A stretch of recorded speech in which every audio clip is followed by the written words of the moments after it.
Good morning, everyone. It's Pal Ponder on Weather with live blizzard coverage out there. It's 5 o'clock in the morning Dallas time, and I know it's 6 o'clock on the East Coast, and we've got a massive blizzard unfolding right now. I mean, I'm looking at the data, waking up this morning, and it's so far from what I've seen, it appears the storm has actually kind of overperformed. I mean, there are areas that got snow that wasn't actually expecting any snow. Places like Atlanta, I know places in North Carolina had like 8 inches of snow. So this storm was been pretty impressive, and the highest total I've seen so far is 12 and a half inches right now in Fort River, New Jersey. So yeah, so we've had some impressive snowfall totals. Hey, can everybody hear me?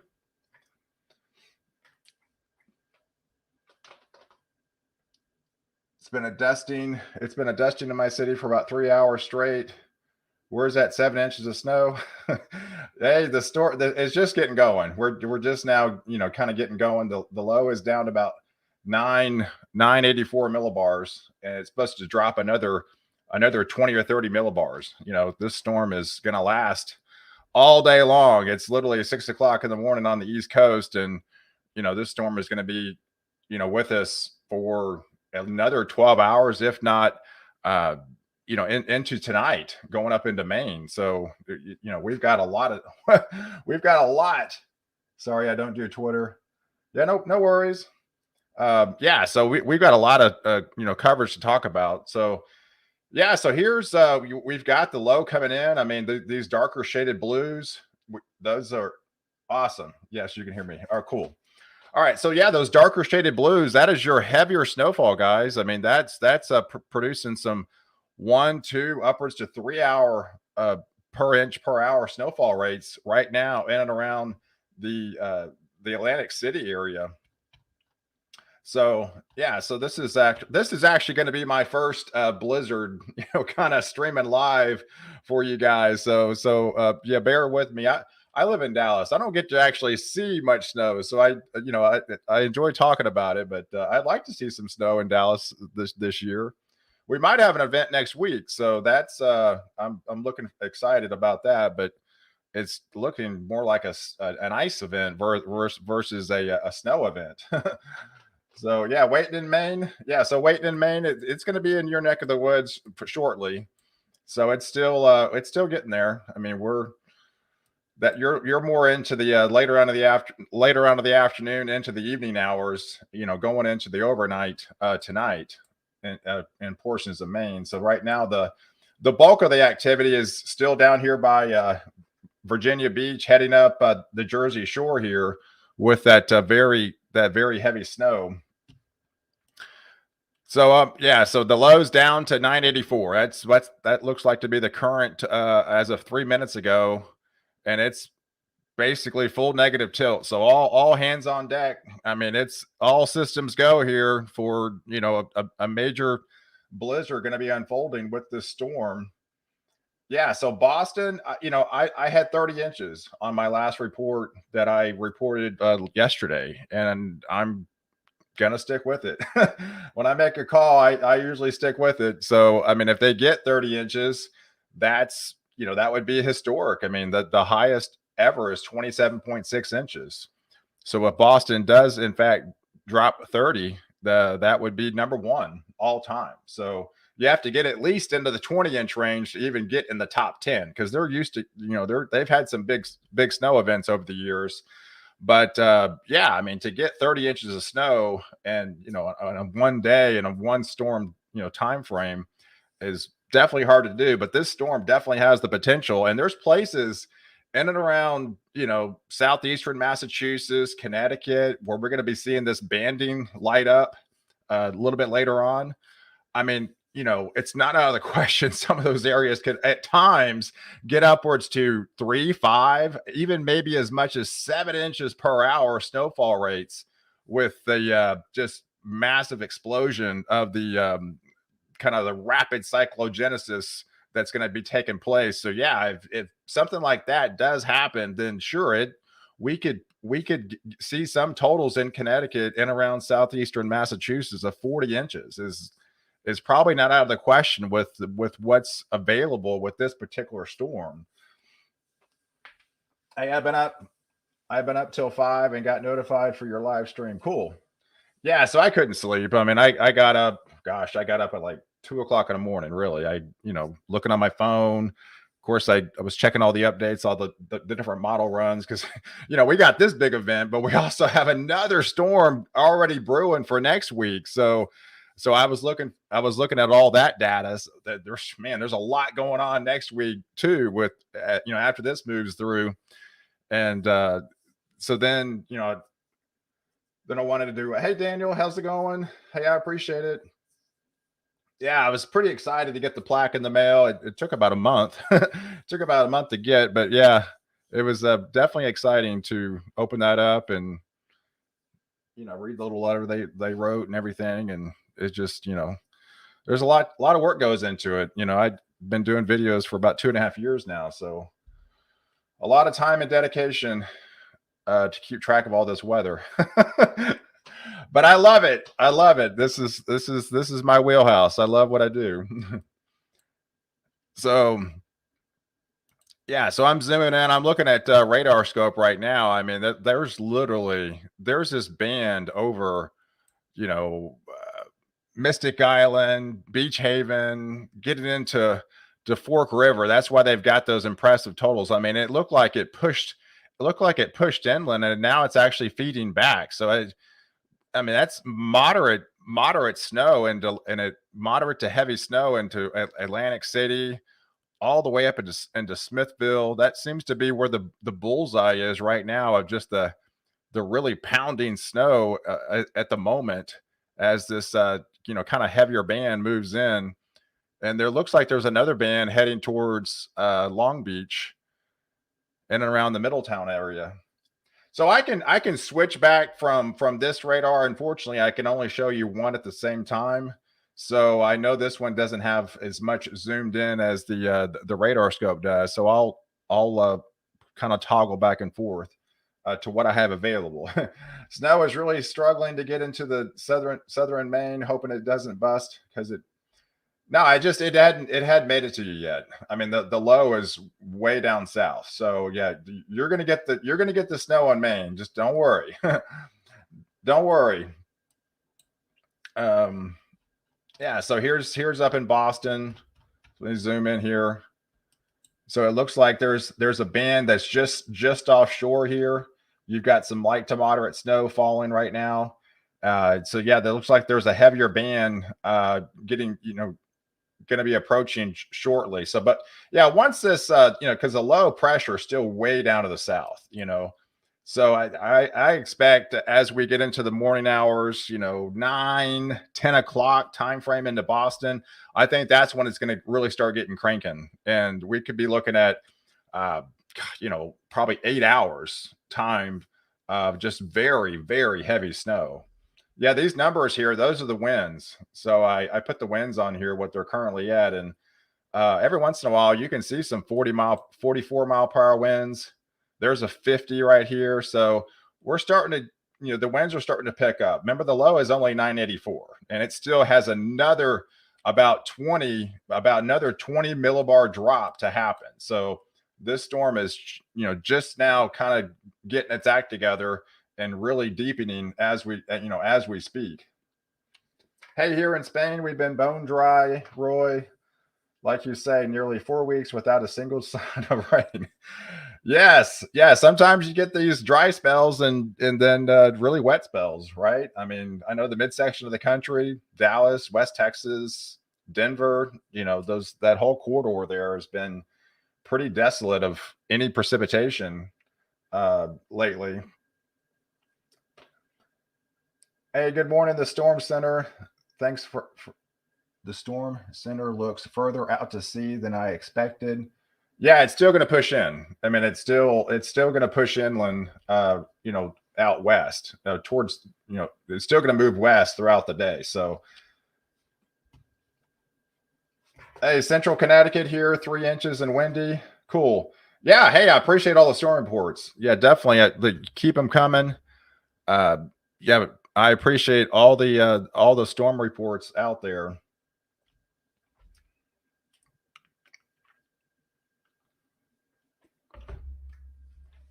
Hey, I'm gonna switch radars here and move to the radar scope.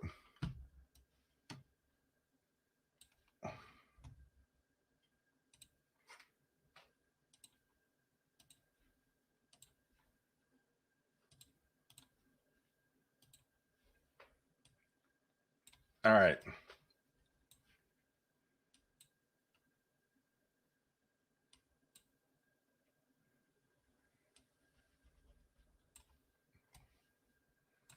Here we go. Yeah, so I kind of like this one better because it zooms in.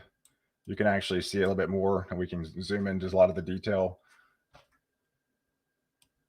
Let me get my bearings. All right. Yeah, so what we're looking at, yeah, here let me zoom into this band here. Yeah, so here's Atlantic City. Yeah, there's into Mystic Island. See these, darker, yellow shaded areas? That's 36 dBz. That's some very heavy snow pounding the area right now. So that's why that Fork River put out a 12 and a half inch total there.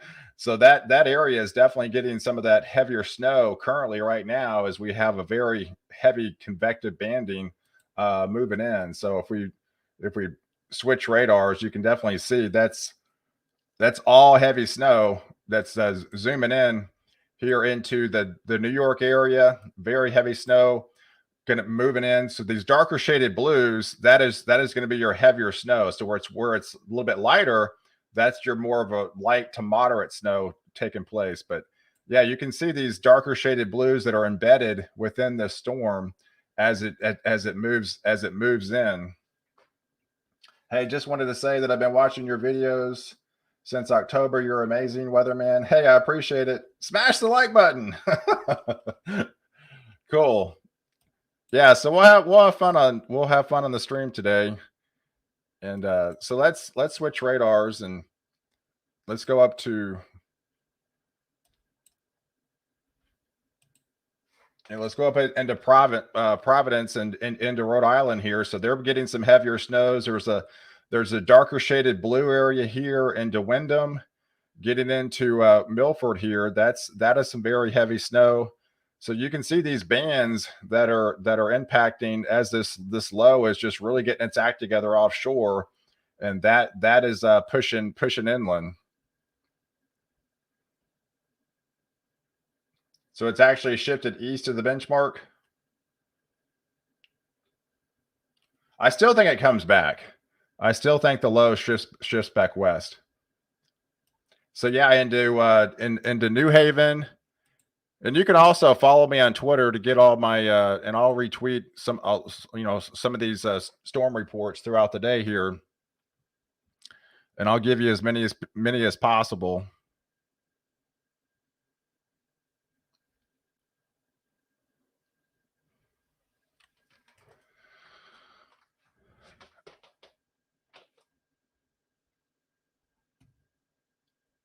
Wow. So 9 times out of 10. Hey, can you briefly speak to any snow potential next week? Yeah, so I was looking at the data this morning, and yeah, it definitely looks like we have another storm that's coming down next week into the Central Plains, with some heavier snow breaking out into the Central Plains and some very Arctic air. I mean, it's going to be really cold next week. It turns that Arctic blast looks to go all the way into Texas, and there's definitely indications now that we could be even looking at some ice in around Texas and Oklahoma. It's a massive storm, and it goes all the way up to the Ohio Valley, and then it goes all the way up to the East Coast again. So yeah, I mean, I'll definitely be talking about it on on my updates. But yeah, there's no rest. After this one moves out tomorrow, then you got a nice day on Sunday, you got a nice day on Monday. By Tuesday it starts to turn cold again with that reinforced Arctic blast up to the north, and then by midweek Wednesday, that'll start entering Texas with that very strong push, and then the Arctic air goes all the way down into the Rio Grande Valley, and then even places like Dallas may not even get above freezing on Thursday, potentially maybe even Friday, depends on if they get some ice in there. Well, I'll be back when I get a shower, please. Cool. Yeah, I'll be here all day. So I'll be here definitely most of the day here. So you can come and go as you please. You can share the feed. Let everybody know I'm doing live coverage.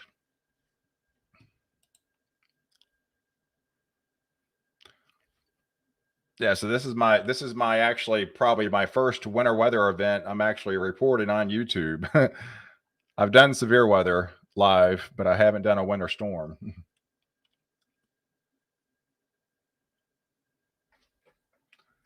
Hey, I'm going back to the deep freeze next week in Canada, where I'm from. Yeah, it's cold. I mean, it's some true Arctic air coming down for sure.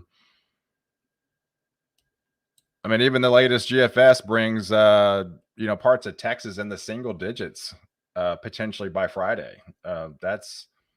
That's a pretty significant blast of cold air.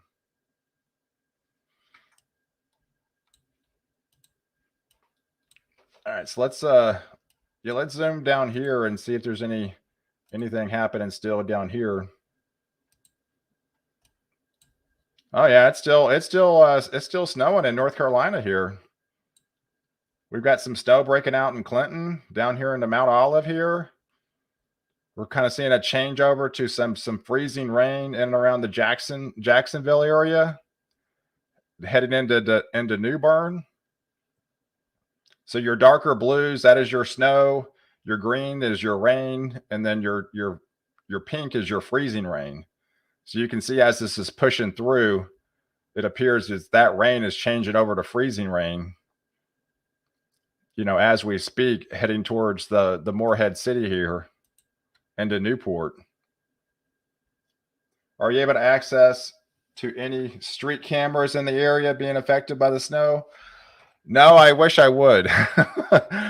Yeah, so I'm going to be perfecting this live stream, over time, but no, I don't have access to cameras, unfortunately. So, but I'll do the best I can with what I have.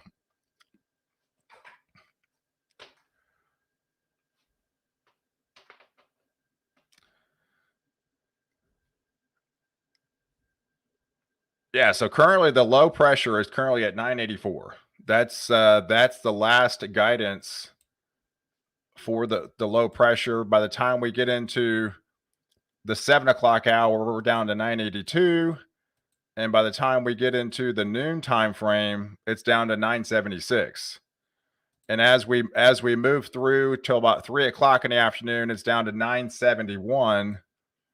And it's really not until 6 or 7 that we're at 967. And that's when the low is right off Cape Cod at 967. And that's not until 6 or 7 o'clock tonight. So that's what I'm telling you. I mean, we're 6 o'clock. I'm 5 o'clock here. That's 12 hours from now. 12 hours from now, that's when it starts to really start peaking out. And then down to 966, 967. By 10 o'clock, it's still 967. And it really goes all the way through into the evening hours. So this is a long duration event. I mean, it's going to last all day long, and we're really kind of just getting going. And there's places that already have a foot of snow.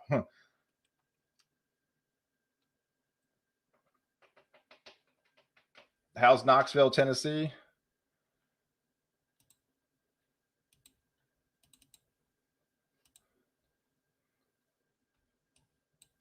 We're just getting some sporadic snow. I mean, we're isolated scattered snows. Nothing. I mean, this is mainly an inland event. This is mainly a yeah. So there is some snow in and around the Tennessee area, but not really to speak of. They're not going to be getting the blizzard or anything like that.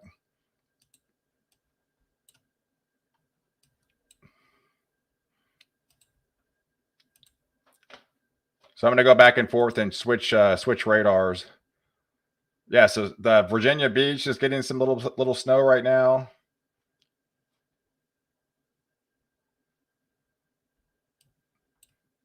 Yeah, so but mainly it's further north. That's where they're getting the heavier snow. Let's check out in and around Delaware here.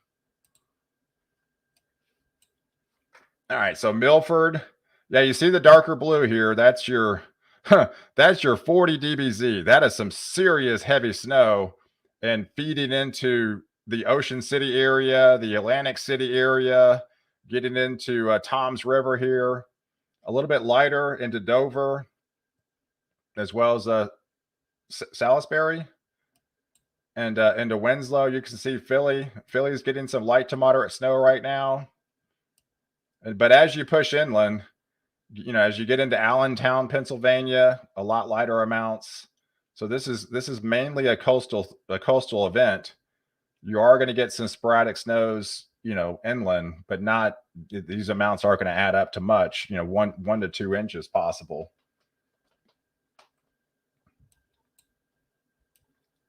Norfolk. And let me switch radars.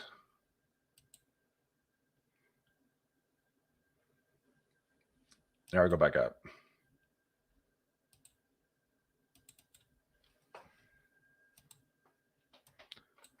All right, so let's zoom north now and head into the New York area, and you can definitely see we're starting to get some little bit heavier snows move in. If I switch to the reflectivity radar, you can actually see it a little bit better because we know it's going to be all snow, right? So the darker shaded yellows, that's where you're going to be seeing some of those heavier bands.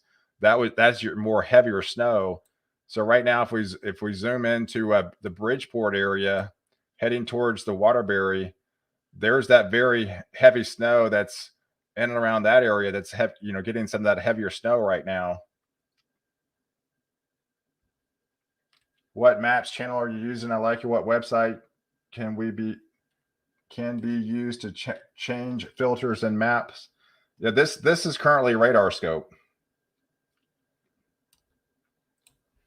Yeah, so this is the reflectivity review.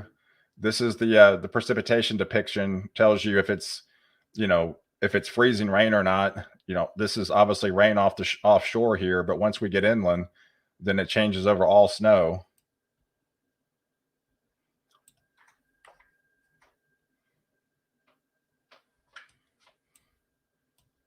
All right, so let's head further north.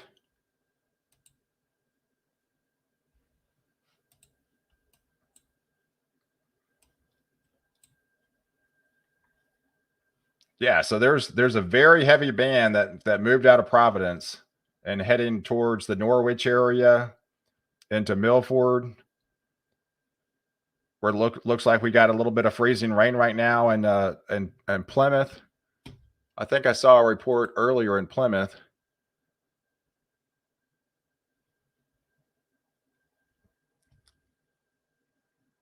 And Cape May. Oh, and Cape May, 11 inches. They just reported 11 inches in Cape May.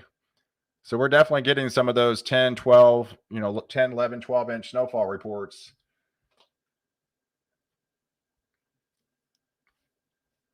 I don't have a total on Boston yet.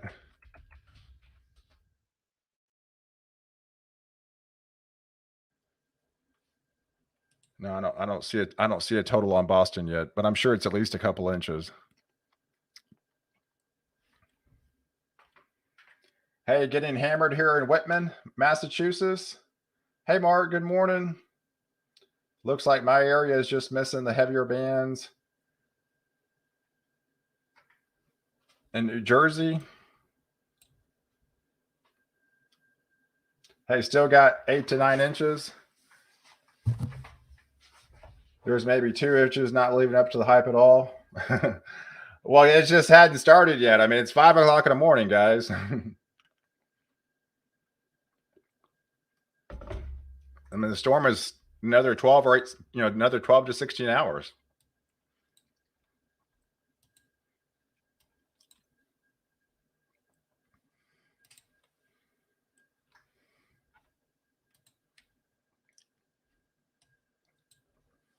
All right, let's zoom back down to the Atlantic City area, and you can see as the radar continues to progress, that the darker blues deepen.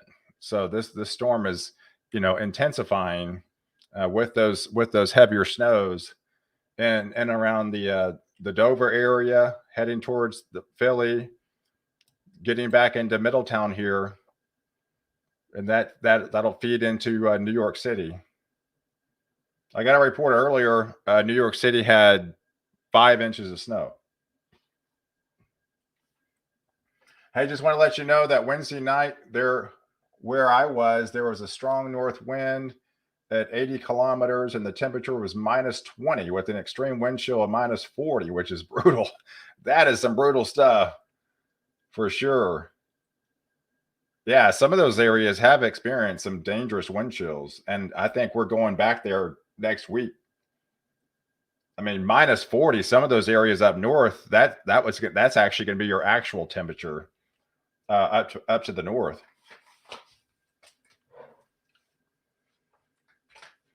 Yeah, next week is it's already can tell it's the strongest Arctic blast we've seen this winter, and it's going to encompass pretty much everybody eventually as we get through the week.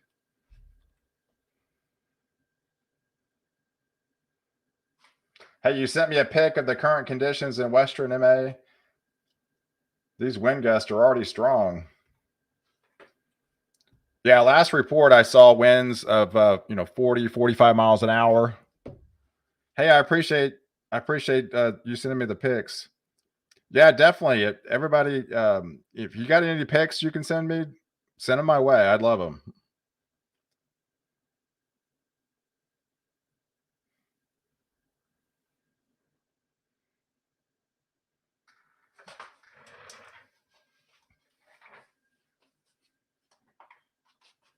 Hey, I froze my hands from hauling in groceries. I bet. The coldest I've ever felt was probably -20 wind chill. And that's just because I was on vacation.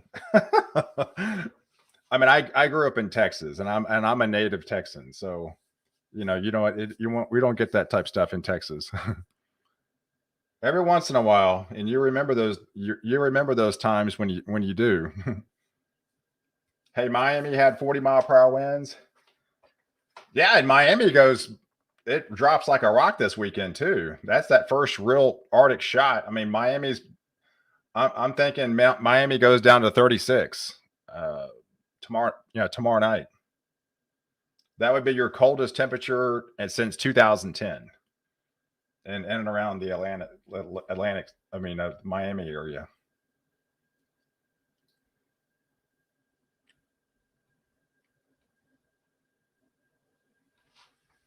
There isn't much you can do. Have a flashlight ready if the power goes out. Listen to news broadcasts for the area. Yeah, it's just one of those days you just stay home and look out your window and awe of all the snow, right? Let me look at some power outages. What's happening? Let me pull up the U.S. power map. All right, so it looks like right now we've got 6,500 people without power in Virginia, 4,600 in Delaware, 4,200 in North Carolina, and 7,000 in Florida without power. That was as of 5:26. Okay, so they just updated 3 minutes ago. So that is the current power situation across the U.S. And I expect as this storm, continues to strengthen over time, then we'll start getting more reports as we push up further. Okay, it looks like New Jersey. New Jersey has 1,000 homes without power. Connecticut is currently reporting none, and then as you move up, none. So it's all further south where the storm is currently right now. Virginia is at 6,500. Maryland is 396. Pennsylvania is 197. New York is 467. And Massachusetts is 980 people without power in Massachusetts. You know, at a 2.6 million. So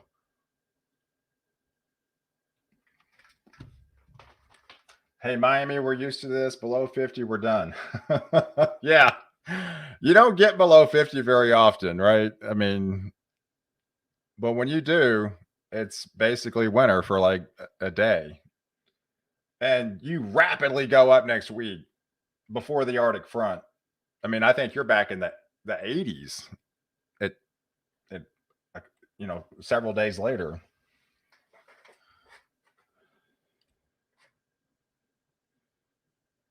Yeah, there's going to be a lot of people who are going to be losing power along the coast here. But they've had plenty of advance warning with this storm. You know, we've been tracking this storm for a week and kind of watching it. Hey, check this out. I appreciate the pictures. That's awesome. Wow, look at that snow. Yeah, if anybody's on Twitter, want to share me your pictures, I'd love to see them. Yeah, just tweet on it over. Just at Pal Ponder, and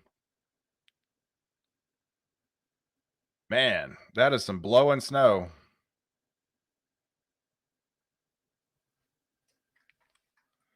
Yeah, currently a blizzard right now in Plymouth.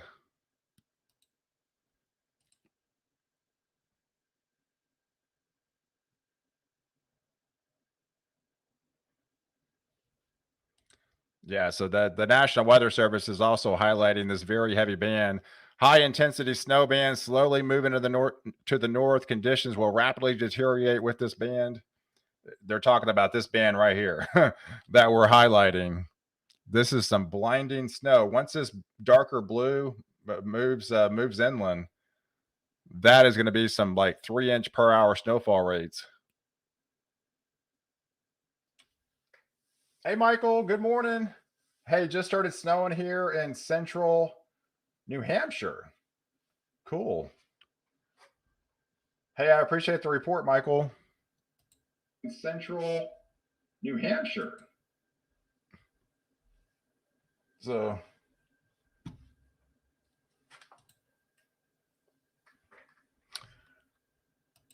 all right, let me go back to my Twitter.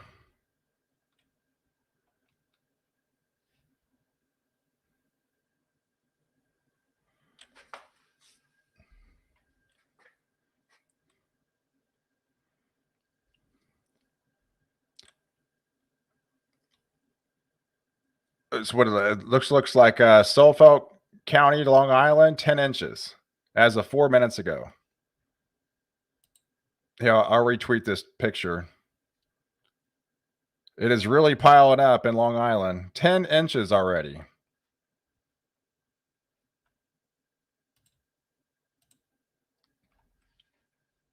Yeah, let's zoom into Long Island here. All right, so there's Islip into Brookhaven, going back to Riverhead. Yeah, this whole area has received 10 inches already.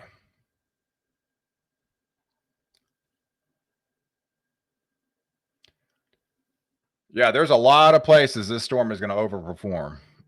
I can tell already.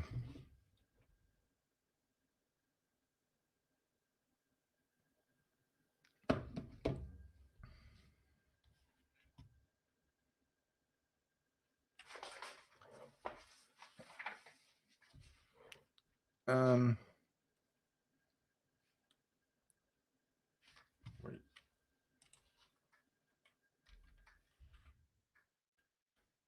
So,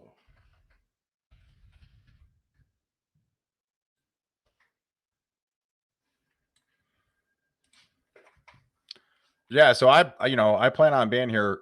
I plan on being on here most of the day. Um,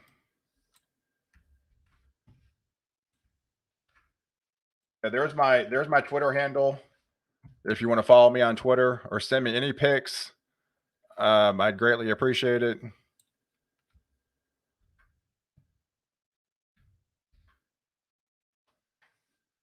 And then hit the subscribe button if you're not already subscribed to my channel. I do daily updates every single morning. I actually haven't missed a day since Thanksgiving. I've done a video every day since Thanksgiving, if you can believe that.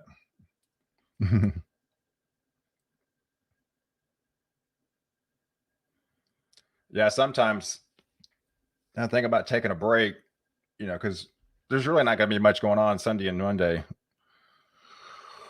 We'll see. We'll see how long this live stream is. If I'm out here 12 or 16 hours, I might not be doing a video tomorrow.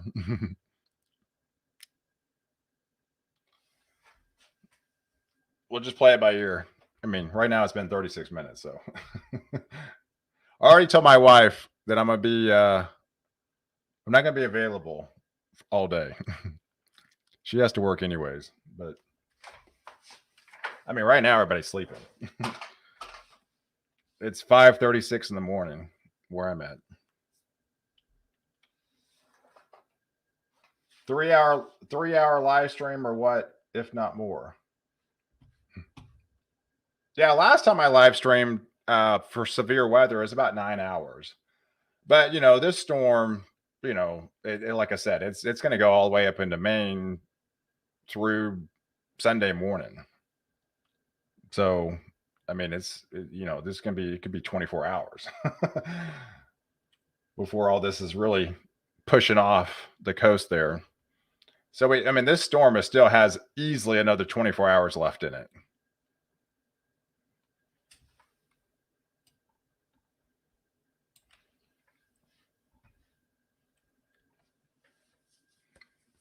Yeah, we'll play it by ear, Jonathan. I don't have anything planned today, and I wasn't going to do a video today because I was just planning on doing a live stream. So, I'm having fun. This is a historic event. I love snow. I love looking at all the pictures. I mean, it's going to be clear as a bell out my window. It's going to be 70 degrees in Dallas. The sun's going to be shining later on this afternoon. So yeah, it's going to be crystal clear outside my window. But then, you know, I get this massive nor'easter that's going to come up the East Coast here, and looking at all the snow pics.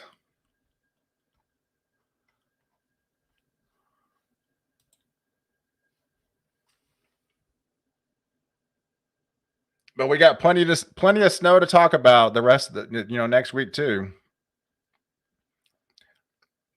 So the Storm Prediction Center just put out a highlighted area of this area right here of this band moving in. Heavy snow with rates of excess of 1 inch per hour and locally increasing up to 2 to 3 inches per hour in and around the Delmarva to the coastal Maine area. Yeah, the Storm Prediction Center just put out that update for this area right here for up to 3 inch per hour snowfall rates as these darker blue bands move in. So we're going to be starting to see these totals really starting to add up as we get deeper into the morning. Holy snow, Batman. Yep, a lot of snow today. I heard it's raining iguanas down in Florida. Yeah, so iguanas, that's the joke in Florida. I mean, once the temperatures get below 40 degrees, they kind of freeze up and they fall out of the trees, and they play dead as they're not dead, but until the sun comes out. But yeah, it's at times like this when temperatures do drop below 40, there's there's iguanas going to be everywhere, because Jacksonville goes all the way down to 24 degrees, and even down into Orlando it could be seeing a freeze, even into Fort Myers possibly seeing a freeze. You'd have to go all the way down to Miami and Fort Lauderdale, where it gets in the mid 30s. But yeah, the entire state kind of very rare to see something like that happening. I posted about it the other day that yeah, and that Arctic air literally came from Northeast Canada and just beelined, and that's what's part of this, right? That's what's making this air mass over the Northeast so cold. That cold air is still pushing south, and because the temperatures are more or less in the teens and 20s up here, and that's why you're seeing those more impressive snowfall rates, because the ratio is a lot higher than what it normally be if temperatures were right at freezing. So instead of getting a 10-to-1 ratio, these areas are getting 15 upwards to possibly 20-to-1 ratio. So that's why it gets very difficult to say, hey, how much is going to snow? Because there's a lot of elements involved with convective banding, and then what the ratio is going to be depending on the temperatures, and trying to figure all that out and where all that sets up is. And so far, from what I've seen, just on earlier reports, and the time frame of this storm is that it's only 5:41 in the morning, that I think this storm is already overperforming even to what we've seen at this stage of the game. I mean, places into Long Island were hitting, 10, 12 inches total for the entire storm. And they're already at that level. And there's still hours left of this storm. And you got a 3-inch per hour snowfall rate coming inland. So, I mean, these areas are really going to be overperforming, with this storm. Hey, Tammy, have you confirmed these reports with Frankie McDonald?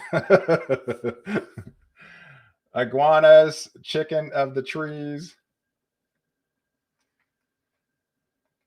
Yeah, the joke was, hey, we're under a blizzard warnings and lizard warnings.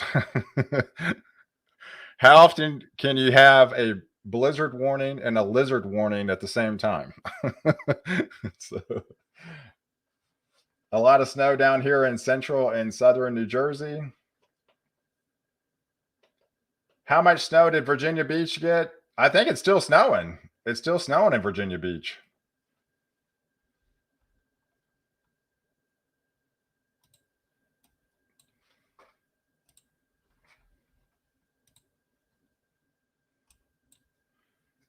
Yeah, it's still it's light, but it's still ringing itself out in Virginia Beach. It's still snowing, so we're still adding to those totals.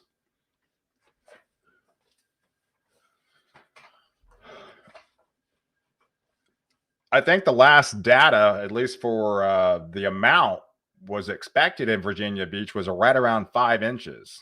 So yes, I'll be curious to see how Virginia Beach played out from this storm as well, because that's obviously further south. But this storm, this storm had snow all the way down into Atlanta.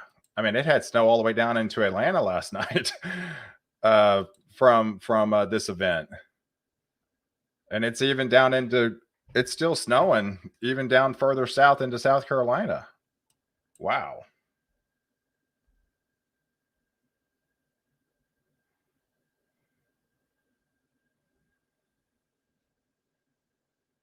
Oh yeah, that's the tail end of it right now.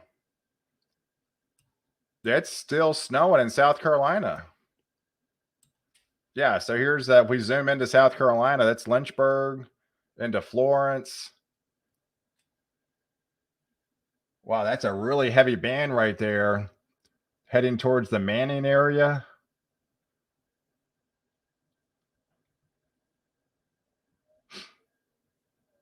Yeah, so you can see in the Myrtle Beach. I mean, yeah. So all this snow, and it was rain, but it's all transferring over to snow. So we're seeing the changeover. Hey, I appreciate the donation. Thanks so much for the super sticker.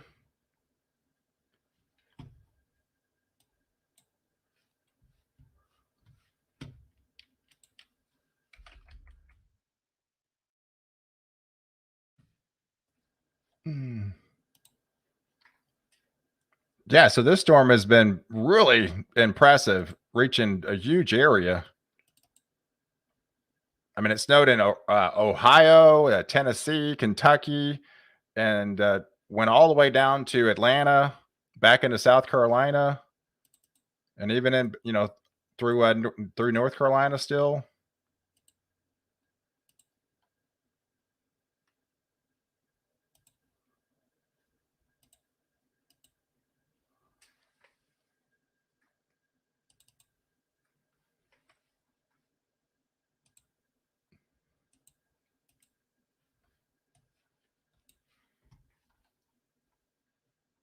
Um, yeah, so let's switch radars and zoom to North Carolina now. All right, so let's zoom in closer to the Myrtle Beach area. Yeah, so if we switch radars to North Carolina radar, it's got heavier snow pushing into Myrtle Beach, going into Wilmington, out here into Green Sea area, into Whitesville. Starting to see a little bit of a changeover towards the Jacksonville area. So it had some rain, it had some freezing rain. Now it looks like it's transferring over to some snow.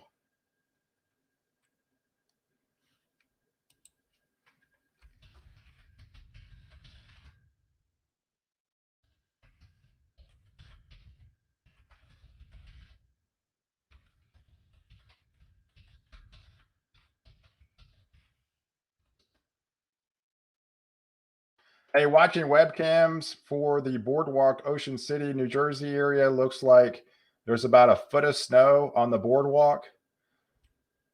Yeah, so yeah, Tom's River, Tom's River down into Forked River. They already reported that was about an hour ago, 12 and a half inches.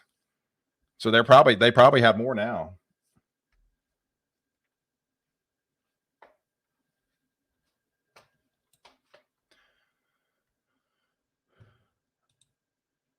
All right, so let's zoom up the coast here.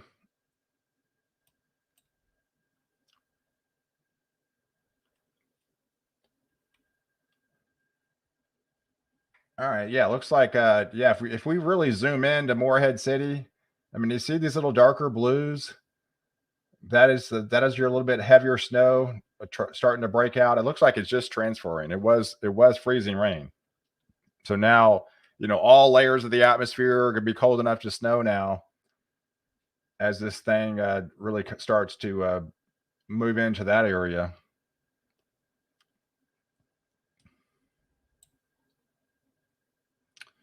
But yeah, that's the tail end of this system as it's kind of wrapping around now.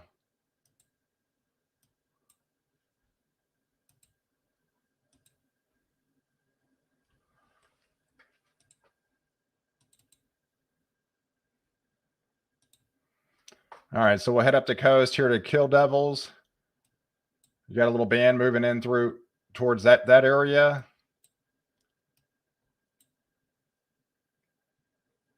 It's starting to wind down at Virginia Beach. Just little spokes of energy left, and it doesn't look like there's much behind it. So you're just about almost done. Maybe another 30 minutes left in Virginia Beach or an hour. Some dusting of snow. Yeah, so that's the tail end of the storm. And then when you head up to Delaware, we're going to start seeing some of that heavier band. Hey Tim. Oh yeah, someone just liked Twitter. Wow, yeah. So yes, see this heavier band moving into Atlantic City. That is some impressive snowfall rates. 37 dBz. That would be at least equivalent to at least 2 inch per hour, if not almost three at times.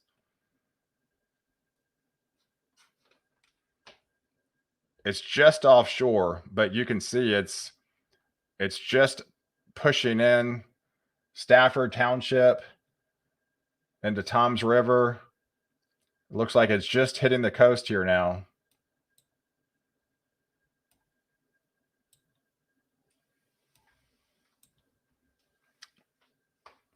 and a little bit heavier snow into Dover. Hi, Victor. Thanks for following, buddy. Huge shout out for Victor. Thanks for being a PAL fan.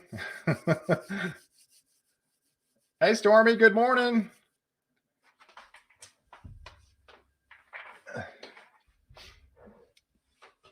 Thanks for being on. I know it's early. I mean, the sun hasn't even come up yet. It's still dark outside.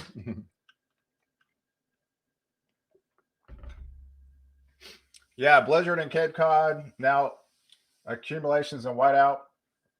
Yeah, Cape Cod. It looked like about a foot, so far. That band, or maybe not quite up there yet. But all right, so let's zoom into Cape Cod area.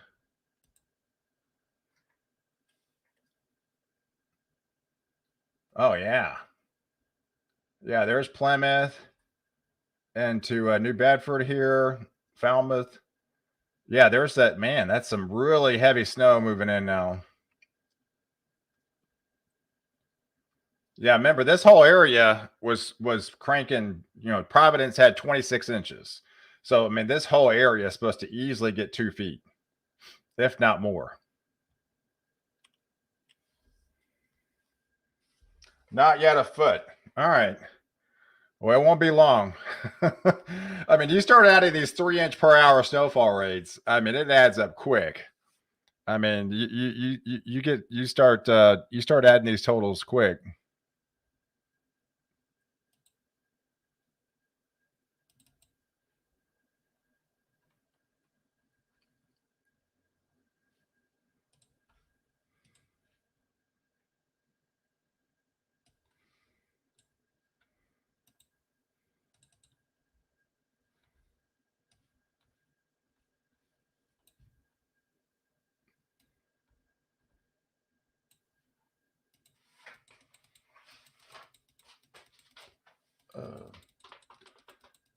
All right, so yeah, it's that you can see it going into Boston now, into Lowell, with that heavier snow. But yeah, so anybody has reports out there, I'd love to know. I'd love to hear from you. Hey, I appreciate the congrats. Yeah, it was a great milestone to hit. Hey, going to bed now, almost up all night. Hey, have a good night. Long Island is buried in snow. Northeast Ohio, cold, not snowing. I know portions of Ohio had some snow. The house is shaking. I bet.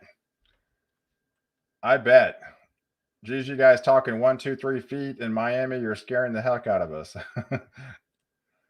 Yeah, there's definitely places are going to be getting 2 and 3 feet of snow today. I mean, it's not very often you see a storm like this.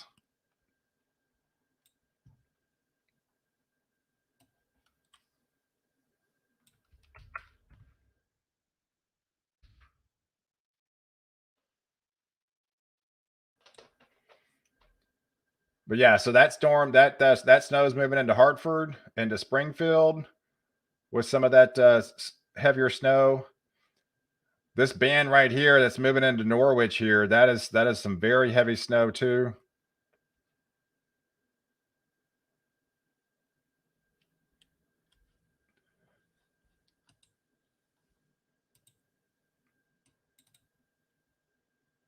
Yeah, let's move up the coast and see if there's anything up in Portland.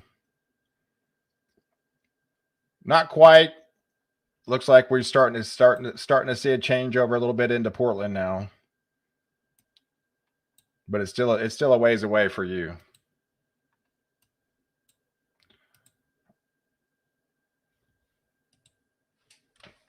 All right, let's zoom back down to Long Island.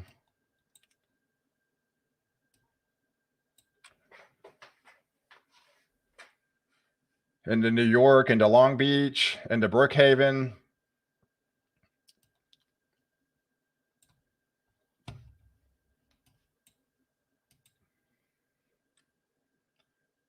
Winds with 50-degree weather, we are like that.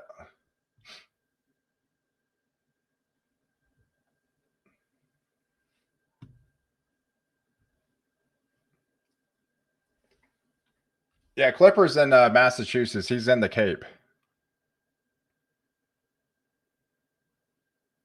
Aruba, 87 degrees. Wow, that's nice.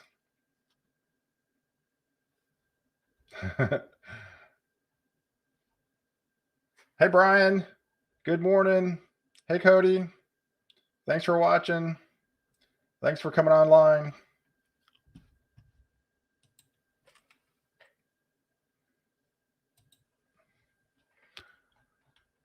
Let me go back to my feed.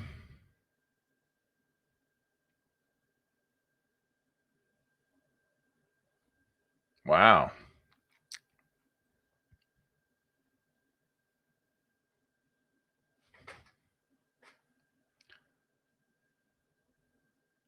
Yeah, someone just shared the oh yeah, I haven't even looked at myself, the ensembles for that snowstorm next week in Dallas potentially.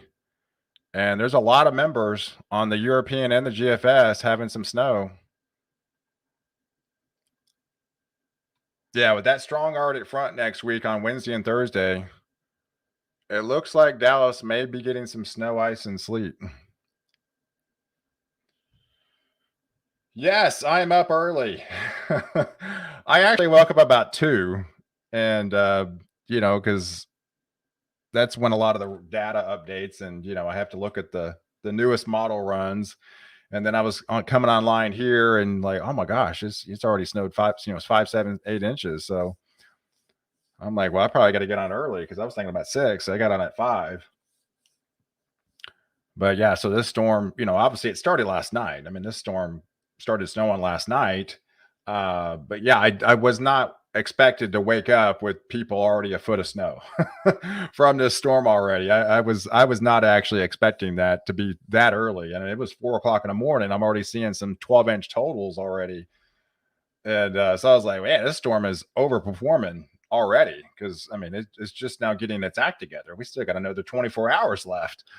And so yeah, and so I decided to come on about an hour earlier than what I was originally thinking. Hey, Michael. Oh yeah, you're down in down further south. Hey, you're gonna get some cold air next week, Michael. It's gonna make it all the way down to you. It's heading all the way down to Houston. By Thursday and Friday, you're gonna be experiencing some Arctic air, the coldest temperatures of the season.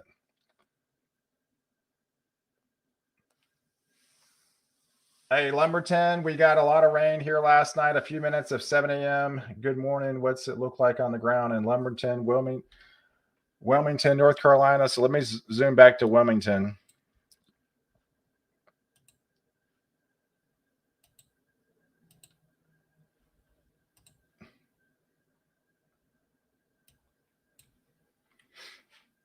All right.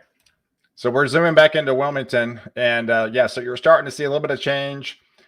You had some rain back here into Jacksonville, but it looks like you are getting a changeover into some snow right now and around the Wilmington area, back towards Kelly.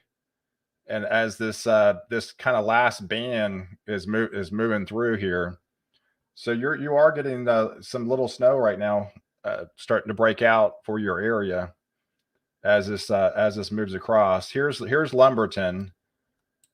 It unless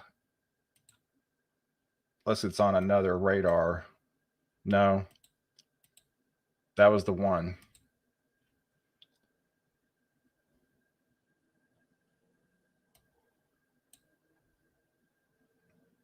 Yeah, so it looks like it's just on the edge here into Lumberton. I mean, you're getting the back half of it. The back half of the snow. It's heavier in Wilmington.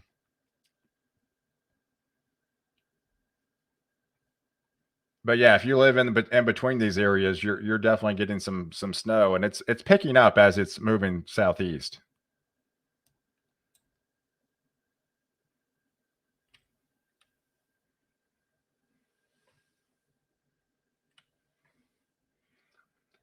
I'm in Terrence, Long Island. The snow looks like smoke blowing so hard. Yeah, there's going to be areas that are, there's blizzard warnings all up the coast. I mean, there's going to be areas that are getting, to basically account for a blizzard. Has nothing to do with snow. It's basically wind. So you have to have 35 mile per hour, sustained winds for 3 hours straight and a quarter-mile visibility. And some of these areas could probably be at those levels for upwards to 9 hours today. With the heavier snow. I mean, there's times you're not going to be able to, depending on where you live, even see across the street. It's going to be snowing so hard. Lizard to blizzard. I know. I was like, how often do you get that? A lizard warning and a blizzard warning at the same time. So, yeah, it's a cold front. Hey, it's always an impressive cold front when it reaches all the way down to Miami, because there's not really that many Arctic fronts that reach all the way into Miami. I mean, it's the furthest south you can get. And then, of course, in Texas is the Rio Grande Valley. So when it was snowing in Brownsville, Texas the other day and had snow in Mexico, that was pretty impressive. I mean, that does not happen that often. In fact, it was when Brownsville was under that, winter storm warning. It was only the fourth time they've been under that warning in like almost 20 years, So 2004, 2011, obviously they had one with the February outbreak in Texas, and then they just had it the other day. Yeah, so 4 times now, and in the last 20 years. So that's pretty rare.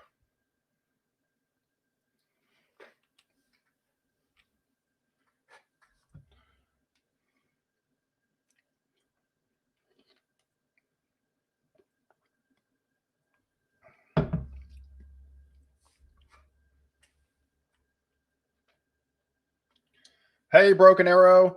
Yeah, there's already another storm going to be setting up for next week.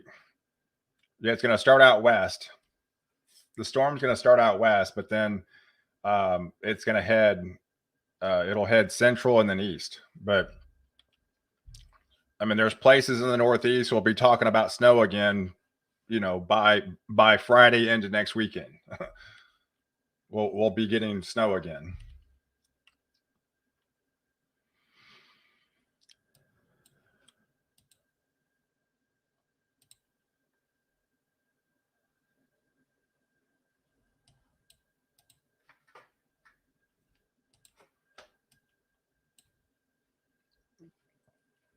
All right, so here's that band we've been following, getting close to Atlantic City here, and these areas right here have already picked up a foot of snow, and so you're going to be really adding to those totals in a big way as these push inland here.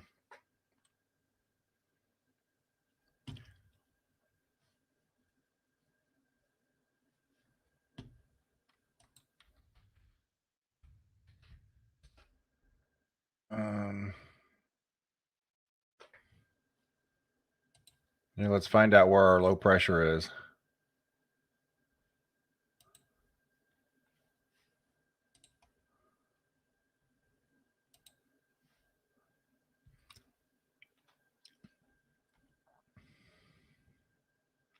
All right, the low is down to 982. So the low pressure has dropped another 2 millibars at 982 now.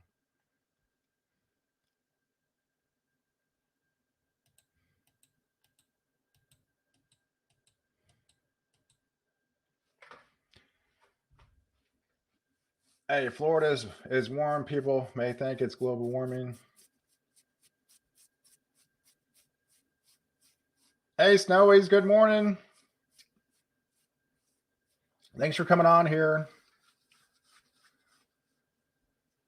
We love you. You have more advanced, and then the Weather Channel Long Island loves you. Hey, I appreciate it.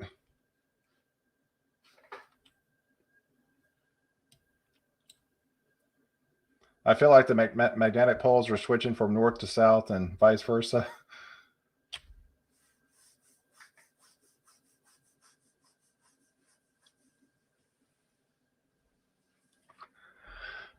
All right, so let's get some Yeah, nice banding features, 1 to 3 inches.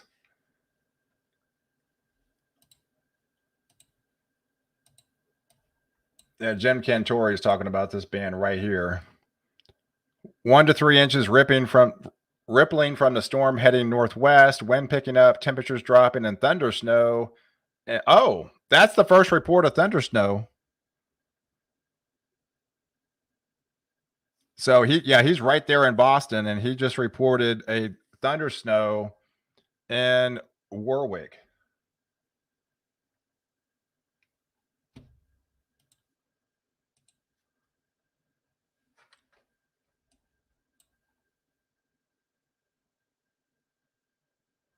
Yeah, but this is what he's talking about. I mean, these darker shaded yellows, these are 1 to 3 inch per hour snowfall rates. And within these bands, you could see some lightning strikes. So yeah, I'm definitely expecting a lot of thunder snow today for a good chunk, especially this whole area around the Cape here. This is the bullseye zone right here of the heaviest totals. This whole area is going to get, you know, 2 feet easily, and in some areas upwards to 30, even isolated parts 40 inches. So yeah, this is the area I'm expecting to really pile up the totals.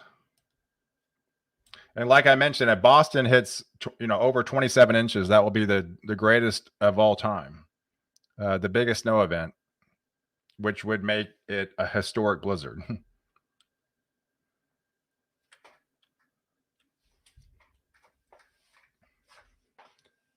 Oh, last year, January 10th, Austin got rare thunder snow. Yeah, that's I you know I've we've had I've never heard thunder. I've had thunder sleet. I've heard we've had some thunder sleet in Dallas that I've actually experienced. But I have not.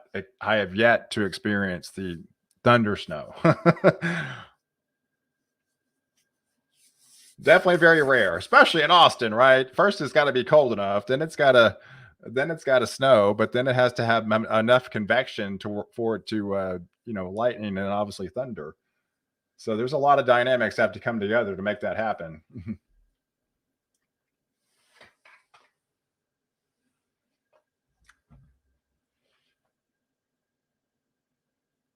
Yes, the yellow is the strongest.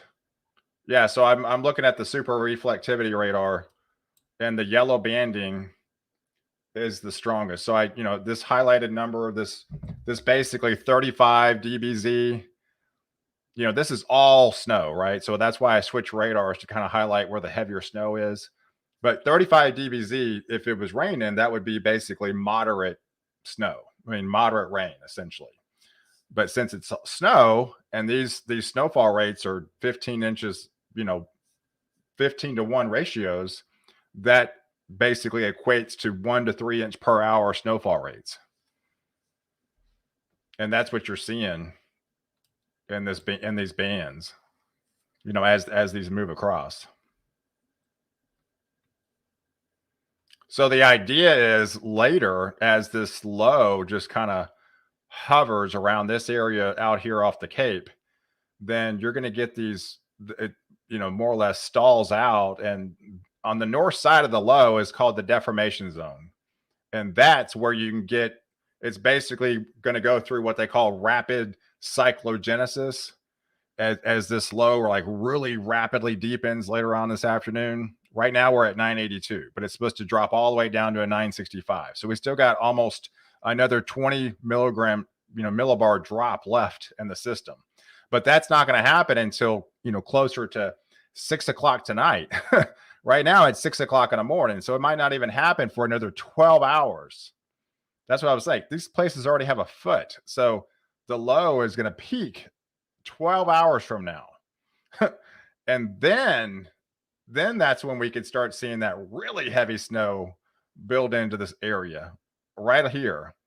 And it's not out of the question. That's when you'll see rates 3 to 5 inches per hour, if not upwards to almost 7 inches at times. that's when you're not going to be able to see across the street, in some of these areas in and around the Boston area, Providence, Connecticut. I mean, these are the areas right here that are expected to get crushed from the system, as this storm is really starting to get its act together.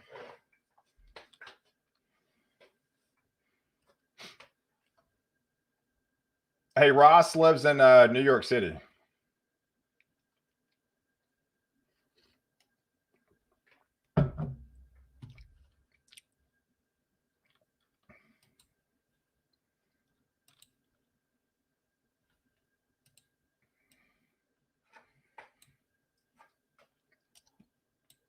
All right, so let's zoom into New York City, into Long Beach here, and around the Long Island. So yeah, you mentioned some whiteout conditions. So yeah, if we zoom in and see some of those heavier bands moving over the island here, I think last report you had 7 inches. So you're going to be adding to those totals in a big way.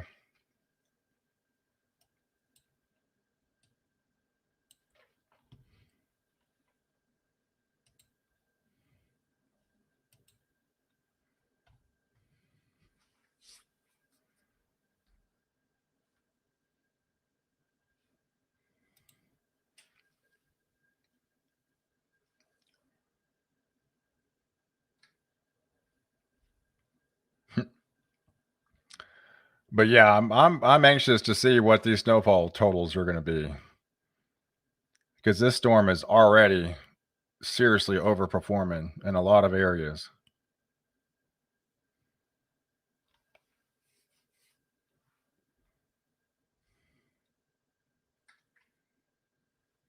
Wow. All right, so as of 5 minutes ago, Nantucket reported 69 mile per hour wind gust. Provincetown, 81 mile per hour wind gust. These are some top speeds. Rockport, 61. Wellfleet, 82. And what is it? Truro, Truro. Truro. That's in around the Cape in southern Plymouth. 84 miles per hour. So 84 miles per hour right now is the top wind gust they've reported along the Cape here.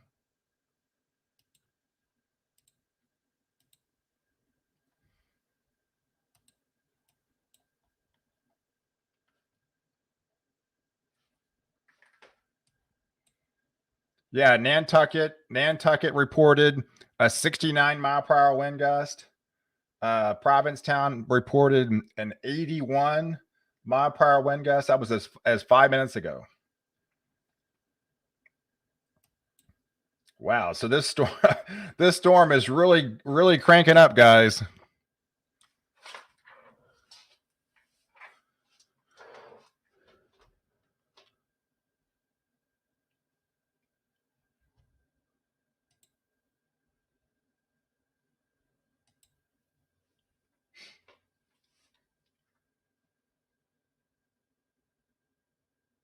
Yes, a blizzard is 35 mile per hour sustained winds for 3 hours or longer and a quarter mile visibility.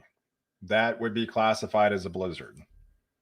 And yes, some of these aren't like quite in blizzard criteria yet, but even though they're experiencing it yet, but the storm is right now just getting going, right? So we still have another 24 hours left, and yeah, some areas are going to be experiencing blizzard conditions for 9+ hours straight. So if it's just starting in your area, say in Long Island, starting to get some blizzard like conditions, it could last for another 4 or 5 more hours. There, as it gets towards in and around the Cape here, they're obviously getting some blizzard like conditions now. This could last another 9 to 12 hours, around this area. So it's just now you're getting those type conditions. That's going to continue for another 12 hours, 9 to 12 hours.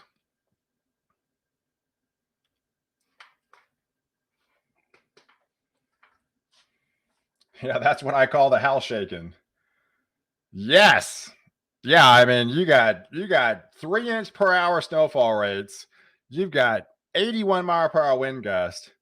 I mean, guys, I mean, it doesn't really get any worse than that. I mean,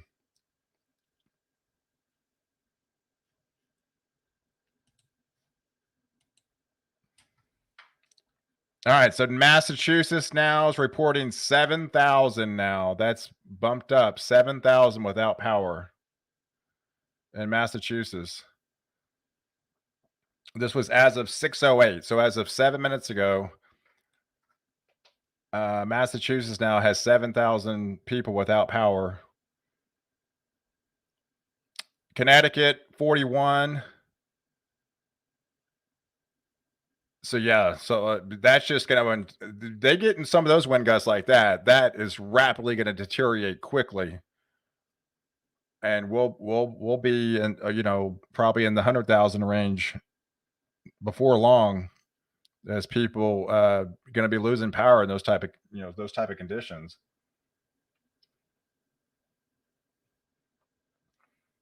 Yeah, not quite a whiteout constantly. Yeah, so that's what you're experiencing. You see these waves and waves.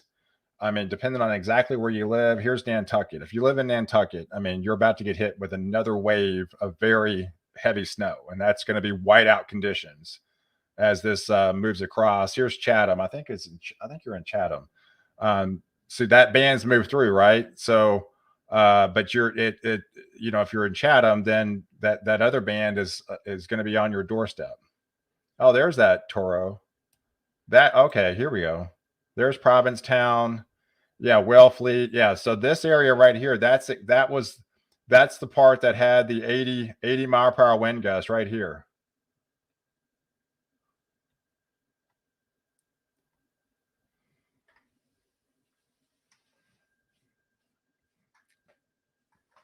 Hey, doing these live streams, I get to really zoom in and learn a lot of geography, right? To all these little towns across the nation. So this is definitely an education process to me because you know I never really get to like really zoom in and see some of these really smaller towns in and around places, all over the United States. So,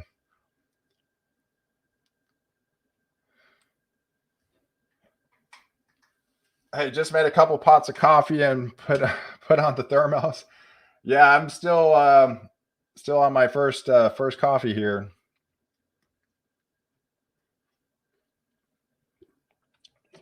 The cape is like a flexing arm.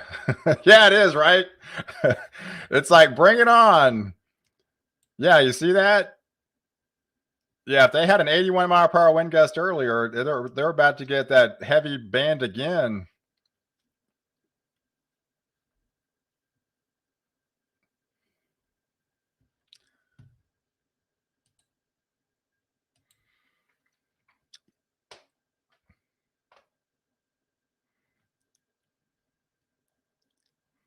Yeah, so if you got any pictures to send me, I'd love to see them.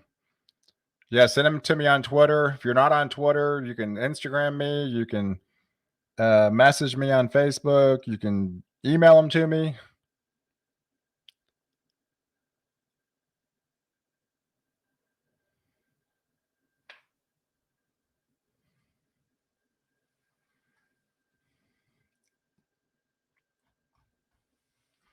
All right, so let's head south.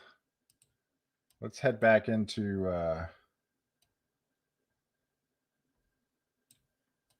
Jersey. Here we go. I want to look at this band.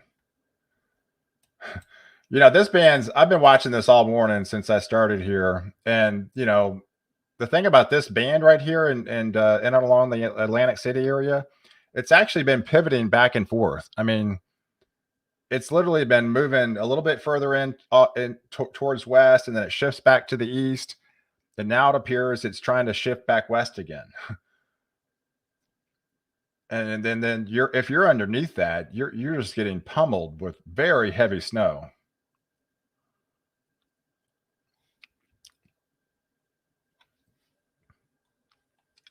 But it's a sharp gradient, right? I mean, there's places it's hardly getting anything whatsoever, and then you're getting that 3 inch per hour rates just not that far away. So and these are these bands. I mean, so that's why it's it gets really hard to figure out exactly where these bands are going to be setting up.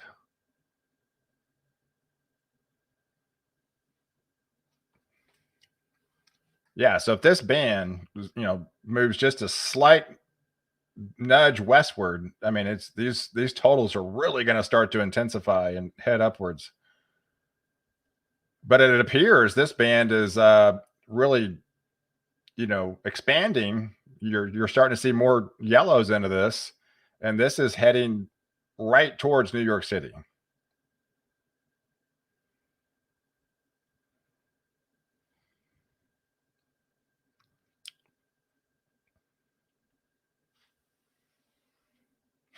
Try coffee with a cap full of rum.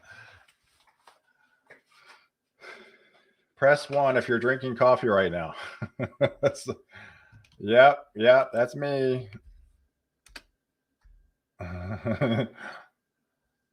Definitely have my coffee. So 39 degrees in Traverse, Florida, high winds and cold. Hey, thanks, Sandra. I appreciate it.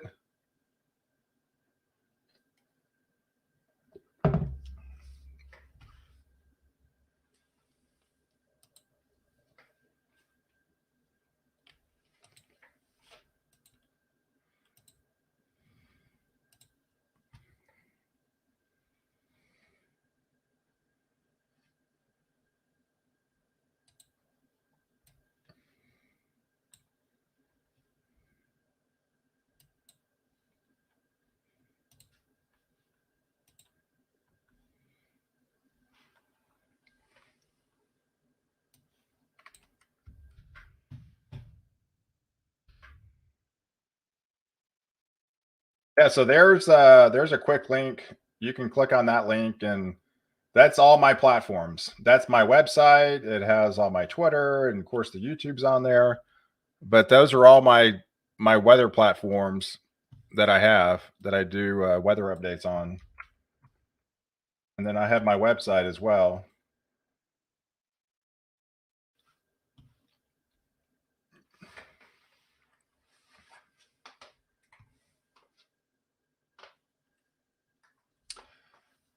I'm in Wayne, New Jersey. Is that band heading for us? It's 15 miles away from New York City. Congratulations on YouTube. Hey, good morning. Yeah, I mean, I think eventually it will. I mean, as the as the storm gets as it gets going, these are very slow movers. With this band, so this whole band is really going to be expanding and intensifying, and then yeah, eventually, moving inland.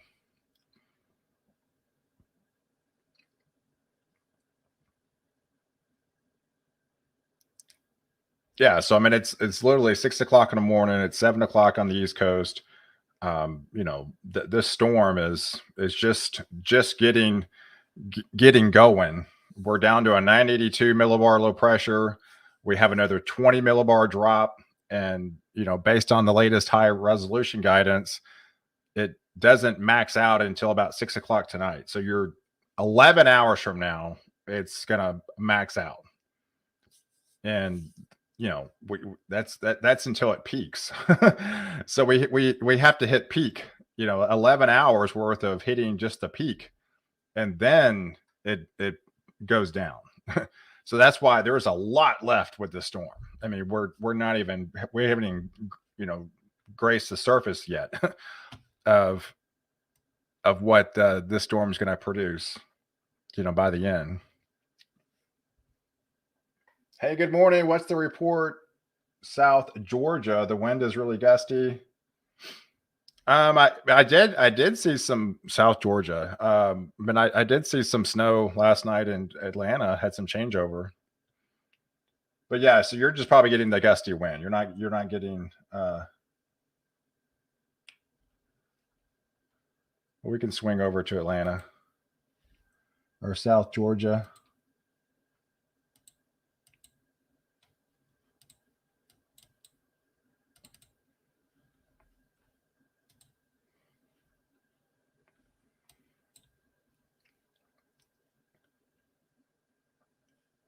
there's not much rain on radar. If there's, I mean, this is deep down South Georgia. It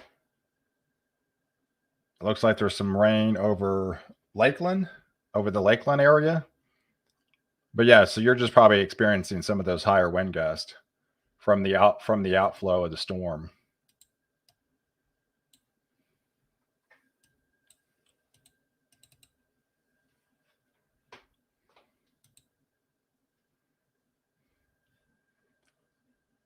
All right, so let's zoom back into to Delaware here. Oh, that's the first time we've seen a track. That's a heavier. That's definitely a heavier band. That's offshore. It's over the middle of the water. But that's the first time I've actually seen, for it to be strong enough to actually see it as a storm track. That probably has the heaviest snow fall rates in it right now, but it's not over land.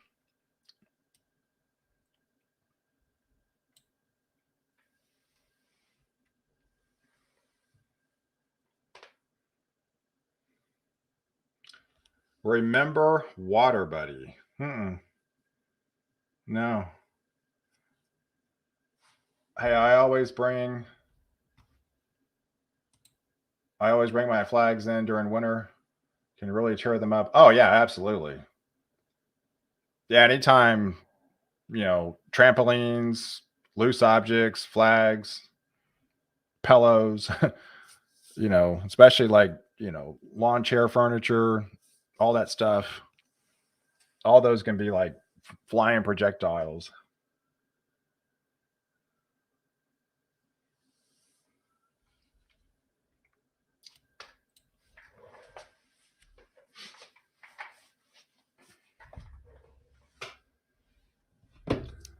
Hey, good morning, Northeast Ohio. I have about 30 inches of snow in my yard now. It's 4 degrees outside, and February hasn't even started yet. I know. So we went through December, right? And it was like obviously the warmest December, like of all time. We had all that, storms and tornadoes, unfortunately. And everybody's like, hey, where's winter? And then January hit, and it's just gotten worse as we got through January. And then February, I can tell you the first half is actually turned drastically colder. A lot of the ensembles have, there was at one point, hey, it's going to be a torch and it's going to, really warm up. But yeah, we have some warm ups for a couple days, but that's about it. And we have that reinforcing shot next week, and it's the coldest of the season. And based on ensembles, that looks to hang around for through, after the third time frame, after February 3rd, through the middle of the month, we're through the middle of, at least the middle of February. So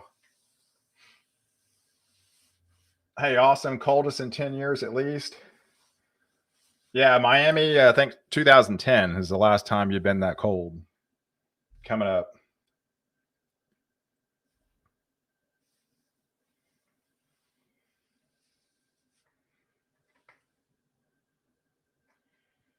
Second half of January was pretty calm here in Southeast Ohio, but the second half has been nonstop cold and snow. What's the summer looking like? Oh man. I hadn't even begun to think about summer.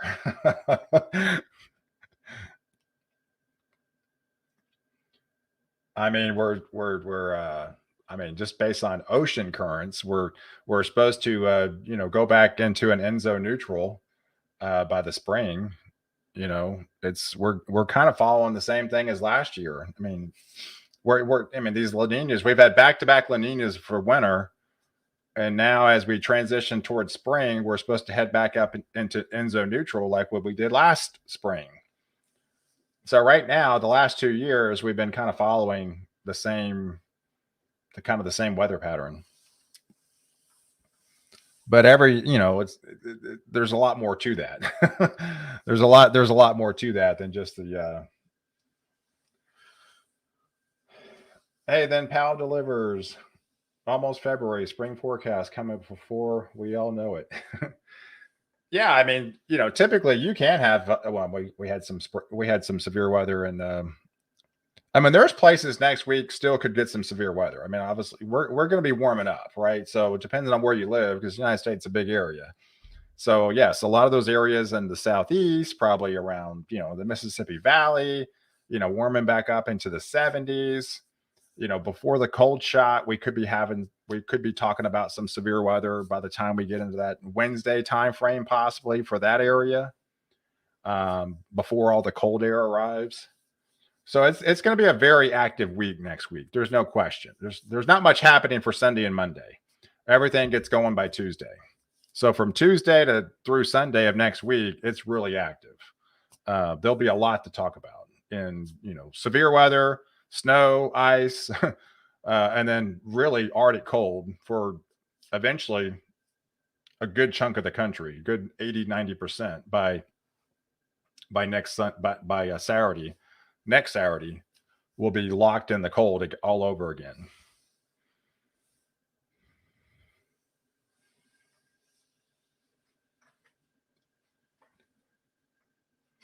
Hey, looking at the potential for an icy setup for the upper. Hey, Tyler. Yes, definitely. Yeah, that's what I was just kind of talking about. Hey, David. Spring will be floods and landslides out west with all that mountain snow melt. Yeah, so they had an incredible snows in Tahoe. That one event had upwards to 20 feet up into the mountain regions and in and around the Sierra Nevada areas. But yeah, it's all going to melt eventually. Yeah, and the rain comes back next week too for those areas as well. At least for Washington, Oregon, Northern California. By by like Tuesday, they'll be back in the rain again.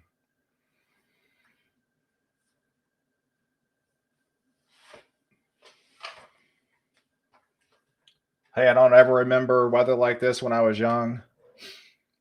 Yeah, I mean, it definitely seems like it's been, I guess, more extremes, as you can say. Uh, droughts, floods, hurricanes. I mean, uh, some of these transitions. I mean, it definitely appears it's more active. I mean, we're getting severe weather 12 months out of the year now, and um, I mean, yeah, you're right. It definitely seems a lot more volatile. I guess you could say, just a lot more volatile than what it has been. You get lulls, but the lulls don't last that long. I mean, depending on where you live, but as far as like the whole entire United States, there's like almost always something going on somewhere.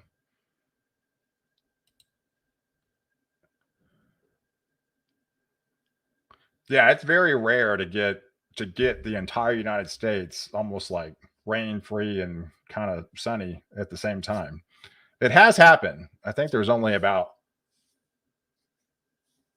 you can probably count them on one hand how many days in the last 20 years that the entire United States, I think, did not have measurable right. That's the quote. That's the stat is did not. There's not one reporting site in the entire United States reported rain, which is very rare, and that's only happened. I mean, I could probably count on not a couple times within 20 years.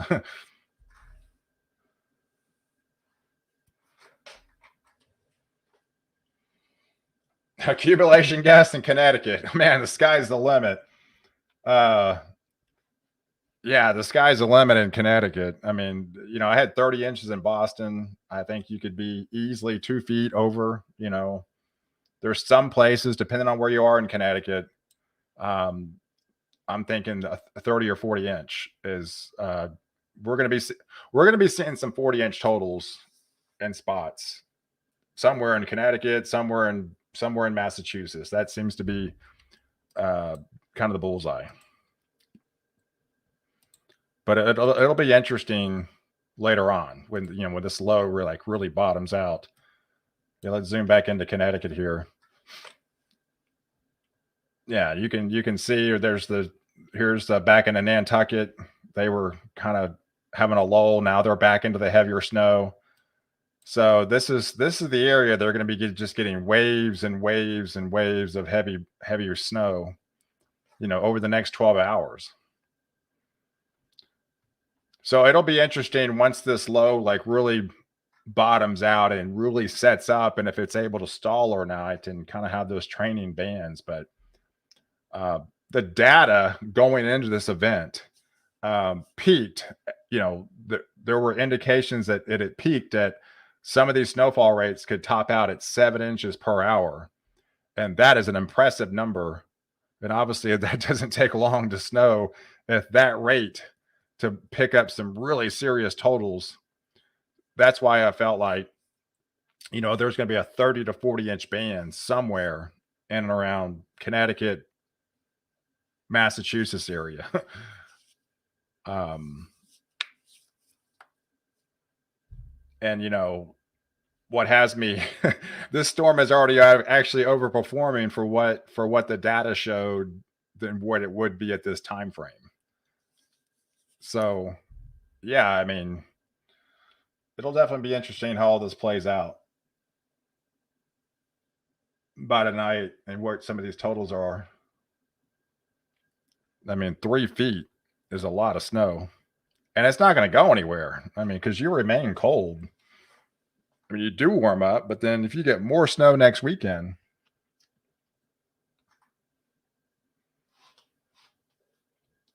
has 40 inches of snow on the ground. Wow.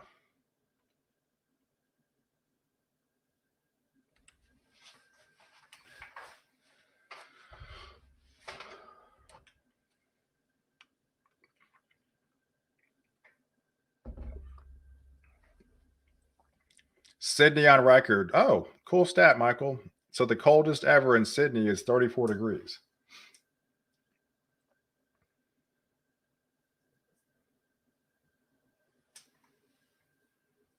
Oh, cool, Brian. Well, happy early birthday.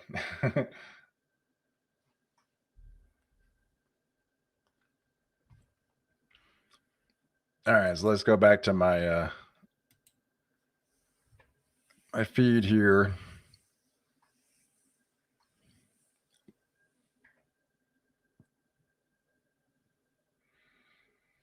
Ocean City, Delaware. Wow. That's a lot of snow. I'll retweet that one. Yeah, it's piling up. That's easily a foot.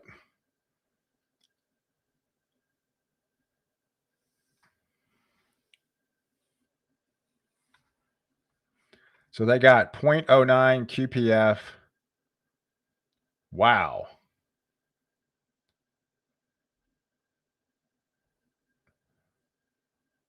At Logan. Really? All right. So they just had a report at Logan Airport. They had, based on the amount of liquid, 30-to-1 ratio as of 2 minutes ago.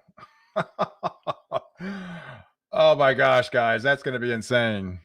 You get some of the, we already factor in 15 and 20, but yeah, so we're at 3 inches at Logan as of 7 a.m.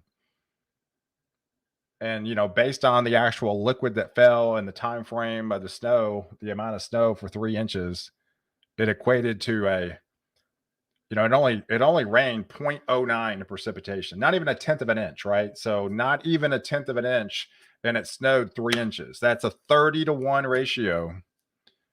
You start getting some of that ratios, you can imagine what's going to unfold, because that's not much liquid, right?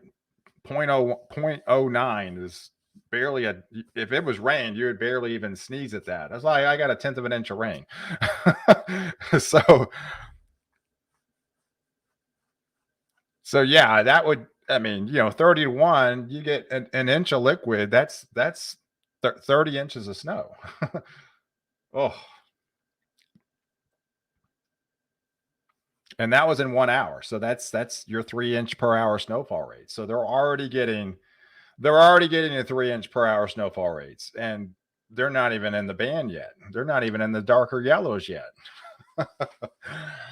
Oh.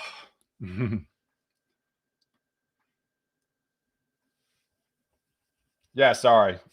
I did the yeah, it was 36. Yeah, 36 inches. Yeah, so 30 to 1, it would be 36 inches of snow. So yeah, I mean, either way, very impressive. We're getting 30 to 1 ratios already.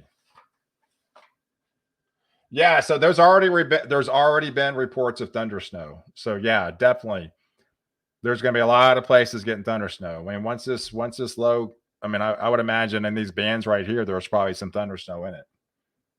Yeah, Warwick had thunder snow. That was confirmed.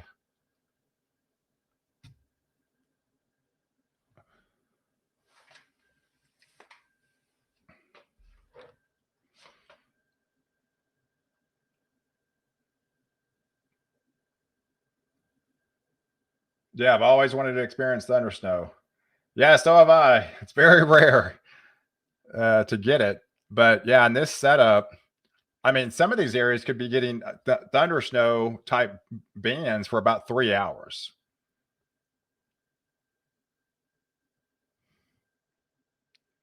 Yeah, you can see as we wind through time, as you're starting to get more, darker yellows, kind of highlighting the area. That just means it just really intensifying, and the darker the yellows, the heavier the snow. I mean,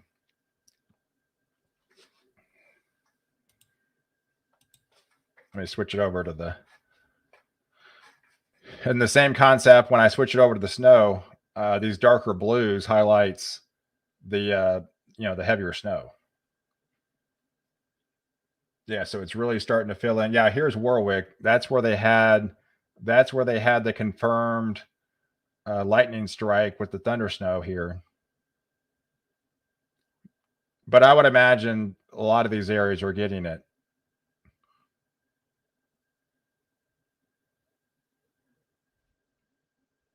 Hey, David. Good morning. Thanks for tuning in.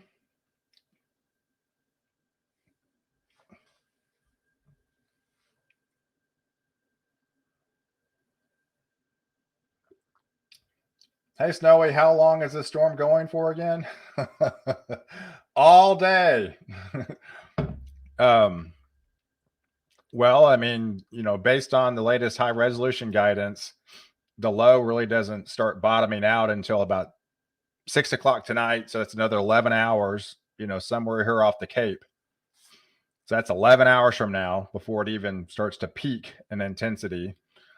And then, by the time it moves up into Maine, getting into tonight and then overnight tonight. So I think it's completely done and really starts to wind down with the back half of the system. You still could be even getting some snow, the fingers on the backside into Boston through, 4 or 5 o'clock in the morning tomorrow, as it pulls away into Maine and up here into the Nova Scotia, up here further north. So a long time. A long time. It's an all day event.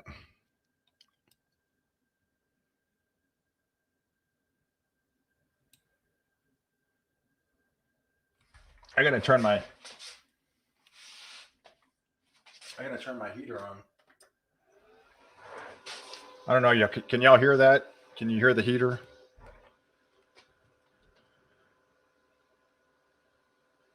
It's cold here.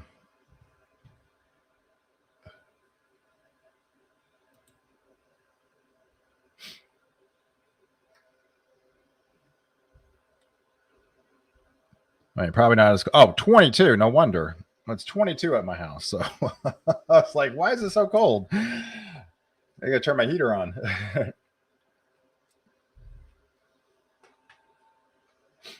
Hey, how does this rank for historic snowstorms? Well, yeah, Boston highest total is 27 inches, and they're expected to get 30. So if that happens, that would be obviously every city has its own record, but if that happens, it would be, number one all time.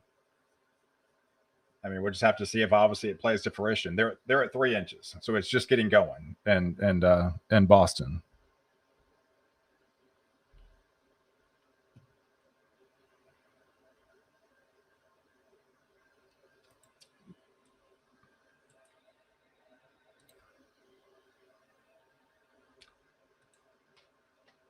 All right, so let's move through.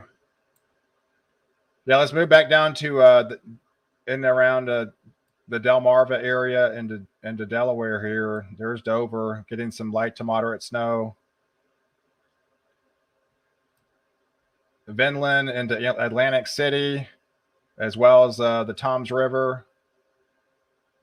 Philadelphia is getting some snow, and this is all pushing, a little bit further west.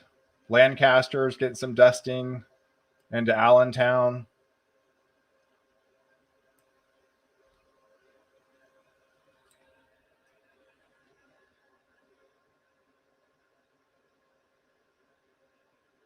Did the totals change for Connecticut? No, I mean, not to my knowledge. I don't think anything has changed. I mean, everything about this storm is coming to fruition, and more.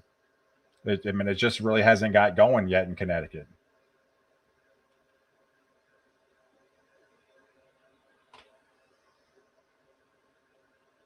Two degrees and 4 below wind chill. What I live in more or less the kind of the suburbs area, so kind of away from the city. So it's always a little bit colder at my house, but 22. My low for the year so far has been 16, actually. About a week or so ago, we were, very clear skies, light winds, and it hit 16. That's been the low that I've experienced at least where I live.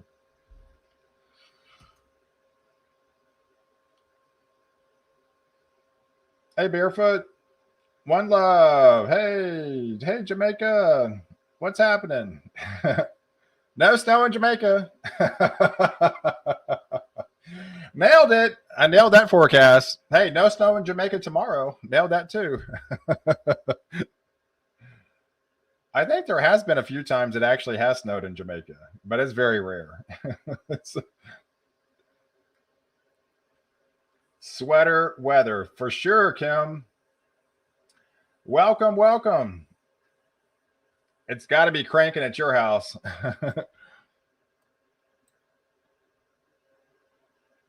Let me go back to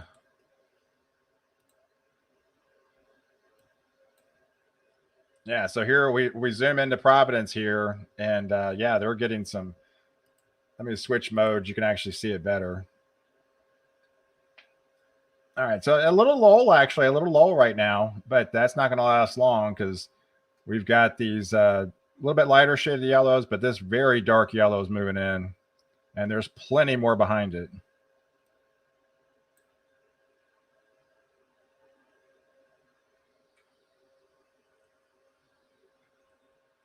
How much snow is eastern Long Island expected to get? Hey, I know portions of a Long Island are already at 10 inches. And we still have another, 12 hours left for areas in Long Island. So, I mean, I would probably add another 10 inches to that. I mean, 20 inches is probably not out of the question for portions of Long Island by the time this is done.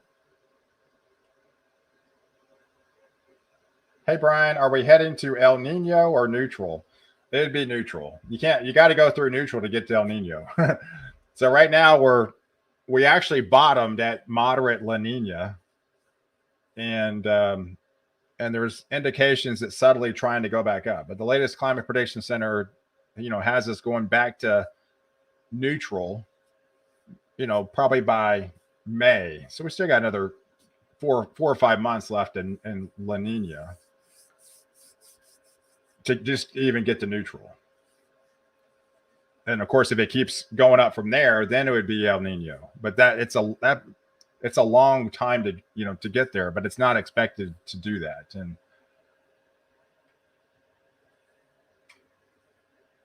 yeah, the latest update has been we're in moderate La Nina, and it slowly shifts to weak La Nina and to neutral by May and remain neutral through summer. That's basically the latest guidance.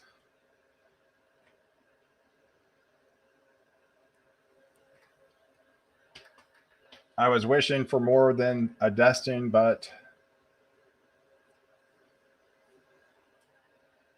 there's thunder here, but only 2 to 3 inches so far in Providence. Yeah, so it's not that far away. I mean, yes, if you really zoom in to Providence, you're actually getting a lull. I mean, there's actually not much happening right now.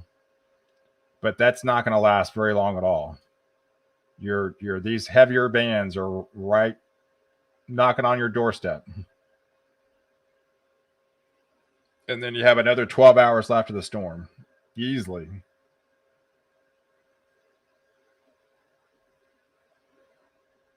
How is it possible that the intense winds aren't bringing ocean water temps over land and changing to rain? I mean, you're probably getting some coastal flooding, but the Arctic air is pushing from the north. I mean, temps are well into the 20s, and if not the teens. So you'd have to get to 32. That's a long climb to even get to freezing. So yeah, that's not happening.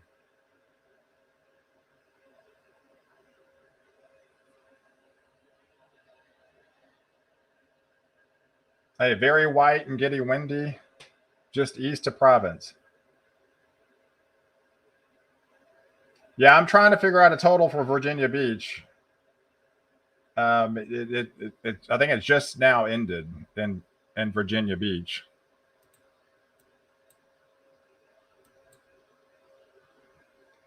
But I don't know a snowfall total as of right now.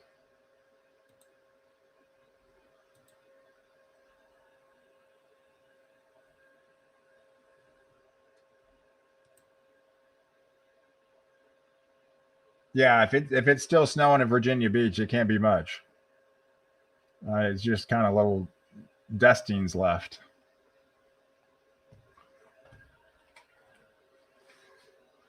You're forecasted to get 5 inches. That I know. Um,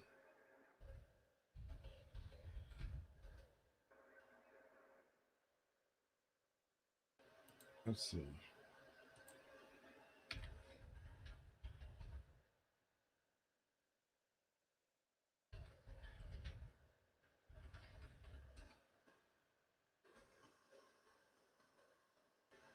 Mm,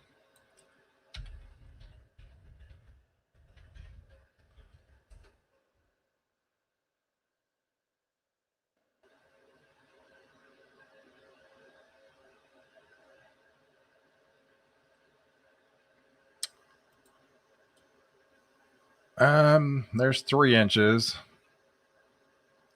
Virginia Beach near Indian River Road, Interstate 64 had 3 inches of snow. That was at 44 minutes ago.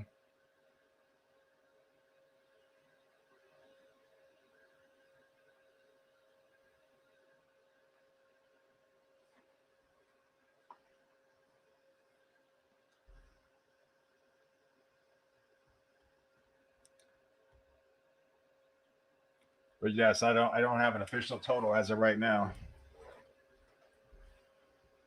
When is El Nino forms? Because we haven't had one since 2018. That's true. It's been a while since we've had El Nino. Well, I don't know. I mean, it's a long climb. We have to, like I said, get to neutral to go to El Nino. So there's been some talk about it. It goes to next winter could be El Nino, but that's such a long ways away.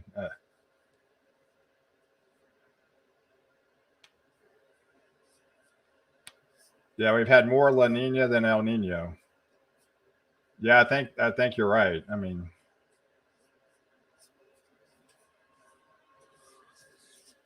I know 2015 was another El Nino. 2011, 2000. Yeah, there hadn't been that many El Ninos in the last 10 years.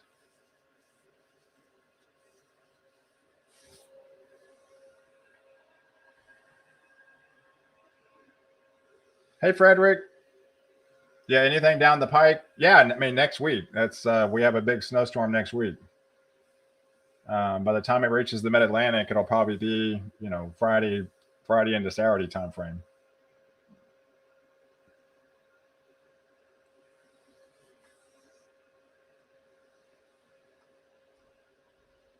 Hey, snow is piling up in the corners and in front of the cars, but there's bare spots everywhere. It can be sketchy.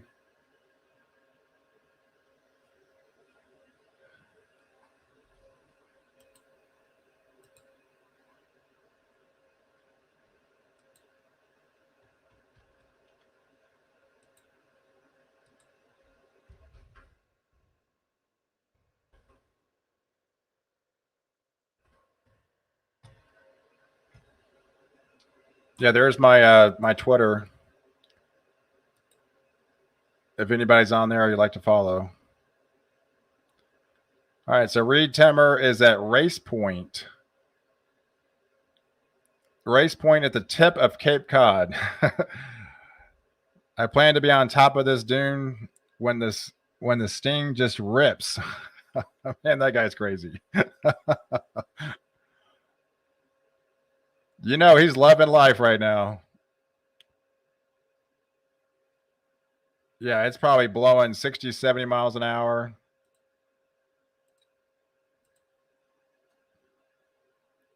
Yeah, so Reed Timmer is on Race Point at the tip of Cape Cod.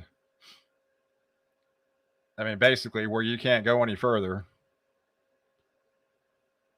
Trying to report, barely holding his phone. And you can't even see him. He's trying to wipe off the lens and it's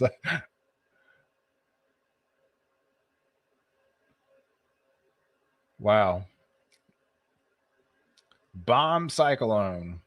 It gets the name Bomb Cyclone because you have it's a low pressure system. It's a low pressure system that once it drops more than 24 millibars in a 24-hour time span, they came up with the term bomb cyclone because the low bottoms out, like bombs out, and this low doesn't just stop at 24, it goes all the way to 40. So this one's going to have a 40 millibar drop in 24 hours. And I guess technically if it was a 48, you would have what they call a super bomb, which is even more rare. And that, if you just take that equivalent, if you had a hurricane out there and, you're talking, say, a 990 millibar low pressure, minimal hurricane category 1. And if that drops to a 950, then that would be equivalent into like the category 4 range in a 24-hour time span. And that's what they call rapid intensification. But when it's not tropical, they call it a bomb cyclone or bombogenesis.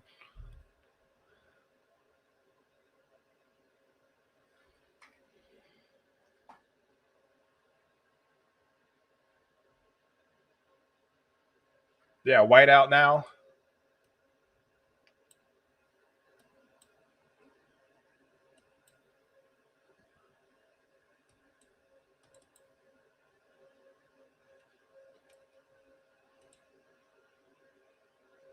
Yeah, so here's basically where Reed Timmer is. I mean, he's literally essentially, I think he's like at the tip of here. I think this is where he's at right here. He's literally at the very tip where you can't go any further. Or maybe, and he's probably closer to here. I don't know if you can't even get to that. He's not, but he's probably closer to over here. But either way, he's on the tip. He's he's in that band, right? He's in that band Clipper said that he's in whiteout because I think he's in Chatham area. And this is the reason why he's in the whiteout conditions, because of this band right here. I mean, it doesn't get any more intense than that. Look at that. I mean, that's probably the darkest of the day. I mean, that's easily cranking 3 inch per hour right now in Chatham. If not, maybe even higher. 61 dBz. That's pretty impressive.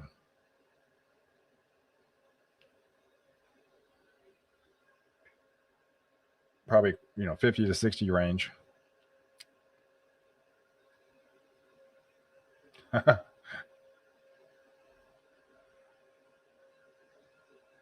Yeah, I'm anxious to see how much you get. Man, you're going to be buried.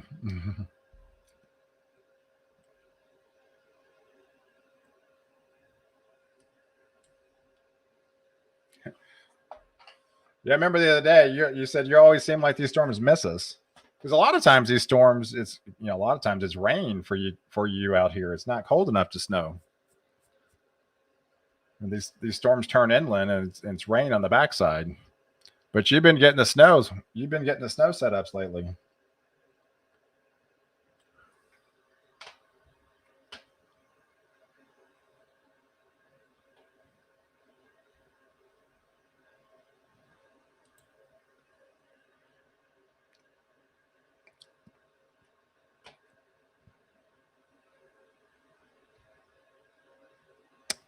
Blizzard conditions on the dunes at the tip of the Cape Cod.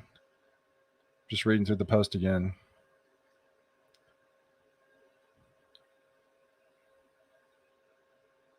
Yeah, Fork River, still very heavy snow. It is piling up.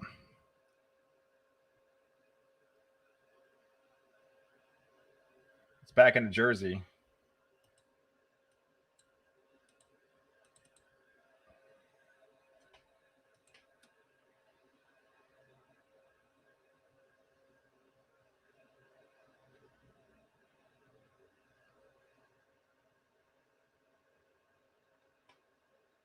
Yeah, it's moved on shore now, that band.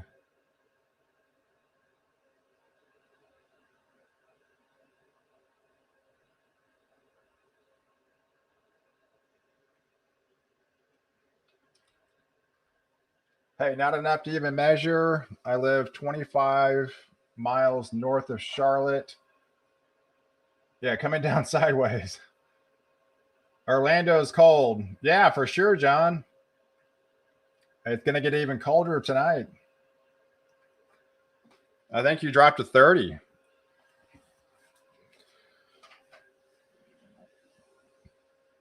The truck will be going all day. That's what my hubby said. It's diesel, so that's what it's for. It's, cool.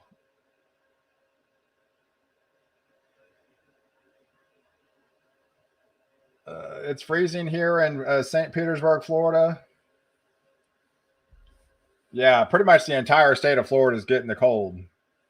And this is not even your coldest night. It's tomorrow. Tomorrow morning is. I'm in Jersey getting hammered. Yeah, I've got it zoomed in on Jersey here.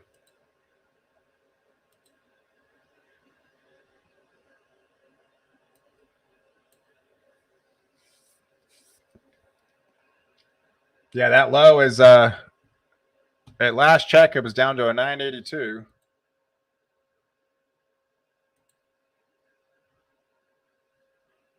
Okay, well, scratch that, down to 980 now. So the low is down to 980. So it's dropped four millibars in the last 2 hours since I've been on live. It was at 984 when I started at 5 a.m. I'm Central Time. And it's down to a 980 currently.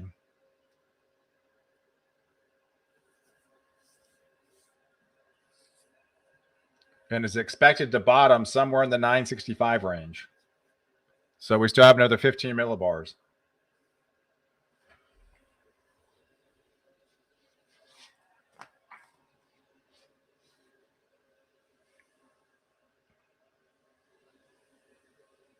Hey, Jordan. Yeah, definitely colder tonight. Tonight is your coldest night as it really bottoms out tonight. That's why you got all those hard freeze warnings and watches and frost advisories all the way into Miami. Okay, yeah, Forks River, 15 inches. Yeah, so when I started, Ross, at 5 a.m. Central 2 hours ago, Forks River had 12 and a half inches. That was the one report that stood out to me. And so now he's at 15. Wow.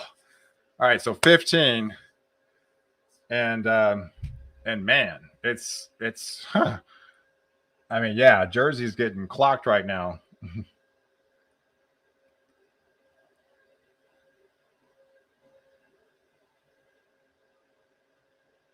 Central Massachusetts, it's 16 degrees. Oh, hey, thanks, Kevin. Thanks for coming a member. Appreciate you. 16 degrees, about 4 inches of fluffy snow, gusts to 18 miles an hour.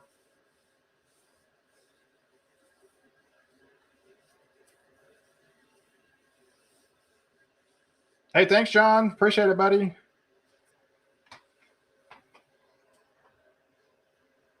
Is Jersey going to get more hours of snow? Oh yeah, easily. But yeah, by far, we still have a long ways to go.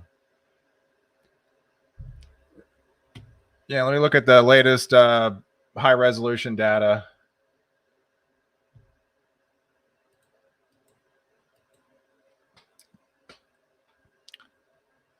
It appears Jersey's in the heavy snow through noon.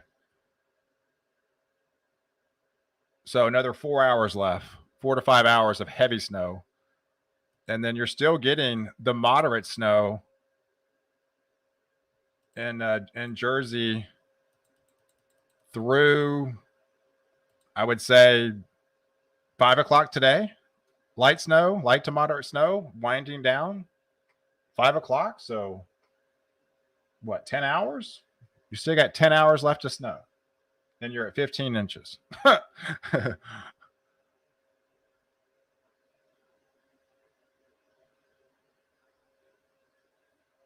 power is flickering. Oh, man.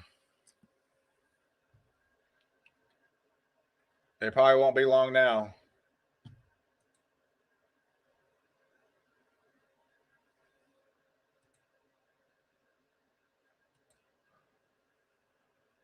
Okay. All right. So here's updated power outages in Massachusetts. We have 23,000 people now. That's up from 4,000 when I started. So it's quadrupled easily. Yeah. 23,000 customers without power. In Rhode Island, it says 4. This was as of 7:07. That was a minute ago. A minute ago, four people had no power in Rhode Island. So I would imagine it's not that far from more people losing power.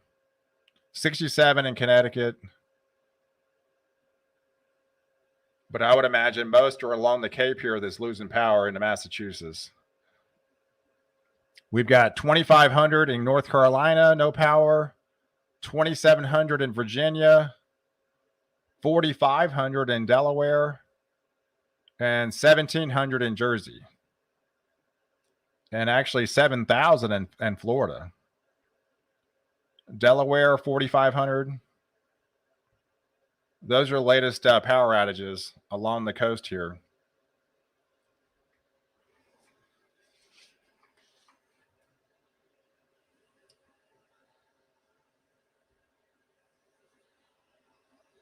Yeah, Virginia Beach. It's done. It's pretty much done snowing in Virginia Beach. We can zoom in. We zoomed in earlier.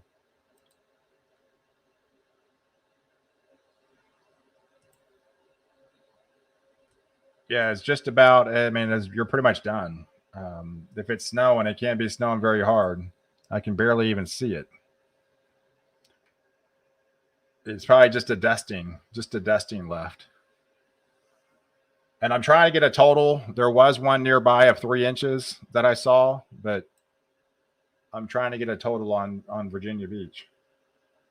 The forecast was 5.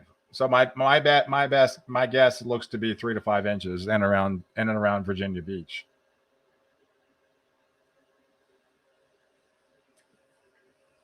New York City. That's a good bet. I mean, places in Long Island, I've already picked up close to a foot already.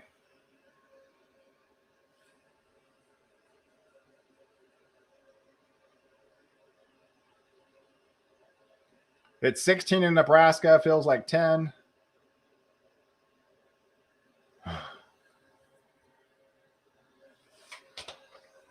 I have to make a pass with my snowblower soon. I know people in the feed's been anxious to crank up the snowblower.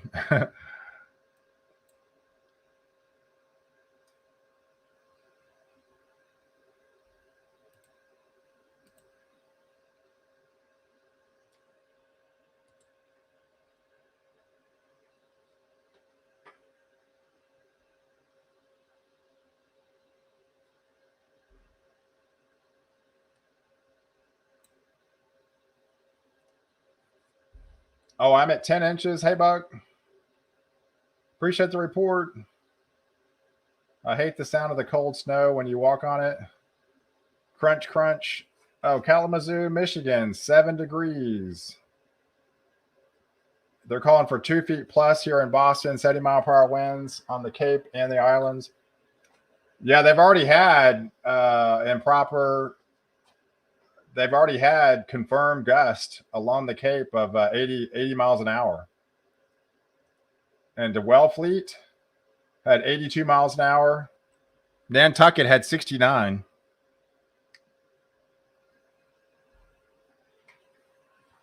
But yeah, those higher winds are moving towards Boston. Hey, Barefoot and Waterbury, Connecticut. Man, you're in the bullseye there. That snowblower is going to get a workout.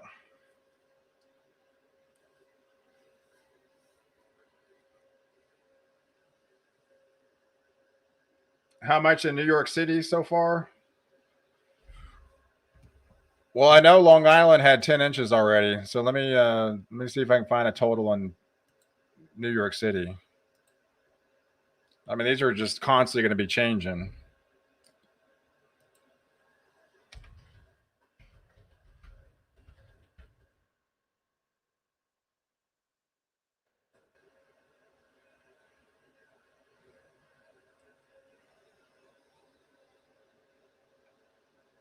Mm.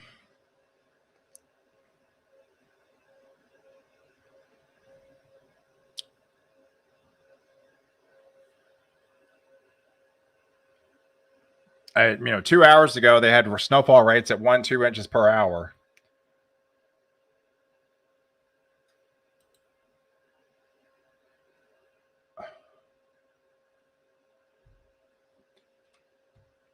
Yeah, I think Ross lives in New York City. I think he had 7 inches as of like 2 hours ago. So you're probably New York City is probably close to 7 or 8 inches by now.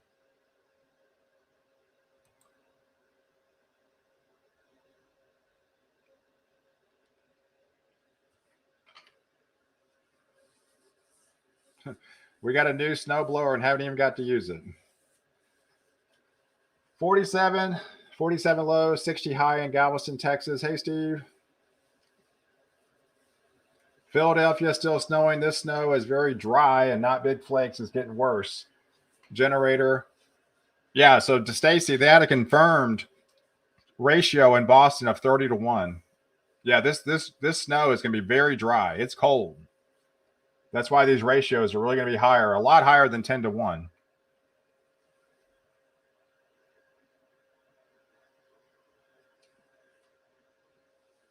Dustiness snow, weather states at 19 miles an hour.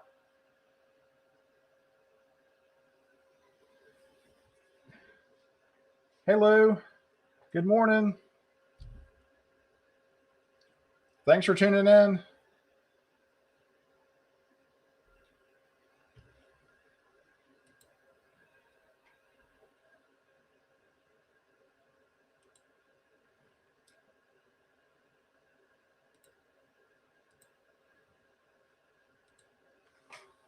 All right.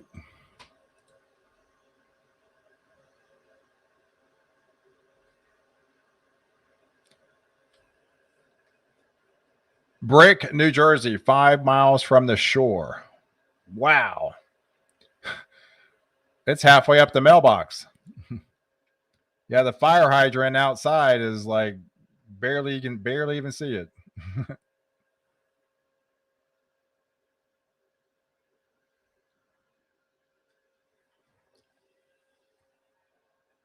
Just outside of Dover, Delaware. That was actually 10 hours ago, and it was already snowing. Had probably 2 or 3 inches of snow on the ground in Dover.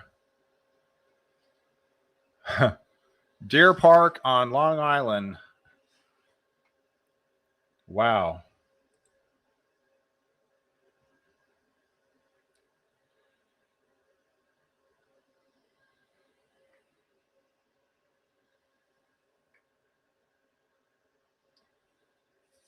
It's warmer in the snow. Pal, what's the ratio for Waterbury? I would imagine you're gonna be in probably the 20-to-1 ratio. I mean, you know, if Boston's in the 30-to-1 already, you're easily going to be in the possibly the 20-to-30 range. I mean, it's going to be plenty cold in Waterbury.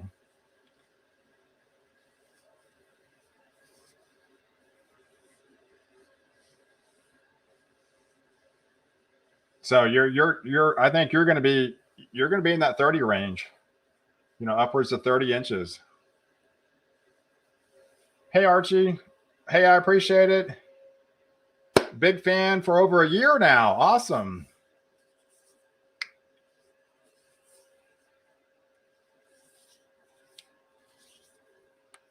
Yeah, I started about two and a half years ago on YouTube. It was over the summer. But it really wasn't until this year I kind of really got serious with it, doing more, well, really since last September.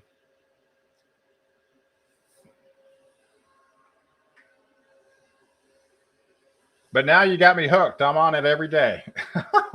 So, it's my family now.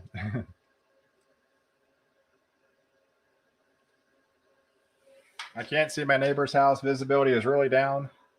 I bet, Kim. Yeah, I mean that's basically you can't see across the street. So that's where we're at in Rhode Island now. I mean, let's zoom back in.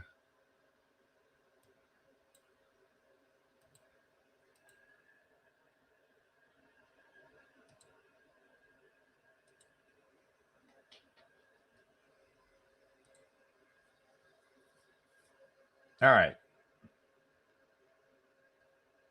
Yeah, so that lull's just about over, and it's moving back into Rhode Island.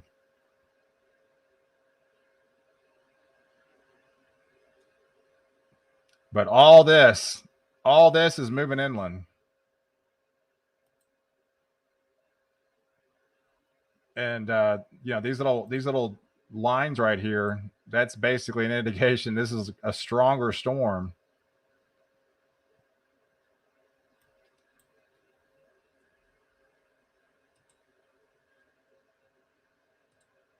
And this is moving at 42 miles an hour.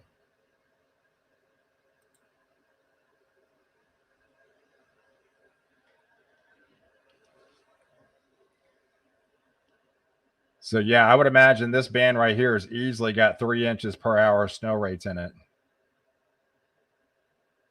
if not even higher. I'm hooked on POW. I appreciate it, Kim. Yeah, and I thanks for sending me the video yesterday too, or yeah, send me some pics. Put them on my fan page, or I don't know if you're on Twitter. You can share them on Twitter. Um,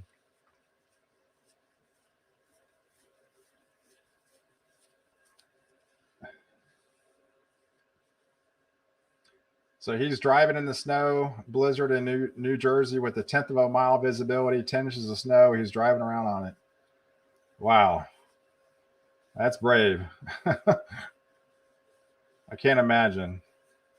A tenth of a mile visibility in a blizzard, 10 inches of snow. The sun is just setting, coming up in eastern Oklahoma, starting to charge my 18 off-grid batteries. Awesome, Kim. Greatly appreciate it. Hey, it would be cool if you can, when you're out there, maybe taking pictures, write "POW" in the snow. Write "POW Ponder." Then take a picture of that. That would be cool. And if anybody else wants to do that or is outside in the snow, you can write "POW Ponder" in the snow. Just saw that video you retweeted on Twitter, Roy, from Race Point Beach. A crazy win. Yeah, so I'll when I find some good stuff, I'll retweet them and share them so you can go on there and check it out. But wow. Yeah, here's one in Plymouth. I guess this is where Mike Seidel is right now. Man, look at that. You can barely even see the street lights. 55. I mean, we're talking heavy snow in Plymouth, Massachusetts. 55-mile-per-hour winds, whiteout conditions. Oof. Oh, man. I've never personally seen something like that in my life. So just to watch this on Facebook or Twitter, it's incredible. That's wow.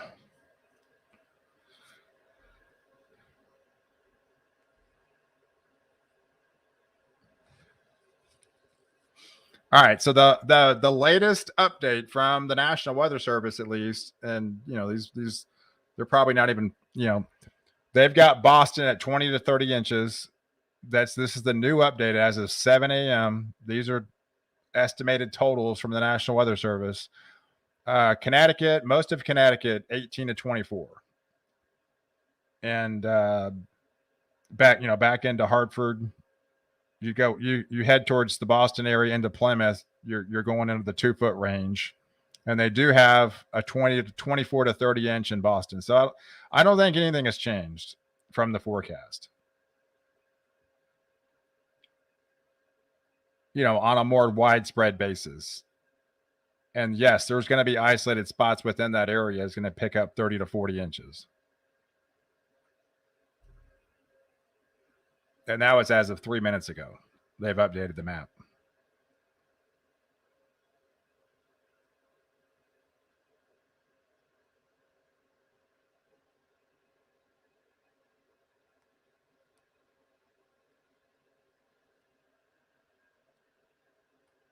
Yeah, calling for 3 to 4 inches per hour. That's already been confirmed in Boston. They had not even a tenth of snow and a tenth of liquid, and it's rained, snow 3 inches. So they've already had 30 to 1 confirmed in Boston.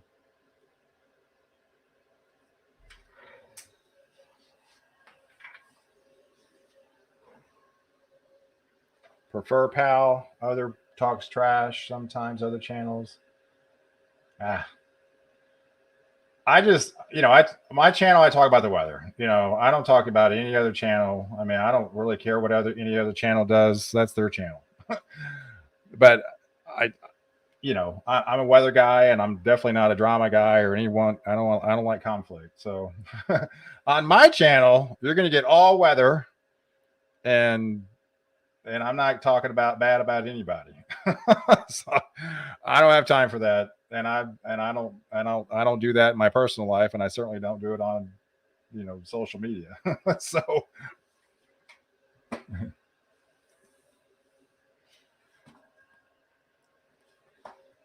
yeah, anybody has a channel that, I figure they can do whatever they want to on their channel.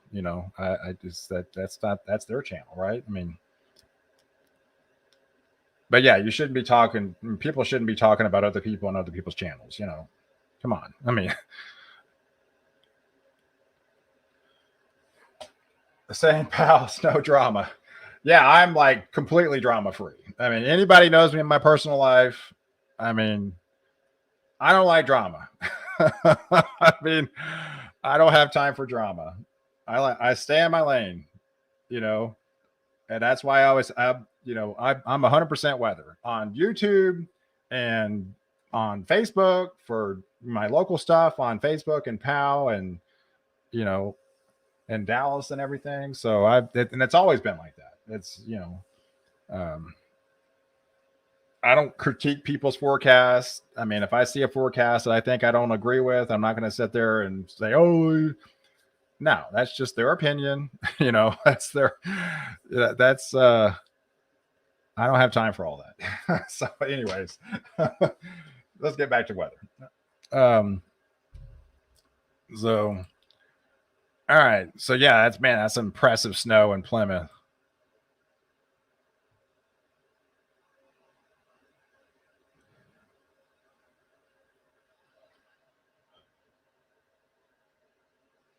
Ugh. Oh, another car driving through.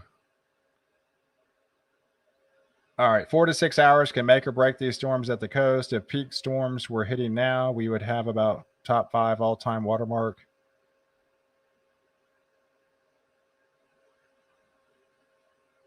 Yeah, I think one of the most impressive things about this storm is obviously it goes through the middle of the day, and obviously it's the warmest part of the day, and you're still in the low 20s, even in the peak of the day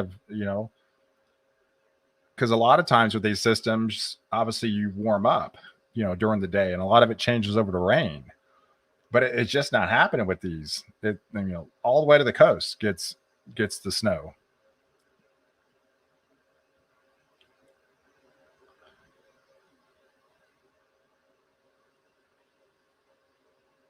Hey, stopped when I woke up at 7 in Jersey, but back to fluffing snow again. Western VA, 4 inches. We would never miss your show. Keep up the lovely work. Our homestead thanks you. Hey, thanks so much. I appreciate it. What does the weather look like for around Mayport, Pennsylvania? Mayport, Pennsylvania.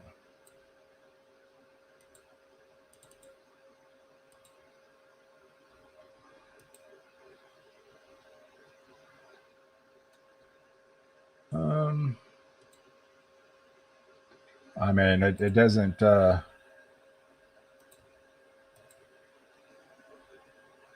right. Now what I do?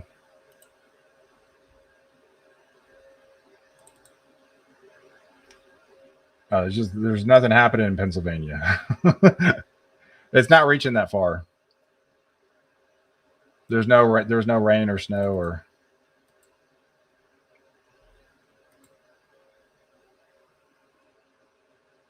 I mean, you must live west of Harrisburg because there's nothing happening. High and dry.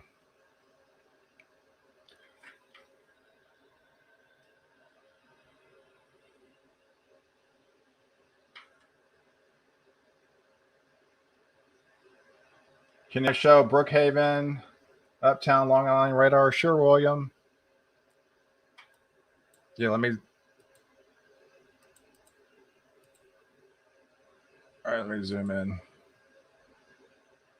Oh yeah, yeah. So there's Brookhaven here, William, and yeah, I mean it definitely appears there's a heavier band just to the east of you, back toward Hampton Bays. That will be pushing. As you can see, it just slightly pushing off to the east. It's a slow mover. So once this gets over you, that's going to be some very heavy snow for a while.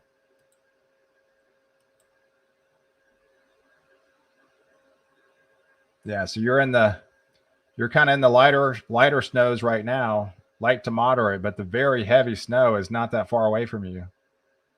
Moving in, I would say in the next 30 to 45 minutes, it should be on your doorstep.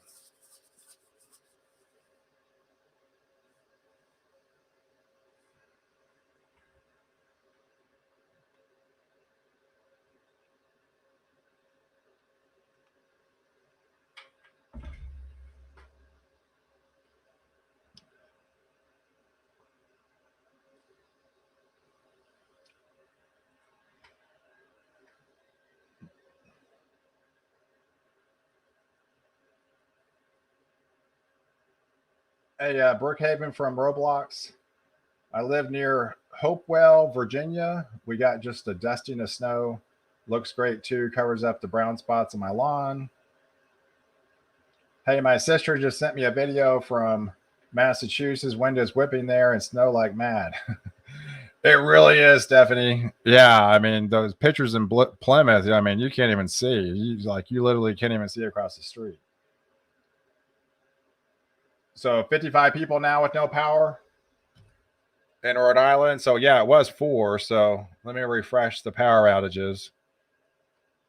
Okay, so now we've climbed to 31,000 and no power in Massachusetts. That's at 727. And there's Rhode Island. Yeah, 55 people now with no power. In New York, 173 with no power. In New Jersey, 580. Pennsylvania, 426. To Delaware, 3,700. Florida's ticked up to 8,000. So these are going to be increasing as we get deeper into the storm, unfortunately. Hey, greetings from Dallas. Awesome. Thanks for following from Dallas.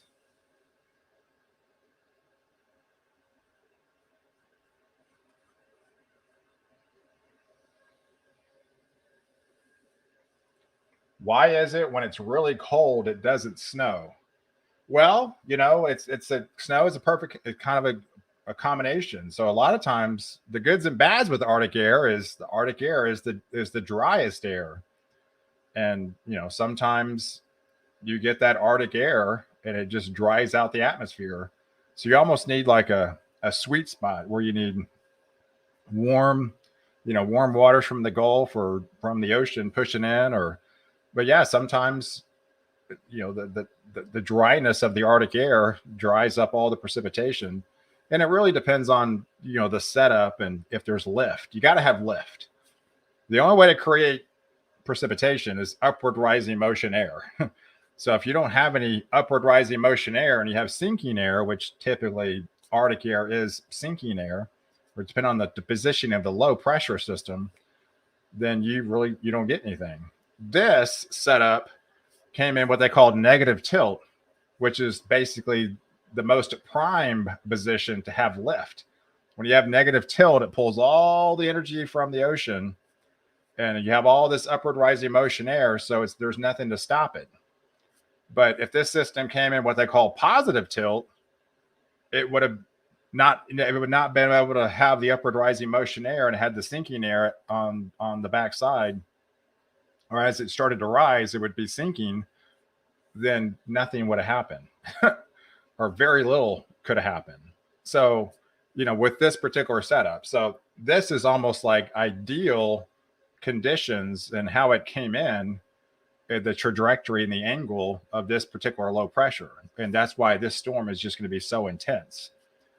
And it's, it's kind of rare to see something like that, so this very same storm could have came in a different position and we could be looking at 1 or 2 inches and that's it.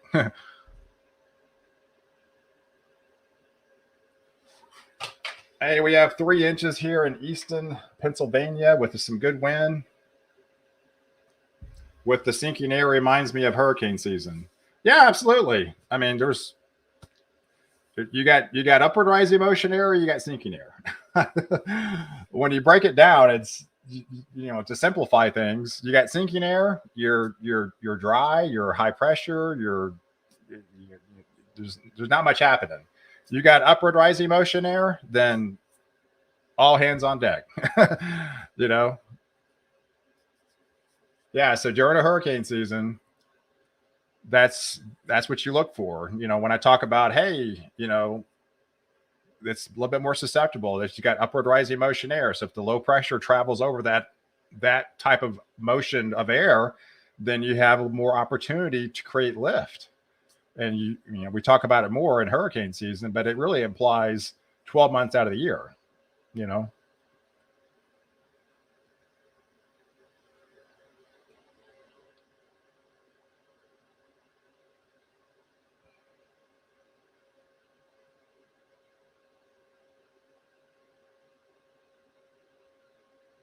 Keeping an eye on the storm, but looking ahead on Thursday and hopefully no ice.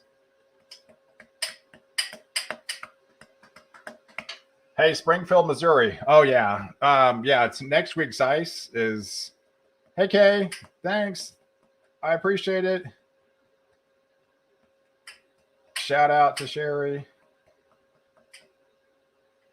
Yeah, so next week there are going to be a lot of areas that are going to be seeing a lot of ice. The thing with Arctic air too is shallow. This is a very shallow air mass coming in next week, and you're going to have a lot of kind of warmer air aloft, but then shallow air at the surface, which is going to refreeze everything. And there are going to be a lot of areas, unfortunately, going to be setting up for ice, and it could reach all the way into Dallas, Oklahoma, Missouri, heading up to Illinois, Ohio. I mean, there's going to be a big area of snow and ice. But yeah, it's pretty active next week for sure. And very cold. It's the coldest air of the season.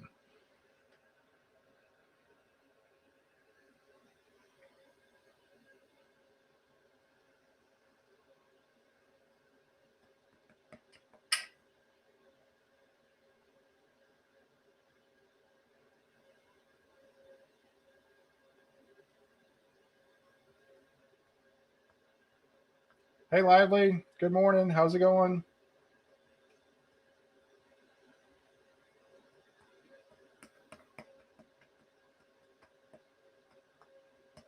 Hey, Star. East Texas, 30 degrees. Frosty and no snow. San Diego. Cool. Good morning, San Diego.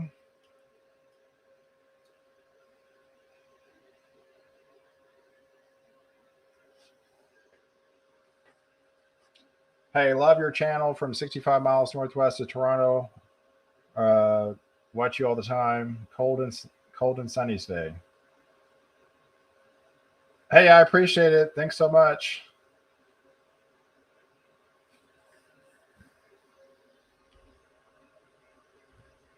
Yeah, San Diego's got to be nice right now. Of course, it's nice in Dallas. The sun's coming up.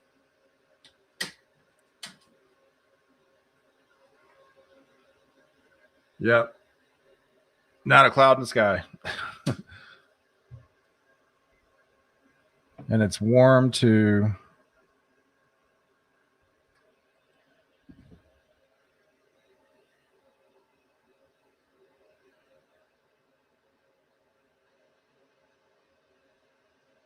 Oh, 23. It's 23 now.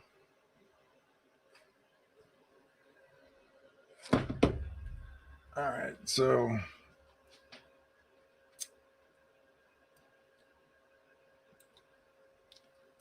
let's switch. All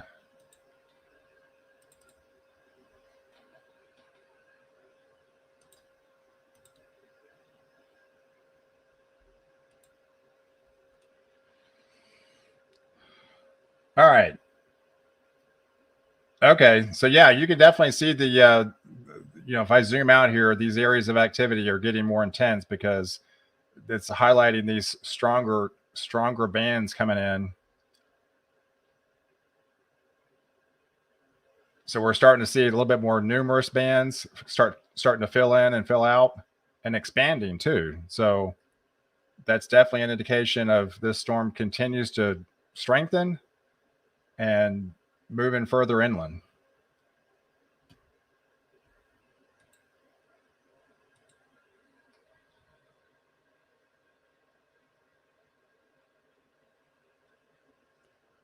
So the low pressure is still at 980.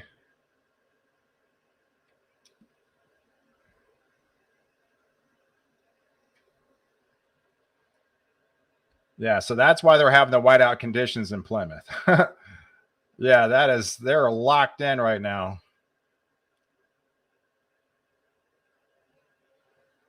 Yeah, that is a really intense band.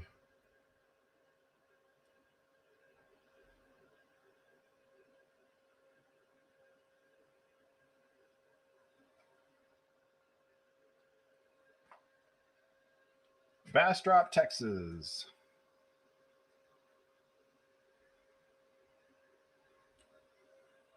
Hey, Lively, appreciate it. Thanks so much for the donation.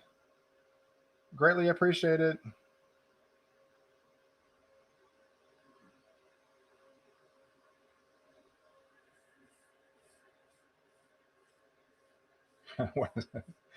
Yeah, weather is not an exact. Yeah, make believe for a question mark. It looks like this. Good thing I'm not on the East Coast, but it's quite cold.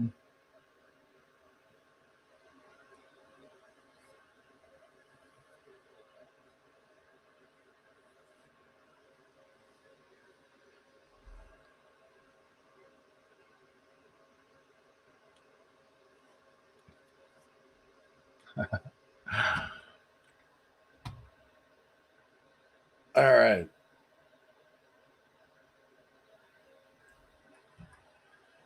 Probably should give it some more coffee. All right. Hey, I'll be back in a second. I'm going to get a refill.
Hello.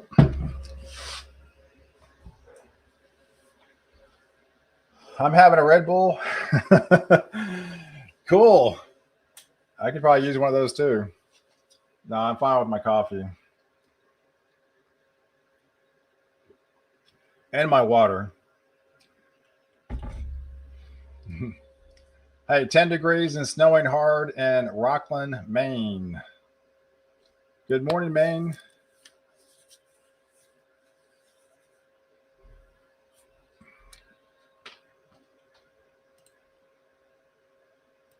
Yeah, let's zoom up to Maine now.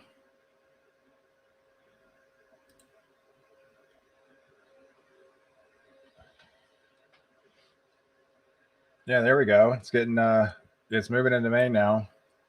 Into Augusta, into Portland. And you got some heavier bands setting up offshore here. Yeah, this whole area here is expected to get 20 inches.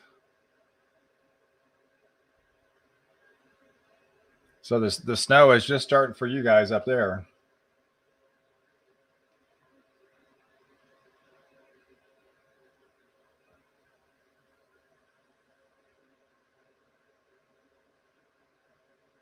Not an historic storm.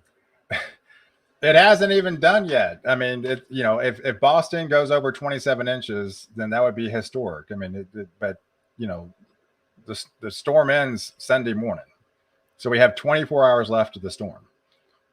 So you can't say the storm's over when it's not even not even halfway over.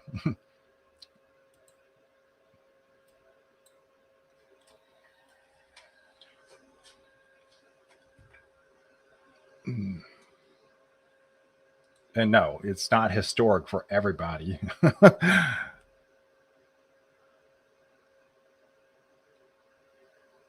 It's not the end of the world or anything. It's a snowstorm. All right.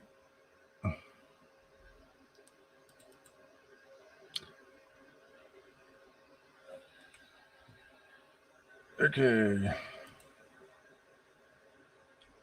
All right. So you got these so these heavier bands are moving back into the Rhode Island area.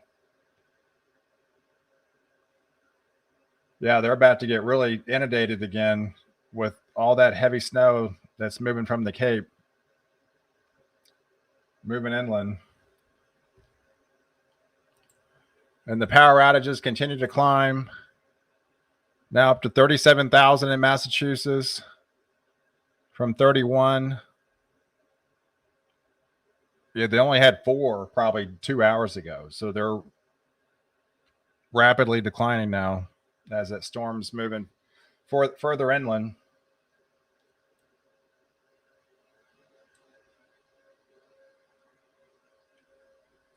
Hey, Julie, I still have power in Massachusetts. Awesome. I hope you keep it.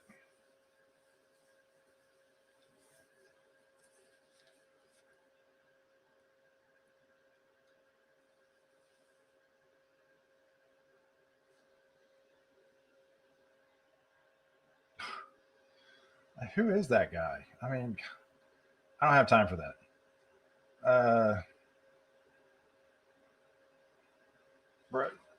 13 years old. I don't know. Yeah, he needs to get off the feed. Throw in a hurricane with it, and it's perfect storm.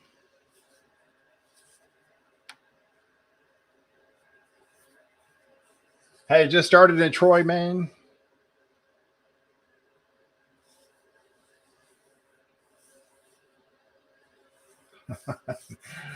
Hey, trust me, Stephanie, no worries. I'm not even paying attention anymore. Are we going to get anywhere in Springfield, Massachusetts? Oh yeah, I mean the storm is just Springfield. Oh yeah, it just hadn't made it to you yet. Yeah, these bands are going to be pushing your way here shortly.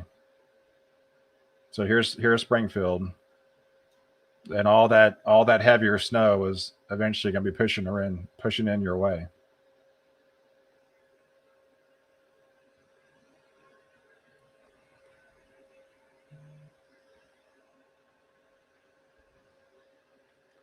Nick James.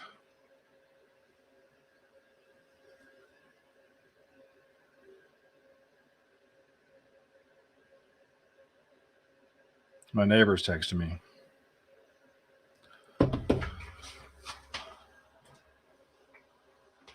Are we in the worst part of the storm? No. The storm really doesn't bottom out until about 6 o'clock tonight. So yeah, this afternoon is going to be the worst part of the storm as we get later into the afternoon.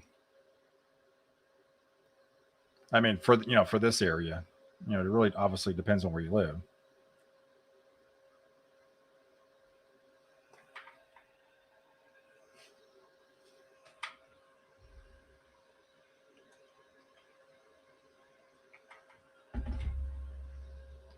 We may have maybe an inch and a breeze. Thank you. Hey, you're welcome, Jill. When will there be a PAL calendar? I don't know. I haven't thought about it.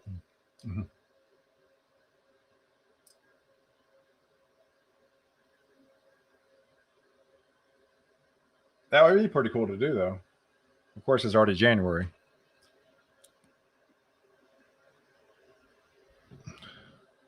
So what is this?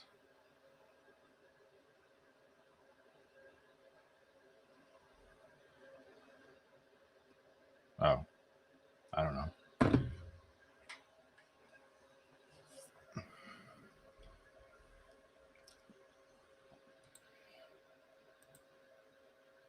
All right.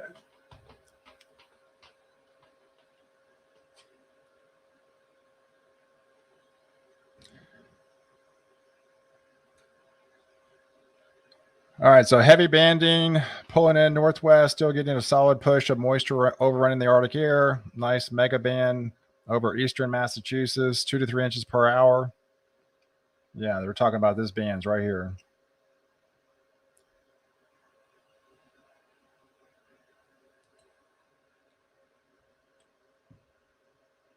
Yeah, temps in the 20s.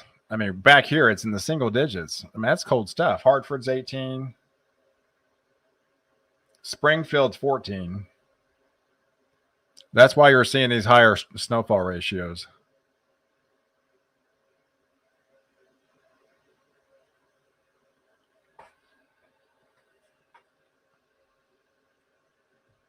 Let's see, Boston is 21.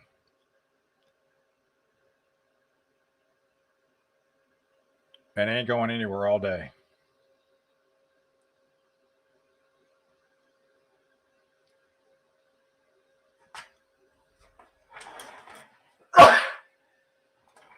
Sorry. Still snowing here in Delaware, and it's 20 degrees. Yeah, I don't think you go anywhere from 20 all day. I think it basically stays in the 20s.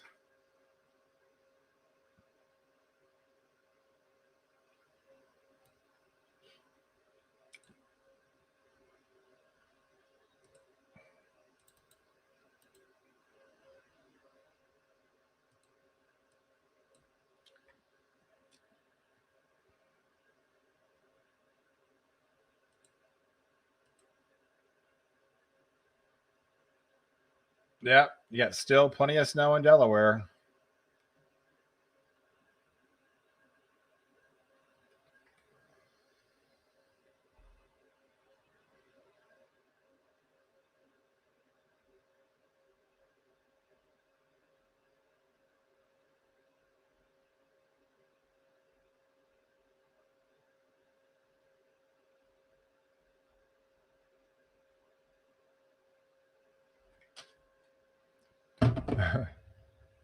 All right. Looks like it's starting to pick up now. Yeah, temperature is 19 degrees. Okay, 19 in Boston, so it's actually even dropped from what it was. Yeah, so either way, it's plenty cold, and that's why you're going to see those higher ratios, no question. So I'm definitely curious how much you end up with. Like I said, my prediction was 30. I said 30 inches would be your all-time record. So we'll see if it happens. Any truth to there is a bigger one coming next weekend. It says will impact a lot more people. Yes, absolutely. There is a big event next weekend or next week. Sorry, next week. A big Arctic blast. A huge chunk of the country is going to hit with an Arctic blast, and a lot of snow, and unfortunately a lot of ice. So I'll definitely be talking about it tomorrow. Starting on tomorrow's video. But by far the coldest temperature of the seasons, for sure. But yeah, this one, obviously this storm just impacted the Northeast. This next storm is going to impact a good chunk of the country from basically, starting in Montana, swinging all the way down to the Central Plains, even as far south as Texas, heading up into, Missouri and Ohio and all those areas up there.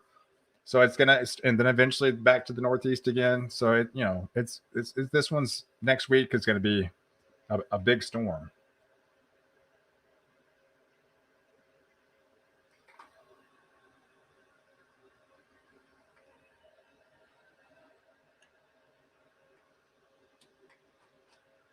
Springfield, we only got 2 inches. Really hope to get more. Yeah, it hadn't made it to you yet in Springfield, really. You'll be in the heavy band before long.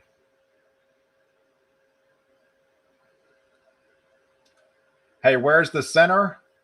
Well, the center's kind of way off the coast here. I mean, it's really out of viewing sight. But yeah, right now the low is essentially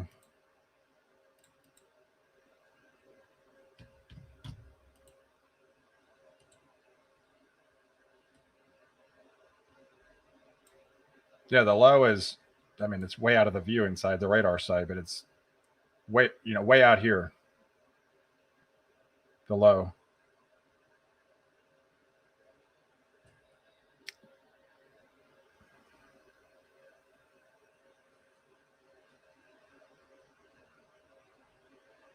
then over the next 4 or 5 hours, 6 hours, 7 hours, I mean, it gets a little bit closer. 6 or 7 hours from now, it's going to be in this range. By 3 o'clock, around 3 o'clock, it'll be right around here.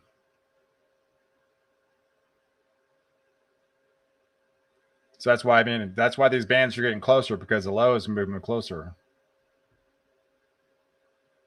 Because we're going to be and that's 6 hours from now. So you can imagine what's going to happen. This is why we're going to start seeing some impressive totals starting to really pile up.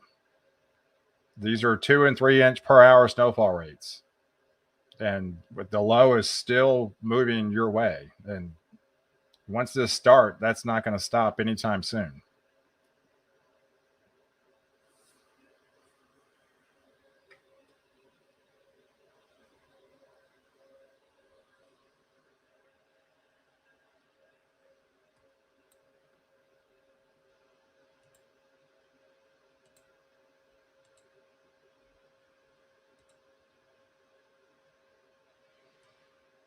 All right, so here's the main radar. For Maine, it's going to be later on tonight, later on this afternoon, and it's mainly an overnight event for Maine. But yeah, there are some snow entering the picture in southern Maine. There's Augusta back into Bangor. So it's right along the coast here in the southern fringes of Maine right now, with just kind of lighter snows.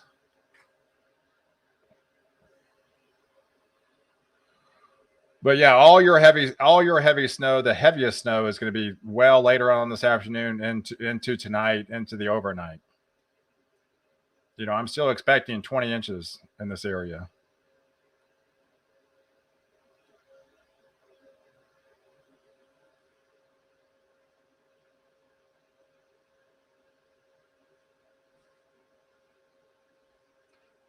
Oh, hey, Julie. Oh, yeah. I mean, you just basically, since you basically have warm air aloft, that's is essentially how it happens. This cold air sinks to the surface, so it's freezing at the surface, and then with the warmer air aloft, you're going to be able to create with obviously in some instability, that thunder snow. It'd be the same concept during a thunderstorm. It's just cold enough to snow.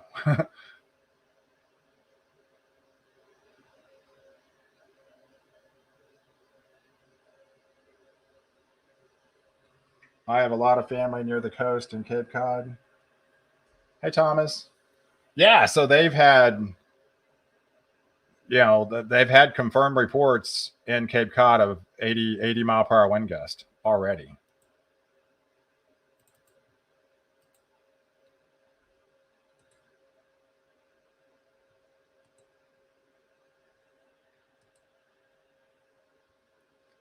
Yeah, right into the Nantucket had a 69. Right along the tip here in Provincetown had 80. So this area right here had confirmed 80 mile per hour wind gust. And that's been the highest I've seen so far. I don't expect them getting higher than that. I mean, but you never know.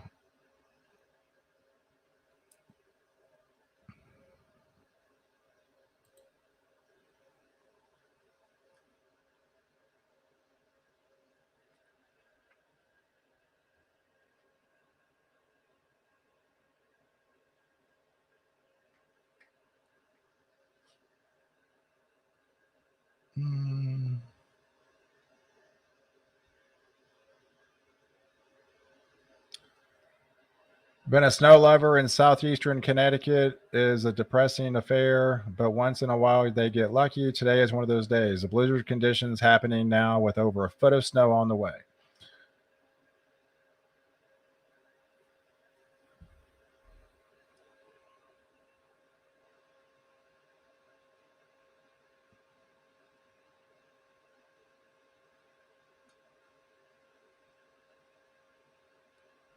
Oof.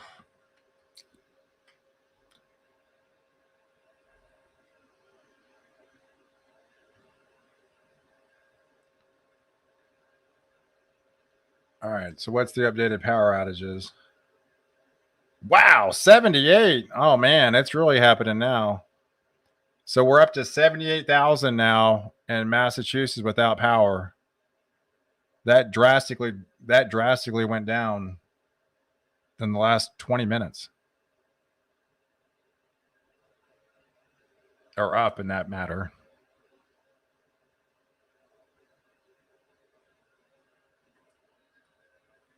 Yeah, Rhode Island's still at 55. Yeah, I mean, now that this heavy band's moving in, that's why it's really going downhill in a big way in Massachusetts now.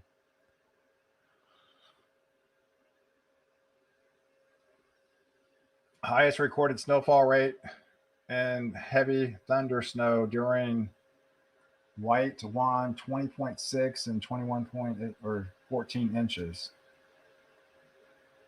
14 inches for 2 hours total, 5 feet in 24 hours. Wow.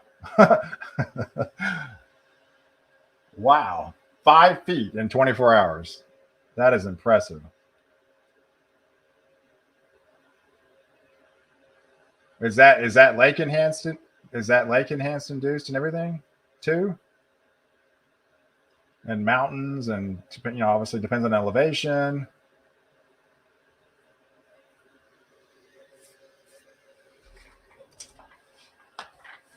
My dad grew up in Water Buffalo town. Hey, wish it would snow in Arlington, Texas. Well, you may get your wish next week. I'm definitely watching a system for Wednesday and Thursday with some snow and possible ice.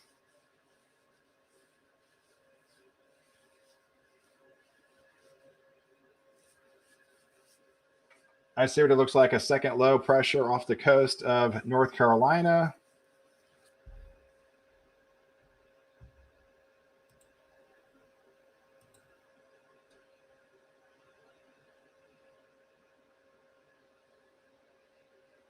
Number 470. Oh, the likes?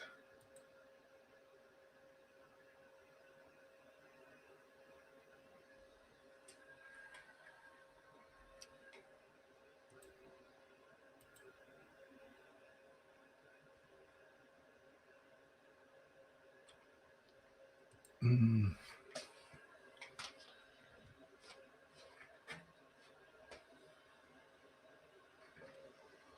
Oh, hey, Kim. Yeah, I'm just looking at your tweet now. Awesome. All right. Yes, I love the before and after.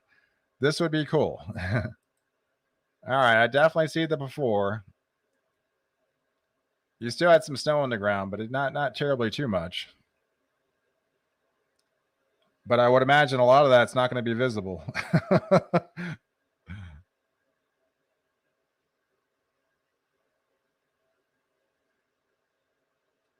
Yeah, once all that snow hits.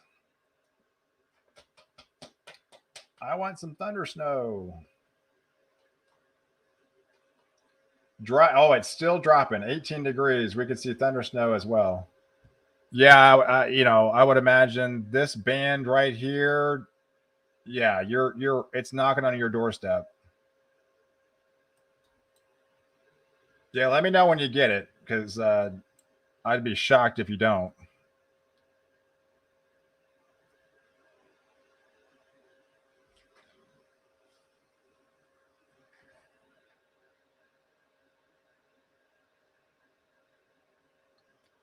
Yeah, and the temperature is still dropping because obviously it's 9 o'clock there.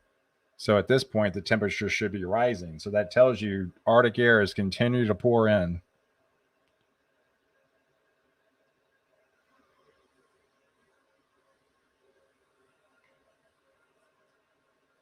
Yeah, as soon as that band hits Boston, you're going to be entrenched in that 3-hour snowfall rates for a long time. And then the blizzard like conditions, perfect storm. It almost really looks like it is. Especially when that low is going to be getting near you by 3 or 4 o'clock.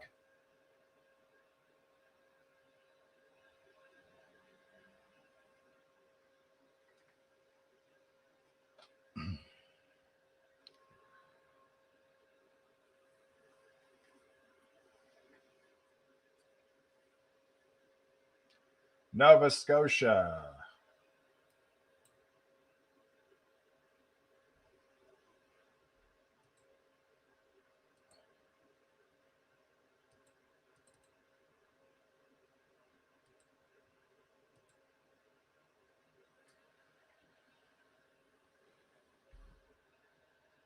Yeah, it'll be heading your way, but it just didn't look like it started yet. You got small snow showers down to the south here in Nova Scotia, but not anything at the moment.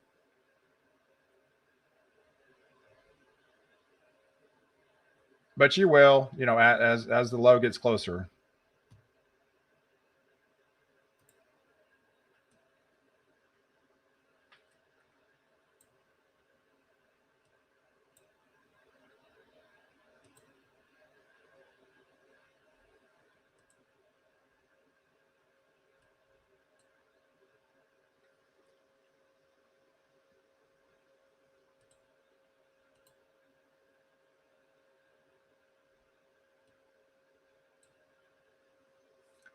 Yeah, it's still snowing pretty good in Atlantic City.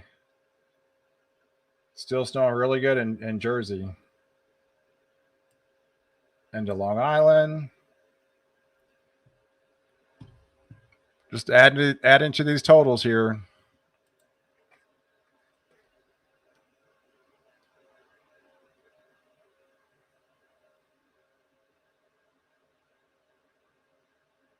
Yeah, Halifax is snowing.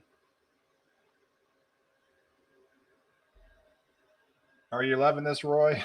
Yes. I don't actually get to see it. It's a perfect day for me outside my window, but at least I get to talk about it and view it. And I love this kind of stuff. It's especially a storm like this where it's like really really intense. I mean, these are like weather guys' dreams, especially to experience it.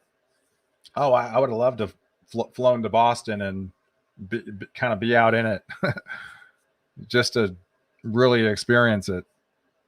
Probably been really freezing, but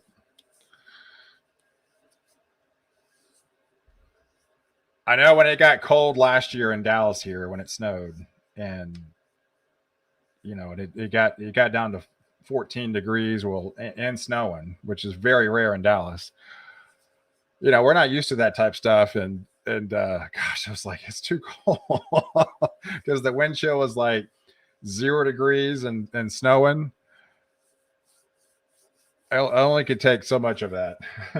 So,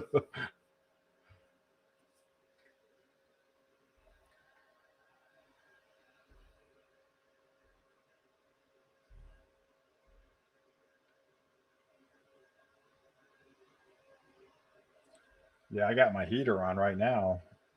That I'm feeling my heater.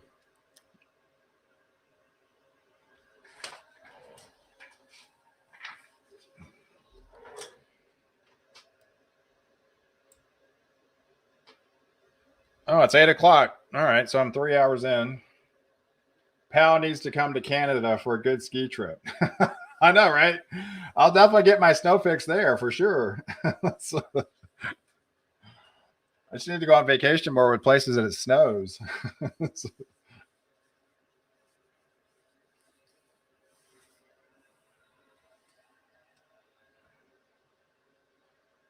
Some years you won't even get a storm like this one is like this one. So enjoy. Oh yeah, I mean, well, even like Boston, they haven't had a blizzard warning since what 2018, almost 4 years. So even for places that snow a lot, they don't see this every year.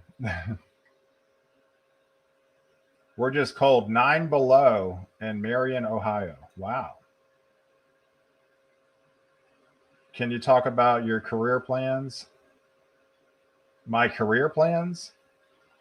I'm on here. I don't plan on leaving YouTube. I'm on YouTube, Facebook, all the social platforms. I don't plan to change any of that. Pal for president. Appreciate your work, pal. Yeah, no, I own PAL. I mean, PAL's my company, so I probably wouldn't leave it to go work somewhere else.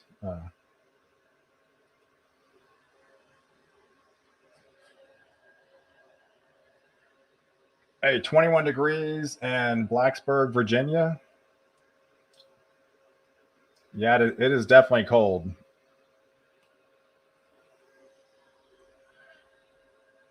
Yeah, you pretty much have widespread 20s and teens, and there's even some sporadic single digits in areas. Yeah, just watched Boston local reports. 2 out of 3 is predicting 12 to 18. The third predicted 18 to 28. Which one do you lean towards? Well, the official report from the National Weather Service that they just came out with an hour ago, 24 to 30 inches in Boston, and I had 30 inches in Boston yesterday. So yeah, this as of 7 a.m. from the National Weather Service, they have Boston at 24 to 30 inches of snow.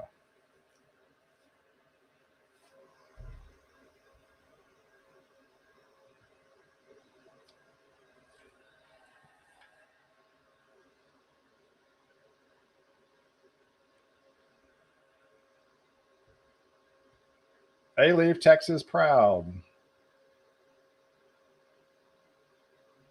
I thought you were offered a spot on a network in Houston. No, I did this show in Dallas for about 3 or 4 weeks. But I mean, I did it didn't work out. I was just doing it one day a week on Saturdays, but it really wasn't worth my time to do it. And then I had 3 minutes to talk. Right? I mean, that's what happens when you talk on air and you have 3 minutes. That's it. You seen my show? It's more than 3 minutes. so, so, yeah.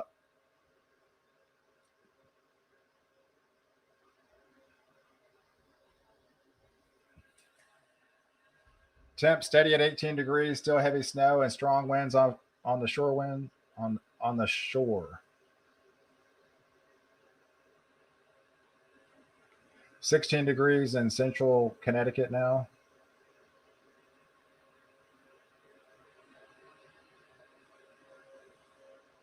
Oh yeah, you remember. Yes, I grew up in Alief. I went to Hastings and you went to Elsig. Cool.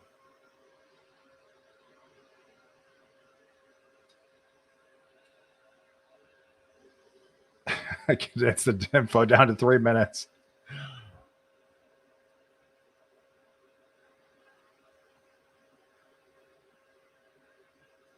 Watching from the Woodlands, Texas. Yeah, I love the Woodlands. That's a great area.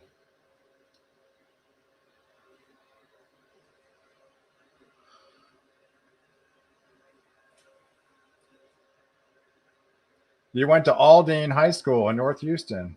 Oh, cool.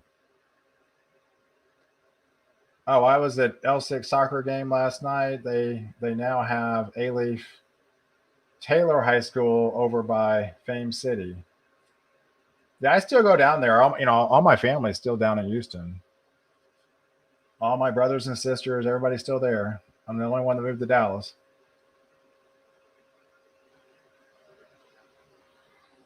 So I make the trip a couple times a year.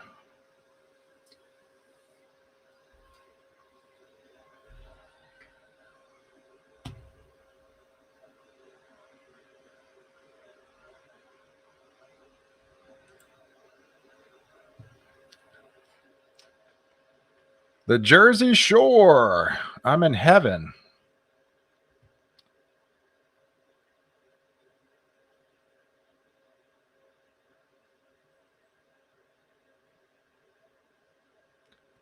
A foot. A foot of snow along the Jersey Shore. That's impressive.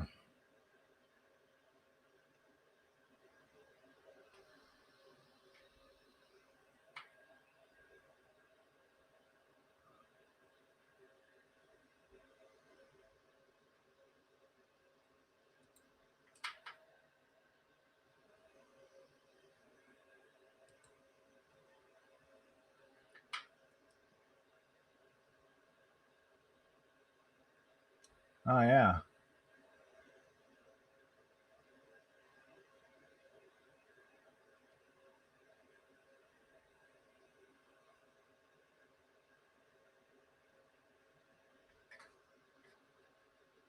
Hey, you're doing fine, pal. Stay the course. Appreciate your work. Hey, 6.5 inches in Marblehead, Massachusetts. 27 degrees now, and the Panhandle. Yeah, today's the rebound day for Texas. Yeah, you're cold this morning because you're clear, but most of Texas rapidly warms this afternoon.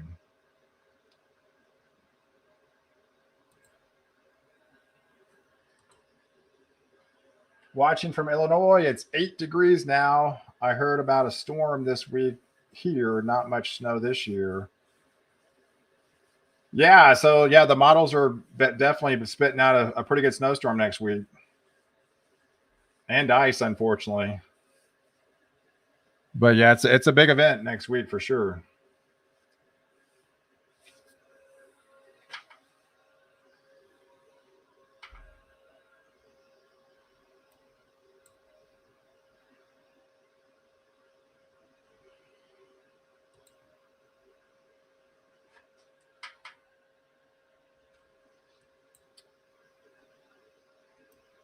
Let me zoom back down to your South Carolina, see if it's still snowing there.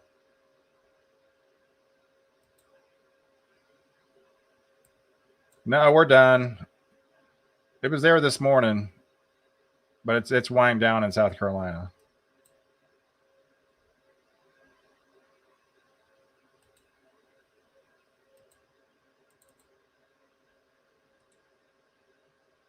All right, it's moving away from North Carolina too already.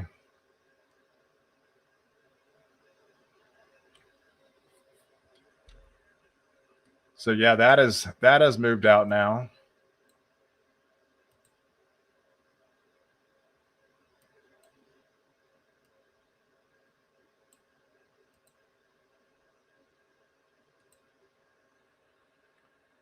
And you're pretty much done in Virginia Beach.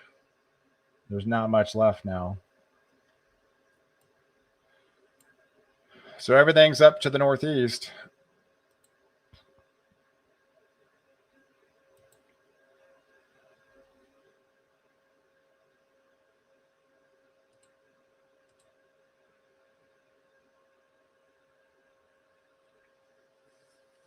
I mean, it's still snowing pretty good in Delaware.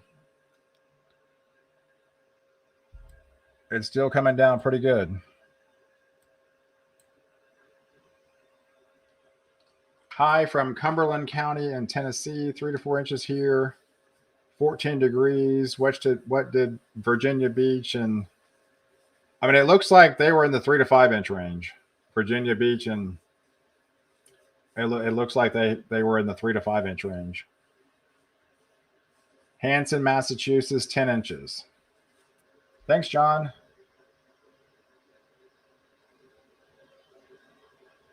Oh, we'll take video at noon. Awesome. Yeah, definitely. Did you know the blizzard standards are different in Canada than the standards in the States?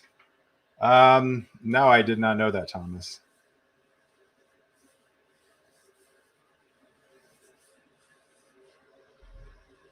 So what's what's their ratio in Canada?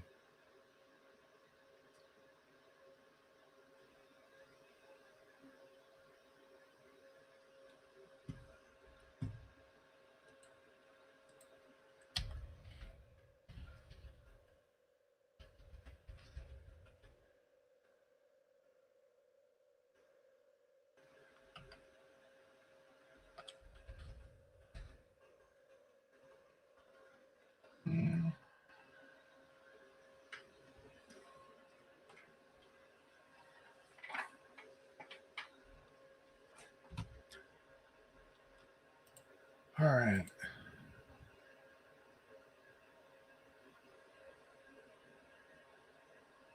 So Florida has now reached 10,000 without power.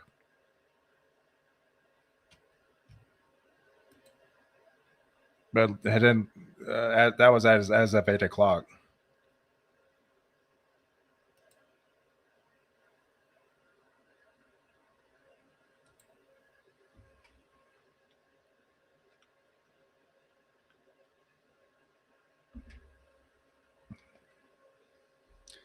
Lancaster, Pennsylvania. It looks like a couple inches at least.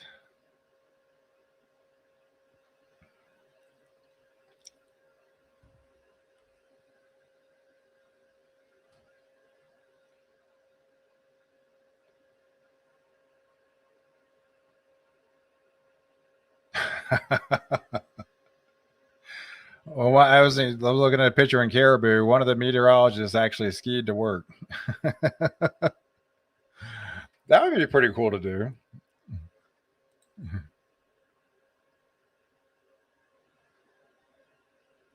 Oh, Ocean City, Maryland, on the boardwalk 6 months ago. Yeah, I'll retweet that one. Dorchester, 5.5 inches. So we got a snow total in Dorchester 2 minutes ago at 9 a.m. 5.5 inches.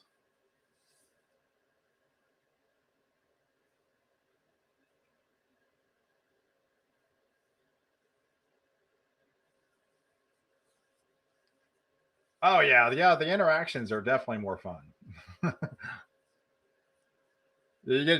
You literally get 3 minutes to talk on TV and you're done.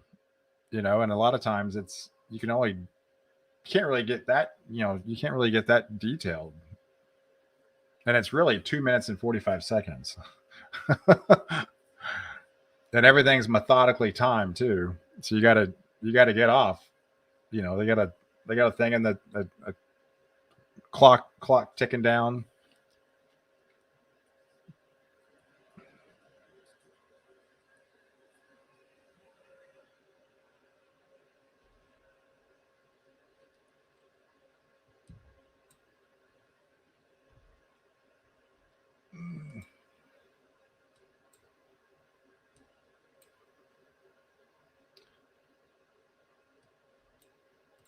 So what about DC?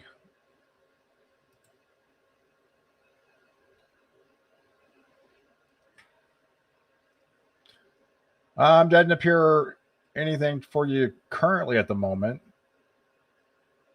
It's out to the west.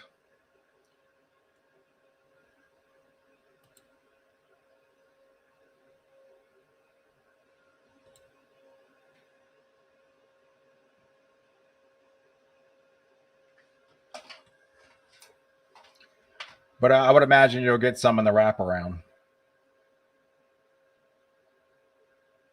But no snow in DC at the moment. And you were only expected to get 2 or 3 inches in DC. It wasn't a big event or anything in DC.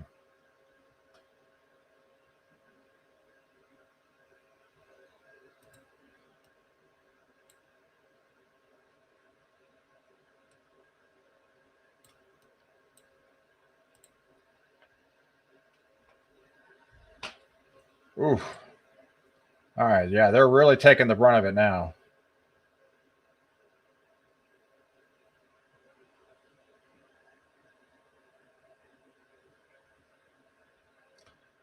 Yeah, so all that heavier snow, look at that. It moved into Boston now. Now into Providence. Back into Fall River here. Yeah, it's really closing in now. And there's another band offshore moving in. Yeah, you see how it merged together here? Everything's just expanding.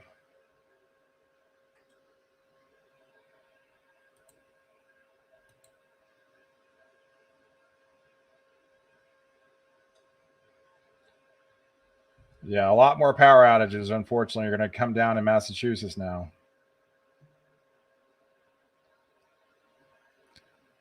Hey, Thomas. Yeah, thanks for following me on Twitter.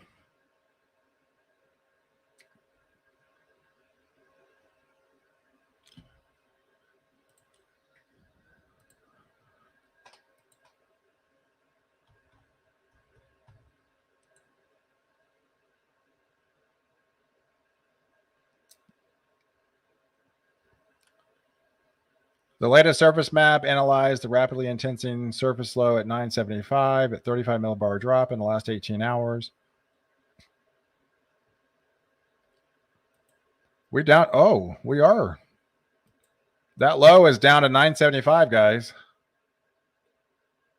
So we dropped another 5 millibars in the last 30 minutes. Wow. All right. So it's really intensifying now. Yeah. So when I started, it was at 984 at 5 a.m. So 3.5 hours, we dropped 9 millibars and just 5 in the last 30 minutes.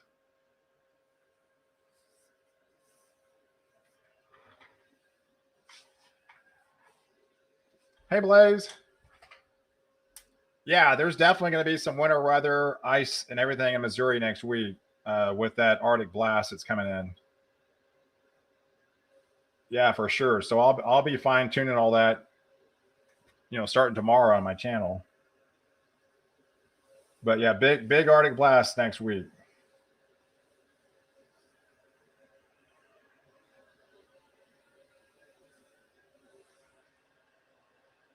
Yes, correct, Kay. Yeah, the lower barometric pressure, the worse the storm gets. Yeah, it's supposed to bottom up around 965, and we're at 975 right now. But that's just what the models say. I mean, it could go lower than that, but we're at 975.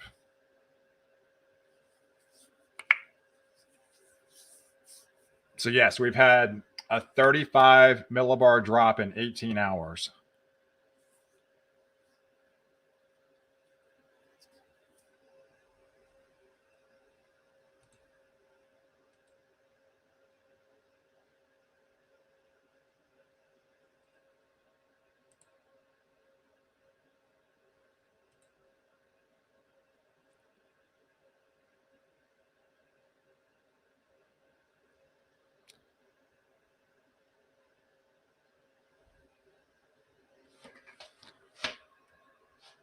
Heavy snow and windy conditions in Deer Park, Long Island, and it's now 19 degrees in Deer Park, Long Island. All right, so as of 2 minutes ago, here's some snow reports. Forked River, 15.5 inches. Atlantic City, 15 inches. New York, 4.5 inches. So that's in Jersey.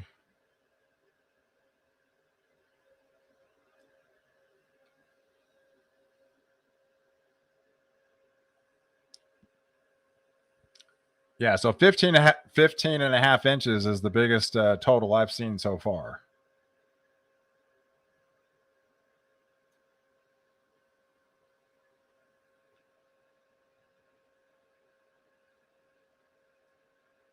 All right, Greensboro, North Carolina, 1.5 inches.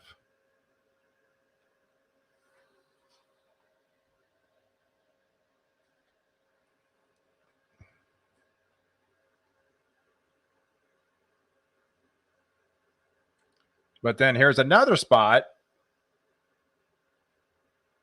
just outside of Greensboro, had 3 inches.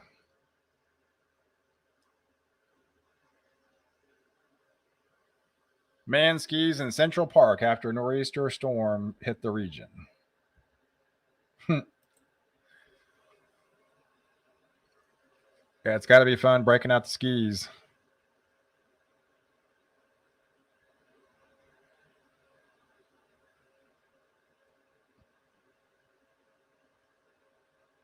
Oh, so updated total in Boston, it looks like 5.5 inches now.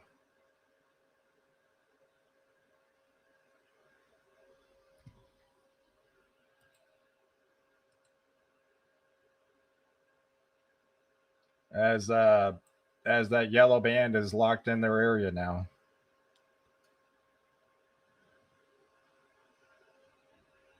Temp has dropped to 17. Wow. 17 degrees. Quincy, 3 miles south of Boston, has closed offshore roads for flooding. Can you check the tweet I sent you, Thomas? I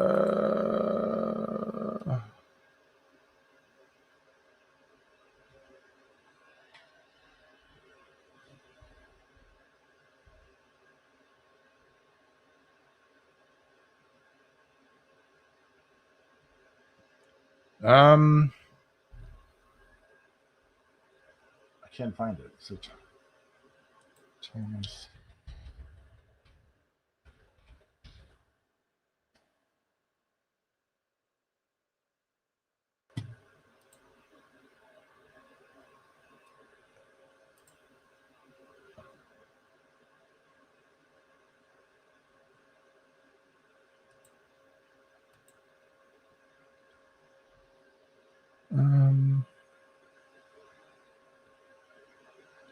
Tweet. Yeah, sorry, Thomas. I can't see the tweet. I'm not sure.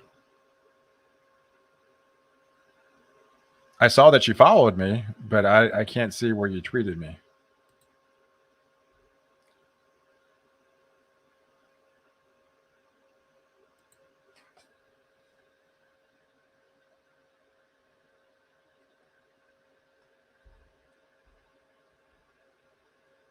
Four and a half inches at 9 a.m. in Dennis, Massachusetts. Moderate snow and thick blowing snow. Can't even see the pond, much less across what we're at quarter-mile visibility. Highest wind gust so far is 36 miles an hour.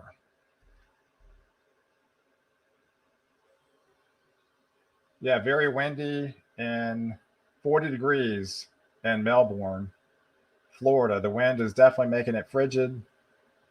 Didn't get as cold as I thought it would overnight, so that's a bonus. Yeah, your cold night is actually tonight. That's your coldest night. But yeah, that's because of the windy conditions. That's why you're getting all the power outages. Oh, here we go. I got it, Thomas. All right. Oh yeah, Nova Scotia here, Halifax. I had a friend that just moved there recently. Yeah, look at that. 4 to 8 inches, 80-mile-per-hour wind gust.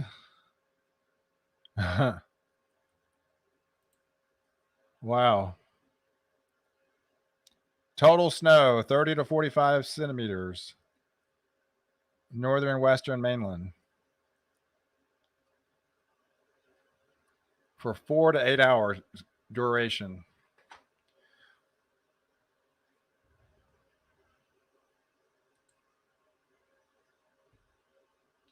Any signs of a very bitter cold spell hitting central and no.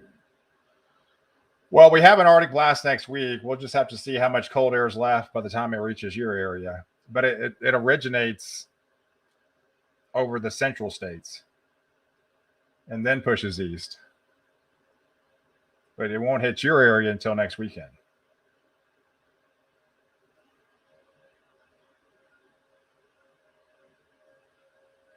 But it's definitely by far the coldest of the season.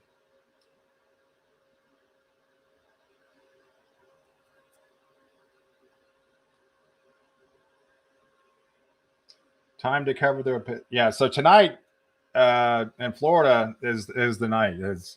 That's the night. Jacksonville is supposed to hit 24 degrees. Orlando probably down to 30. Miami down to like 36. Much of the Panhandle like in the low 20s. Yeah, Fort Myers down to a freeze. So it's a very rare event in Florida tonight.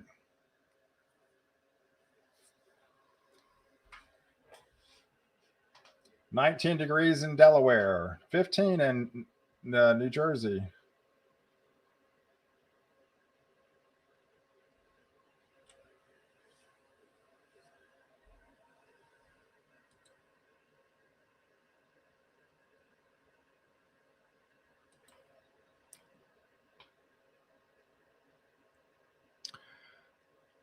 So 65-mile-per-hour wind gust just reported in Connecticut.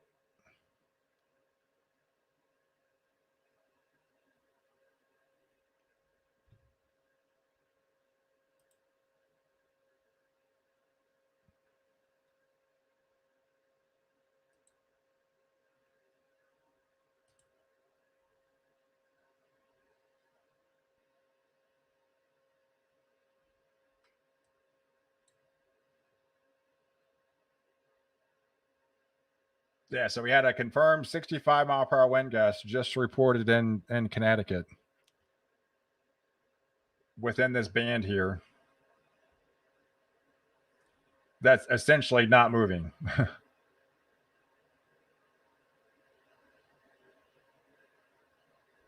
Yeah, you see that?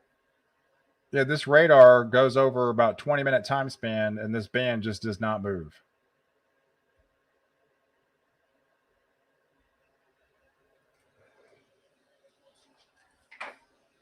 Welcome to the Powell family.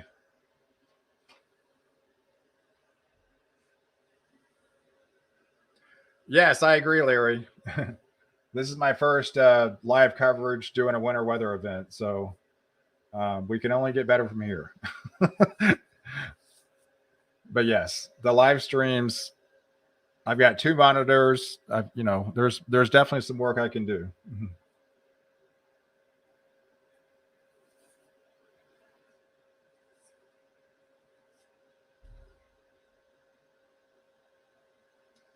Hey, pal, the weather forecasting is right on the money. I live in Maine. We're getting hit with 22-mile-per-hour winds. Feels like 9 degrees, feels like 11.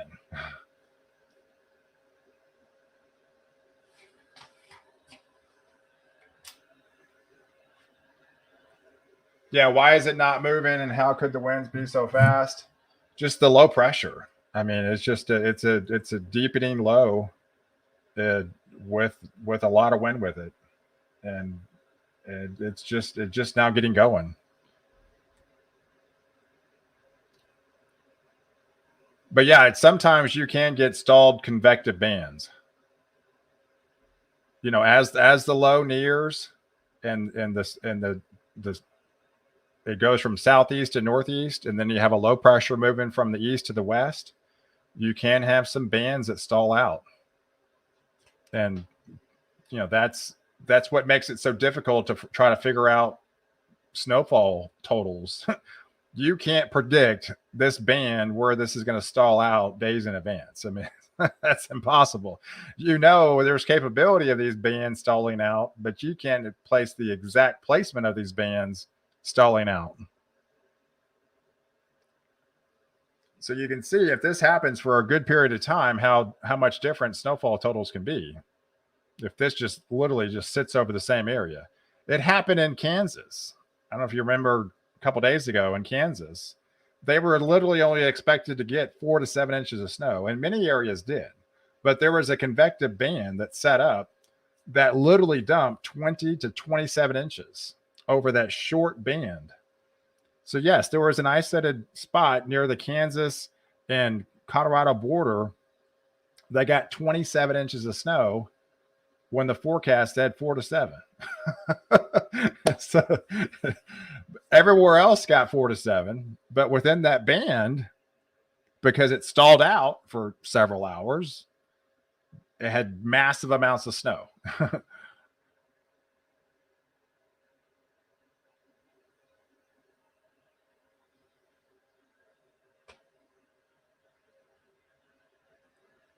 Oh no. Hey Glitch, hope it came back on. Yeah, things are going downhill quickly.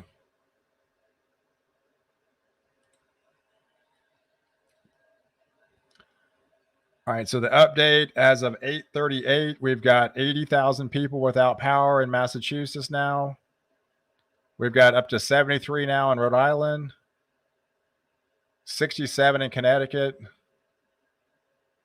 71 in New Hampshire, 7 in Maine, and then 5,000 now in Florida. But by far, Massachusetts has the worst outages. Hey, I appreciate it. Thanks for the super. Thanks for the donation.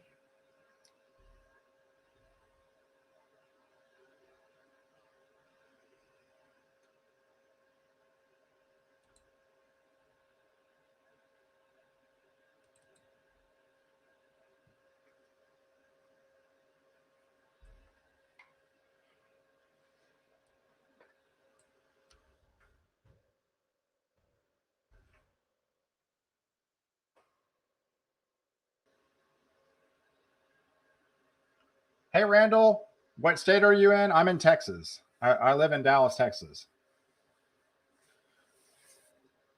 And there's not a cloud in the sky. It's bright and sunny. It's a beautiful day in Texas.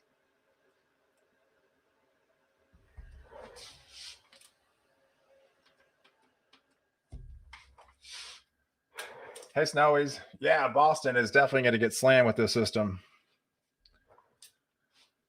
for sure. I had to turn my heater off.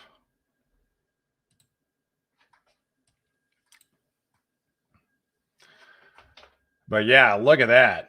Man, talk about locked in. Things are crazy for miles in Massachusetts right now. Whiteout conditions for miles. Going into Rhode Island, it's locked over Providence now, and they're into Warwick. Back into Plymouth. And you're not done. You got more on the way.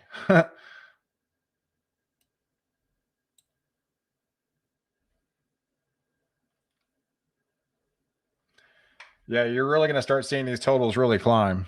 You're going to start making big jumps every hour.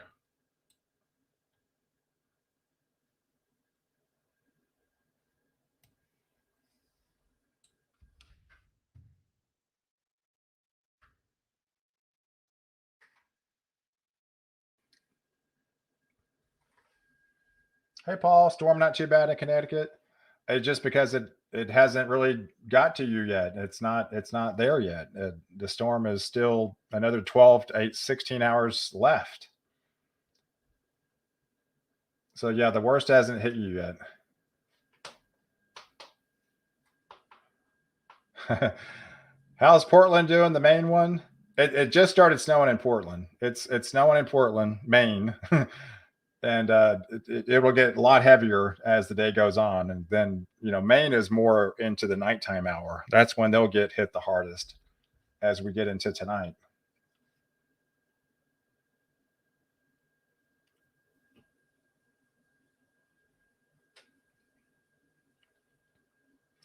My niece is in Fort Worth, and sadly, she said she was without power last year when all it went. Yeah, there were a lot of people in Texas that didn't have power.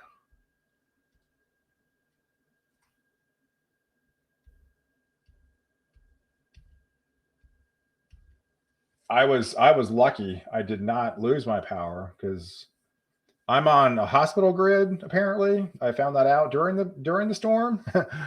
That you kind of feel bad because across the street had no power, and we had power because we were on the hospital grid, and they don't, you know, ours stayed on the entire time. So yeah, Texas has its own power grid. Yeah, a lot of it was the demand was high and they were shutting off the power. It wasn't like the storm derailed the power. It was the power company turning off the power because of the demand on the grid. The storm itself did not even touch. What if the grid was fine, then no one would have lost power. The only reason why people lost power is because they literally flipped a switch and turned it off,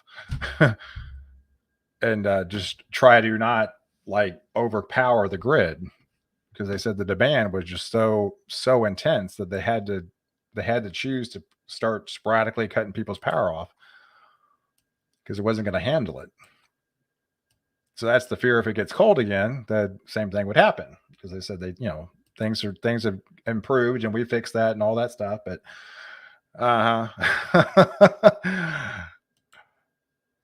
the confidence isn't really high.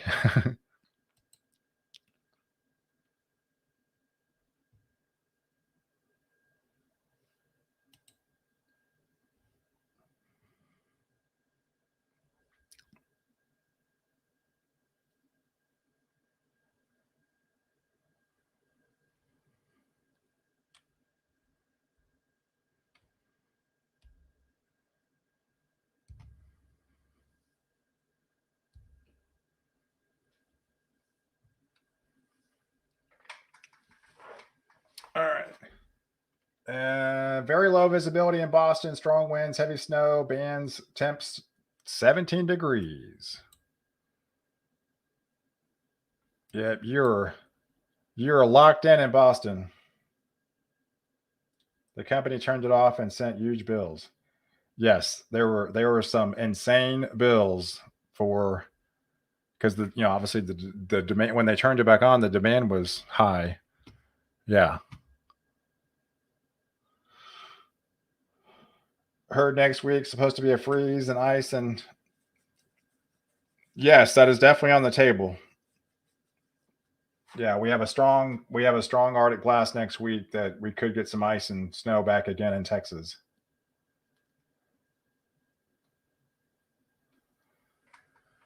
Yeah, it's Wednesday and Thursday time frame for Texas.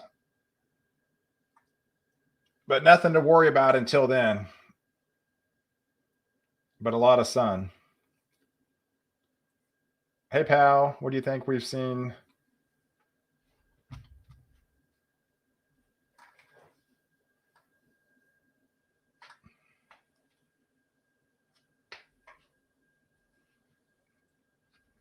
Ad free. Nope, yeah, there's no ads. How's the weather near you? It's perfect. There's not a cloud in the sky. It's going to be 70 degrees today. It was cold this morning, but let's see, it was 22 degrees when I started doing my live at 5, and it's up to 37 now. But we're 60 at noon, and looks like we top out around 68 degrees around 4 o'clock. So that's a massive swing from 22 to 68. That can tell you how dry it is here. We drop like a rock at night and then warm up during the day.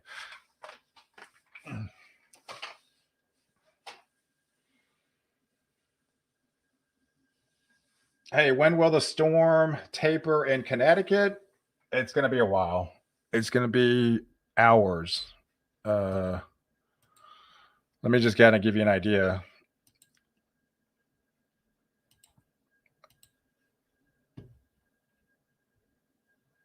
All right, so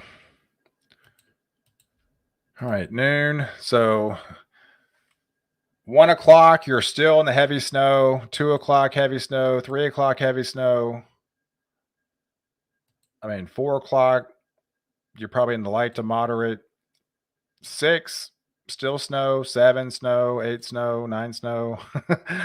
10. It could be close to 11, 12 o'clock tonight. It's a long ways away.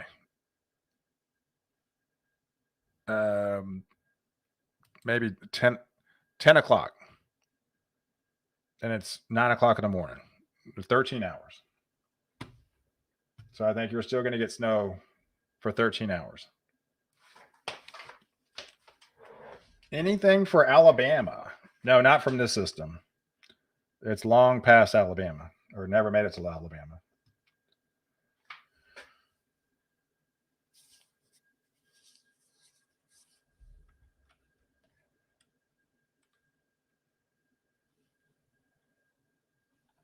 Mm. All right, let's zoom back down to Jersey.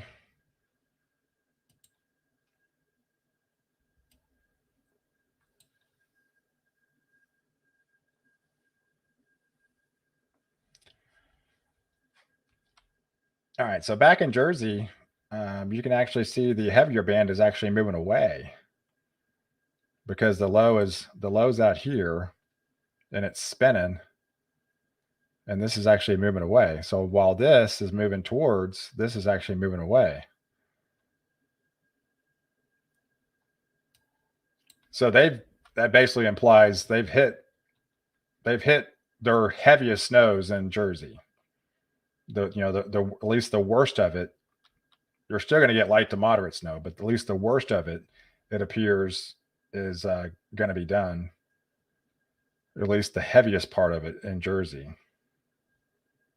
They've already had 15 inches, so they're already at 15 inches.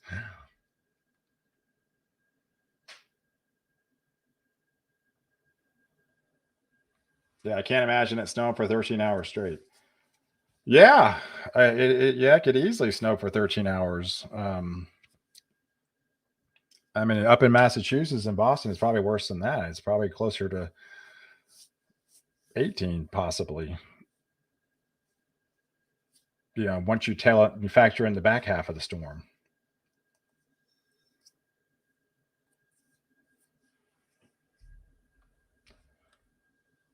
Rehoboth, where is that at? Where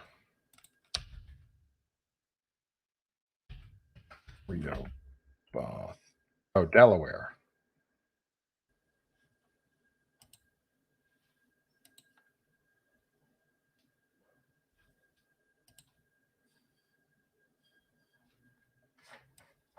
All right, let's zoom in here.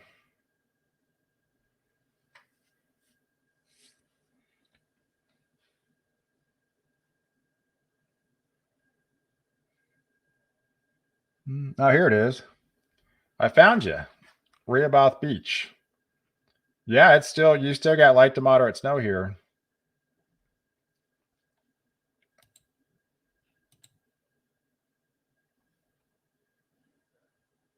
Yeah, you're still locked in for a good bit.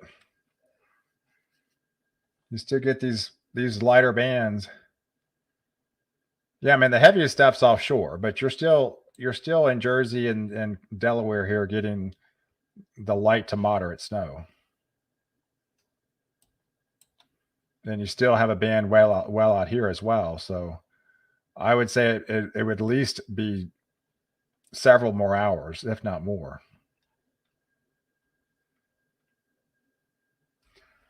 Hey, we have about 3 inches in Oklahoma, and that's enough. Yeah, people that live in the South, or at least southern parts of the south parts of the area, 3 inches is good. Yeah, good enough for me. You get your snow fix.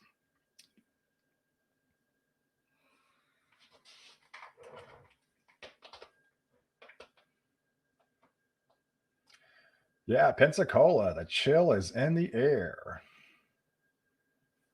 Yeah, it's cold for Florida. It is cold for Florida.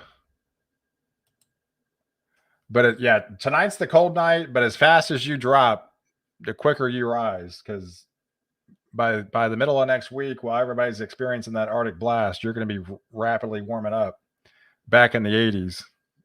A little bit more like what you're used to.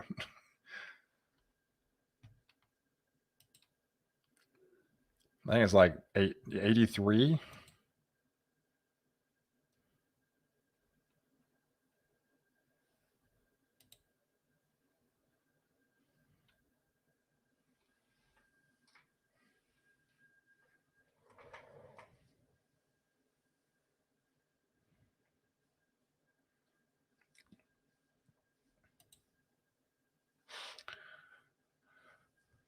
Oh, all the buzz in Dallas about next week.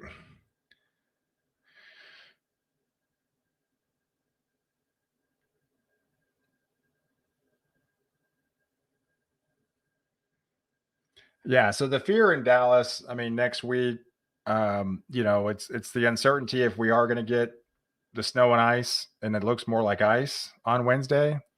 The problem is Thursday, Friday, Saturday.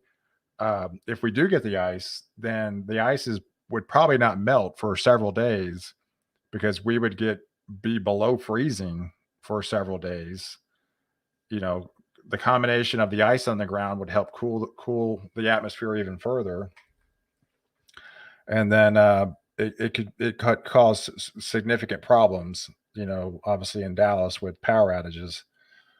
But there's obviously there's a lot of uncertainty there, and but it as the new models and new data comes in, it definitely appears there's a more legit shot of that happening next week, and it looks mainly an ice thing and not really a snow thing.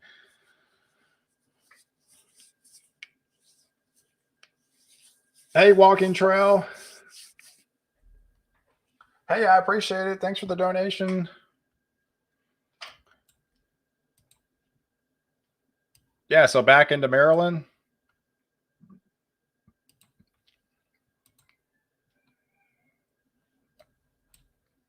Yeah, Maryland technically wasn't expected to get terribly too much from this system. You had up to 1 to 2 inches, in and around the DC area, uh, Baltimore, because you were kind of, you're on the outskirts of this system. So yeah, right now there is a little snow band just west of town. So you're kind of getting some sporadic snow showers here and there as this system, wraps around on the backside. But I wouldn't expect anything more than an inch or two, if that. I would say a trace to 2 inches. That would be your range.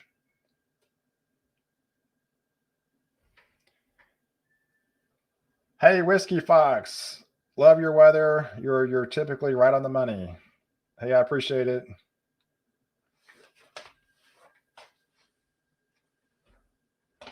Hey, Daily. I love these names. Daily Donkey.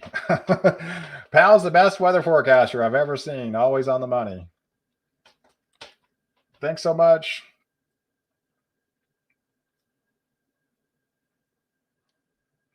The White Mountains of New Hampshire. It hasn't made it up to your area yet. Oh, and then snowfall totals. The White Mountains. I mean, that's further north. I mean, this system's going to be further south on the south side.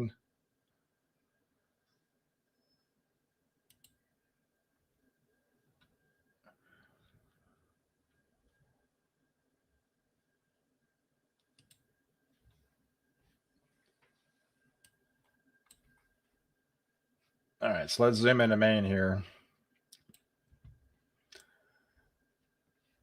So we're starting to get some heavier snow moving into southern portions of Maine and portions of New Hampshire here. And that's just going to fill in and keep moving further north as we get the low, moving in and really strengthening. The low is sitting right out here, and it's going to shift eastward, and then lift out. So then you're going to get backside snow.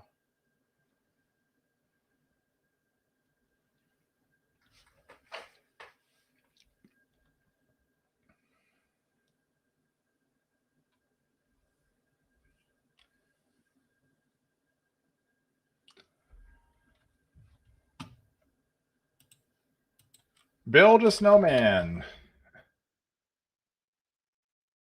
This way.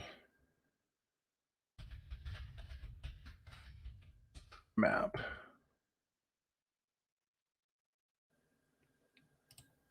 Okay, that looks like it's up in Caribou.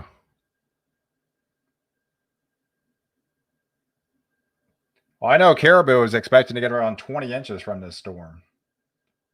So you live near Caribou, so that I would imagine 20 inches. It just hasn't. I mean, the storm hasn't reached you yet.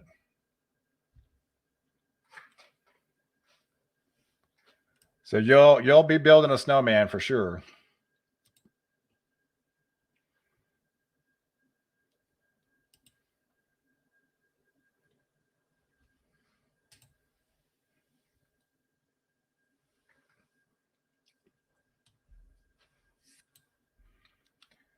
Yeah, it is really locked in now over New York and Long Island, back into Connecticut and Rhode Island.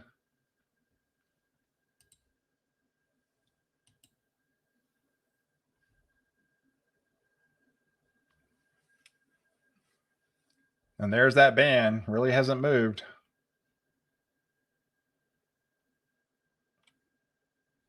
It's been sitting there for about an hour now. Hadn't moved.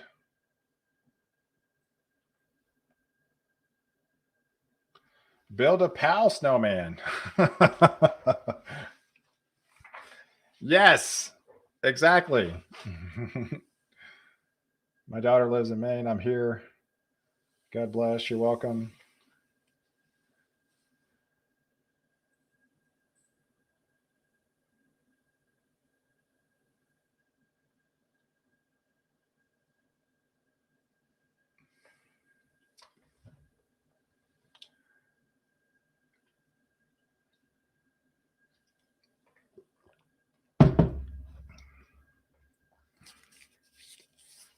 9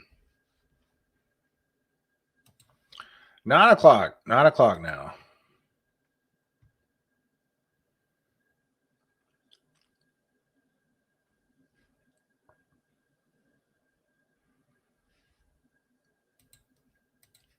Ooh.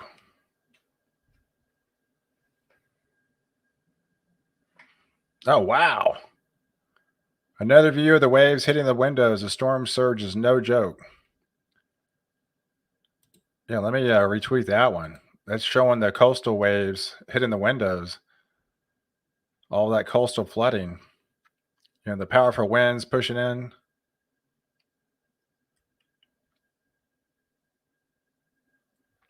Latest satellite imagery depicts the center of the low pressure somewhere southeast of Nantucket, where the cloud cover is minimal.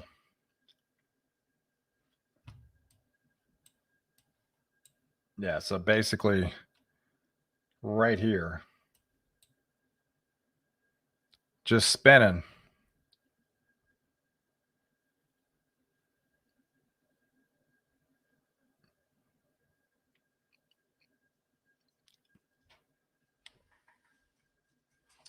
Oh, Sunny's up.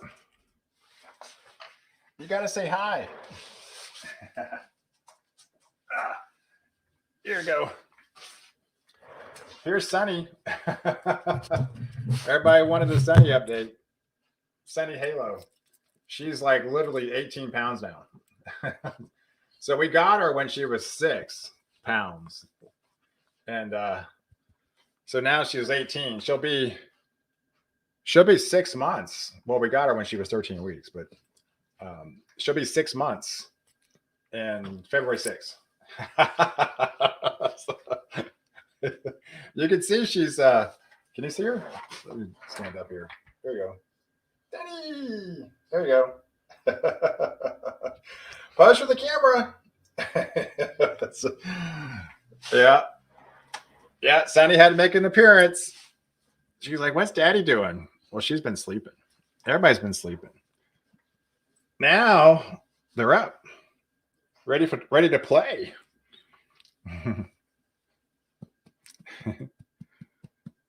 It's a corgi. This is a corgi puppy. She'll be 6 months on February 6th. So her name is Sunny Halo. Sunny Halo puppy. See how big she is? Yep, she's pretty big. There you go. I used to just barely pick her up and hold her in one hand when we got her. I can't do that anymore. But yeah, this dog got some energy. And I have a Jack Russell too. So you can imagine. But my Jack Russell's older. She's 11. So yeah, 11-year-old and a 6-month-old. So, all right, Sunny. There you go. She's out. She's off to play. My dog's 100 pounds. Yes. No, you can't pick up that. 100 pounds. They're both about the same size. I have a Jack Russell. So Jack Russell's like 24, maybe 24 pounds. And she's 18. So the vet said she'll be full grown at 10 months. So in 4 months, she'll be full grown. And, she's supposed to be about 27 pounds, maybe something like that. I don't know. We've had to upgrade her leash, the collar several times already when we go for a walk.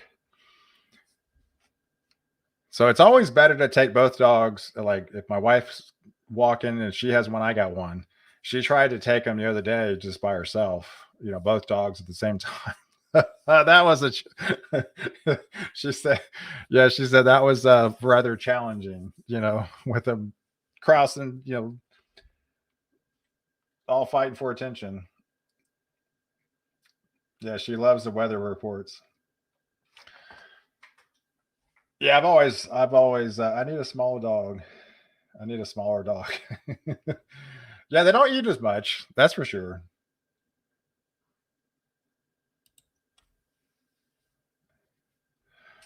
All right, so where are we at with this storm?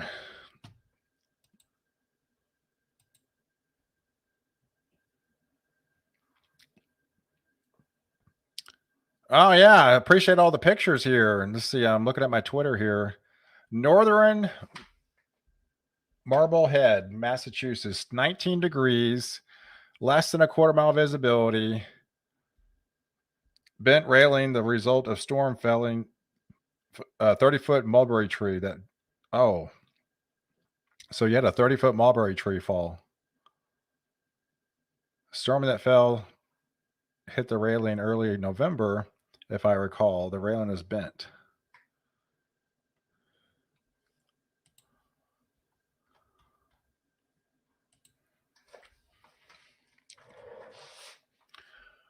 So Nantucket Harbor, as of 6 seconds ago, moderate flood stage.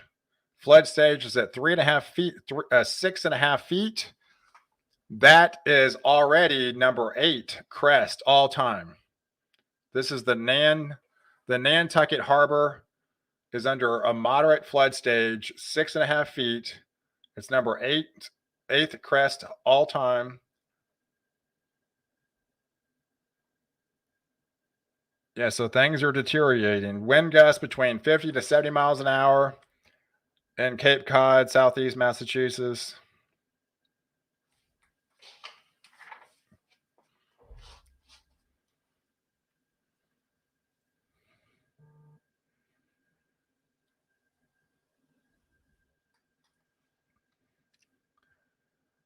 Swampscott, Massachusetts. Visibility 0. Snow total 5 inches. Drifts 12 inches. Maximum gust 56 inches. Wow. Means not 56 inches, 56 miles an hour. Maximum gust 56 miles an hour.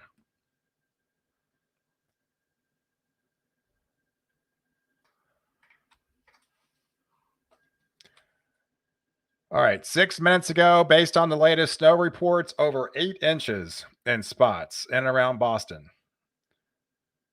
So in and around Boston's now coming in at 8 inches.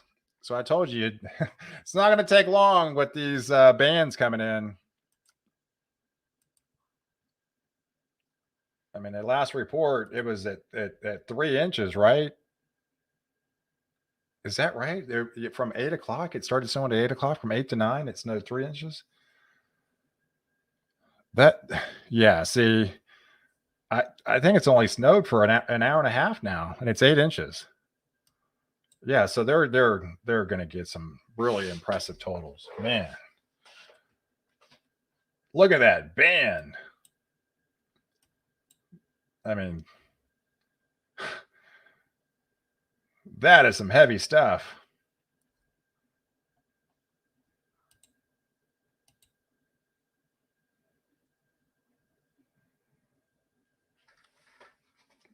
Yeah, they're just locked in, covered. Look at all that darker blue.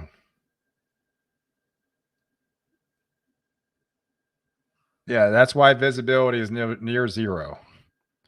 This is full-blown blizzard right here. 56 mile per hour wind gust, visibility near 0. You're getting 3 or 4 inch per hour snowfall rates right now. And the storm is still intensifying.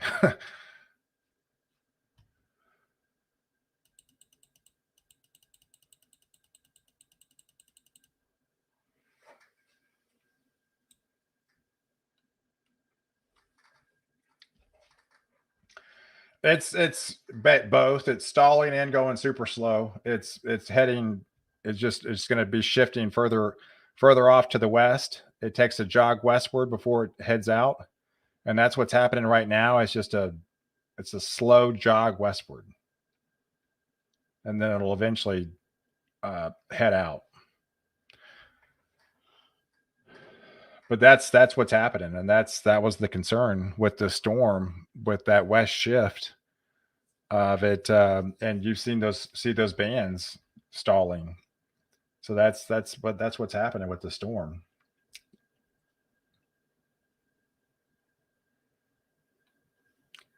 Yeah, that's why we're going to be really starting to see some really hefty totals before long.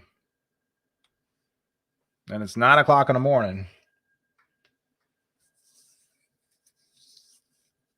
And really, the truly heavy stuff doesn't even hit Boston until this afternoon, if you can believe that.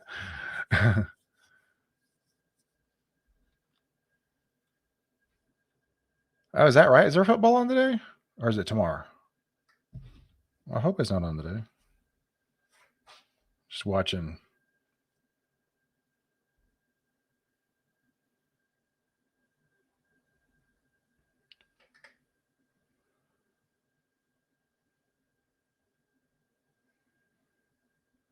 I think it's tomorrow.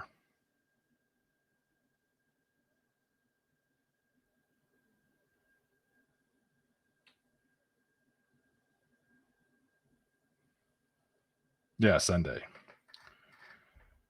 The Bengals and the Chiefs and the 49ers and the Rams. All right, cool.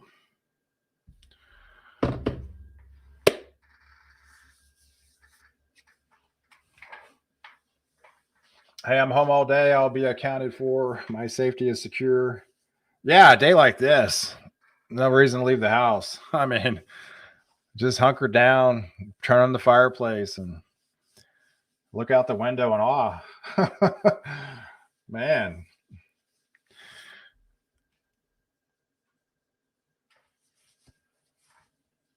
Yeah, every frame. I mean, look at those darker blues. It's just compacting and just really on top of each other now. It's just just a true sign of really intensifying now. And this very thick band, and then another one. They look, it's just wave after wave coming in.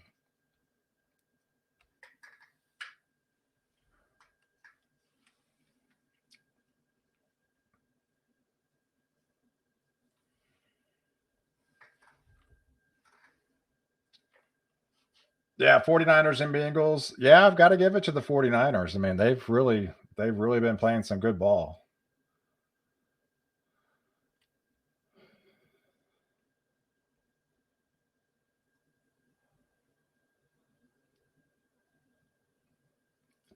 Bring on the coast makes it so much worse when freezing from the moisture.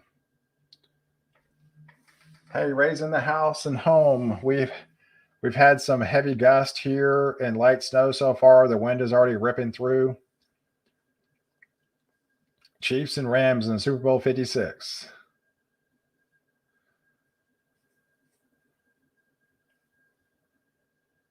What was the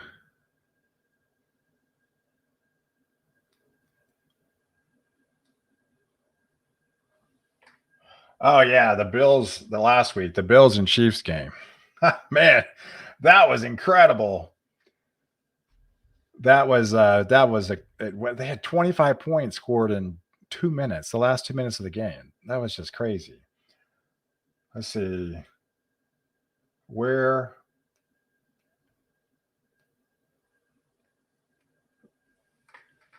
Yeah, the wind is crazy right now. All right, let's head south back into Jersey.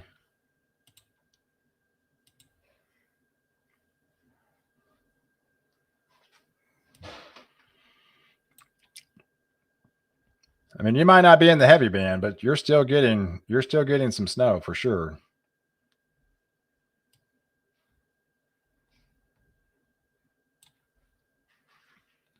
I mean, everywhere can't be in the 3-inch per hour snow band.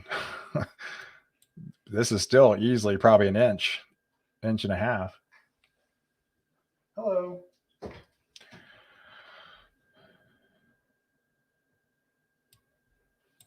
Oh, okay, that's new. It's made it back down into Allentown now. That was not there earlier. So it's still you see as the low's moving west, it's pushing the snow further inland. So now Allentown is getting some of that snow.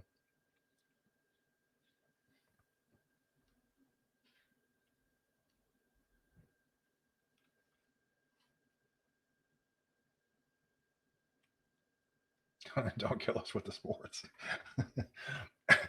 Hey, your action comes next week. So you got more activity next week.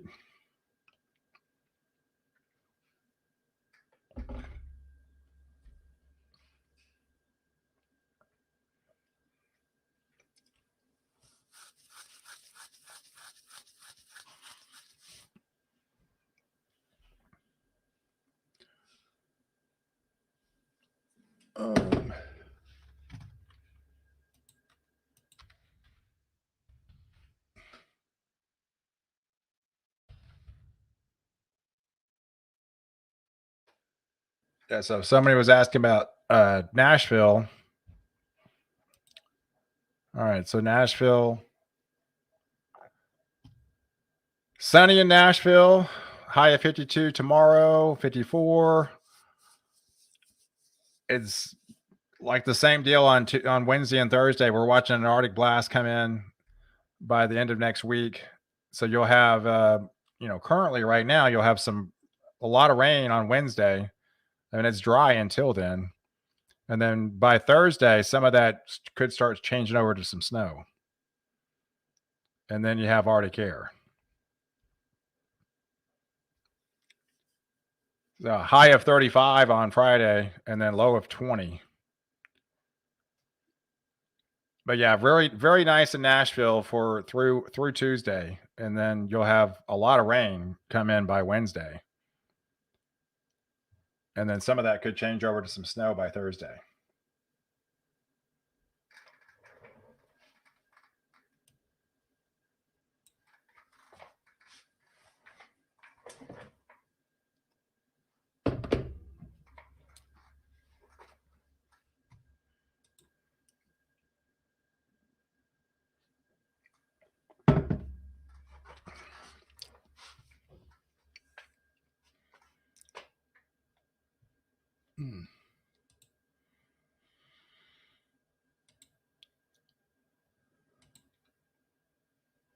Yeah, it's only 9:00. The models don't update for another hour or two.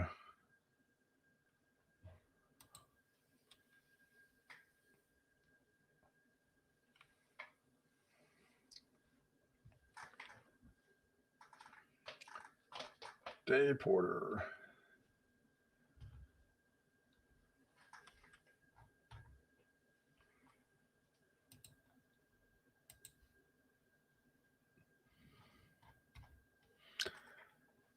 Tree.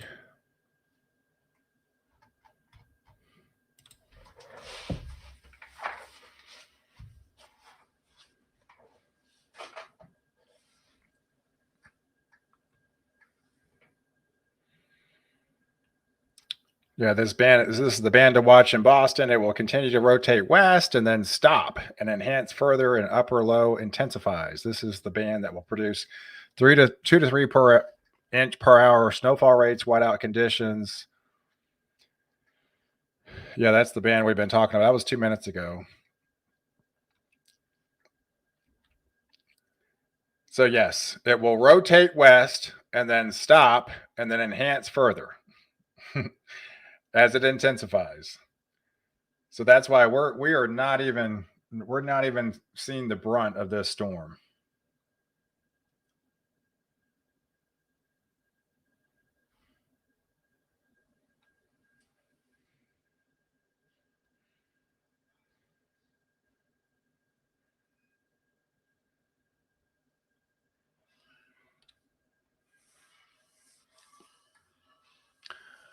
Let's see, Randolph as of 4 minutes ago, 5 inches.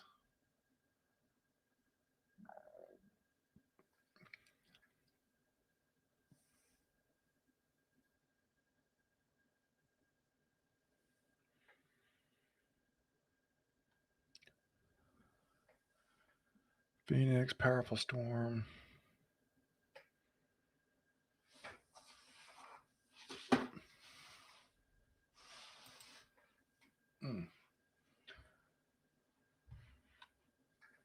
Sorry, I fell back to sleep. No worries. I get it. You should be sleeping. Can we just nuke the storm?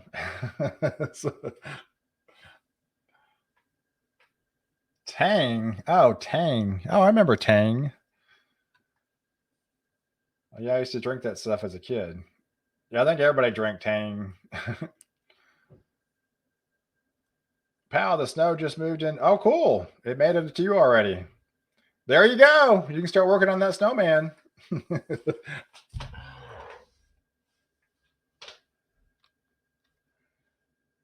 Yeah, I like Tang. I mean, I used to drink that Tang all the time.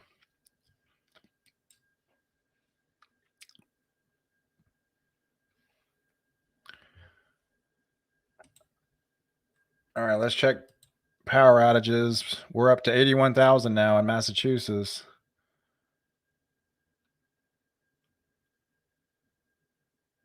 And 73 in Rhode Island. So it's creeping up.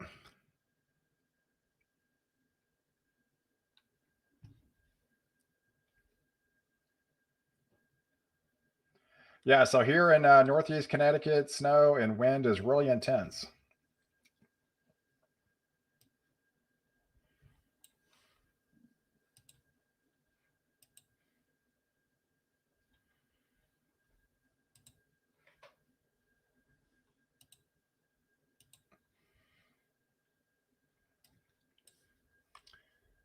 Yeah, there we go.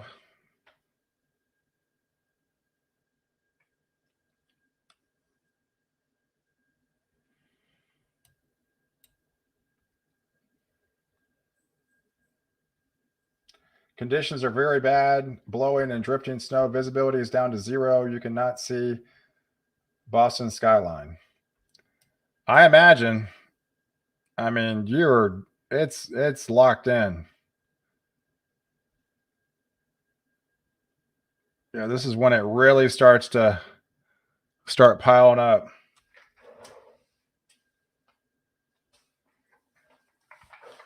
Yeah, I can't imagine if this ever gets to the 5 and 6 per hour snowfall rates per hour. What it's going to look like. You know, if it gets to that point. I think right now we're still in the 3-inch per hour range. But with the low continue to deepen,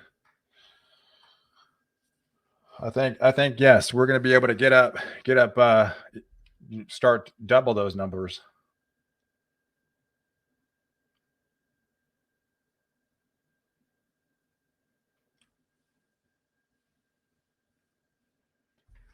Stay indoors if you don't have to. Prayers for the safe and yeah, it's pretty much impossible to drive in those conditions. If you can't see across the street, you certainly can't see driving the car. I mean,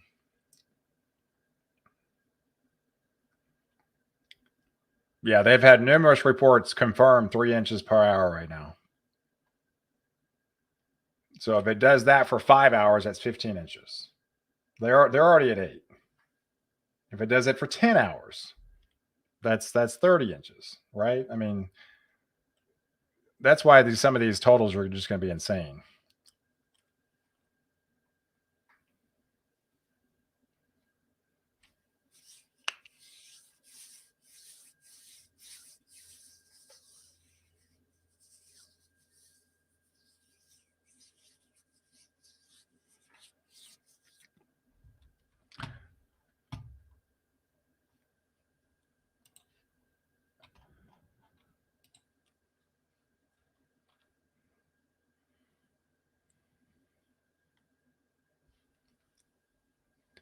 The North Shore is about to make a run at 20 to 30 inches. This is utterly incredible.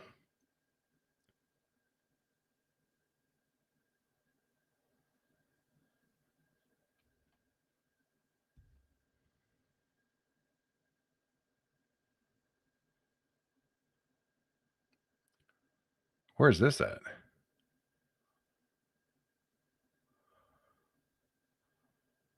Oh,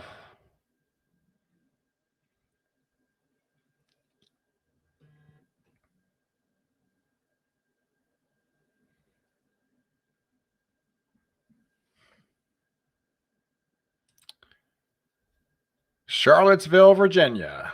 Oh, that's pretty. They had a dusting of snow, but all that snow was already on the ground. Galloway, 8 inches, a little over 8 inches.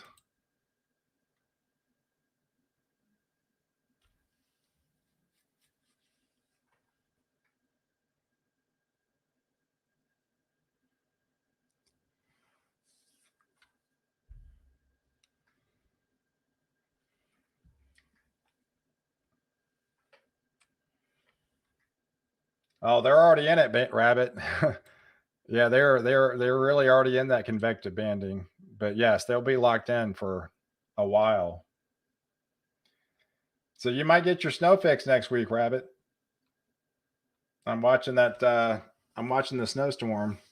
It's probably more ice, unfortunately, than snow, but it definitely appears we got a legit shot in near Dallas to see some snow and ice.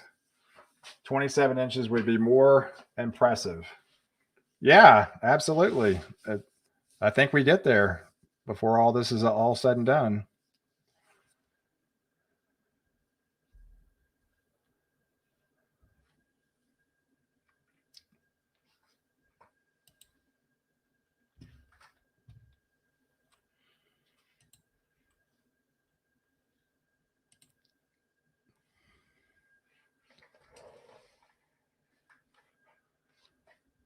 All right, so let me look at the newest high resolution guidance.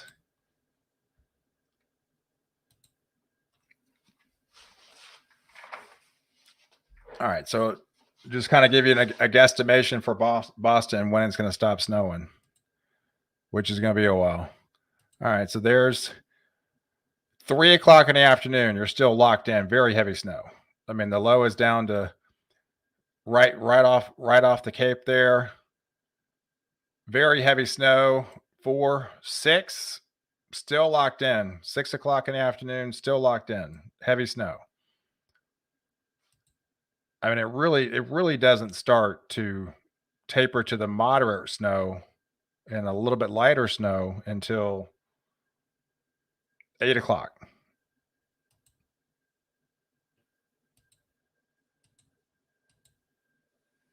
And it winds down by 10 or 11. And it's 9 o'clock.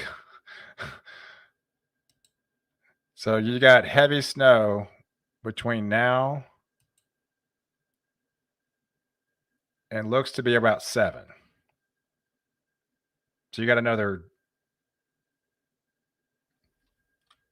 10 hours of heavy snow in Boston. And they're at 8 inches already. Hey, 13 inches in Connecticut. Not going to stop till later tonight past sunset. Yeah, I looked at the guidance, the high resolution guidance. It looks like about 10 o'clock. That's about when I think the snow ultimately starts winding down.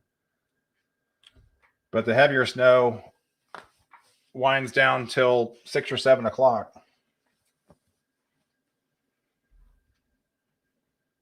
All right, so 13 inches in Connecticut. I think that's the highest total I've heard so far in Connecticut.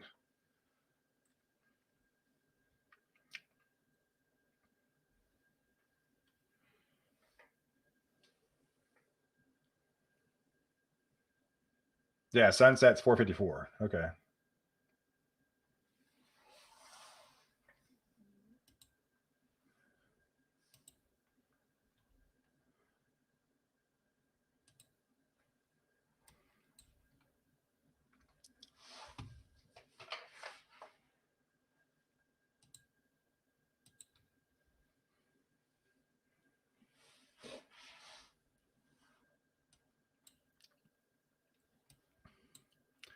All right, so we'll zoom back into Jersey. Yeah, so we still got some pretty good snows into Trenton, back into Forks River. That's where they've had 15, 16 inches of snow. We're still adding to those totals. Middletown, New York City, into Long Island. They've had easily a foot of snow. still adding to those totals. If we zoom out, yeah, back into Philly, getting some light snow right now, back into Allentown.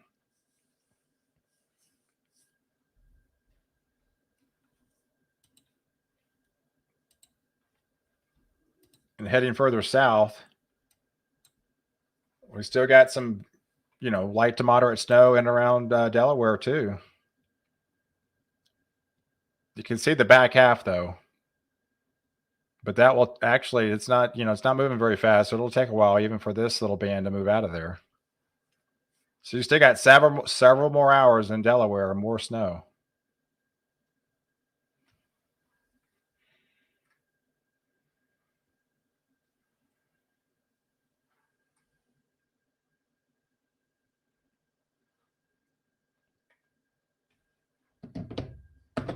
Hey, I'll be back in a second.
All right.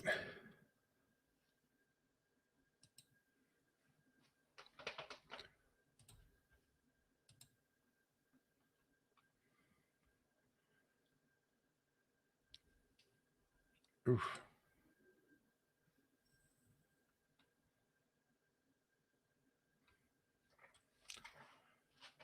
%1 phone save. There's a lot going on. I've never felt anything more like this in my life. Oh, the storm chasers.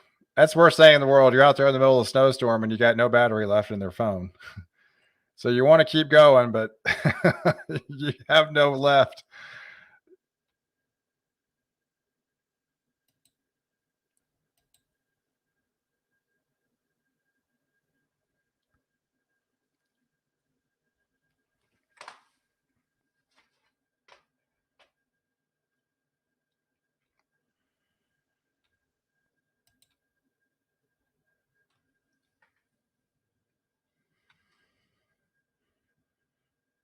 Yeah. National Weather Service in Boston. Radar estimates beginning to show some isolated areas of 3 to 4 inches per hour, assuming that's assuming a 10-to-1 ratio. See, those 3 to 4 inch snowfall rates, that's assuming a 10-to-1 ratio when we've had confirmed on the ground 30-to-1. That's the scary part, So when they're saying 3 to 4 inches per hour, on a 10-to-1 ratio when we've already seen 20 to 30-to-1 ratios, how much of a difference that's going to make, which is almost like unheard of. So yeah, that's why I was just, man, it's like, see how much actually snow they get, because you start getting 7 inches in an hour. Oh, 90 miles an hour. That's the highest wind gust on the Cape here. Confirm report, 90 miles an hour wind gust.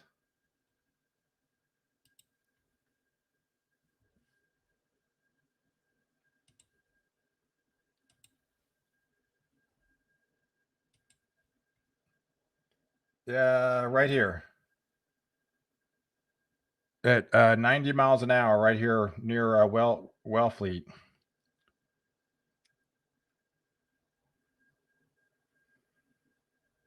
It was probably in that yellow band that just passed. Wow. So yes, there you go. 90 miles an hour is the latest wind gust. So you can tell that storm is still gaining strength. They had 80 mph about an hour ago. Now we're up to 90, and all that is heading towards the Boston area.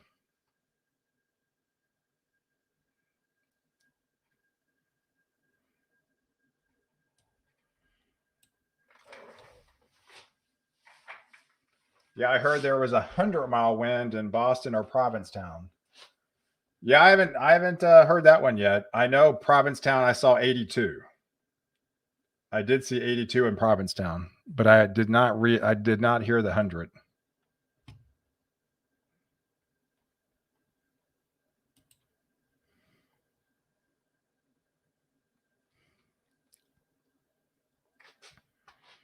All right, so I'm reading through the comments now. Wellfleet, you're probably right here. Wellfleet, before that was 95 miles an hour. So yeah, that 100 is definitely possible. Wow.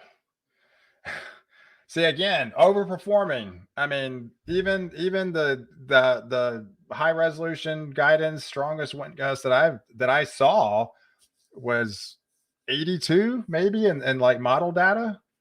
So again, just another point in saying, hey, this storm is continuing to overperform even some of the crazy totals we were even talking about, saying, hey, it's going to snow 30 inches. I mean, it's kind of hard to say, yes, it's going to snow 30 inches.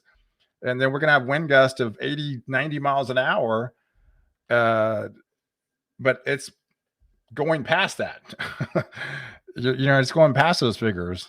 So that's why the storm is just, it's just insane. I don't know else what to describe it.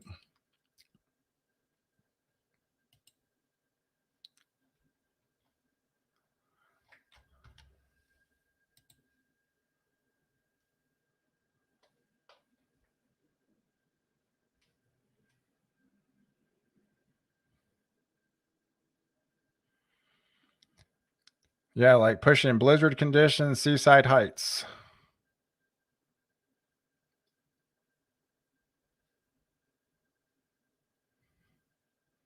Thundersnow in Mary Lincoln.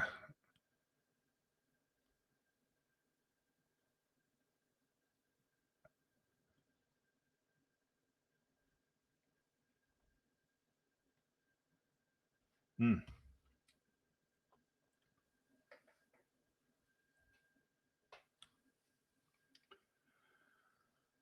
At least you don't have 4-foot iguanas falling on your head. Pow, it's like your weather model is stuck for the last hour. That storm is sitting there. Yeah, I know, right? It's almost basically stalling out. Yeah, right? I mean, that yellow band ain't going anywhere, right? And you're under that yellow band and you're thinking, when's it going to stop? When's it going to stop? And it's not stopping. It's just only getting stronger. I mean, look how wide that is. Now, if you really zoom in, look at that. I mean, look how wide that is. It just gets more intense and just expands. And you have more building back from the southeast.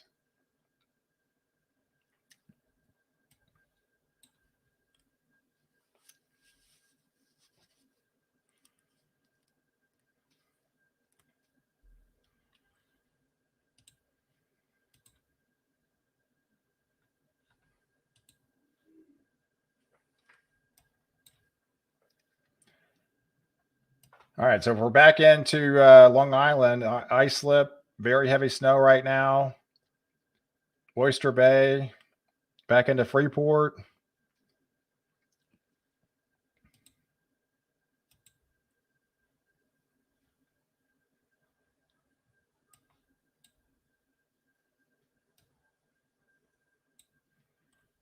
Some lighter snows as you push further inland. Yorktown, Danbury. Oh, there's Springfield. You weren't in the snow earlier, but now you are.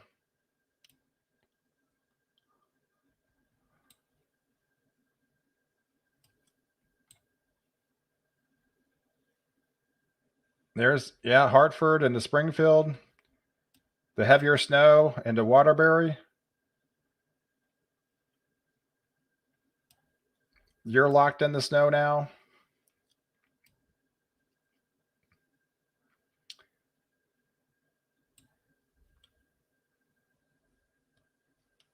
Bye, Snowman.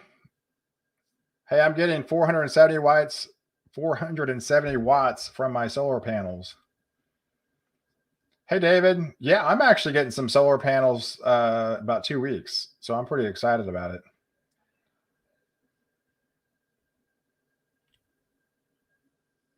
And then I'll be able to track it on my phone to figure out, like, days like this would be really good because it's all sun.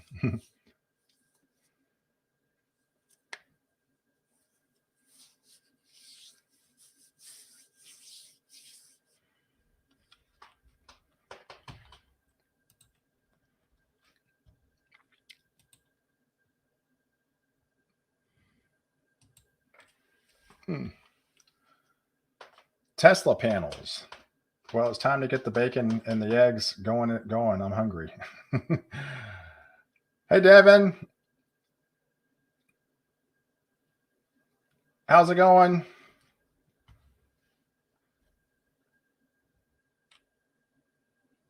Damn, the weather in Spain right now is so boring.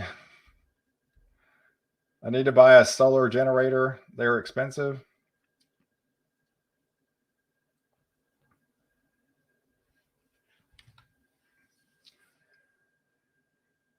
Is it very possible for this storm to do a loop and come back down to New Jersey coast and intensify even more, or stall altogether?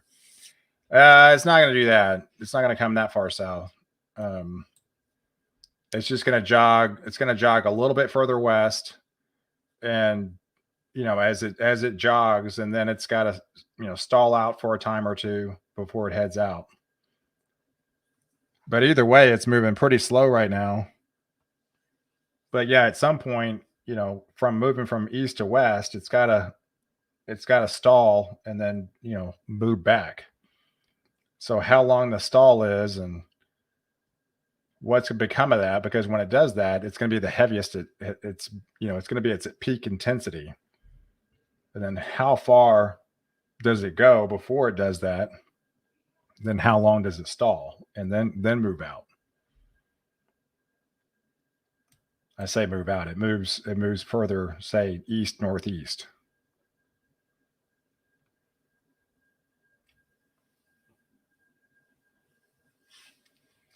Hey Josh, what's the forecast for Denver? Well, you got an Arctic blast coming in next week that I'll be talking about. Very cold air, strongest of the season. I mean, you'll have snow moving in probably sometime on Wednesday.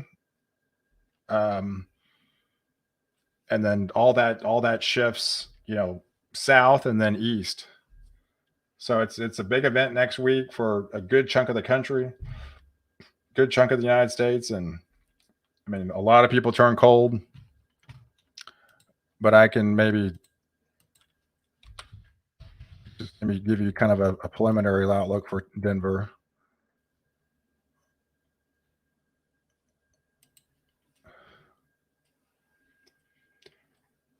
Yeah, snow moves in Tuesday night and hangs around Wednesday.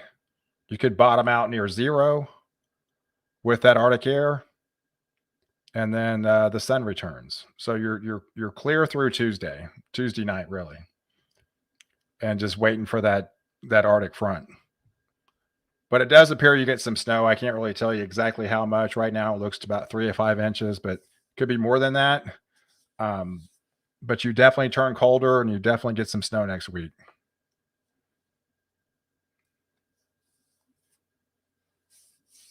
Yeah, that's normal.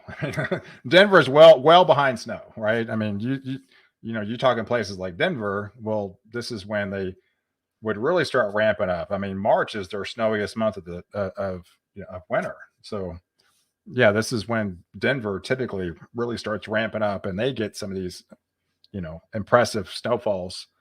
Like they had one last March. They had a blizzard last March.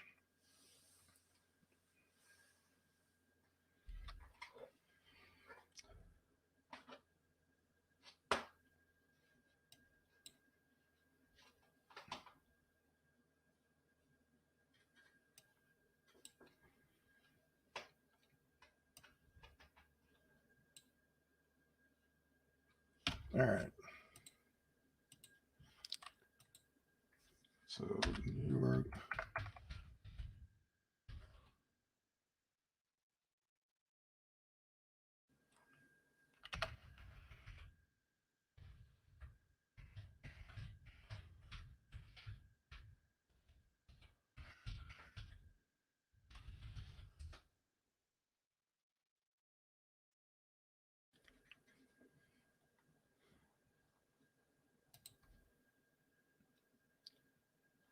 Yorktown. I'm not jealous of $6 gas. I had one in March 16 years ago, the day before my son.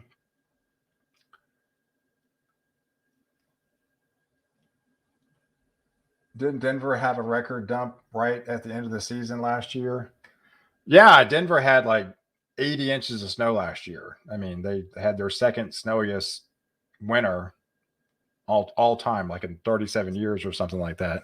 And then yeah, they had like some 20 something inch snowstorm in March. But then of course they're complete opposite this year. They probably think picked up maybe 10 inches or something. Not much so far.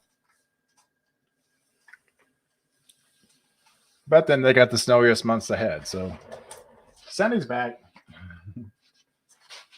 What's up, buddy?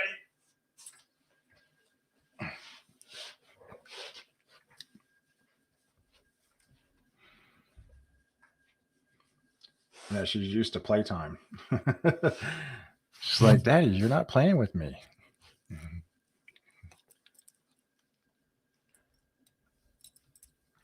All right, so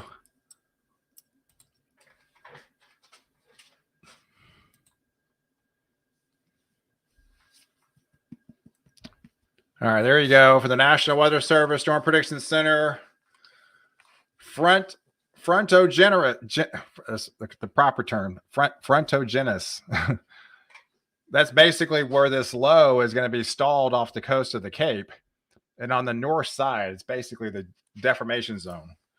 That's where they'll get the convective banding. And this, sorry, I got to put my dog down. So it's setting up. I mean, things are starting to really start to crank up, and this is when we're going to be starting to see some of those really high snowfall rates starting to really add up over the next couple of hours. So the Storm Prediction Center just kind of highlighting that.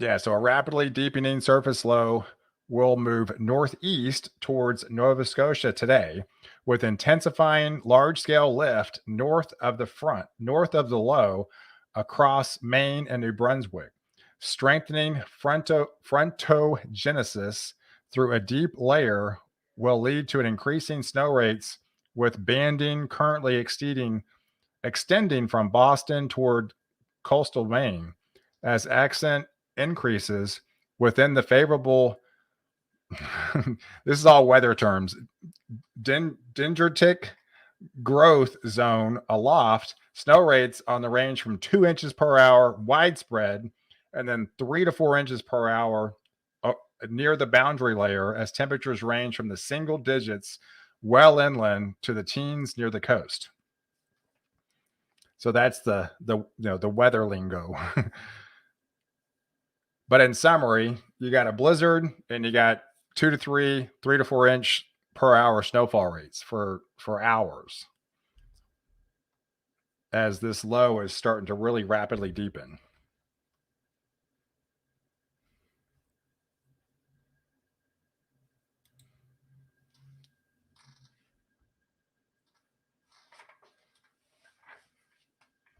Do you have an idea what the long range outlook is for the whole month? Looking at some of the ensemble members right now, I can tell you it's pretty cold for at least the first half of February. I haven't really looked beyond that. But things changed several days ago because we've had what they call a third push, a third stretch in the polar vortex. And that was the noticeable shift in the overall pattern was another extension, another stretch, or when it elongates of this polar vortex. So we're getting another pulse of that over the next couple of weeks. And that's what we're going to be experiencing. That's where it's first hitting this side with it being so cold and extending all the way down into Florida, into Miami for tomorrow. And then it will like retreat a little bit. We warm up, and then we'll have another surge come down by the middle of next week to give us our coldest Arctic blast of the season. So, but then that's the cold, stays around through the first half of February for a good chunk of the country. Beyond that, I don't know. I didn't.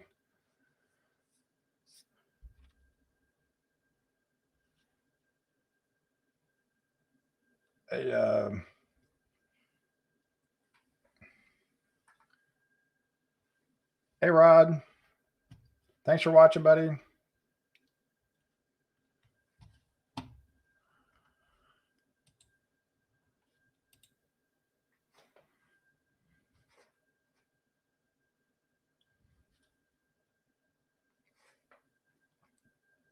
Southeastern Connecticut, 2 miles east of New London.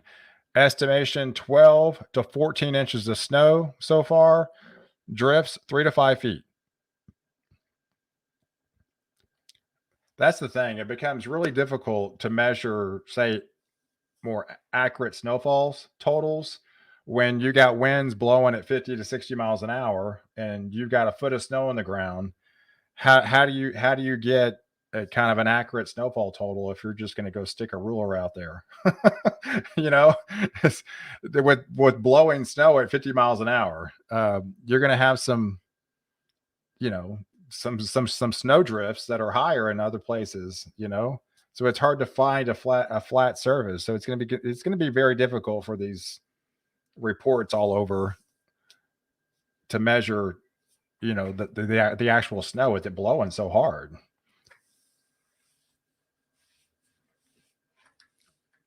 Of course, I'm talking about these individual reports that people outside their houses are reporting. I'm not talking about like official stats from the National Weather Service and stuff. But yeah, it becomes very difficult when you got winds so crazy like this, like it is.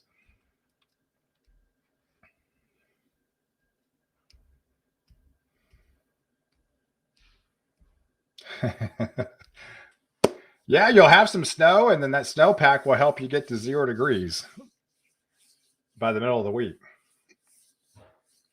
Dear Texas, we don't know. Get a generator. I was born and raised in Puerto Rico. I eat plenty, and I don't like very.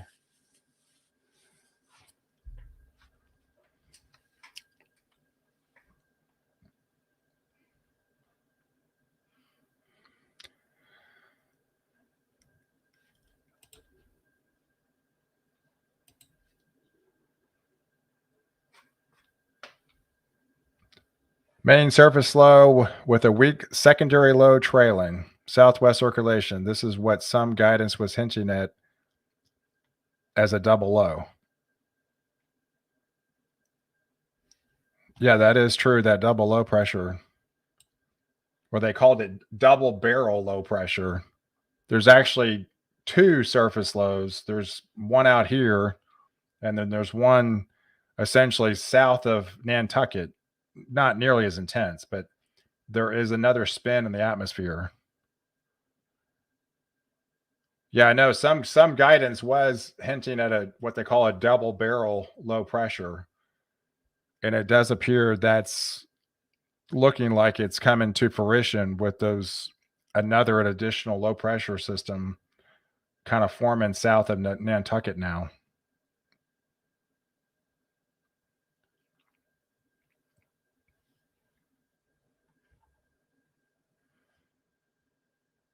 All right, here we go. So from the National Weather Service in Boston, here's some wind gust. So they've had 66 miles an hour in Plymouth. Lawrence 43, and it shows Boston 24. They've probably been higher than that.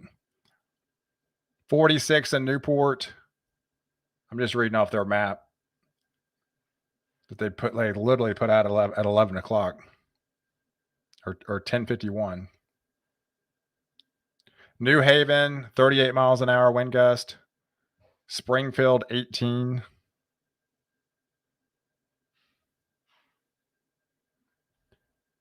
It just depends on the recording site where they recorded this.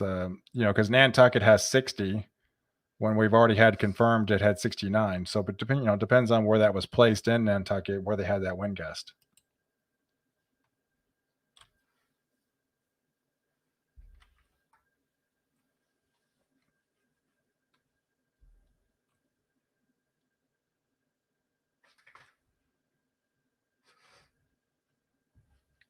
Yeah, earlier was down to a 975.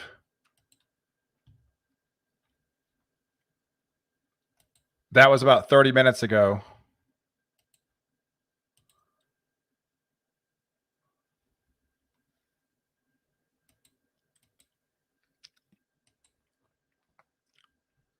It still appears near the 975 range.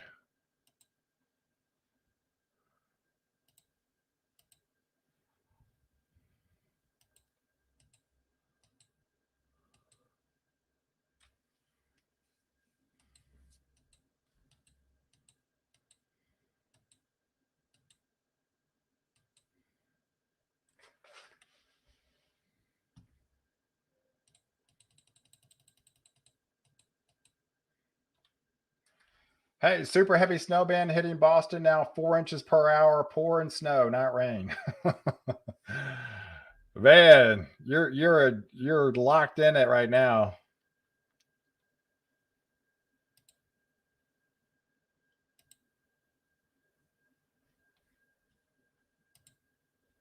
Oh yeah.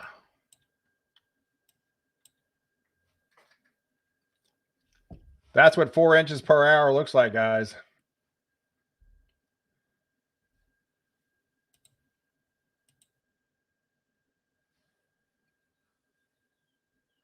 Look at that deep blue. That is, I mean, that's got to be easily in the 50 or 60. Yeah, that's every bit of 4 inches per hour. I mean, if not a little more.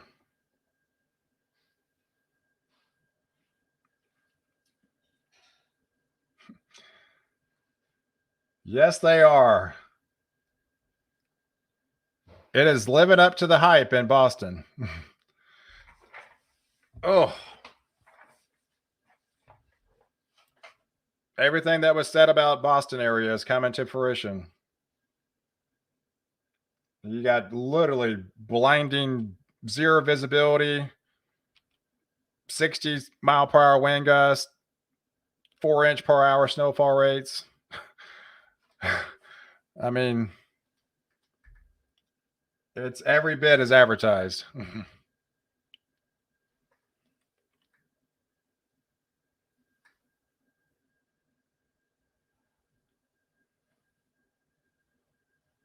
And look, that darker blue is just setting up. I mean, you got all this back behind it.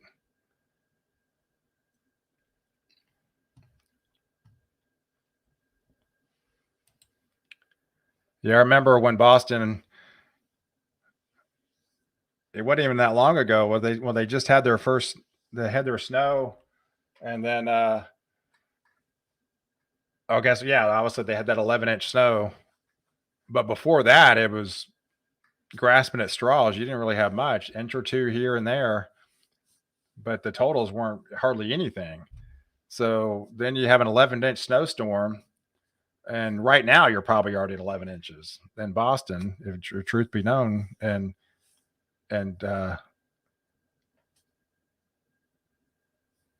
you're going to get, I mean, just 4-inch per hour snowfall rates. So you're going to go from a huge deficit to well above average snowfall within just 2 storms.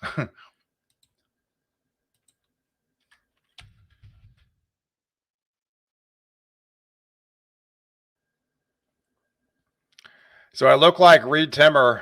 He confirmed a 99 guys, 99-mile-per-hour wind gust reported at the Cape on the tip, heading to Boston Beach. 99 miles an hour.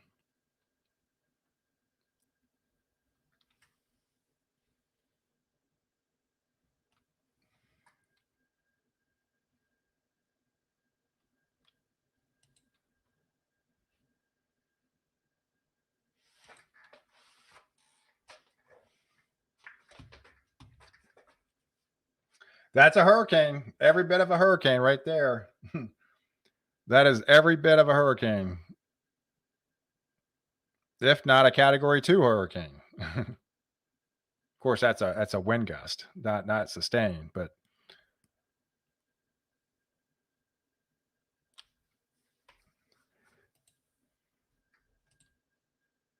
wow.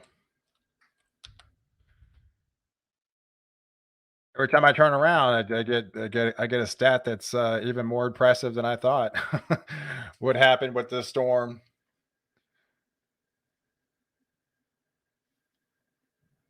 Wow. If you're on my Twitter, check out this one I just posted of the before and after show. Shows his house with sunny skies, clear skies, nothing, and then shows what it's currently looking like in Massachusetts. You can't even see the house. I mean, you literally can't even see the house.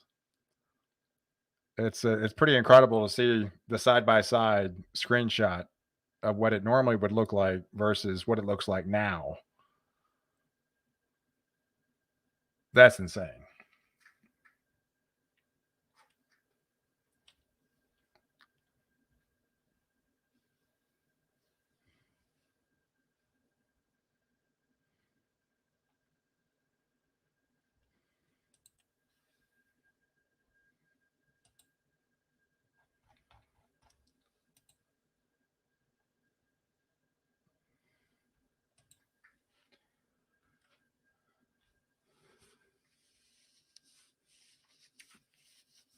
Hey, what's the outlook for Palm Beach County, Florida? Well, it gets really cold tonight, that's for sure. Tonight's your coldest. That's your coldest night in years.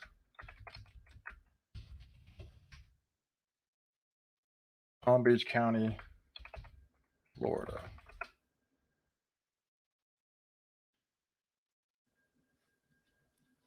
Yeah, you're down. Yeah, you're easily down in the mid 30s tonight. But then that's kind of where you bottom out. It's gonna rapidly get it. You're sunny.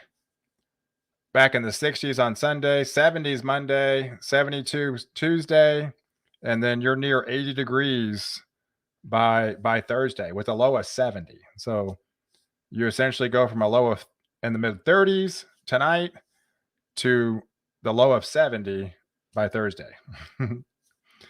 So yeah, the cold snap won't last long. Yeah, zero visibility, temp steady at 17. Yeah, so I think you were at like 21, then you dropped to 19 to 18, now 17. Hey Heather, yeah, double streams today. Awesome. Cool. Yeah, so yeah, zero visibility. And you're just gonna be adding to those totals. Hope you can leave the house tomorrow. Hope you can open the front door tomorrow. So, the snow drifts up to the up covering the entire door. Yeah, you can't see anything at 4 inches an hour. No, you can't. Nope. That's where they say zero visibility is basically you can't even see across the street. And it doesn't really get any worse than that. 18 degrees.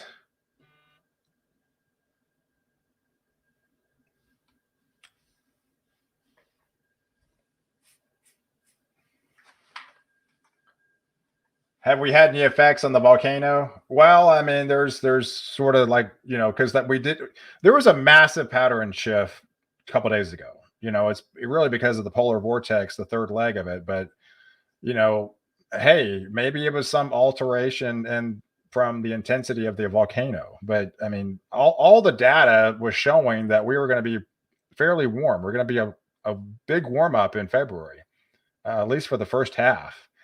And then all of a sudden it like drastically changed and it flipped. And the climate prediction center totally flipped their forecast, went from well above average to well below average. And the ensemble data keeps coming in colder for the first half of February, which wasn't that way just 5-6 days ago. So something happened. I mean, we just had a drastic flip, and you just don't really see that in the overall setup. Especially on the ensembles and the teleconnection and like the upper air guidance. So,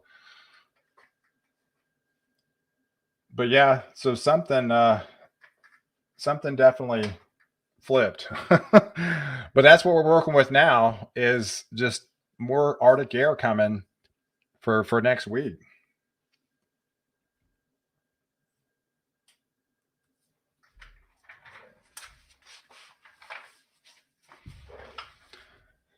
$10.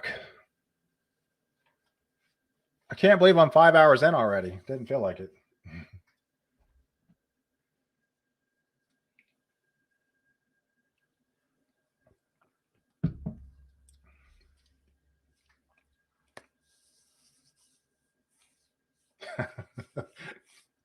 Tried for 10 minutes to bring the cat in, found out the cat was inside already. So this is fun. I like a good laugh. We can have a good conversation and have some laughs together while we're watching a blizzard happening. So, how much longer will it be snowing in New York City? I'd say at least a couple more hours. Let's zoom back in because remember we have that secondary low developing now too.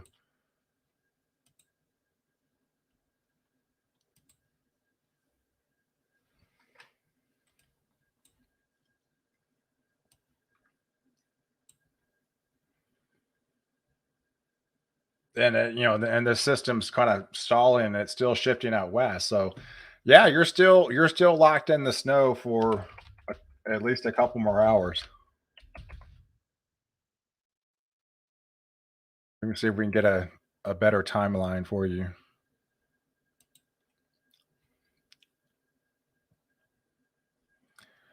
It appears more likely 3 o'clock, and you're 11 in New York City. So 4 more hours. Looks like 4 more hours of snow in New York City. So another possible 1 to 3 inches on top of what you've had already. Hey Ross, what's up, buddy? Welcome back. Yeah, I know the power outages are climbing up there. Yeah, 118. Yeah, 118 now in Massachusetts. That's the latest as of 10:08 Central Standard Time, 3 minutes ago. 118,000. Hey Ross, do you have an estimated total how much it snowed at your house so far? Do you have any idea? So type it in if you have a snowfall report.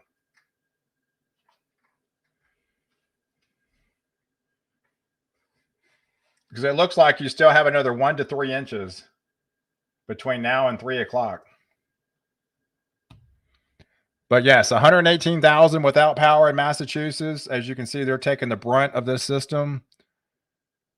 31 customers in Connecticut, and then up to 211 now in Rhode Island.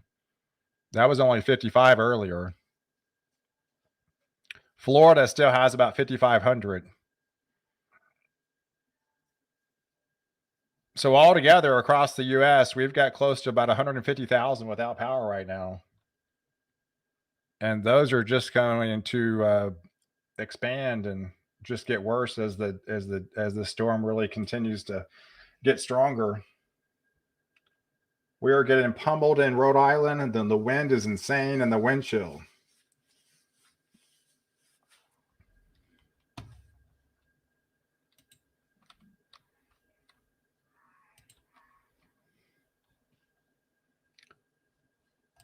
Let's see.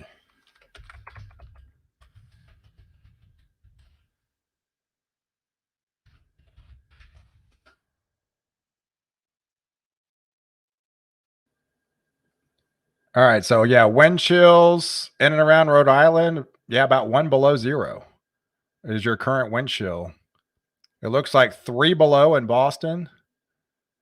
So yeah, wind chills near 0. So you got 4-inch per hour snow rates, you got 60-mile-per-hour winds, you got visibility down to 0, temps 17 degrees and 3 below wind chill.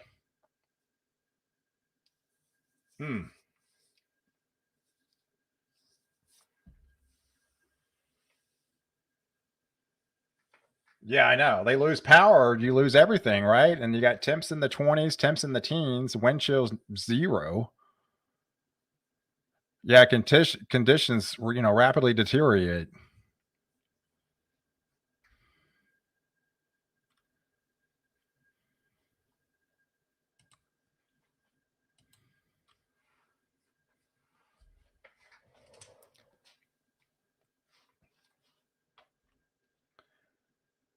Yeah, so there we go. There's the update from the Storm Prediction Center for this area, for Connecticut, Boston, Cape area. Heavy snow continues through 5 o'clock Eastern. So another 6 hours of very heavy snow in this area. And that's literally just updated from the Storm Prediction Center. Just measured. Okay, looks like south of Boston, as of 16 minutes ago, just measured 14 inches. Just south of Boston. 14 inches, and that was 16 minutes ago.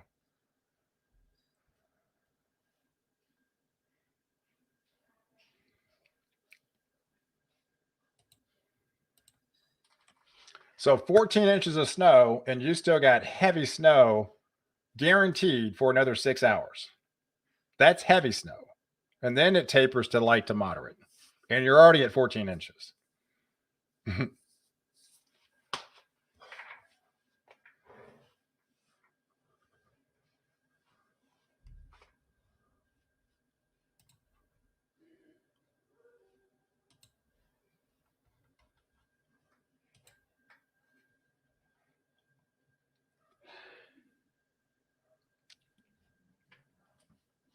All right, looks like we've got Philly 6 inches. We have a total in Philadelphia, 6 inches of snow.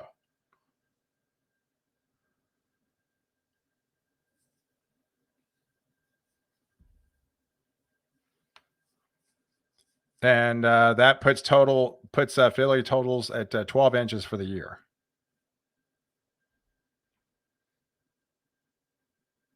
Yeah, at that rate, I perceive 27 to 30 inches. Yeah, I had 30 inches. That's what I had for Boston, 30 inches yesterday. So I think they get that, and I think they get every bit of that. Remember, 27 is the all-time record. Anything over 27 would be historic, and it's never happened in Boston off one storm. 27.6 is the record.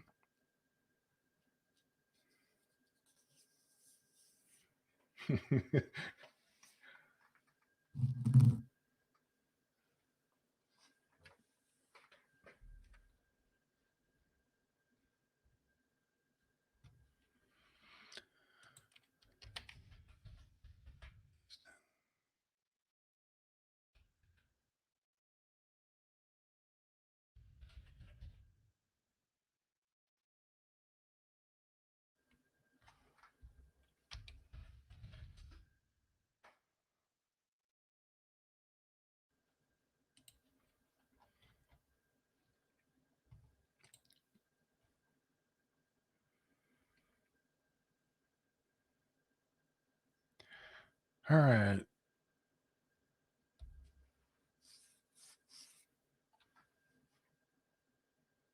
Oh, it looks like O'Hare got some lake effect enhanced snow yesterday. 3.3 inches.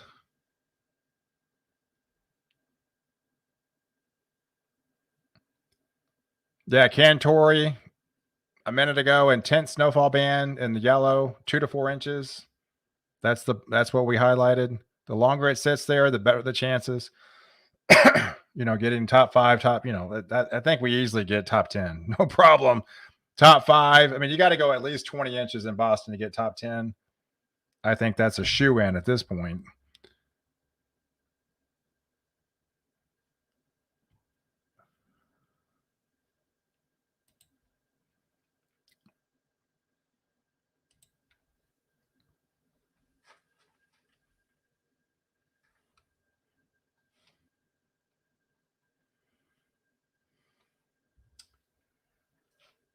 Fresh coffee.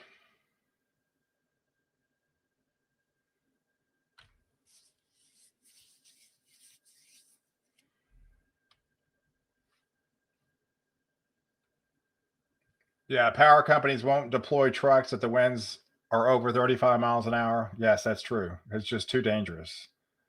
Yeah, they have to wait for this thing to completely die down and move out before they can even start restoring power. So once you lose power, I'm afraid you're probably going to be out for a while.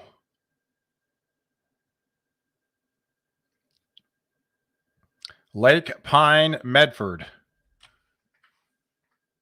An additional 2 inches brings our storm total to 9.5 inches, 19 degrees.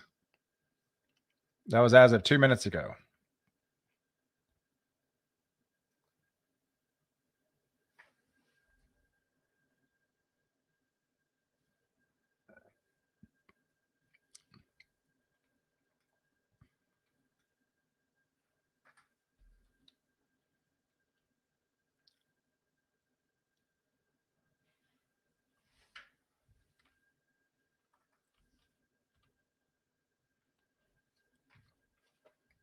All right.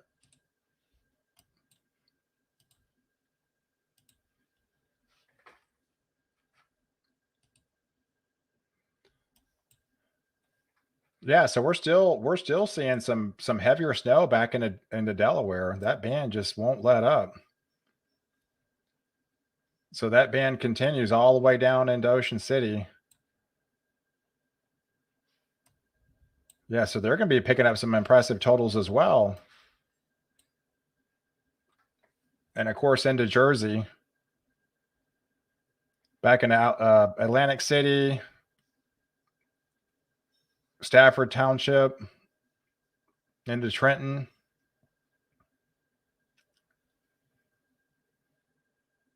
I know South Jersey has been one of those places that just been, especially the last couple of years, it seems like they've always been missed, right? They've always been really kind of missed with the heavier snow events. But the last two, they've really been hit. Uh, so they have not missed out, that's for sure.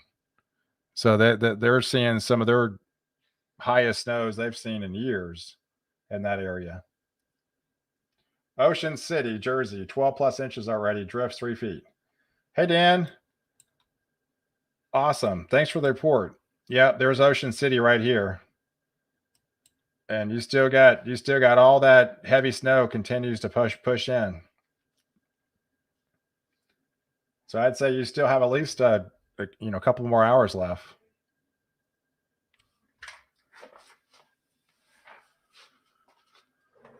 So yeah, if you're at 12 plus inches, you're going to be close to 16 to 18 range.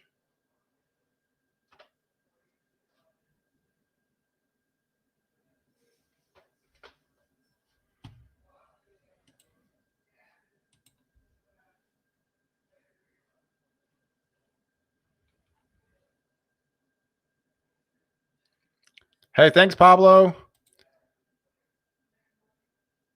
I appreciate the picks here.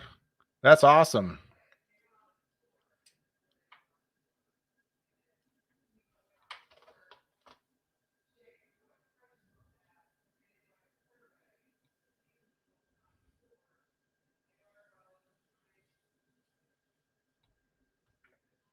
That is so cool to see.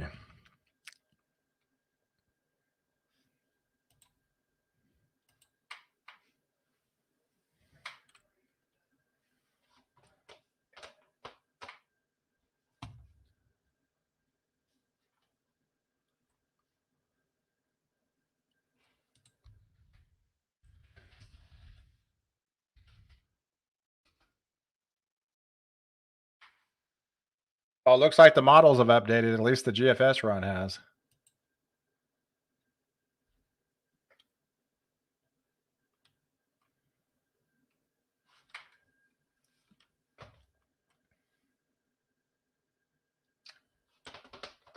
Here, let me hold on. Let me see if I can show you this.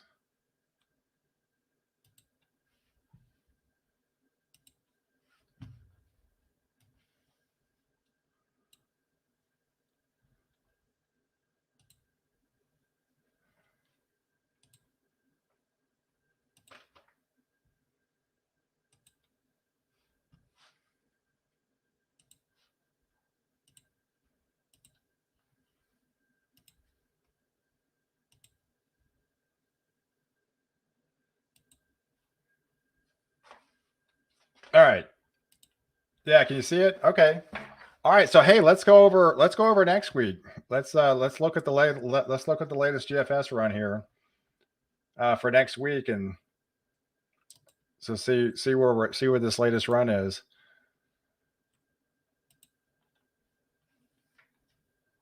All right. So there's the time in the top left corner of the screen if you're able to see that. And then let's move through some of the data. So you're basically your greens and your purples here. That is your well below average temperatures. That's the Arctic front that they're seeing right now. Uh, yeah, there's Florida. Look how cold Florida gets tomorrow. See all that purple? That's very rare to see all that deep purple all the way into Florida like that, right? That's why you're going to be experiencing those freezing conditions all the way near the tip, with Miami getting closer to 35, 36 degrees. And then, out west, it rapidly warms up. I mean, it's nice in Texas. It's nice out west. It's nice, out in our western areas. You're kind of in a lull, right? It kind of, this system moves out, and then you're warming up. But by the time you get into that Tuesday time frame, that's when you're going to start seeing the transition of some of those deep purples entering back in the picture in the Pacific Northwest, into British Columbia, into Western Canada, back into Washington and Oregon and Northern California and Idaho, into Montana, going back into Wyoming, while everybody else is well warm. So they're waiting for that Arctic front pushing in. So as the front continues to press, there's Wednesday morning. So at Wednesday morning, we got deep purple. That's true Arctic air building in from the west, diving down south. And as we get into that, Wednesday afternoon time frame, I think the leading edge of the Arctic air reaches all the way into Texas, more or less into the Dallas-Fort Worth area, with all that 20 to 30 degree below average temperatures out west. And then that just continues to deepen and expand. And look at all that purple. See, this is the concern going into Texas as we get into Thursday timeframe, with very cold air. I mean, this is true Arctic air reaching all the way down into, essentially the Rio Grande Valley, right? I mean, these are deep purples. That's 20 to 30 degrees below average temperatures, a good chunk of the country. Here's Friday. So plenty cold on the table. And so I'm looking at this latest run like you are. So I haven't seen it. So we're just walking through the models here. And then by Saturday, everybody's entrenched in the cold, right? So this hangs around in Texas for a while. So let's look at some of the temperatures here. So as we move through time, so we've got the cold air starts coming in on Tuesday with that. All right, so we move through time. We've got all that cold Arctic air. This is Wednesday morning. So Wednesday morning, we've got 20 degrees below zero temperatures and the Dakotas and Minnesota, right? With the leading edge of the Arctic air, there's Denver. We're down to 12 degrees with that cold air, and that continues to press southward as you go into Wednesday afternoon. Temperatures drop like a rock with that Arctic air, and then Thursday morning, you're cold. I mean, look, single digits into Nebraska, into Kansas, into Oklahoma. You're in the teens. You're in the single digits, and the Texas Panhandle. You're below zero, if not below zero in Denver. This is even colder than what it had yesterday. And then look at Thursday afternoon. These are high temperatures, guys. High temperatures, 20 degrees in Dallas. This is some cold stuff. I mean, easily by far the coldest temperatures of the season, and a good chunk of the country is going to be experiencing this. And then that just continues. Wow, this is an impressive run. Wow, that is a cold run, guys. Yeah, so look, I mean, we've got Kansas 10 below zero, Missouri 10 below zero, Oklahoma below zero, single digits in Dallas. That is a very cold run. This is the coldest I've seen, and this is a very cold run. And that just continues to press into Friday, there into Saturday. Look how cold this is. So I haven't even looked at the ice or snow, but right here can tell you it's seeing snow and ice on the ground. And that's why you're in the single digits. And then it presses east. But yeah, that's a very wow. Below zero into Texas. I'm not saying this is going to come to fruition. I'm looking at these models like you are for the first time. So, but that is an impressive run by the latest GFS guidance. So let's zoom back in and look at the precipitation, because obviously I told you it's cold. I told you it's cold next week. It's cold. There's no two ways to slice it. It's freezing. Everybody gets it. All right, so that storm moves out, and let's go back in. Now we're into Monday. So we got the atmospheric river coming back for places into off the coast here, off the Pacific Northwest. We got snow coming back in the picture into Washington, into Oregon, into Idaho, back into Maine, back into British Columbia, into Western Canada. A little bit of rain in Texas with the disturbance. It's going to move in south. But we move through time, and then we're just waiting for that first surge of Arctic air, and that really kind of shows its head by the time we get into that Wednesday timeframe, with snow breaking out in the midsection of the country, into Colorado, into Kansas, back into Missouri, Illinois, back into Michigan here, with a lot of snow. We got ice, we got sleet, we got everything. Rain on the south side, then continue to press. I mean, look at the surface low. This is crucial. So if the surface low down here south of Texas stays west, so if it stays west, then that's going to cause lift on the right side, right? So as this cold air pushes south, this is the trend in the GFS. It lags the trough and brings the cold air fast before. I mean, on the backside, you're gonna have all the rain, and then all the changing over to snow, and then eventually some ice. It transfers to ice because I think this air mass, this Arctic air mass, is going to be so shallow. So a shallow air mass is very cold. It travels faster than what the models say, and plus it has a warm air aloft, and that's what's going to create the, unfortunately, ice threat that could be setting up over a good chunk of North Texas, over Oklahoma, over Missouri, over Illinois, over Indiana and Ohio, with snow coming in. Look at the isobars. That's an indication where the tighter the isobars, the heavier the winds. And this would continue to press. And that's on Thursday. So So you can imagine if this falls, it's not with those temperatures that I just showed you, it's not going to be able to melt, right? So we would be below freezing for several days with snow and ice on the ground for Texas, for Oklahoma, for Arkansas, for Missouri, for Illinois, for Indiana. We've got rain on the south side into Louisiana, the southeast, and then this would continue to press, and then eventually, this is by Friday timeframe, move back into the Mid-Atlantic states. This would be moving back into the Mid-Atlantic. At the same time, we still got that Arctic air plunging. It's 1043 Arctic high pressure. That's plenty cold. That is well cold. That's very rare to see an Arctic high pressure that far south. And then we would have some snow moving into portions of the Northeast. But yeah, that's an impressive run from the latest GFS. And here's what the snowpack looks like. That's some very heavy snow that would set up to the north.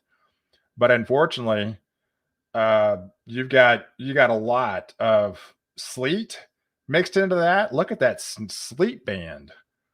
That's insane. 2 to 3 inches of sleet. This is all sleet, guys. 2 to 3 inches of sleet and freezing rain. Whew, that does not look good. That does not look good from the latest GFS run. That's for sure. That would cause a lot of significant impacts across the country. I mean, this event is just affecting the Northeast coast. I mean, this would be a widespread, damaging ice threat, freezing rain, sleet, snow, and this would not melt for several days at least, because we're going to be plenty cold. The GFS has been pretty cold, but this has definitely been the coldest. Here's some preliminary just wind chills. I mean, let's just look at some of these wind chills as we go into Tuesday. There's Wednesday. Really doesn't start to get cold until all right. So here's wind chills, 40 below zero in the Dakotas and Minnesota coming up on Wednesday morning. Single digit wind chills in Kansas. And then if that cold air continues to drop, then we're talking about, single digit wind chills reaching all the way into the Texas Panhandle. I mean, this is wind chill map. So we got widespread negative wind chills all the way up into the Canadian border with 51 below zero wind chills. And again, if that snow and ice does come to fruition, that's just going to add to the cold. It's just going to deepen the cold even further. And that would be unheard of wind chills below zero in the heat of the day. But that's what the latest guidance says. And then, I mean, look at that.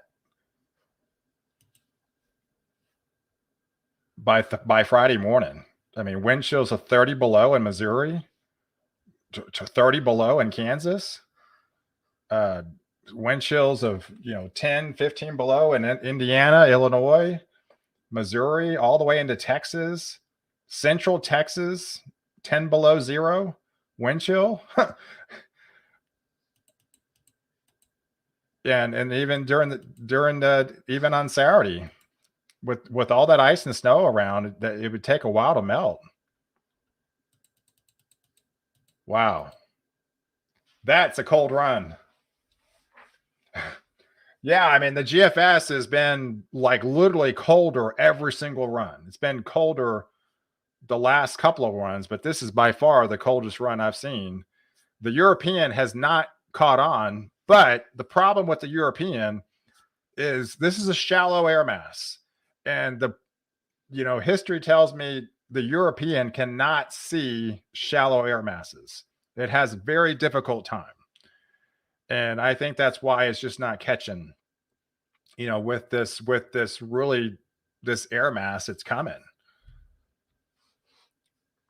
I mean, it's almost like deja vu for Texas here. I mean, it seems like that they went through this last February, and it doesn't look nearly as an extensive as it was last year, but still, I mean, you get more certain with run after run like that the timing, the lagging of the low pressure systems on the back half, you get what they call an antifront situation, where you got a lot of the precipitation trailing behind, the colder air with the initial push.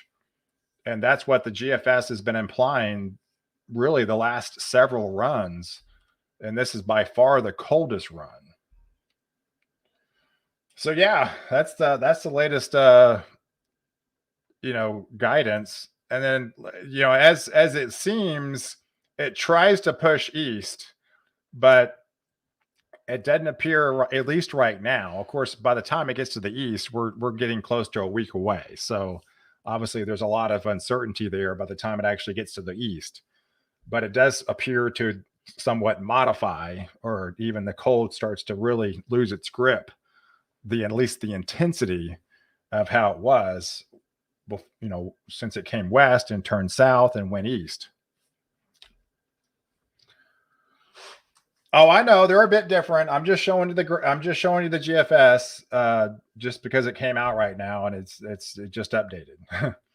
So the NAM is not even within range. I mean, it only goes out 84 hours, and it only goes out till Tuesday, and we're still plenty warm. So the NAM is not even in range right now. I know the European is drastically different, and it has been, but I'm thinking the European doesn't catch on with shallow air. This is a very shallow air mass. That I know. And that's why we're going to be getting a lot of ice, because it's very shallow. And the European's not going to be able to see it. Hey, Rabbit, snow and ice in very large amounts in North Texas. I mean, I wouldn't take these amounts certain, but it does appear that we do get ice. It looks like it does get ice, and it doesn't take much ice to cause a lot of problems. And then if the ice falls, it ain't going to melt. That's probably the huge problem. Is whatever falls is not going to melt like the next day. It's probably going to be around for a couple of days. So that means a lot of school closures. I mean, it's in Texas. Everything shuts down.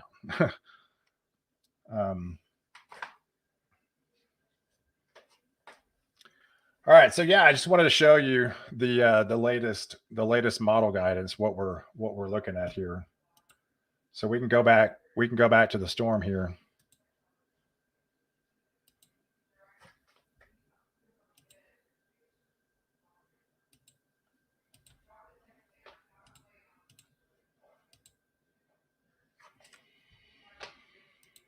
All right, so yeah, we'll have a lot to look at for next week for sure. With all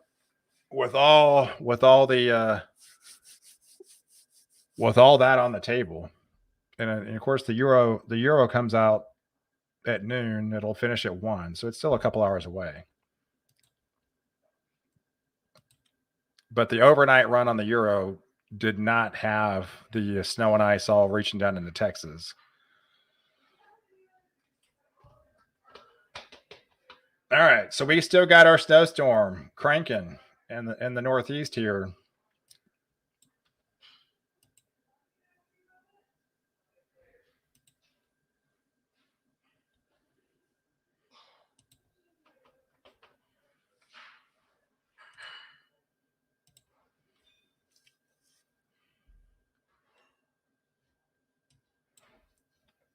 So yeah, going back to that band over the Cape here, getting into Providence. That's just an insane band right there, guys. I mean, 4 inches per hour snowfall rates. That is some intense stuff right now, setting up over. We accumulated still, once again, we will never know what amount this even was. Nantucket, 67-mile-per-hour wind gust. Absolutely incredible conditions up here at Blue Hill. Visibility 1/16th of a mile, and heavy snow, blowing snow. Measuring has been impossible. However, The summit is being scoured of snow. Usually, liquid equivalent to calculate the snow light and fluffy is 15 to 1 conservatively. Yeah, I would say that's conservative.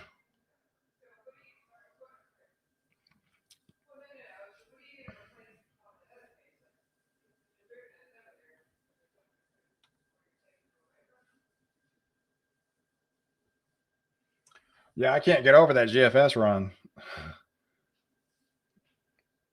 And it's not like I'm showing you something that's 2 weeks out. We're Saturday and it gets cold by Wednesday. That's 4 days out. I mean, that's not that far.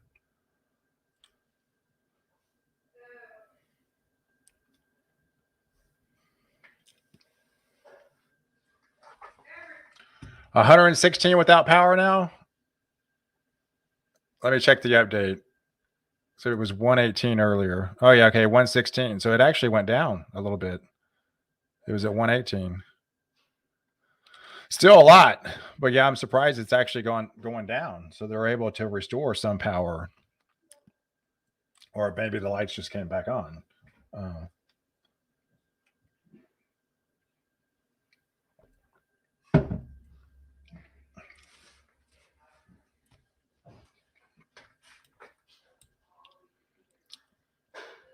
yeah, so let's zoom back in. Hey Bev, how's it going, buddy?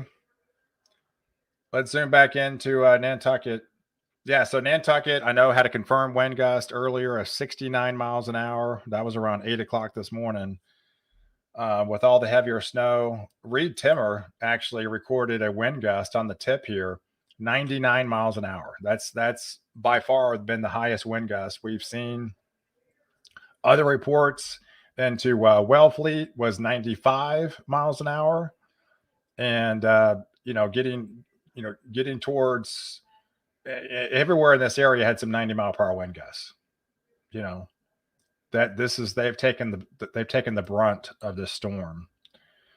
And as we zoom in here and look, we could just see waves and waves of this banding features of moving across, and that's sending the high winds, the coastal surge. I think we looked at a all eighth highest ever near the coast here, storm surge of 6.5 feet earlier. So yeah, there's been obviously 60, 70 mile per hour wind gust, and then you start getting closer in 2 to 3 inches, and then this band right now setting up over Providence and Boston here of those 3 to 4 inch per hour snowfall rates.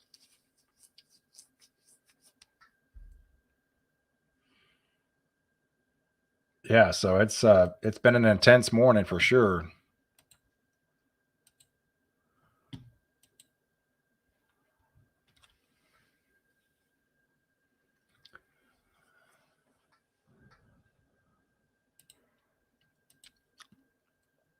This is the most intense blizzard I've ever seen. Absolutely insane conditions. Station nearby reported 69 miles an hour.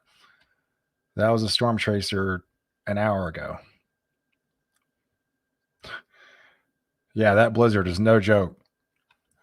12 plus inches for pretty much all, if not all, of New Jersey coast. Yeah, I would say that every bit and more.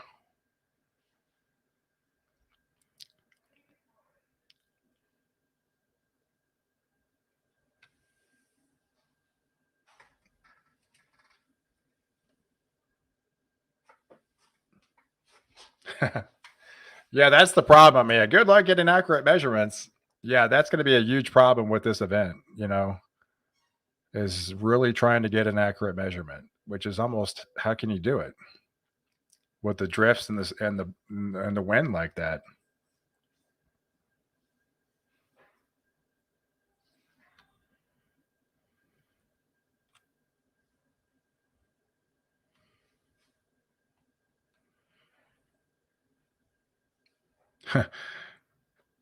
Yeah, some of these snow drifts are covering up halfway people's doors.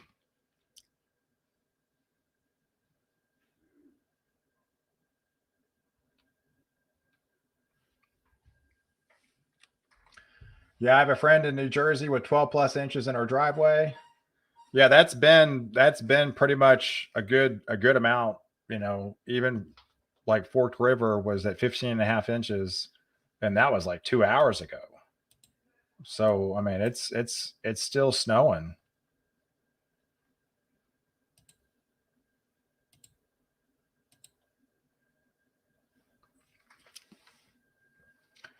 I mean, you still got pretty good snow bands over Jersey. I mean, you're not locked into the heaviest snow, but you're still getting the 1 inch per hour snowfall rates.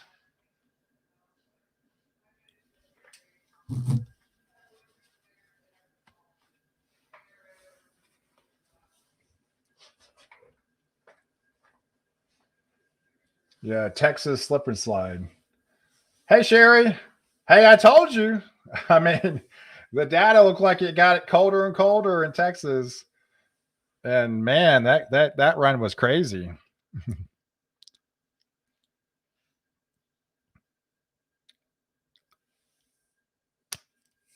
Yeah, I actually told my wife that I went shopping last night and stocked up on things.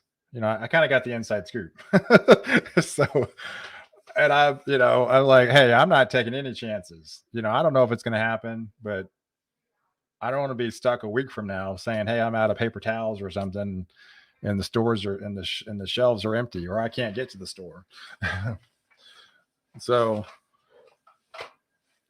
um, but the good thing is, like, I learned from last February that we're on we live near a hospital. The hospital's like right across the street, so we're on their same grid. So we did not lose power last February, and I feel pretty confident we're probably not going to lose power with this type of event coming up.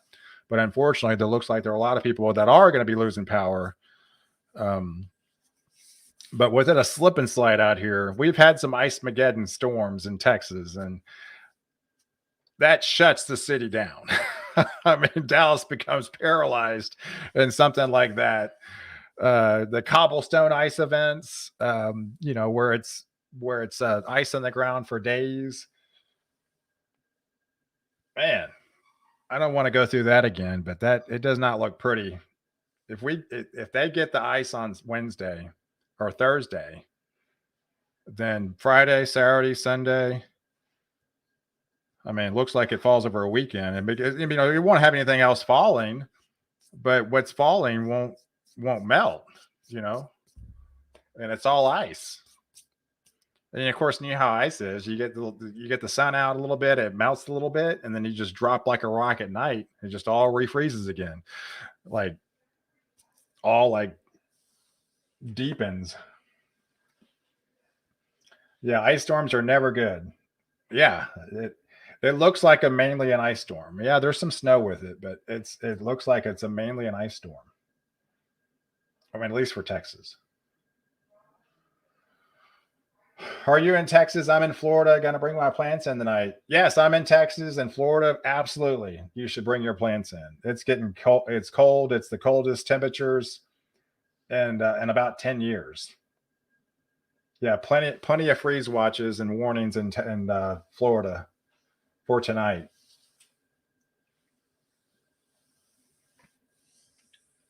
Yeah, yeah. No one can drive on ice. Nobody.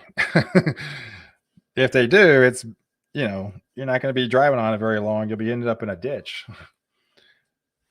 and especially in stuff like that. I mean, a glaze, you get to a quarter inch, you get to a half inch. That's damaging.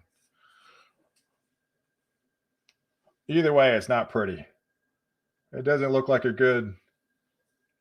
Doesn't look good next week. A wet snow and ice is the worst combination. Yep.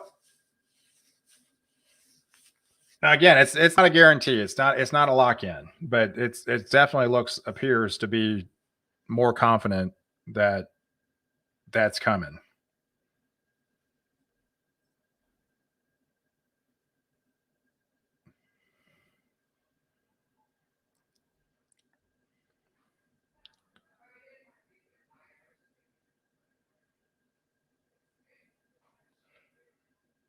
I was just looking at my weather app. Of course, it updated.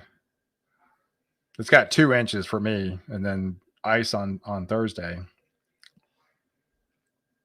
which that looks to be about right. But down to 8 degrees.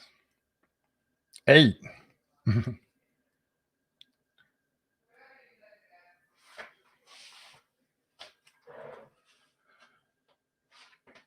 Oh, I know they'll change, Brian, but they've shown consistently colder, and the European can't see shallow air.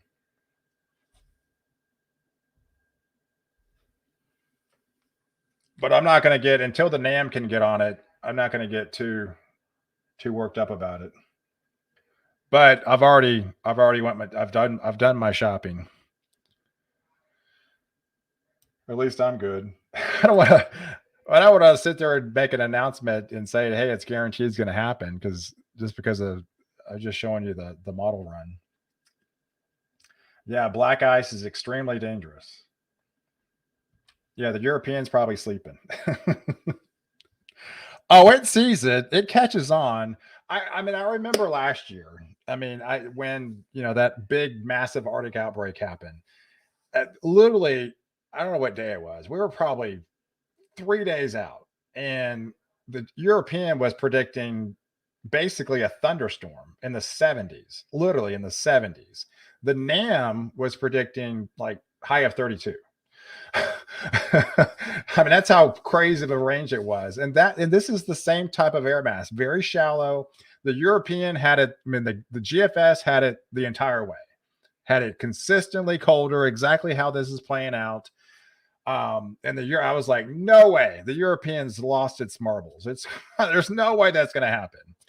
And not only were we colder than the NAM, but the high was only like 27 degrees that day. And when the European was predicting 70. So and then after it saw the cold, and then it went from like 70 to a high of 20 the next day. I was like, and then it caught on. Then it finally caught on. But I have a feeling that we're kind of in the same type of setup here. So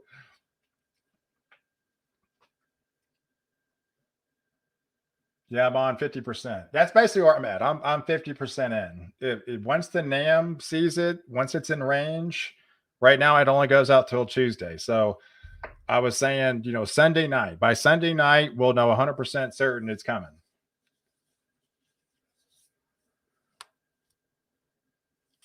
Hey, dude, you're great. The best weatherman in the nation. I appreciate it.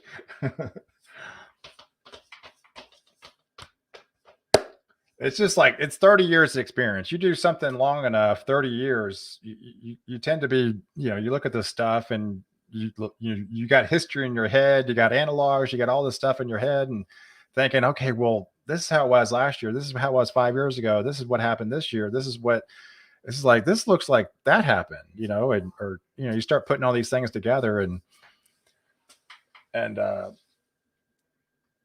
I mean, that's why I flipped 2 days ago when the polar vortex was coming down, saying, "Hey, we're getting another push. We're getting another push of Arctic air," and that happens well up north. I mean, you're talking well up in Canada, up in the upper regions, basically in the stratosphere, with this release of the third leg of the polar vortex. I have a low profile roof. I hope it holds. Oh no.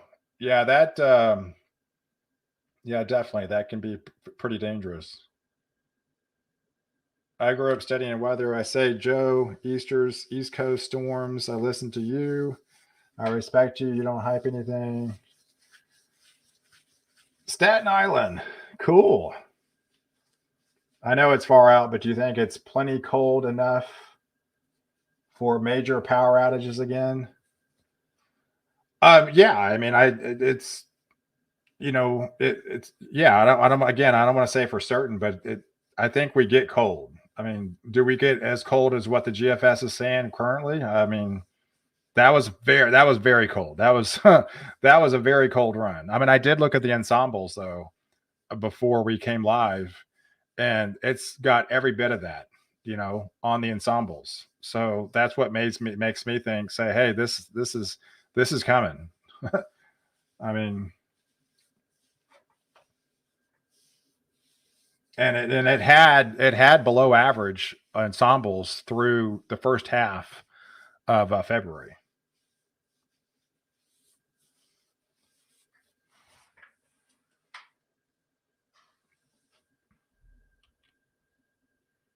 La Ninas are like that. La Ninas are, they tend to be, below average precipitation. You tend to be warmer than average, but you get these Arctic shots. You have Arctic shots, but they don't really have much precipitation with it. But La Ninas usually call for one, maybe two, but at least one, really cold blasts. And with that, a lot of times it can bring snow and ice. And I think this is it. This is it. I mean, they average 1.7 inches a year, and the data saying 2 inches of snow and the rest is ice. Then you're already got above average snowfall off one event, right?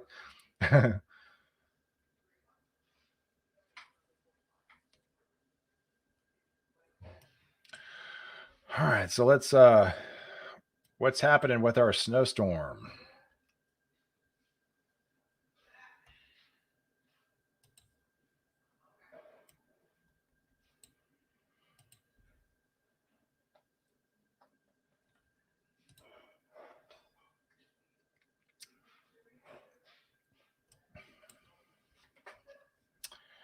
All right, so we're zooming back into places into Delaware, and we're getting close to 11 o'clock. Yeah, we just turned to 11 Central Time, noon on the East Coast, and it's still snowing in Ocean City. And we had confirmed reports from a viewer had 12 inches in Ocean City about 2 hours ago, and you're getting the back half of the snow now, which you probably have another hour left. Probably another hour left to snow, and you're probably going to be done. Ocean View, I'm sorry. And then that's going to be moving out, and you're probably going to be done in Delaware. And you still got a little bit longer left in Jersey.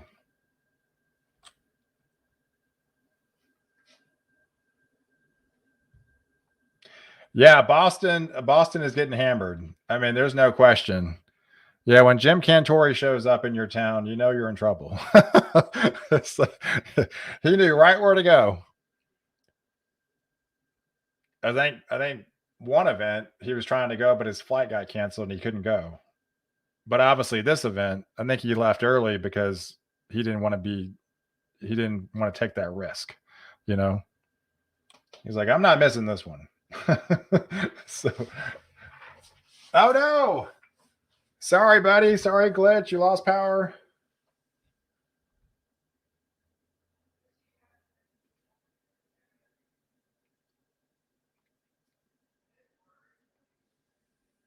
Hey, Northwest Jersey, about 6 inches total so far.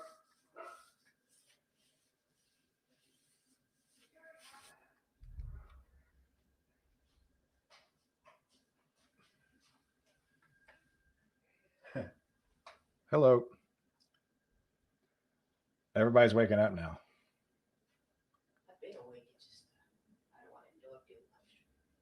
Oh, I know. Well, you've probably been awake now. It's 11.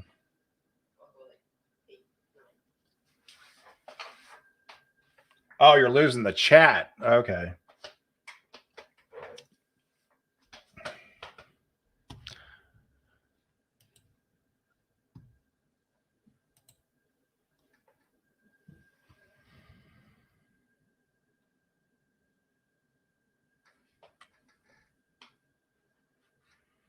Yeah, it's actually cool. You can actually I'll show the path tomorrow on my video actually.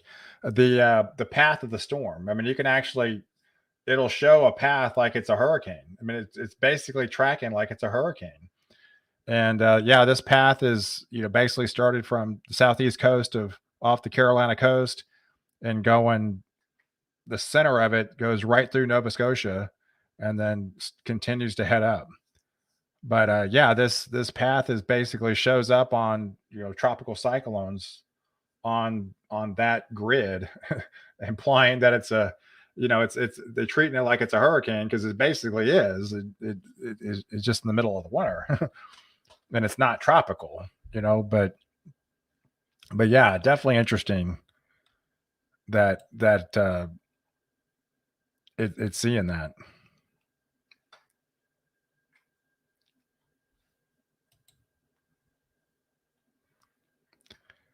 So swamp Scott's 12 inches, drifts exceeding 2 feet already.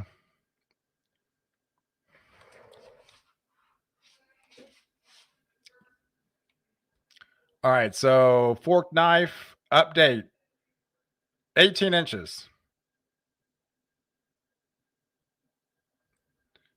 And so he's thinking, he got 15 and a half inches 4 hours ago, but he's just kind of guesstimating the 18 because of all the wind that came in.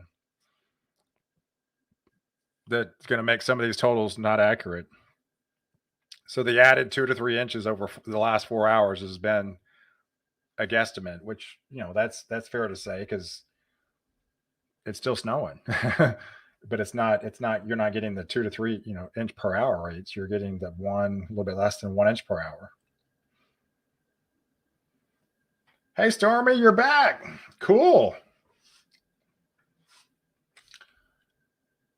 Anyone know of any live feeds from Nova Scotia?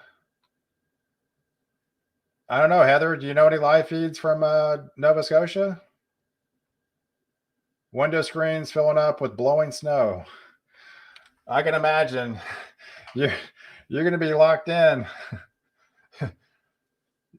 You're not going to be able to see out the window shortly.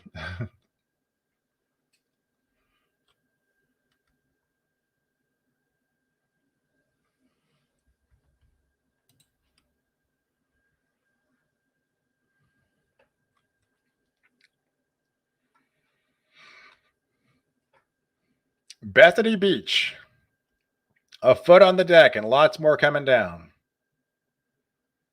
Isn't that cool to look out your window and look at a foot of snow? It's just covering everything. That's happened once in my life in Dallas where it snowed a foot back in like 2010 or 11. That was an incredible day. All right, this is how you get top 5 snowstorm. Another 5 hours of this and you're easily in the 20-inch range. Yeah, easily.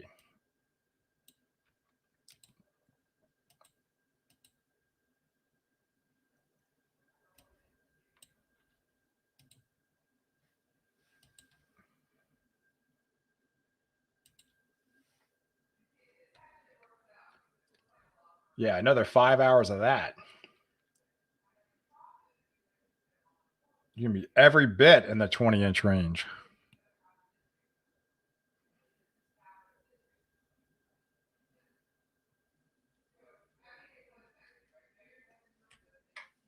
All right, Rabbit.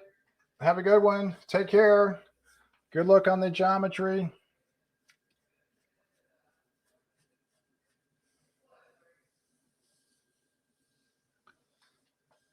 Yeah, Providence up to 3 feet. It's possible. I don't doubt it. The forecast was 26 inches, I think, in Providence. So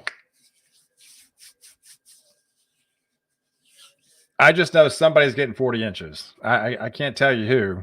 My bet is Massachusetts or Connecticut. One of those is getting 40 inches.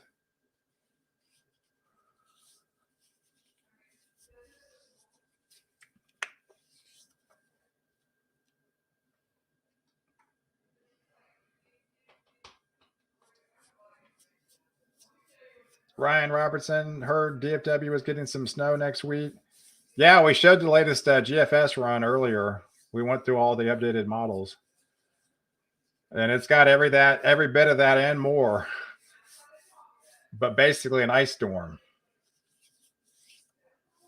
So I'm not 100% certain it's going to happen yet, but I'm at least 50% there.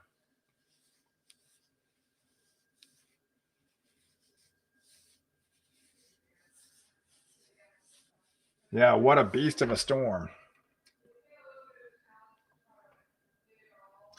Is that band in Massachusetts going to track west? Yeah, it's moving west. I mean, it's moving just a tad bit west. It's stalling, but it is going to slowly drift. I don't like you're in Manchester. Where was that at? Is it going to make it all the way up there? Oh yeah. I don't know if you'll ever get it. I don't. In this yellow band, it's gonna eventually stall out. I'm not sure exactly, but you're going to be getting the heavier snow for sure. You're not going to get the Boston totals, but you'll be getting the I don't know the 12 to 18-inch range. You're closer into that range. Best quote of the morning from Pal when Jim Cantori shows up in town, you know you're in trouble. Yeah. It's, that's true. Well, I know when he came to Dallas that time, which was last February, and Cantori's like, I'm coming to Dallas. I'm like, uh-oh, we're in trouble. So yes, if he announces tomorrow or the next day, says, hey, I'm heading to Dallas, we're in trouble. It's- it's- and that's probably going to be where he's where one of those guys is probably going to be coming. You know, if it continues to look like what it does when they pick major cities, you know, gonna call my friend and the B to see what he was.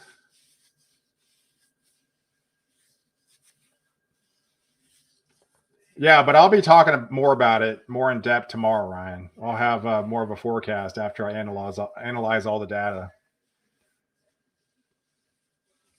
and we'll have new model data obviously overnight and everything. And we'll be another day in. Jim is here in Boston. Saw him on the Boston TV news. Yeah, yeah, he's in Boston. He got there about 2 days ago.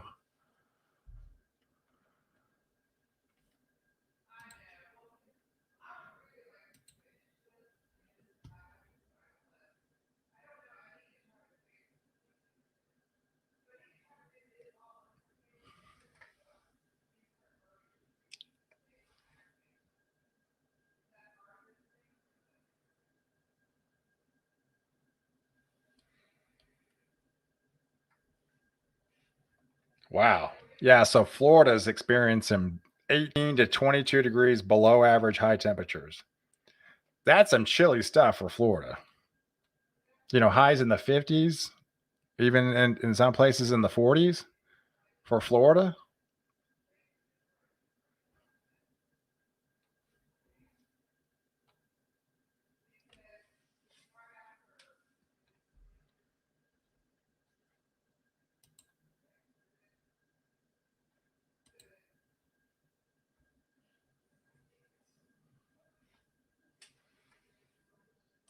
Okay. I haven't looked at the Canadian, but someone else just posted the Canadian yesterday and then today.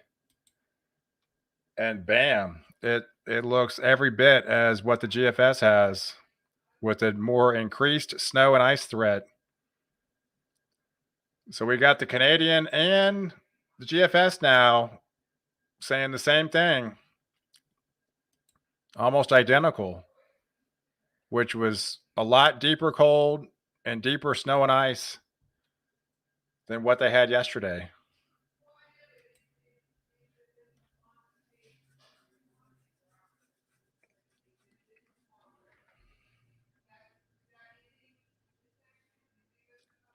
So, and then the European comes out in an hour.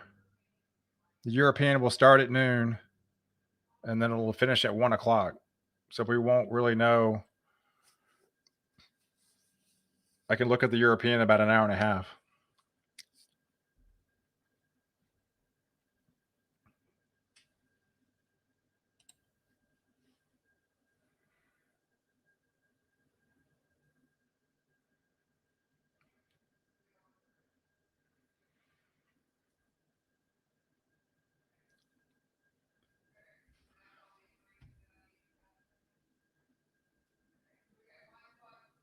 Mm.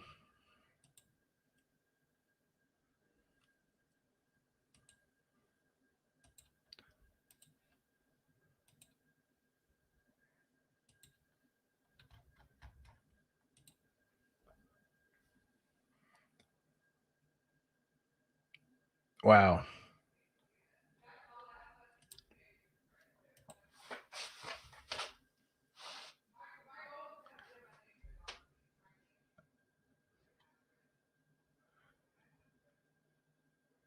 Yeah, a lot of people are just putting the side by side pictures on there, showing all the incredible differences between the snow, the before and after.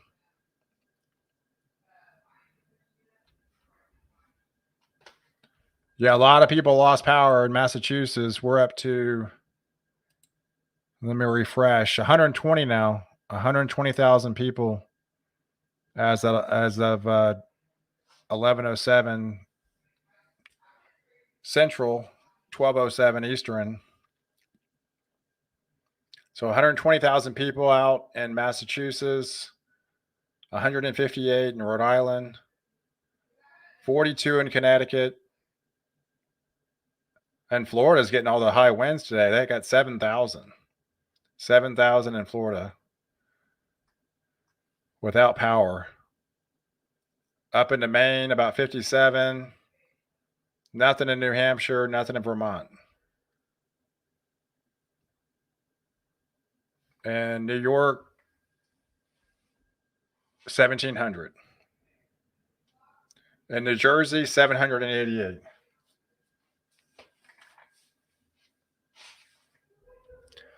So 788 in New Jersey.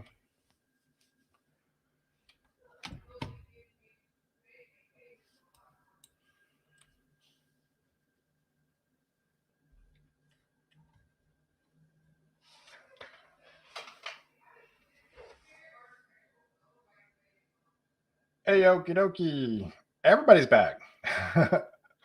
We got a full house.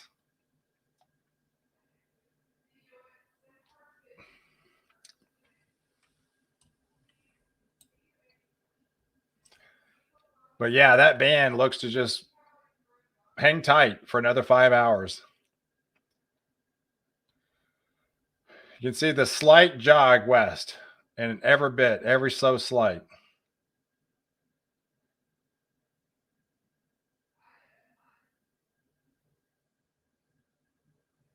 So North Shore was clocking 71-mile-per-hour winds. Yeah, I saw some of that.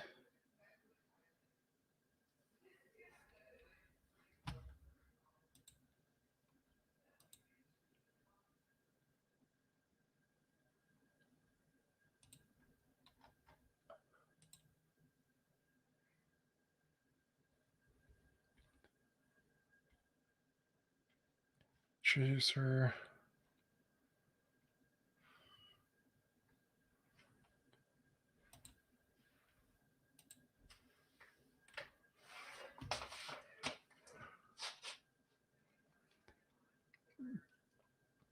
How they dress for the blizzard in Boston. The goggles are a game changer with the fierce wind. Yeah, because I mean, not everybody has those goggles, right? You'd have to have those goggles on, or you're going to get pounded with the blinding snow in your eyes.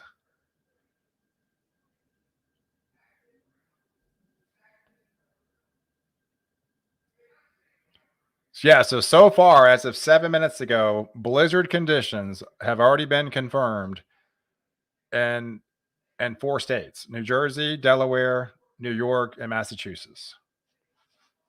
They've already hit the blizzard condition, blizzard criteria of 3 hours or longer now. So four states.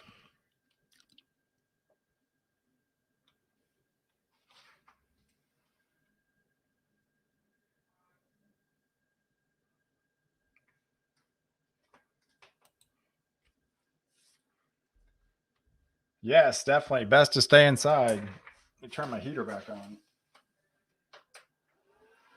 So just to kind of get the chill out of the air. It's warming up, but it was so cold this morning. Yeah, we're 60 degrees outside now. But when you drop to 22, it's just really cold in the house. At least I'm by my outside window here. That's why this spot right here is a little bit colder.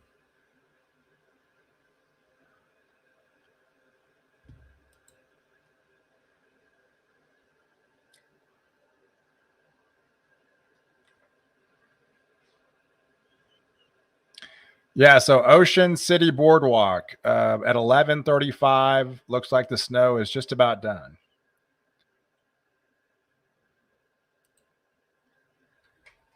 So now you'll still have. I mean, you can still have blizzard conditions. It doesn't technically still have to snow and still have blizzard conditions because as long as the snow is on the ground and the winds are blowing 35 miles an hour and it can blow below the snow on the ground and whip it up to make it less than a quarter mile visibility.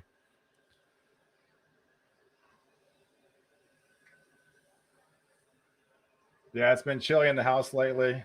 Yeah, because once that cold settles in the house, right, it takes a while to get out.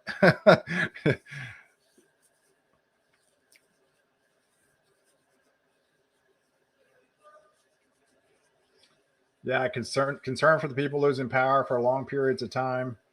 Yeah, because you can't, like they said, they're not going to go out and restore power when under blizzard conditions. So they have to wait until the storm dies down, which won't be until later on, really past sunset. And then, of course, then you're dealing with all the backlog, and then trying to obviously drive in 2 feet of snow, 3 feet of snow. And the plows are going to be insane trying to clear this stuff, but and then you got temperatures 20 and into the teens. It's 17 in Boston with the wind chill below zero. And you know how fast the house gets when you have no power. Quick, if you possibly don't have a generator, it gets cold quick.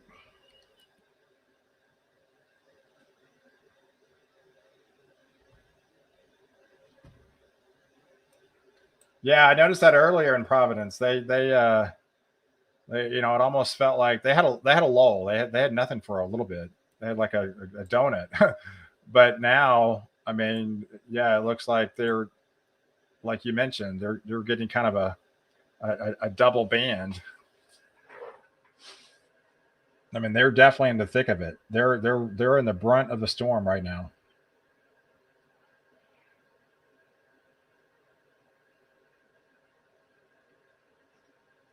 I mean, this is every bit of 3 inches per hour.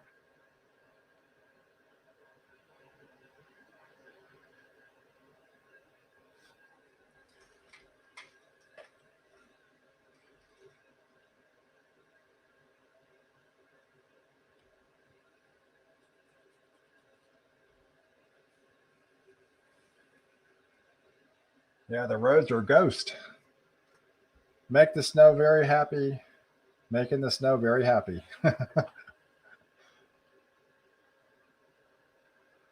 I mean, it's got to be coming down and buckets at your house, Kim.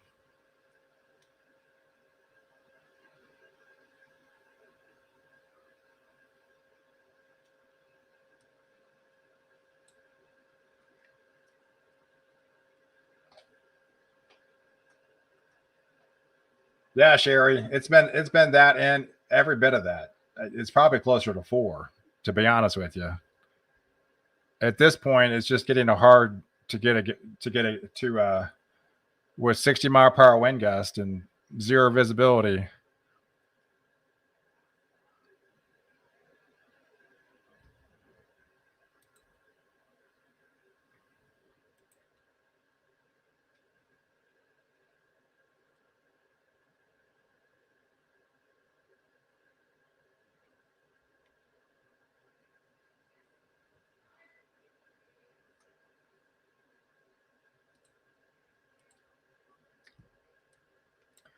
Oh, Timmer's back on it again. He's on the tip. Timmer is like right here, and he's clocking nearly 100 miles an hour right now. Right in this bullseye.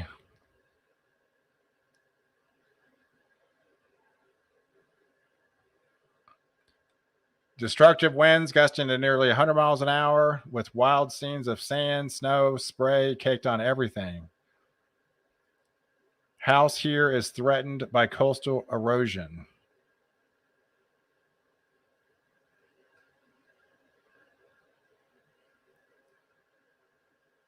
Mm.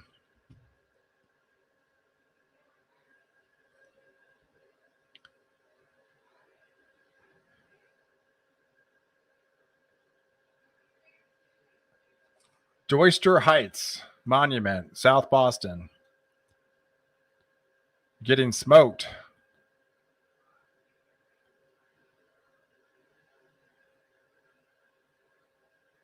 Impressed by the self-propelled EGO snowblower, cleared 50-inch times 27-inch driveway and walkway in 22 minutes. 3 inches of fluff stuff. Is that good? I've never used a snowblower. I've never had a use for a snowblower. But I would say that's pretty good considering, the before and after look of 22 minutes.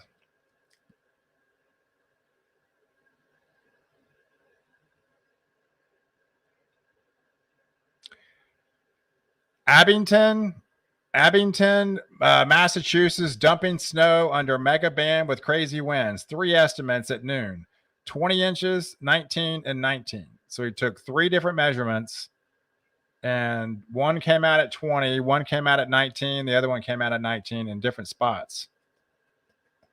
And that's in Massachusetts. So we're closing in on 20 inches here. And that was just 4 minutes ago.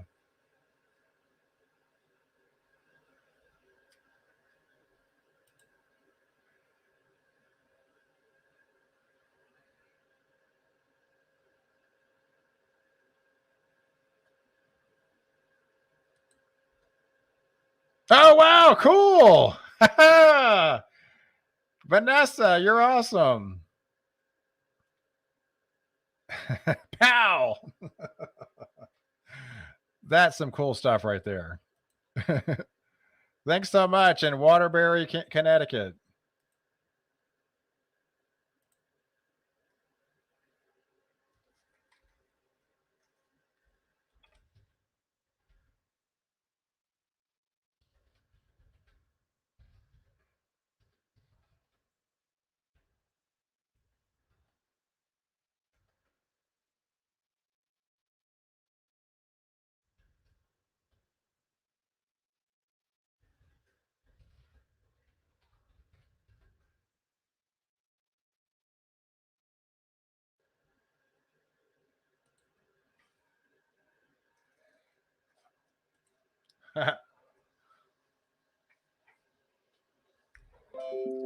Pow.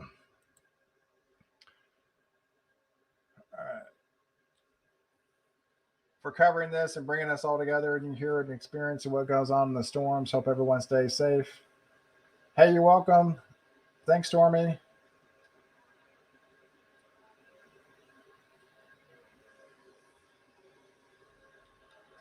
The house is still standing. That's a good thing.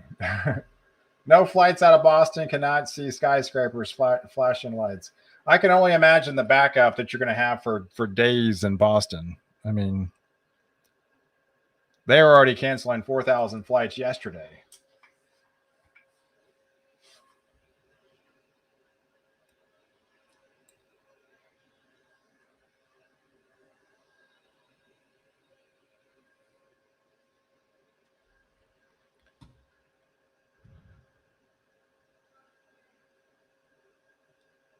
Oh, Thomas, I see your tweet now.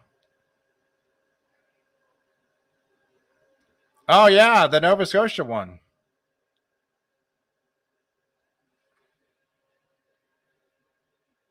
Yeah, that storm literally looks to go right over Nova Scotia, at least the center of it.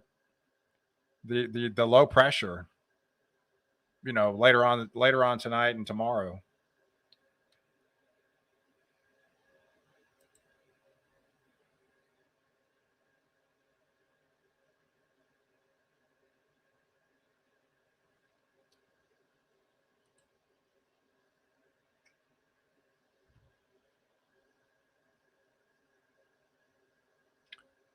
Yeah, so far the highest total that I've seen was 20 inches in Massachusetts.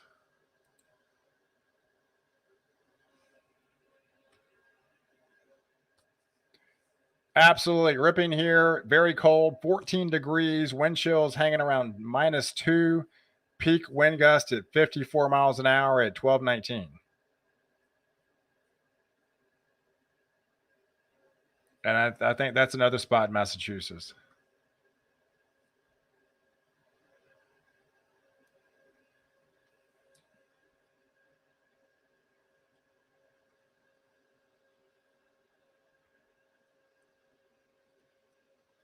Yeah, we're literally up to 20 inches already. And this heavy band looks to stay around another 5 hours.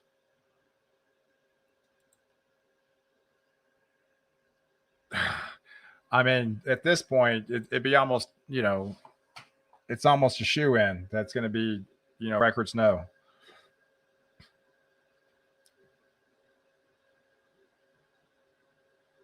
If that band doesn't end until 6 o'clock tonight, and then you still have light to moderate snow for several hours after that. I mean, until like 10 o'clock.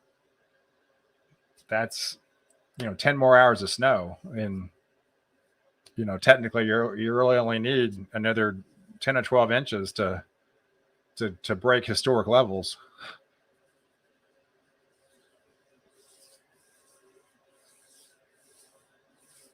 Oh, am I almost at 1,000 likes already? Cool.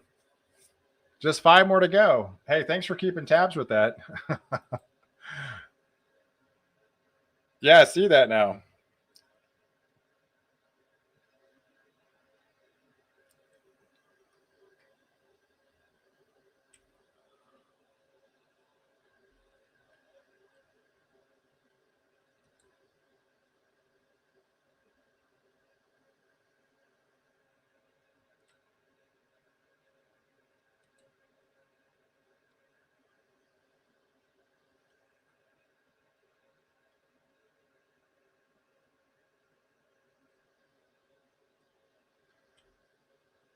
Three more. 3 more likes.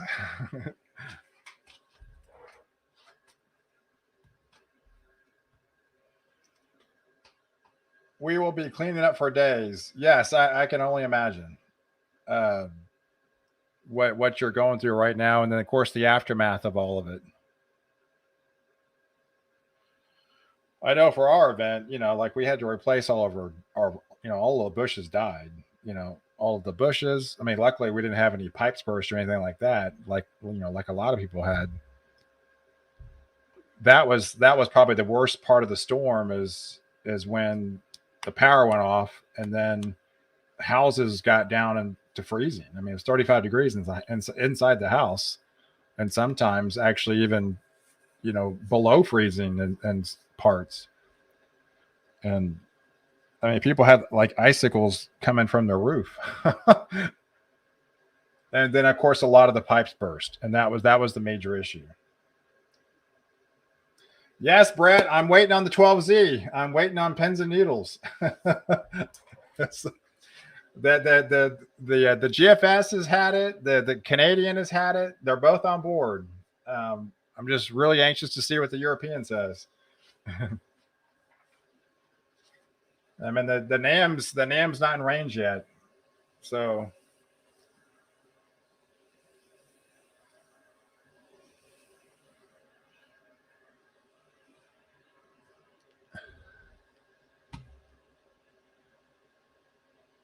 Hey, just got back from a long walk to the beach and got some pictures. I'll send them there. I'll send where? Either Twitter. If you're on Twitter, you can send them there. You can Instagram, Facebook Messenger, email them to me. But if you have Twitter, then ideally put them on Twitter.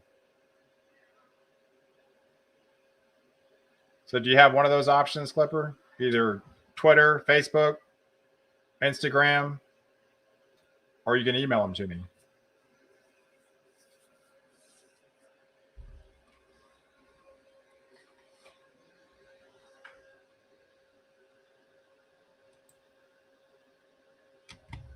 Email. Okay.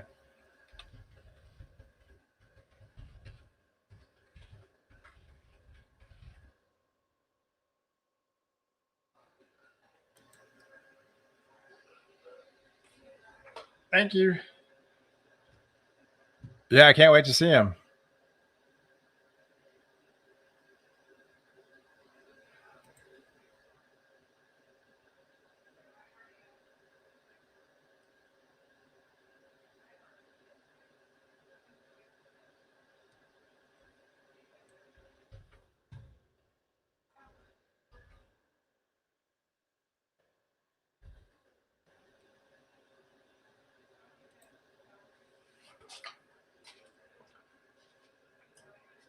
Yeah, there's been numerous reports of, 60, 70, 80 mile per hour wind gusts. The highest report was 99 miles an hour off the Cape there, confirmed by Reed Timmer.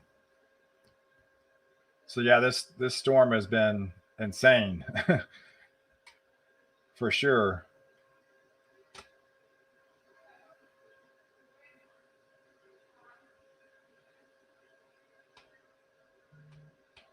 Hey, what does it look like for Fort Worth?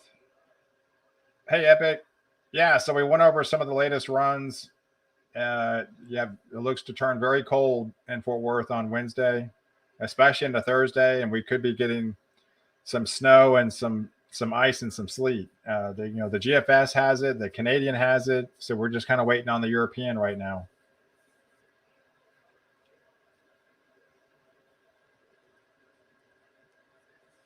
Hey, thanks for the content. We're enjoying the storm. Hey, I'm back, Heather. Awesome. Yeah, yeah. This is a major front. This is the bona fide Arctic blast coming next week. Reaches all the way to the Rio Grande Valley and then heads east. Not too many are going to be escaping this one.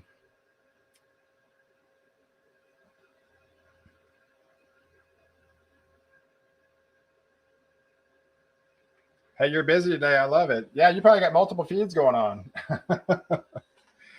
And we got a lot of action next week too.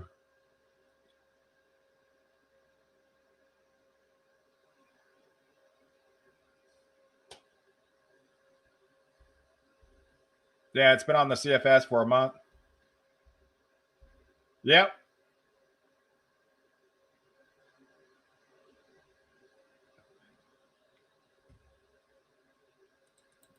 I mean, that particular model, it does seem to have a colder bias.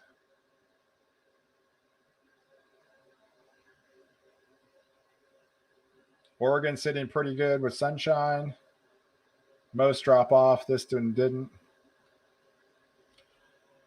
Yeah, I mean, it was noticeable a couple days ago in the flip. I mean, it was a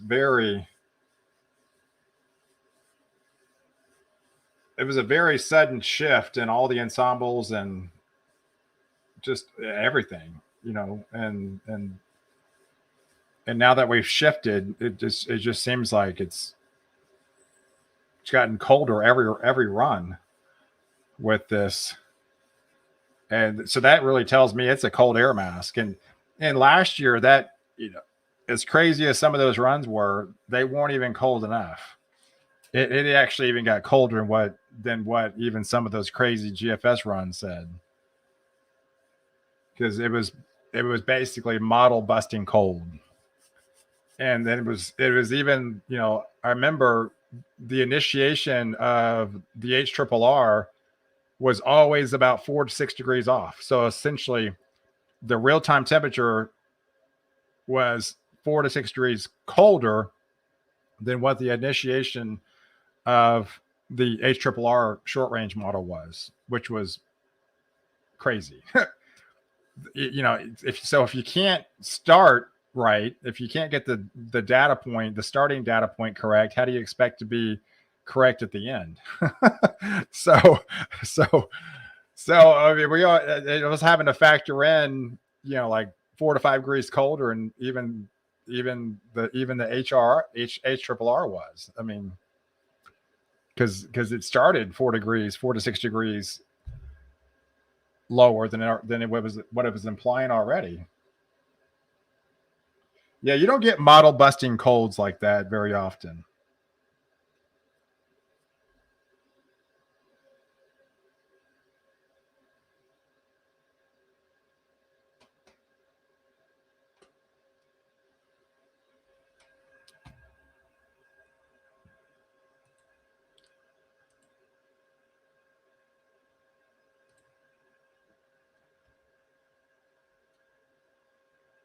Hmm.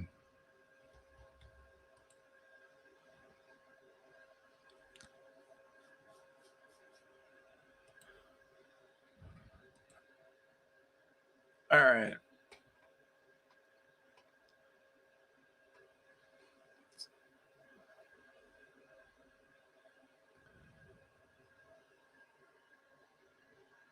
Yeah, this band is the real deal. Absolutely, it is. Definitely. Dorchester, 4 minutes ago, 12 and a half inches. Dorchester, Massachusetts. That was at 12:30. 12 and a half inches.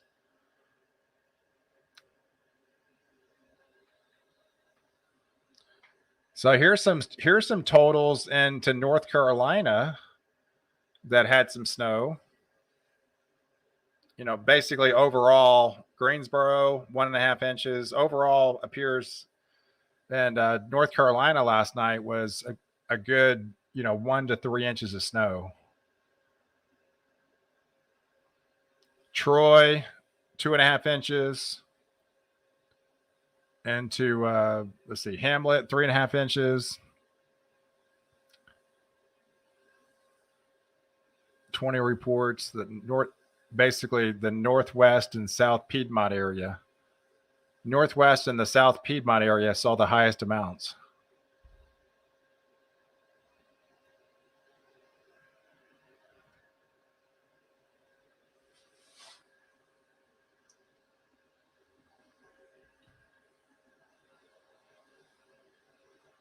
If you watch the lows in the 850 and the 500 millibar winds, this came from Greenland about 2 weeks ago.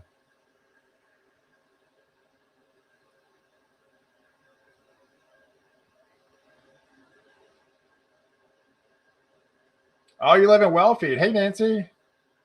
Yeah, so it looks like you had an 82 mile per hour confirmed wind gust earlier. No power, trees with heavy snow due to the rain last night. Looks like about 8 inches or so far. Winds are steady at 40 knots, gusts to 50 to 60.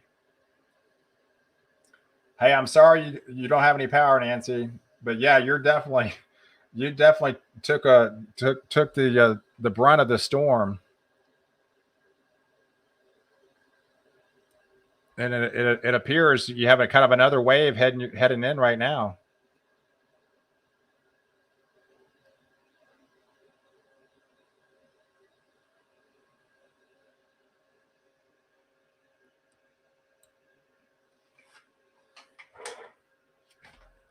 A thousand likes. Cool.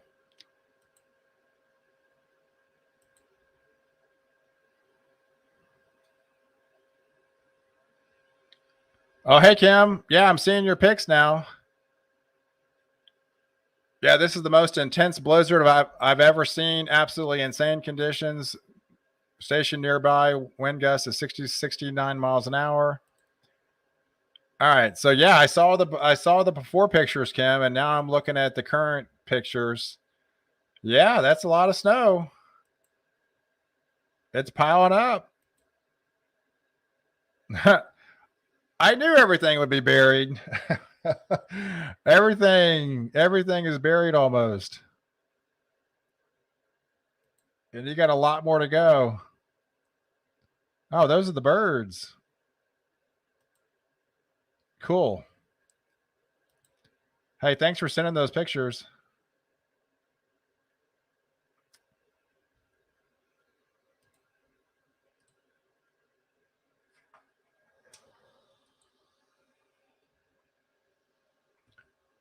All right, so wind reports. Okay, so All right, we looks like we got some totals here. Bayville, New Jersey. Bayville, New Jersey, 19 inches of snow.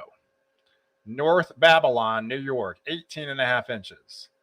Pembroke, Massachusetts, 16 inches. Ledyard Center, Connecticut, 14 inches. Warren, Rhode Island, 14 inches. Ocean Pines, 14 inches. And Millsboro, Delaware, 13 inches. That was from actually AccuWeather. Just sent that in. So those are some snowfall totals. Yeah, here's a report from Portsmouth, Rhode Island, and basically just, an epic blizzard outside.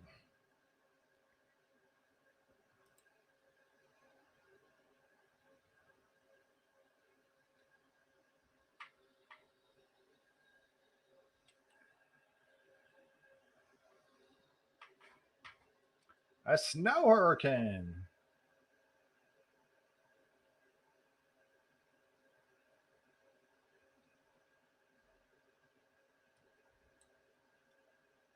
I mean, yeah, look at that.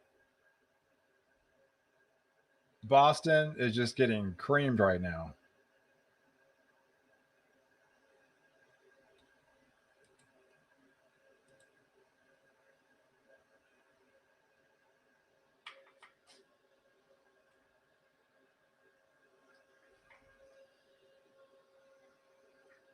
A happy dance.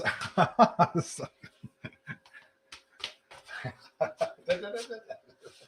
don't have much room right here. My chair's right here. So, I got this little dance party thing.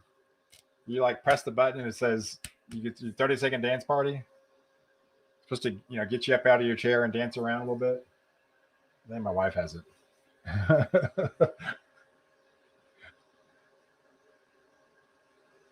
Yeah, the 30-second dance party.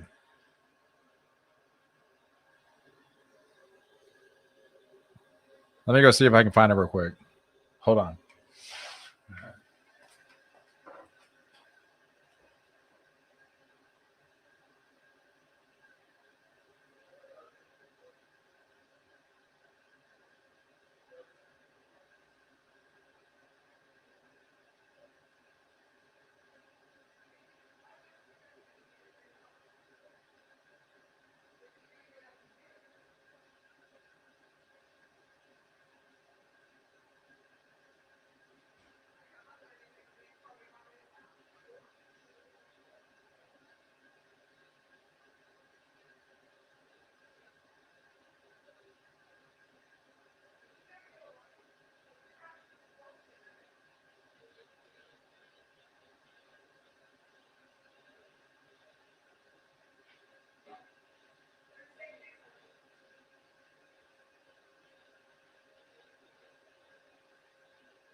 All right, I found it.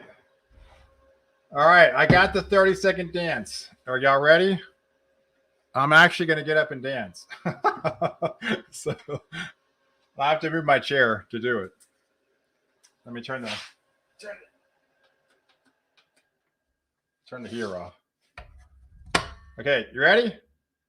30-second dance party.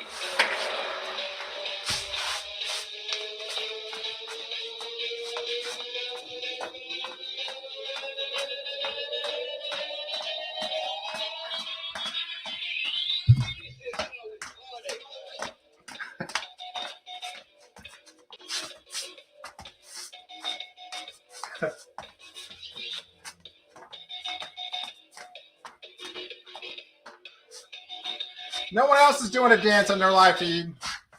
All right. So how was that? Yeah, so it gets you up out of your chair and get you moving.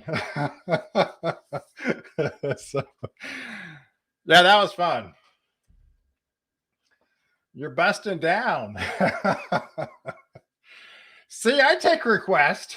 So, hey, that was a good idea.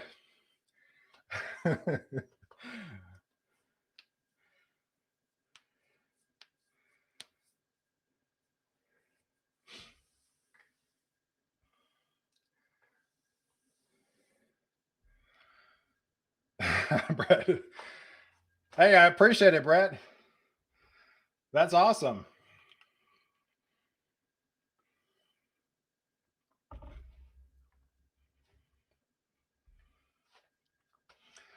I hit my head. You hit your head while you were dancing.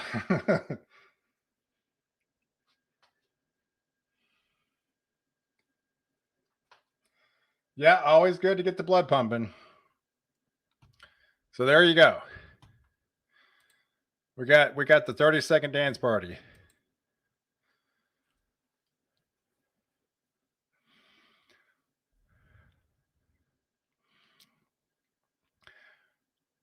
Five minutes ago, some truly eye-opening 1-hour radar-derived precipitation estimates in this snow band near Boston, likely seeing snowfall rates of 4 to 6 inches per hour in this band, basically rivaling the February 2013 blizzard in southern Connecticut.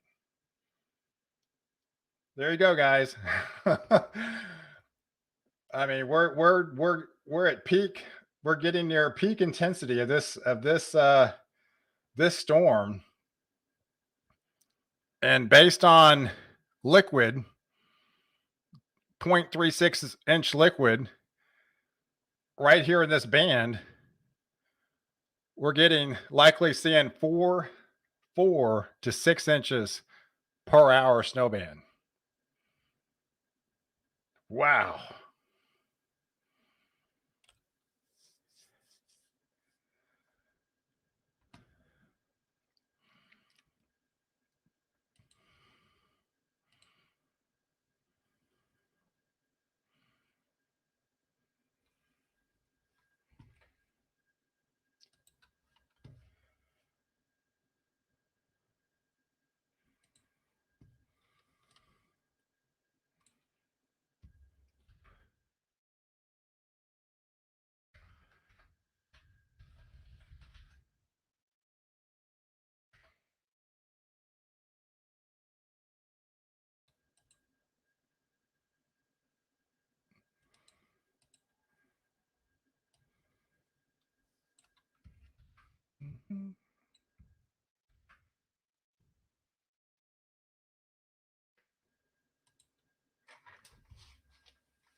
Hey, thanks so much for the donation. It's greatly appreciated. Yeah, so this storm is, man, it is cranking. It is every bit coming down and doing everything everything it's been advertised.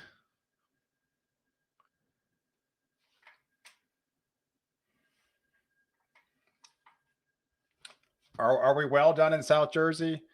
You're definitely winding down. So let's go back to South Jersey again.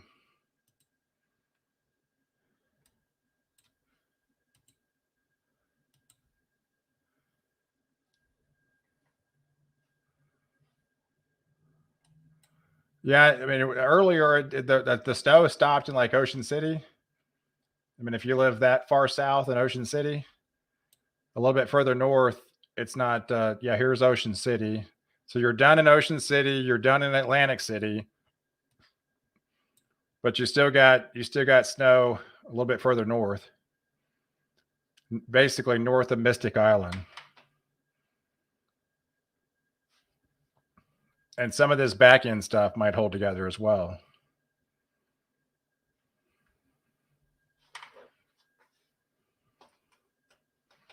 So you're still gonna get like scattered snow showers left for the rest of the day.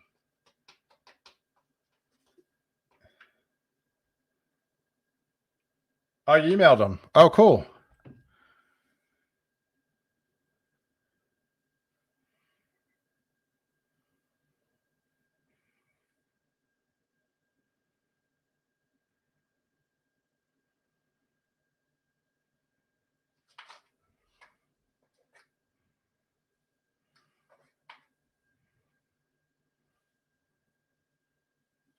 All right, they're probably still coming in. Hey, thanks for sending those.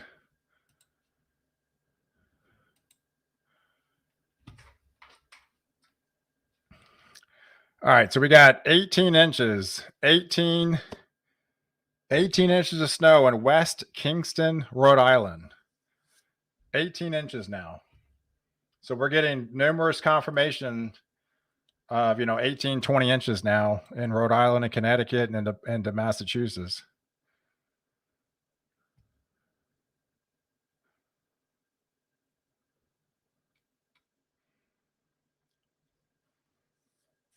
Yeah, major coastal flooding and 95-mile-per-hour wind gust on the coast of Massachusetts here.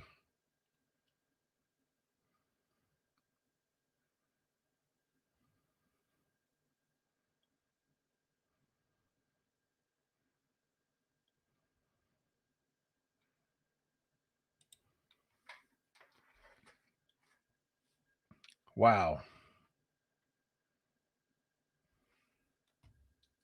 So with the snow coming on Thursday for Fort Worth, I was wondering, will it snow for more than 2 days? No, if anything, it looks like a Thursday event, and then it's done. It just the problem is what falls on Thursday is not going to melt. I mean, it's too far out, but there's subtle hints. There's another lagging low on the backside that could have enough lift to produce a little bit more snow, getting into Friday. But you're getting so far out. I mean, it's not a guaranteed thing. It even snows right now.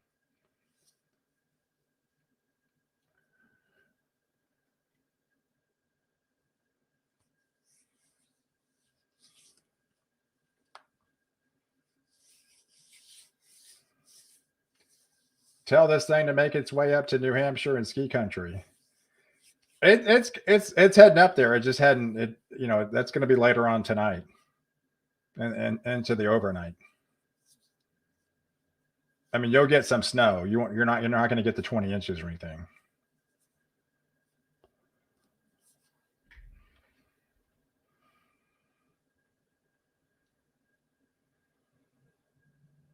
Oh, I know. I know the models and I know the weather apps say it, but I'm not going to say 100% guaranteed certain right now and say yes, it's going to snow on Thursday. We're still 5 days out, so I will do my all in Sunday night or Monday. If things still look like they do.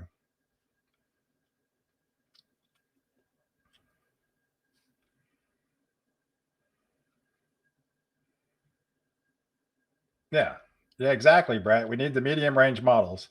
And you don't get that until 84 hours out. So because typically the circulation's not hit the mainland. And you're gonna have a lot of fluctuations until then. So right now that's why I'm like 50% there. I can't say I'm 100 because we don't have ultimate proof.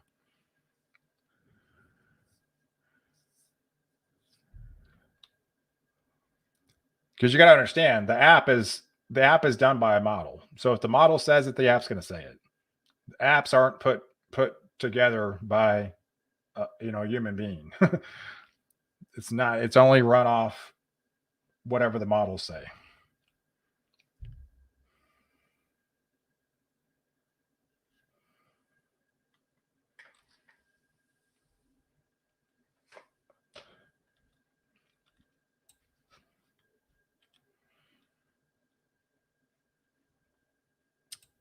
All right, let's swing back down to Delaware and see.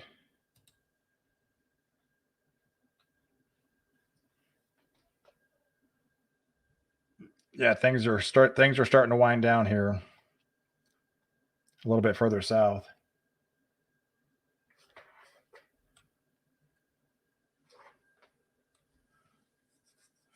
Hey, you got the iPad finally warmed up, huh? I can imagine how cold it is. It's like even the electronics are like, I didn't sign up for this. It's too cold. I'm not working.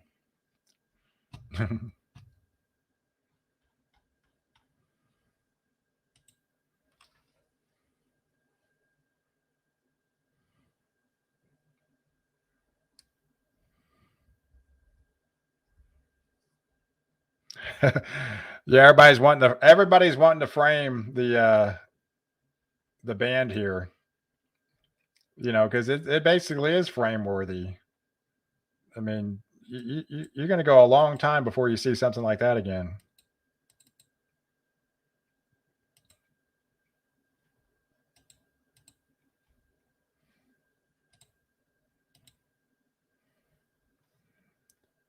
Yeah, so the frame worthy shot right here. How many times in your lifetime are you going to be seeing this? Producing 4 to 6 hour snowfall rates. you know,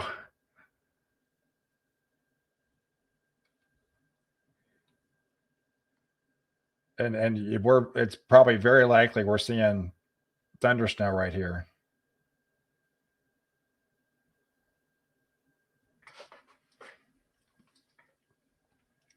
And west Bridgewater, Easton, Norton, you're more than likely getting Thundersnow right now.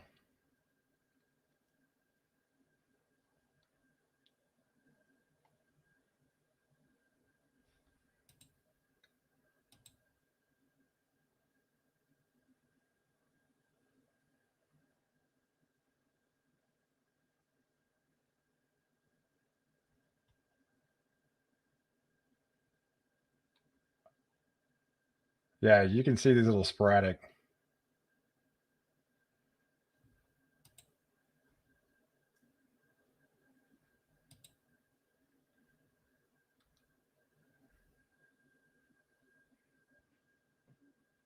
Oh, I have two dogs. I have a corgi and then I have a Jack Russell. I don't have any other pets. I have two dogs.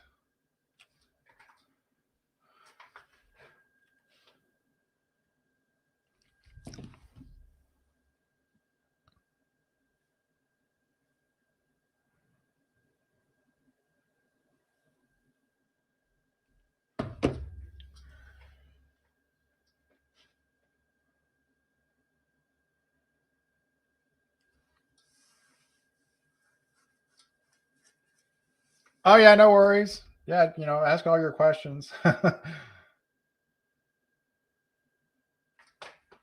If they're the high end batteries have warmers to keep the core from freezing. Oh, the names. So we have Sunny. So Sunny, I'll type it out.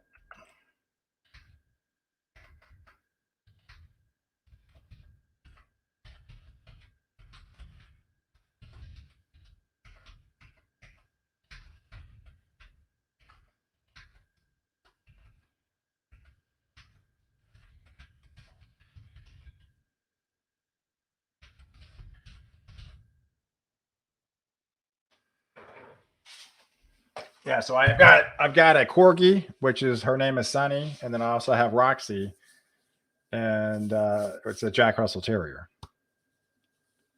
So the Jack Russells she'll be 11. She'll be 11 in April, and the corgi we just got, she'll be 6 months old in February. The 6th, it's like next week. Yeah, the 6th coming up.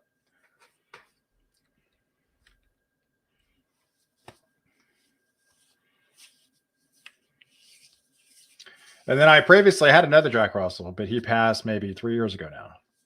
That was our original dog when we got married. And he was 13. He was 13 years old. and before he passed.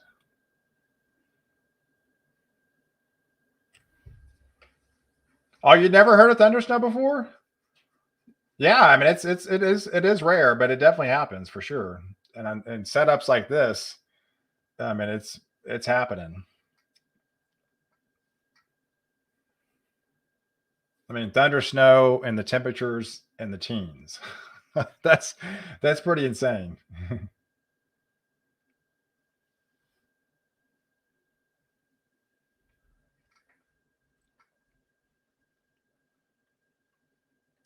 Oh, you have a 3-year-old. Oh, Great Dane bit pull mix, 7 months old, 85 pounds. 85 pounds.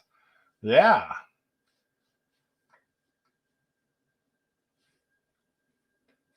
100-pound beagle mix. So yeah, the corgi weighs about 18 pounds now. She weighed 6 when we got her. She's already tripled in size. And the Jack Russell is about 24.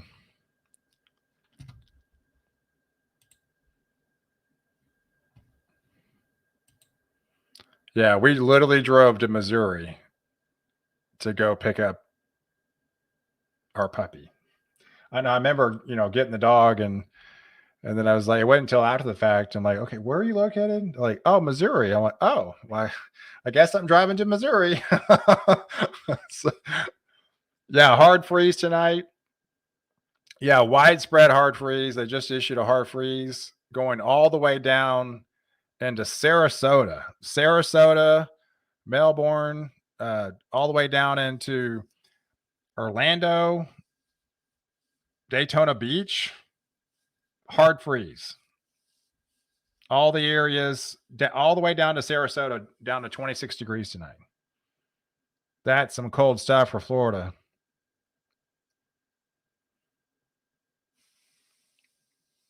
And even along the coast, Vero Beach, freezing temperatures, all the way into Vero Beach, Florida.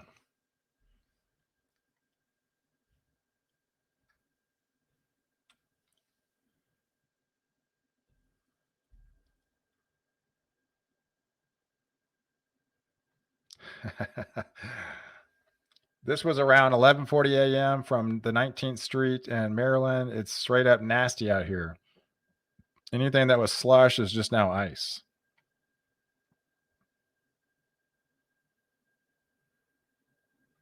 All right, so we have a new total in Dorchester, 13 and a half inches at 1 p.m. So 6 minutes ago. So it snowed 5.5 inches in the last 2 hours in Dorchester. It went from 8 to 13 and a half in 2 hours. So that's about 2.2 to 3 inch per hour right there. Closer to 3 in Dorchester.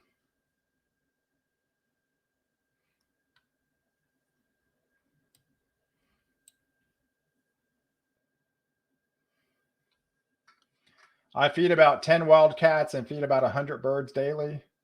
Oh yeah, well that's not counting our birds we got outside, but these are just wild birds. But yeah, we got all kind of feeders and stuff outside. We got a couple in the front yard. I live on a corner lot, so we got a whole side yard with multiple feeders and then the back side. So on a nice day, we probably have 20, 30, 40 birds out there.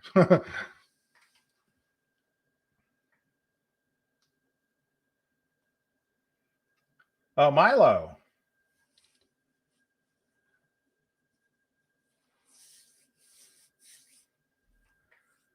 Hey, David. Hey, 7 inches in Danbury, Connecticut.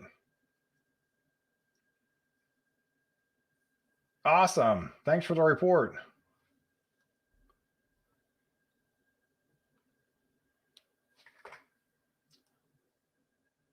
Is that pronounced Zuko?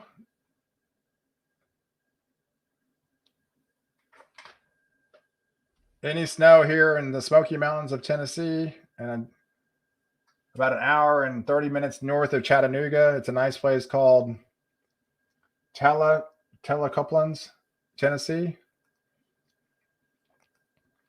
Not anymore. There's the storm is well away from you in Tennessee at the moment. But you might get some snow with that Arctic blast coming in. By the time it reaches you, could be in anywhere from like Thursday night time frame. I looked at Knoxville earlier, and they were getting snow. Thursday night time frame. Yeah, it appears you're in the rain window on Wednesday, but then changing over to snow on Thursday.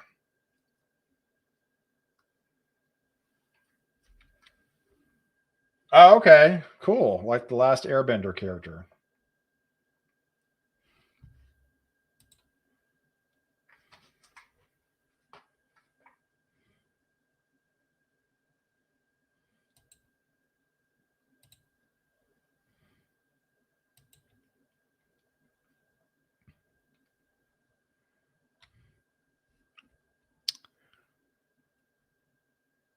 Yeah, secondary band in Southeast Connecticut. Visit less than 100 yards at times. Visibility less than 100 yards at times. Drifts of over 6 feet.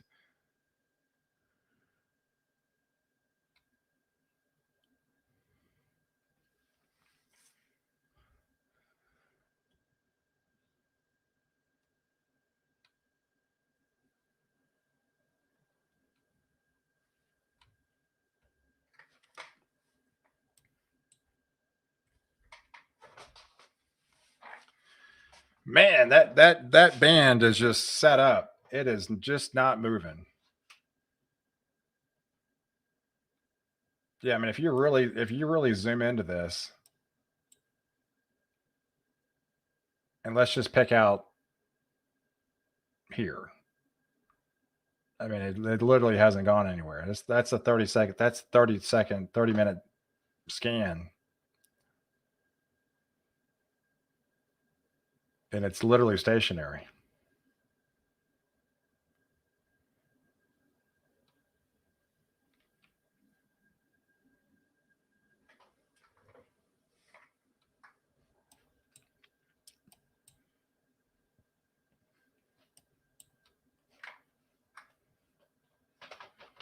Yeah, so the European model is updating. It's like 11 minutes in, so I'll look at it in about 20 minutes here. It'll be far enough along so we can actually kind of take a look at it and see what it says.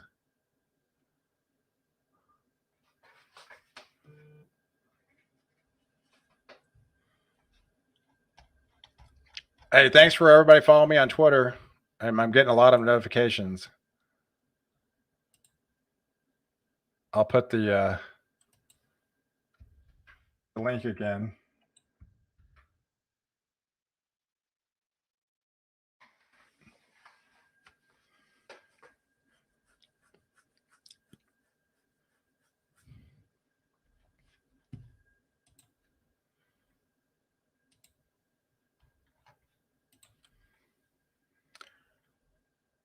So approaching 16 inches, and Swamp's got 16 inches.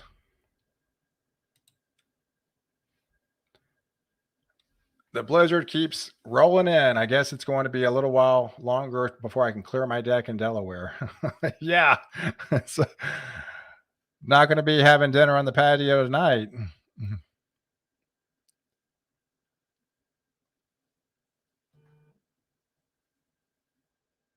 Hey, Jill. Thanks for following.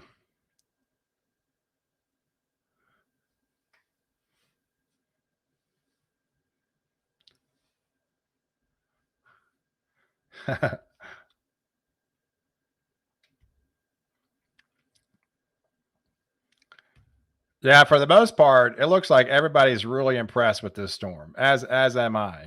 Uh, this storm has been every bit of what it looked to be, and it's still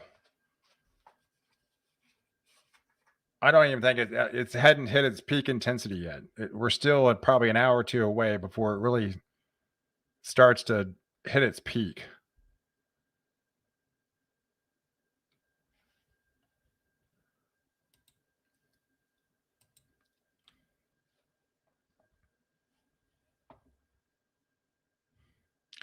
All right, so we have 112,000 without power in Massachusetts.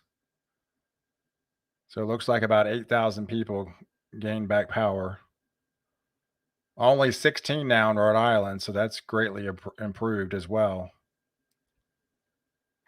And we're down to 3,000 in Florida, so it was at 10. So that's greatly improved as well. Hey, Jennifer. Yeah, awesome. Yeah, thanks. I appreciate it. Hey, Scott. Yeah, thanks. I appreciate it. Yeah, I got the plaque right here, actually.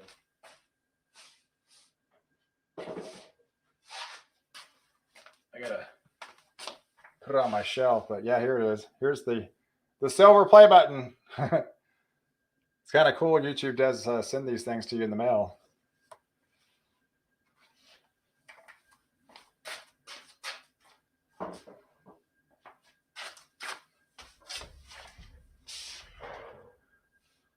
And I owe it all to you guys. You're the one that made it happen.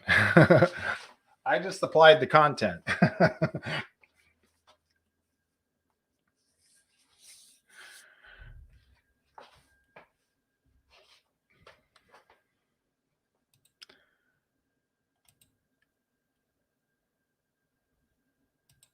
Wow.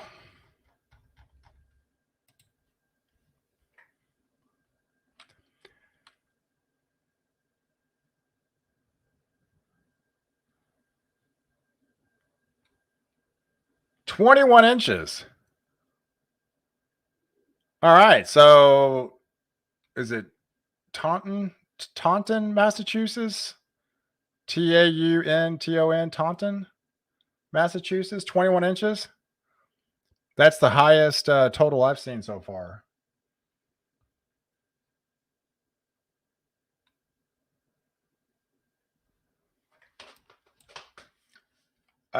Oh, Staten Island. So let's zoom back into over here on Long Island here.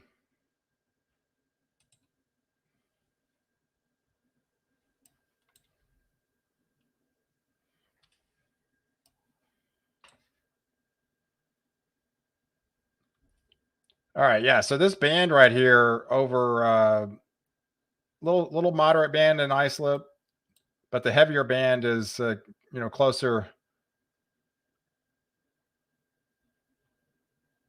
further out. We're trying to read all these individual cities.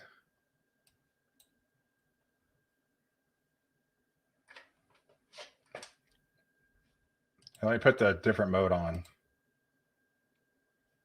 All right, so you can see where all so it's light snow over New York City, into Woodbridge, into Middletown, heading back to Long Beach, Oyster Bay, into Plainview. You start getting some little heavier amounts into Islip, into Brookhaven, and then really heavy as you get towards the East Hampton up to Greenpoint.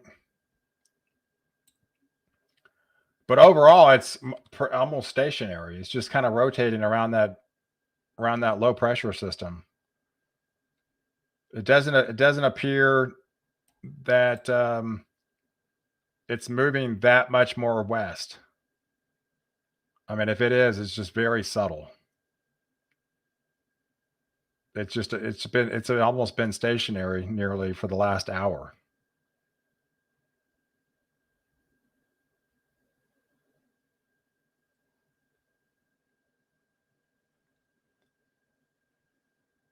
Yeah, I mean that darker blue here, that's an extremely heavy snowfall here.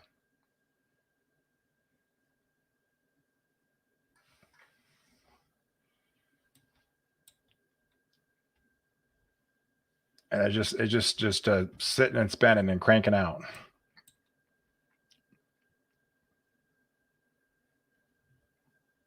Hey, Tiffany. Hey, thanks for the donation. Every bit of a snow machine, Scott. It doesn't get any better than this.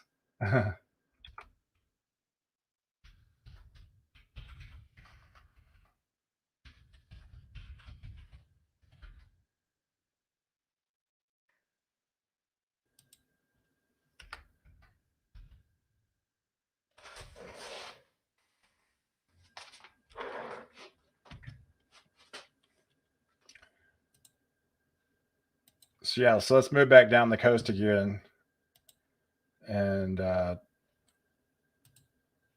back into Jersey, and we can see that it's starting to fade a little bit, but we're still getting the scattered showers, scattered snow showers in and around the Winslow area.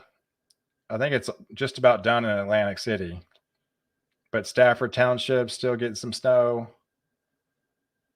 It's kind of fading in Allentown up here,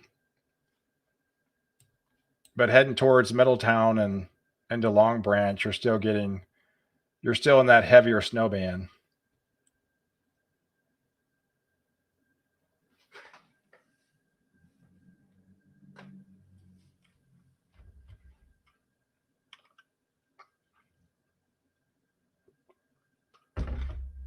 Yes, I did my happy dance.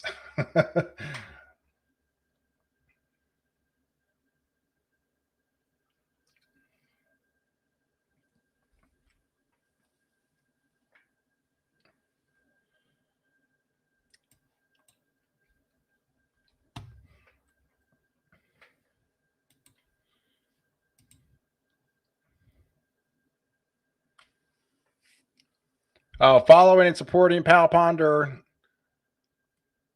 all the way from Spain. Oh, that's awesome. Keep up the incredible work you're doing. Stay safe and take care.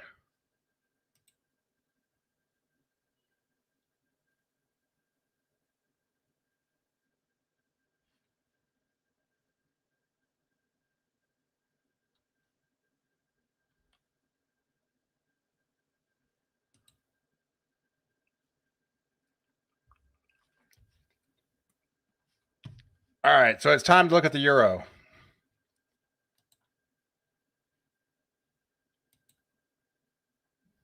Let me get it pulled up here.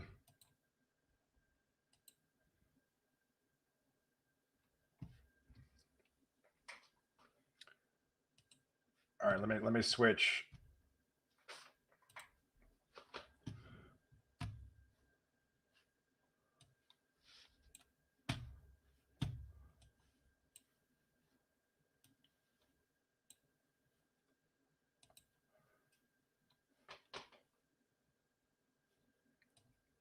Stand by.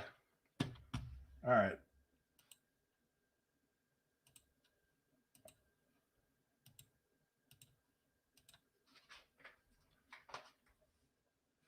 All right, so let's take a look at the euro because we got the newest version that is just now, it's just now updating.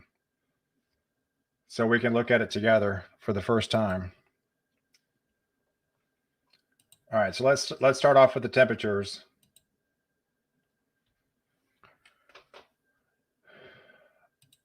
And it might not be even done yet. I might be too soon here because it's still updating. It's 22 minutes in.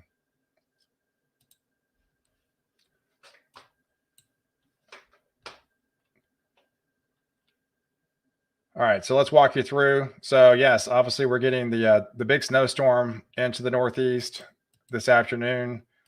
We got all those freeze watches and freeze warnings into Florida because the temperatures are well below average. I mean, that's why they've got, Miami hitting 36 degrees, all these purple shaded areas, that's 20 plus something degrees below average. So all your red here, that's all your, well above average temperatures. The darker the reds, even further above average. So it moderates. The storm moves off the coast, And then by Monday, it's plenty warm in the good section of the country, in the mid section of the country, through and off the West Coast. But it's not really until Tuesday we start eyeing, areas in the Pacific Northwest up here in these areas there that have been above average. Now you're going to get a push to below average temperatures, and even a darker push, up here in Western Canada. And yeah, I'm too soon on this because it's not done yet. So, but we'll hang tight because it only goes through. Yeah, I'm finding that out now. It's at 102.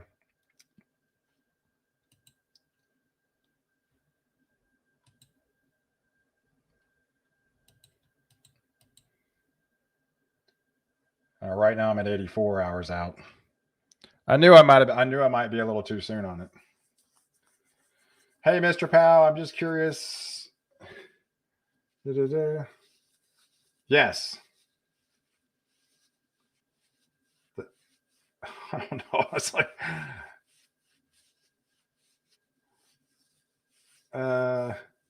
it may snow itself out. Yeah. I mean, eventually it'll just snow itself out, right?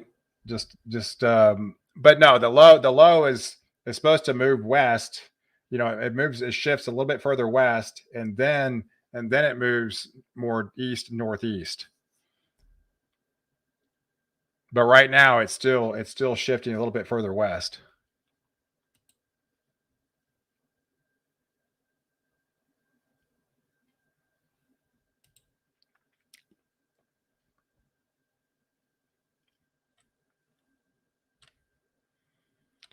All right, so pretty in pink. If you like the heaviest snow, that's where it is. The biggest totals will be in this band. Boston reporting. Okay, so we have official snow total in Boston now, 14 and a half inches.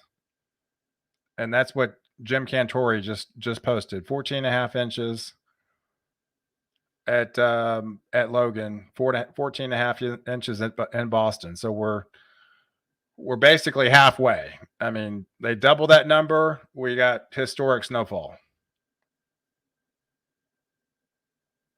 And if that band is anywhere that intense for another 4 hours, we're easily going to get there.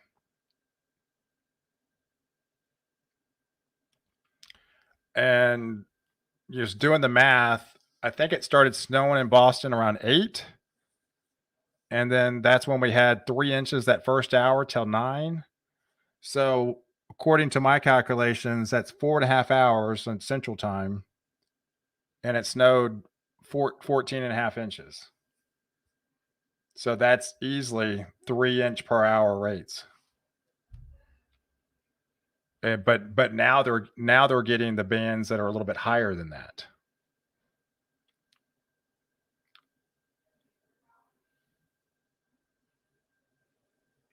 So that's why I think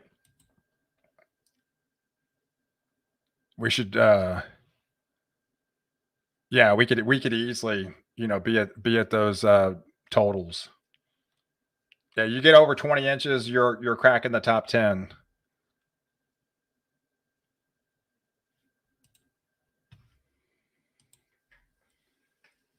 All right, so where's it at? Okay, so it's a little bit further out now. All right, so there's 90 hours. So you can see the push of the cold air. And again, it has the leading edge right around Texas. That's where basically the GFS and the Canadian have been. So we'll continue the view and push it all the way through on Tuesday. Of course, that's when it stops at 108. But yeah, so we basically have an Arctic blast coming through the Central Plains, and then we'll hit the Texas Panhandle, and then we'll be right on and pushing through Texas midday on Wednesday. So far, but while that's populating, let me switch it over to the precipitation.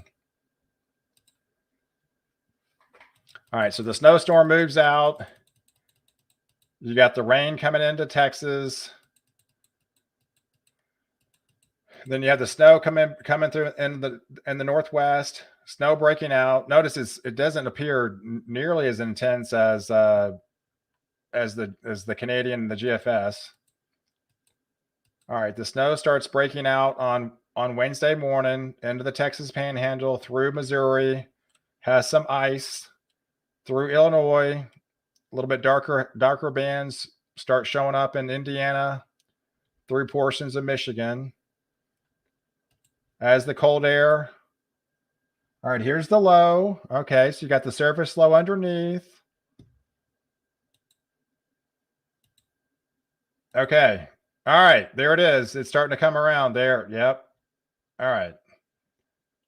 So it's starting to come around to the GFS and the Canadian.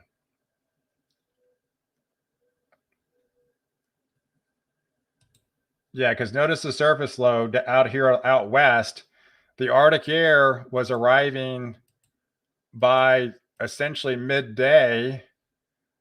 So it arrives. It arrives already midday, and then the precipitation comes on the backside. It's basically implying the exact same thing the Canadian and GFS has.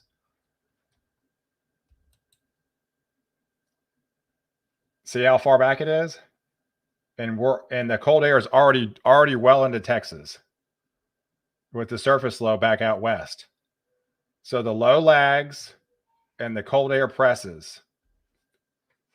And like I mentioned, usually this Arctic air is faster than what the models say.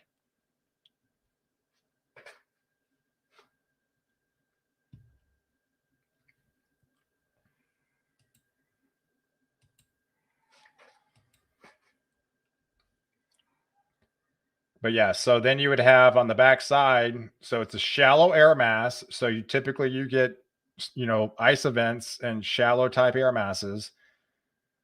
So you're going to have some front end snow, and then you're also going to have some ice. Portions of Texas, Dallas into central Texas, heading into, Arkansas, heavier snow into southern Missouri, southern Illinois, and then rain south.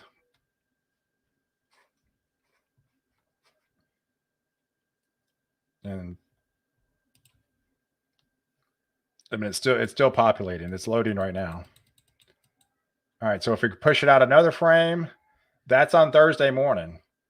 So Thursday morning, so you have the snow and the sleet and the ice. Midday Wednesday night. There's Thursday morning, and like I said, it's still populating. Let me just wait till that runs its course a little bit longer. I want to have it at least through Saturday. Yeah, with the warm sector, we could be looking at some severe weather. I'm eyeing kind of the Mississippi Valley. So you get all these warm temperatures, warm dew points in the upper 60s, lows in the 70s near. You're probably going to have some severe weather along in and around the Mississippi Valley on the southern side here before this pushes through.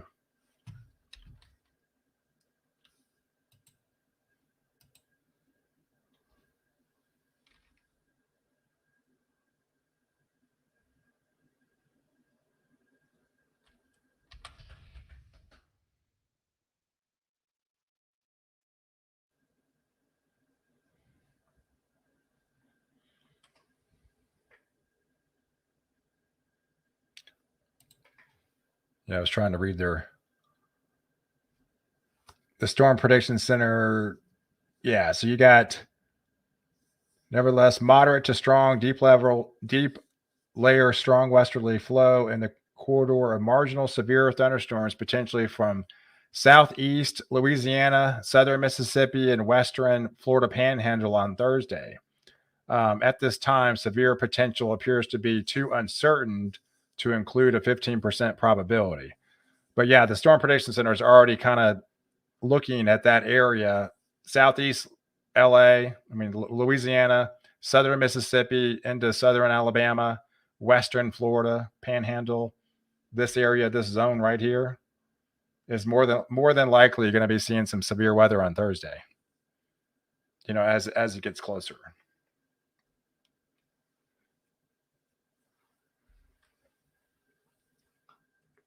Yes, Rabbit. This is the updated Euro. It's loading, so it's basically saying the same thing. If you take it back, it's still populating, but yeah, it has the cold air, has the surface low back west like the GFS, and it has the cold air arriving ahead of the surface low. So yeah, all three are saying the same thing now. Snow would enter the picture on Wednesday afternoon, and then with the shallow air, it would transfer to ice on the backside.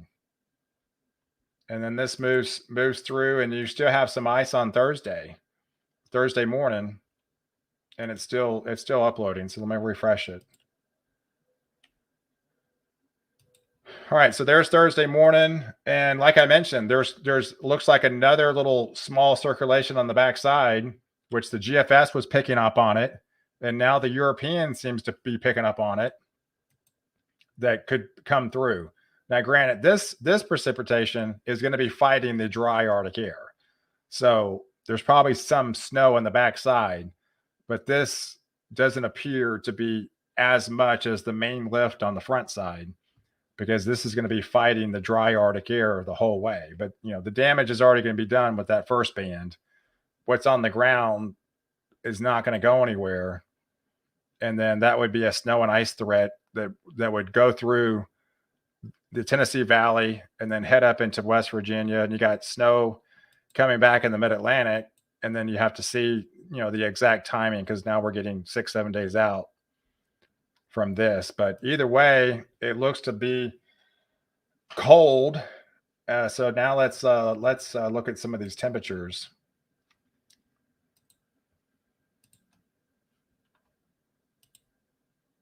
And see how cold it actually is.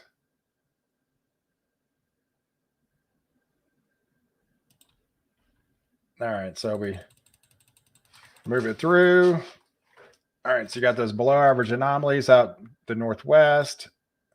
Cold front enters the picture Wednesday noon time frame, 20-25 degrees below average. Okay, it's got some deep purple, so we got 20 to 30 degree below average. All right, yeah, that is definitely some deep purple now. It's just as strong as the GFS. Some 30 degrees below average temperatures, pushing into Texas Thursday afternoon, and that continues. I mean, notice it pushed all the way into Mexico. So that is a true Arctic front, and this one has a second surge of deep purple into the Ohio Valley. I mean, it's seeing all the ice and stuff on the ground, so it's that adds to the the cold as well. So now let's look at temperatures. All right, so there's Monday. We stay warm on Monday. Tuesday, there's the front. Heads in the plains. I see. I know the GFS was like 2 below on Wednesday in Denver, and it looks like to be around the same, low single digits. I think the GFS was about 20 below up here. This is more in the 10 to 15 range. So it doesn't appear at just as cold as the GFS. But it has the Arctic air pushing south into Texas. And by Thursday morning, 23 degrees in Dallas, teens, midsection of the country, below zero temperatures in Colorado, underneath the snow.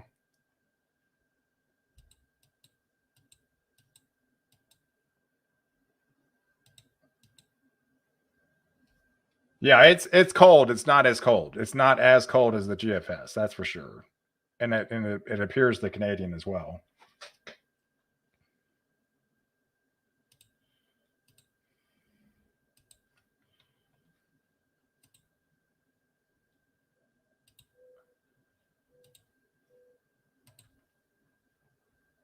All right, so here's the Canadian.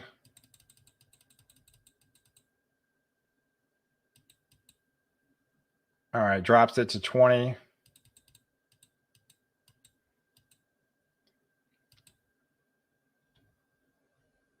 So you got single digits in the Panhandle, single digits in the Missouri Valley. And then the Canadian would push it to the east Saturday, and it lingers, right? So you have the lingering with all the ice and all the cold, all the snow on the ground. That helps keep these temperatures low. But look at the push. It makes it all the way down in the deep South Texas. I mean, Houston's freezing, even into Saturday.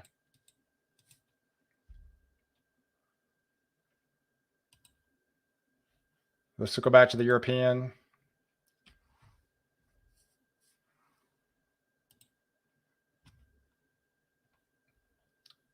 Yeah, let's look at all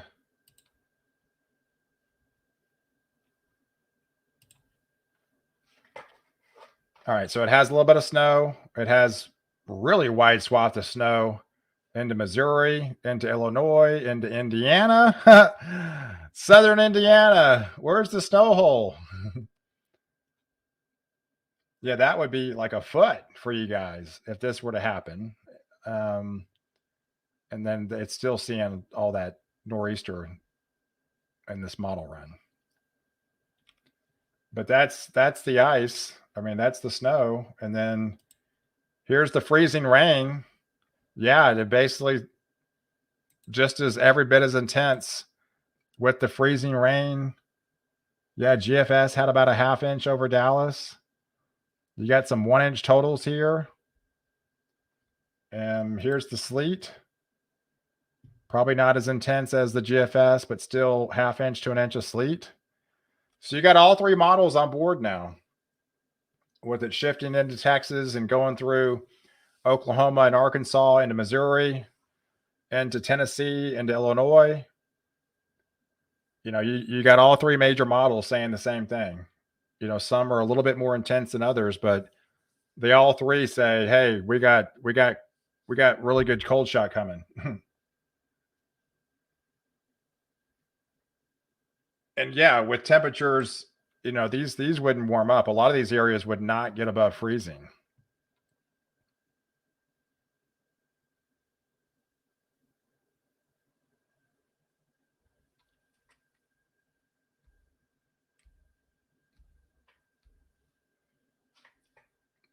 Hey, what's the name of the page? What was the question? What's the name of this page? Oh, Pal Ponder on Weather? This page?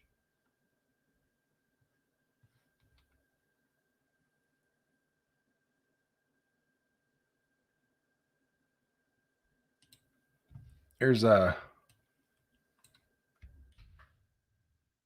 Hey, Daniel. Here's my link. So that link has has the website. It has, you know, it has all the YouTube, the Twitter, the Instagram, even the TikTok now. So you can click on that link and it has all my links. And that's all the social media sites I have, including my websites on there.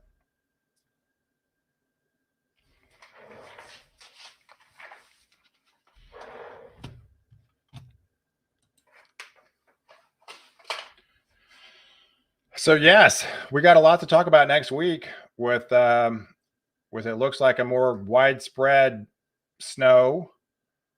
Plenty of people are going to be getting snow, and then it looks like a lot of people are going to be getting ice and some sleet to boot. Hopefully, the model will shift away from the ice. Well, it's been more certain with the ice than the snow with this setup because the shallow air. I don't think the ice is going away. I think that's a little bit more of a lock. It's just, you know, the timing of how much snow of that is going to be, you know, at this point. But unfortunately, this type of setup and how it is, it's looking like more of an ice event in Texas than really anything else. Unfortunately. But either way, yeah, model shift as we all. Yeah, I mean, obviously it'll shift. I'm not locking it in yet because 3 models said, but we're still 5 days out. But it's a pretty good sign when you got 3 major models all saying the same thing.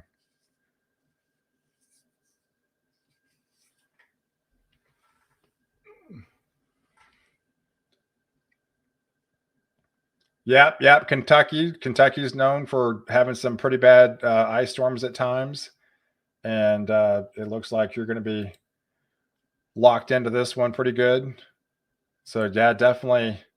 Yeah, if we move it up to the East Coast here, I mean, you can see this band of ice moving through. Hey, Barefoot, appreciate it. Yeah, moving through Kentucky, and so a lot of these areas where we're talking about, a lot of snow. This is all ice, so this is not good.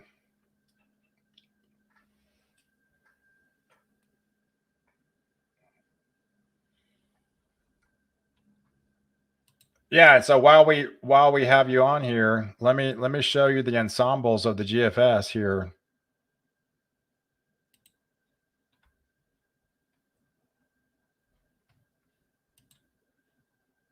Let me get to it. All right, here we go. All right, so let me go to the ensemble support.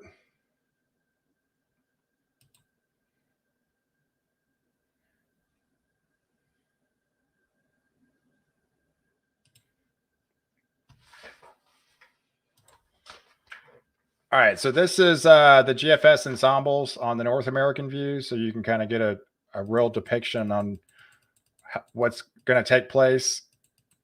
Of course, this is just one model, but yeah, so that warm up doesn't last long. I mean, this is February 2nd, and there's the cold push coming into the central part of the U.S.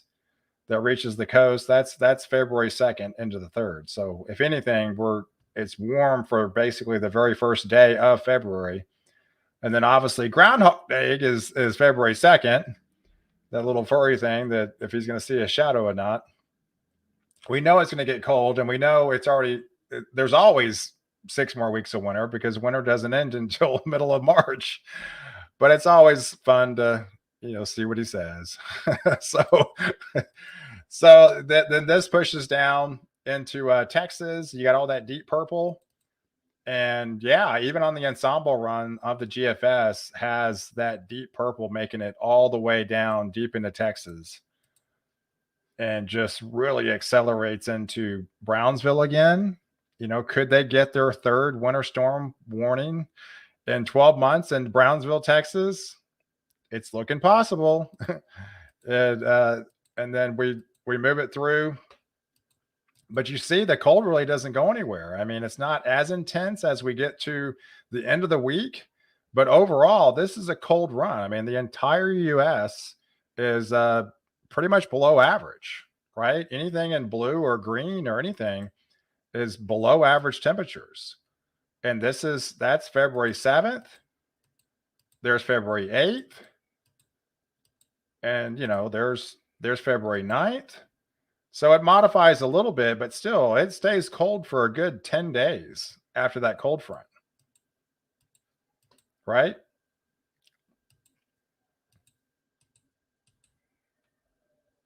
And there's February the 11th, February 12th, central part of the US. I mean, that's 10 to 15 degrees below average. This is February 12th. The front comes in February 2nd. So that would be a good solid 10 days of below average temperatures. And again, I mean, this is widespread cold. That's Valentine's Day. That's February 14th. So yeah, there's definitely good indications that it remains predominantly cold after this cold front comes through on the 2nd, you know.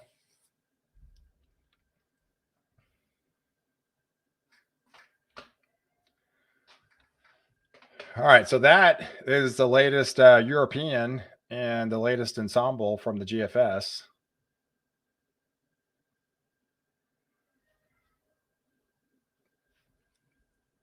So we'll go back to our snowstorm. and see what the latest is.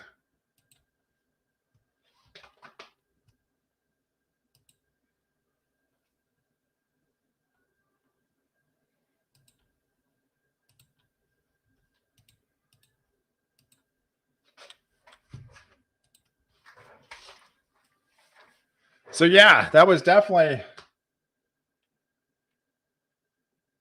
But I was talking about the page where you are looking at of all the maps right now. Oh, well, that's like, oh, the weather models. Well, that I pay for. I mean, it's weather models. I mean, I could put the link.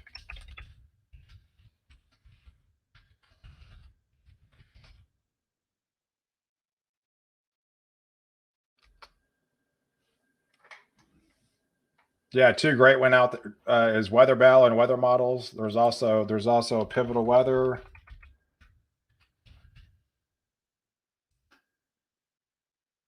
I mean, there's a portion that's free, but there's a portion of it you can pay for. I got like 5 or 6 different sites that I pay for.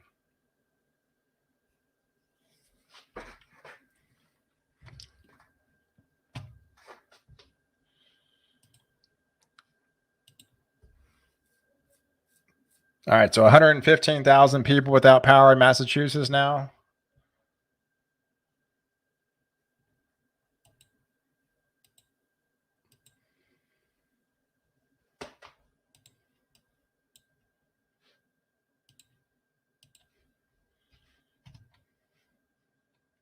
Man, that band hadn't gone anywhere.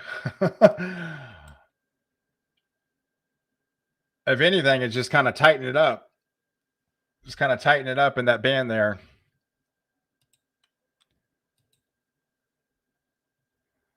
Euro joins the other models. Yes, it does.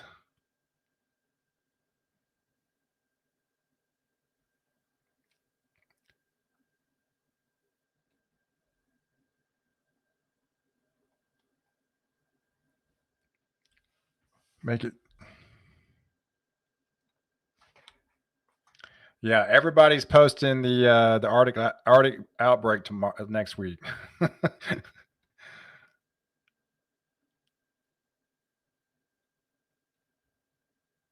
Yeah, just under 9 inches.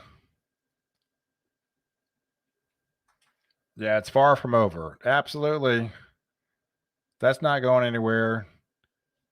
Yeah, Wellfleet, 83 miles an hour wind gust.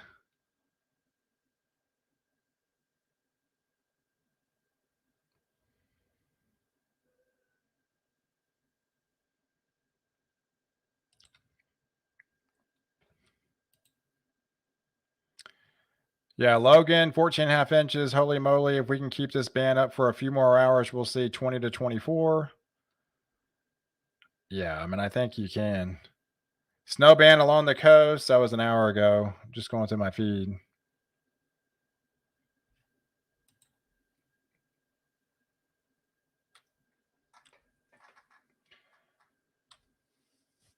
Yeah, so it definitely appears that we might be looking at some more trouble in Texas next week.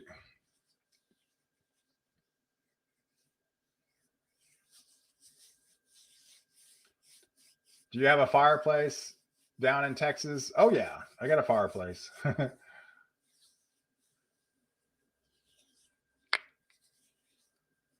Yeah, so if it comes in on Wednesday, like right now, most models are showing, this is Saturday, right? So Saturday, most models are showing that cold front coming in like noontime on Wednesday. I would throw a guess out right now that cold front is going to be crossing Dallas by like Tuesday night. That's my guess. Because cold air always travels faster than what the models have. And if I had to take a stab at it, I'm thinking the cold air actually arrives probably 12 hours ahead of what it's saying currently right now.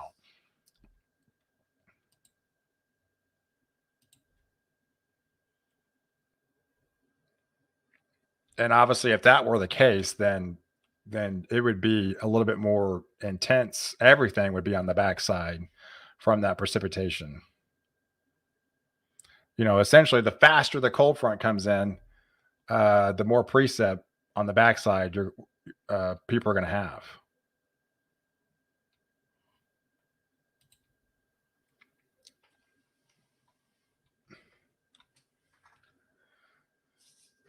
Hey, that storm doesn't want to leave poor Boston alone. That's true. Yeah, it's definitely picking on Boston today. Yeah, they're getting plenty of it. They're having their snow fix for sure.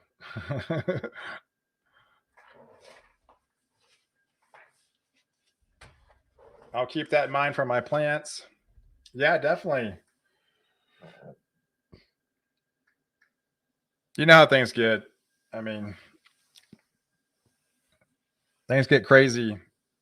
I mean, people freak out when there's flurries here.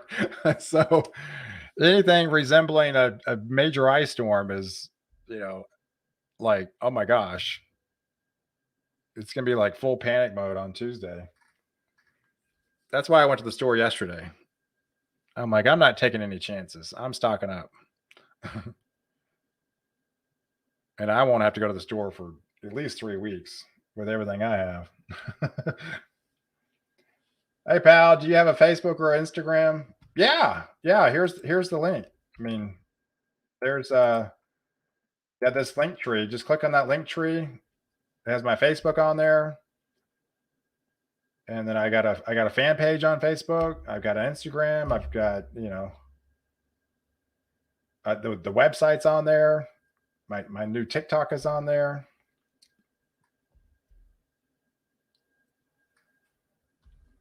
Hey, you're welcome, Brian.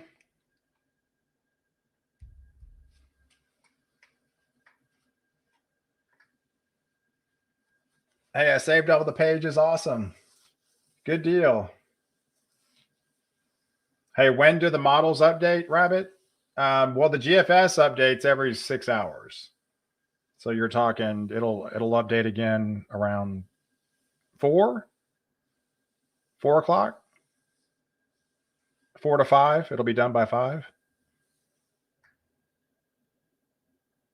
Or is it 6? It always confuses me with the time change. It's an hour early now.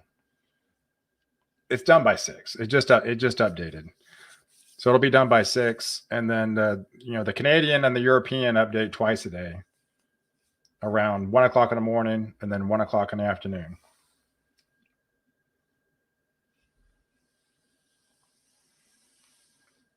There's sporadic snow totals, but the highest one we've seen so far is 21 inches in Connecticut. We've had numerous reports. Boston's had 14 and a half inches. We've had places in Jersey, 15 and a half inches. These are just at last count. Connecticut was approaching 20 inches. I think I saw Philly had 6 inches. Philadelphia had 6 inches. Places into Delaware had close to a foot.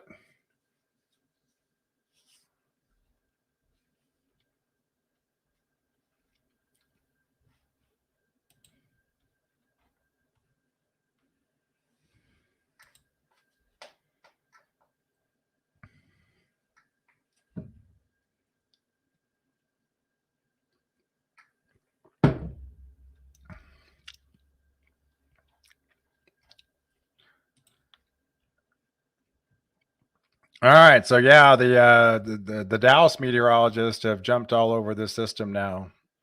They're posting about it.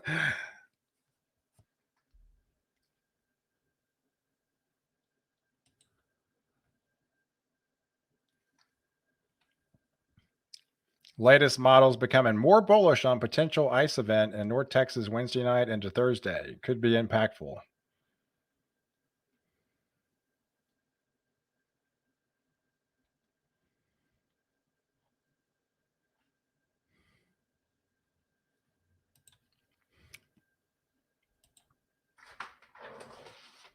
Yeah, absolutely insane blizzard conditions continue across New England this afternoon. Moments ago here in uh, Sagamore Beach, Sagamore Beach, Massachusetts, where 2 to 3 inch per hour snowfall rates continue with 60-mile-per-hour wind gusts.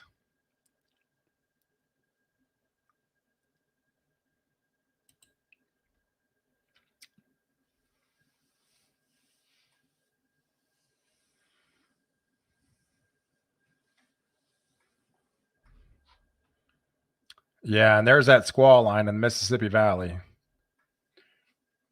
It's probably a quick mover, but it appears to be Thursday. Is the Louisiana southeast into southern Mississippi, southern Alabama area into the Panhandle. We could be looking at kind of a nasty squall line come through with some damaging winds and some isolated tornadoes in that area by Thursday.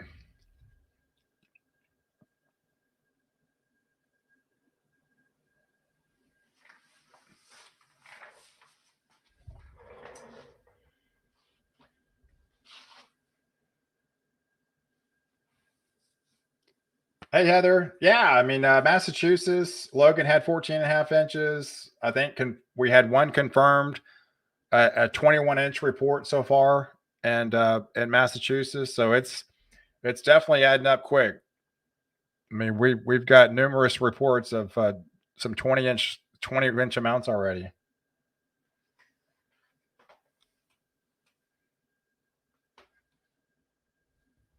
Stay away from the yellow snow.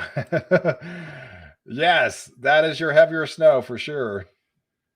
Oh, and that too. The yellow snow is the other one too.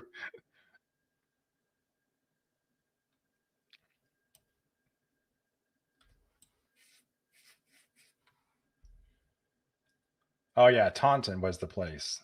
Had 21 inches.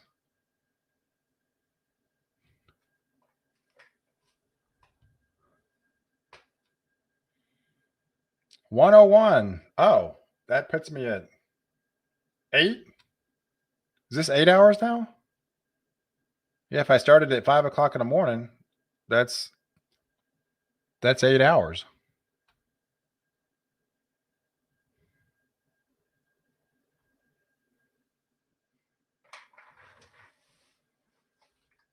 Oh, you've been watching the live cam, but I don't have a link. Oh, that's okay. Yeah, I mean, it's cool. I mean, this snowstorm is epic.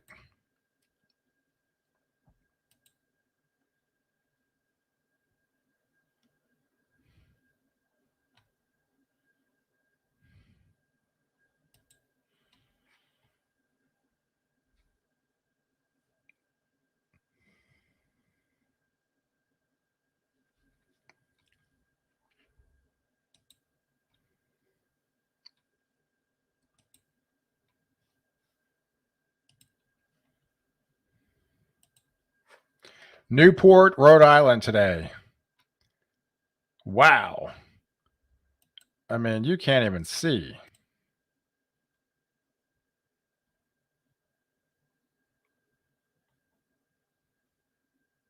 Oh, the blizzard of 78. That was an insane blizzard.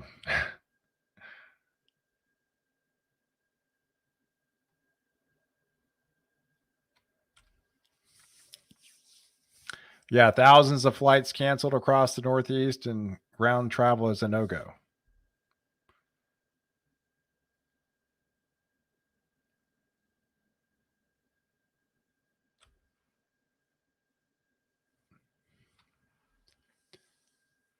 Yeah, I don't see the snow tapering off in Boston till around 9 to 11 o'clock tonight. And that's what I was thinking. Yeah, I had it at about 10.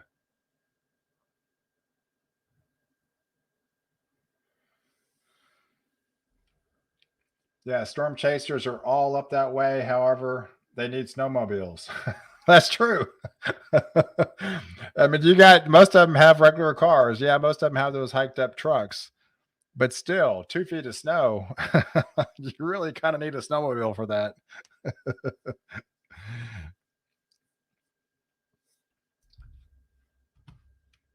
That's funny. Yeah, that snowstorm in '78 was. I mean, they still talk about it, right? I mean, it still comes up in conversations. That's how memorable that one was. I mean, if this one comes anywhere close to that,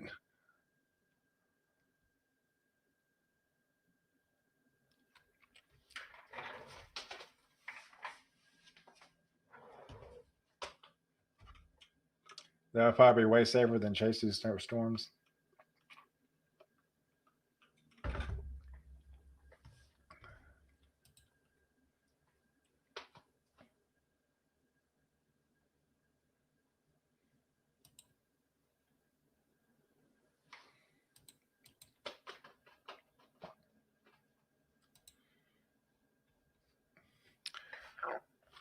All right, so the Canadian and the European on the flip side through the 12Z Canadian and the 12Z European have a potential for ice storm Thursday.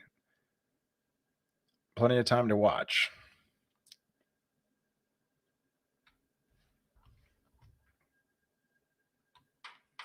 I remember the blizzard of 76 in Baltimore, Maryland. Unreal. That's why I live in California. I don't remember the 76 one, but the 70s were just an insane cold period to begin with. I mean, anywhere in the 70s, and especially the 76, 77, 78, 79, those 3 years in a row there were really cold and a lot of snow. These TV meteorologists had got no idea what's going on with models. Pals the goat. So, well, hey, they were talking about because the Climate Prediction Center had that well above average temperatures and and then the flip was on. They totally changed their tune, and they're still no snow, no snow, no snow, and now they're slowly changing their tune. But hey, we're still 5 days out, right?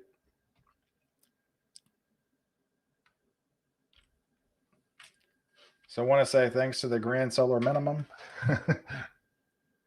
Hey, 2 years in a row like that, you get lows in the single digits, and in Dallas, there's something to be said to that, and especially after an historic, heat wave in December. To kind of have that same thing happen again in February, like that, with another Arctic front and possibly single digits. I mean, it's been years. I mean, getting into single digits in Dallas, you're talking decades. You're talking decades. It hadn't happened besides last year. So for it to even hint at it happening back to back single digits. And of course, last year it went actually below zero, but even single digits is rare. I mean, you get in the teens some years, but I remember plenty of years that the low temperature is like 21 degrees, and that's the lowest you ever go. Is um, oh, cobblestone ice. Well, it's just ice. It's just they labeled it cobblestone is because a lot of cars, drove over it, and then you had the snow, the sun come out, and it kind of melted a little bit, and then at night it'd refreeze, and then cars would drive over it. They get those tire imprints in it, and then it became like a bump, like a road bump, like a road map, with bumps all over it. So, and then it got the name cobblestone, because you're like literally trying to drive over it. There's people that did dare to drive on it. But I remember, you can't walk in that stuff. It was so funny because I ran out of something, and I was like, I'm not walking to the store. I'm like, let me just go ask my neighbor across the street. Literally, it took me like 20 minutes just to try to get across the street. So I was like going across the street, and I was going up his sidewalk, and he's on his porch, right? And it's like some flower. It's got something like that. And every time I tried to go up and try to get it from him, I'd slide back down, and I'd try to go up and it'd slide back down. I said, "Well, just throw it." So he threw it, and it got only like halfway. So then it became like, and then I was like almost trying to reach it, and I couldn't get it. And it literally took me about 20 minutes to get it. It was comical, and it was just going across the street from my house. It was like literally a slip and slide. so, so, yes, I hope it doesn't become like that again, because we were in the 20s for like 4 days straight there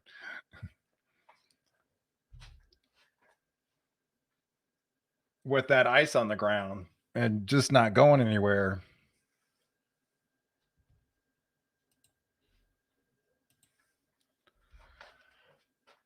Marblehead, Massachusetts, 16 inches. So we got 17 degrees, wind gusts of 50 miles an hour at 1:30 in northern Marblehead, Massachusetts, roughly about 16 inches measured.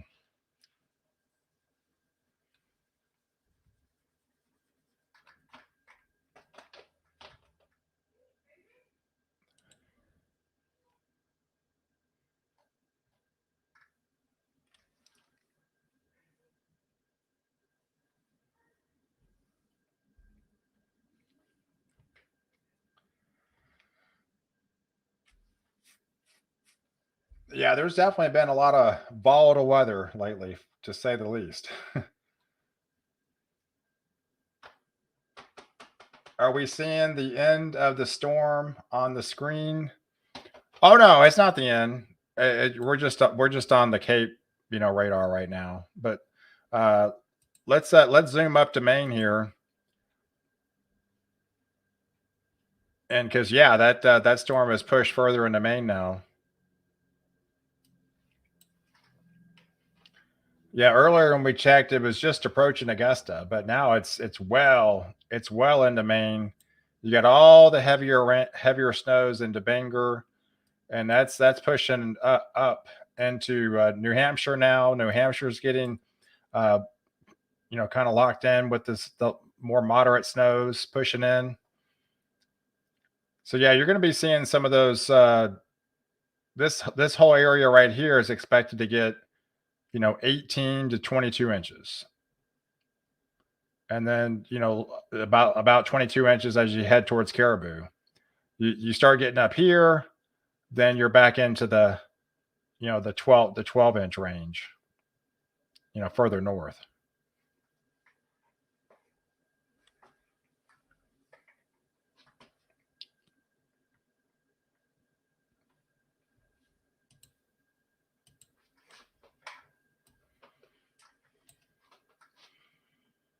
But yeah, definitely. I mean, these heavier bands have really set up over them as well.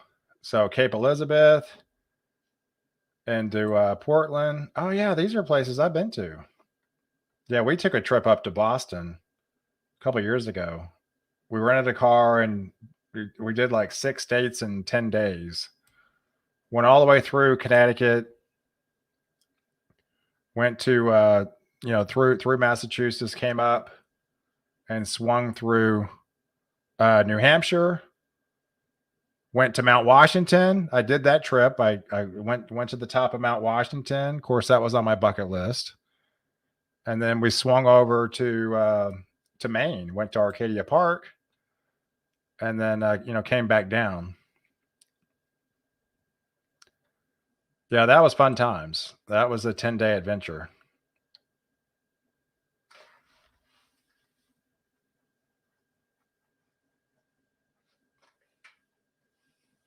But yeah, Newport. I went. We stopped in Newport. That was one of our stops.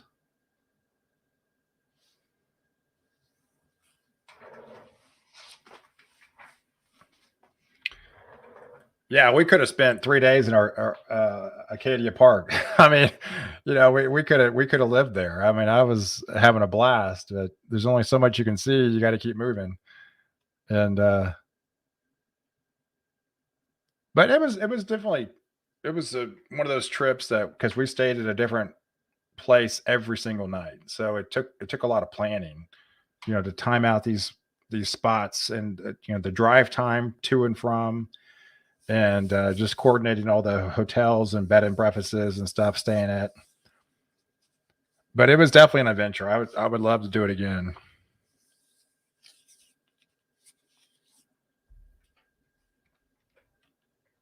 Oh no, it's not ending in Boston. This when I'm on the main radar, it's not picking up Boston. So it's the you have to switch radars to get that data. So no, by no means it's ending in Boston. It's still it's still cranking big time. Yeah, they're pretty locked in for a while now. Into Plymouth, into New Bedford, into Fall River, into Providence. These areas right here has been confirmed getting 21 inches. Logan had 14 inches the last I heard. But you see, I mean, it's still strengthening. Look at the darker, deeper yellows here building as the new frames hit. I'd love to see what the snow camera looks like on the top of Mount Washington right now. Oh, well, they have the observatory. You can go to the Mount Washington Observatory. Um, I kind of lucked out. We went in October, so and it was kind of a warm day to say the least for Mount Washington. It was like 55 degrees, but the wind was still, made the wind chill like in the 20s or something. Um, yeah, we went in the middle of October, and by the time around 2 weeks later, they had a massive snowstorm come through, and they closed it for the season because they have to close about 3 months out of the year because it's way too dangerous to go up there. So I definitely lucked out. I was able to see it.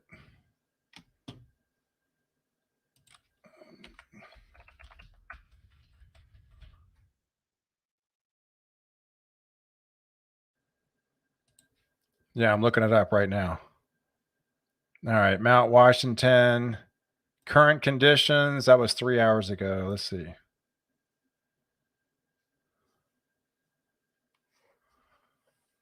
Okay. All right. Current conditions at in Mount Washington. Wind speed 59 miles an hour. Wind gust 74 miles an hour. The wind chill is 35 below.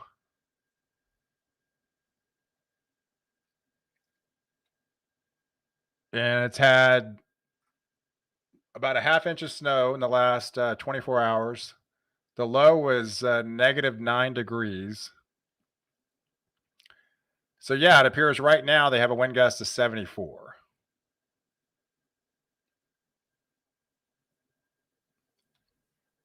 which this is the windiest place in the world. If for people that don't know, they hold the world record for like 256 miles an hour wind gust. It's the highest anywhere. But yeah, so they regularly have wind gusts of 70 plus. I mean, I've gone on here sometimes and it's been 140, 160 at times. Yeah, so the 250 was obviously rare, but it did happen. Oh yeah, it's pretty much a hurricane almost every day on the top of Mount Washington. I mean, so it's just one of those places that it's in that sweet spot.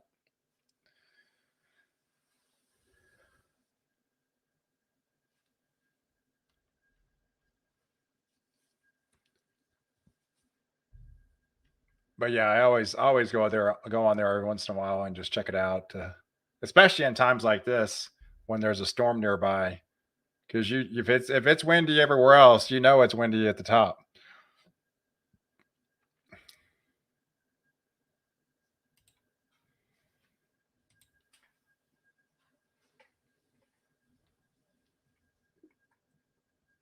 Okay, cool. I got some notifications on Facebook that people were following me.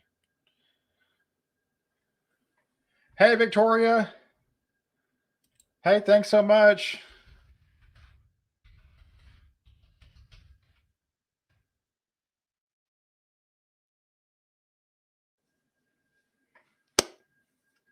Nothing much had changed. The storm seems to be staying in place, unfortunately. Yeah, it did. I mean, it definitely stalled out. I mean, I was expecting this band to move a little bit further west, but it's just not happening.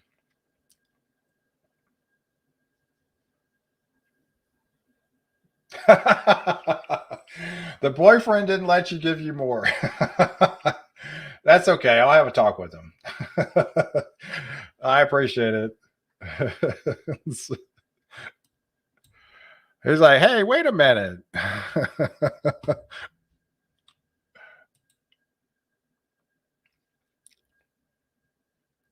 Oh, cool, Kim. I'm looking at oh yeah, you got some video for me.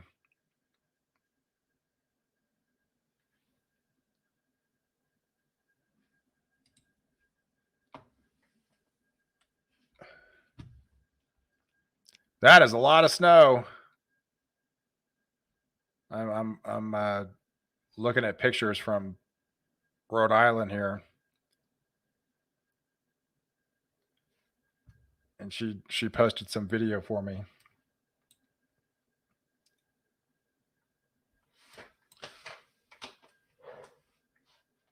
Yeah, buried in Warwick, Portsmouth. Yeah, very heavy snow still. That's like our trip out to the Southwest to tour 4 states in 1 week. We saw a lot. Yeah, Mount Mainsville in Vermont is nice. Oh, I haven't heard of that one. Yeah, Vermont. How can I get Vermont? We love, Vermont was cool. And all those covered bridges. There were like 100 of them across the state. Beautiful. And it was time of the year where all the trees, changed all the colors and stuff. And that was probably the most, as far as like scenery. I mean, it was really beautiful state. Just I could have stayed there a week too. So, I mean,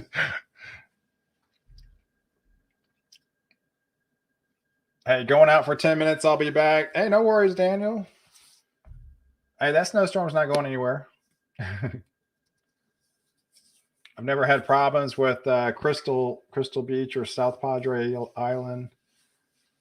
Yeah, I've been to South Padre many times.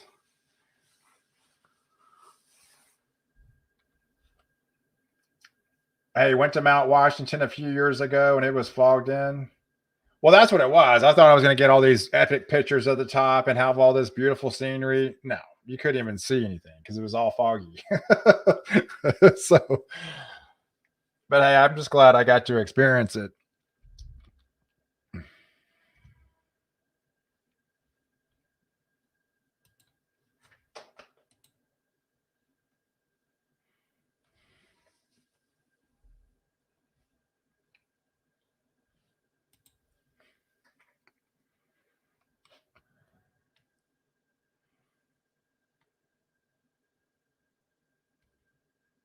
Yeah, blowing hard in Portland, Maine. Woo, man, it's pretty bad in Portland. That was 6 minutes ago. Yeah, so Portland, Maine's getting some very high winds now, and all the heavier snows moved into them.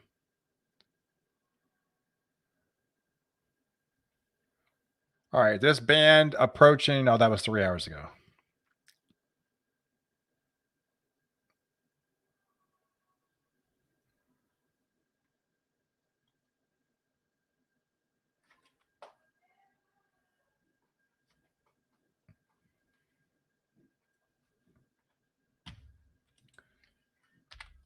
Yeah, the last total we had in Boston was 14 and a half inches.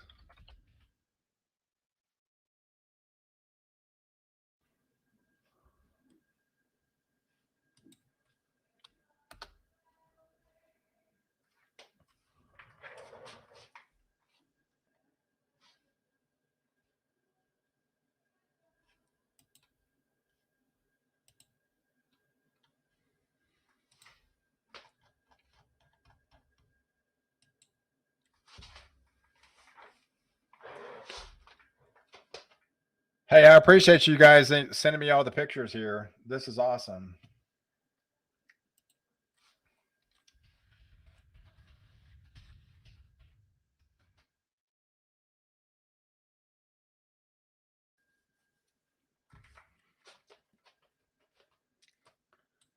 Hey, let's swing back down to Jersey and still we got that snow happening still.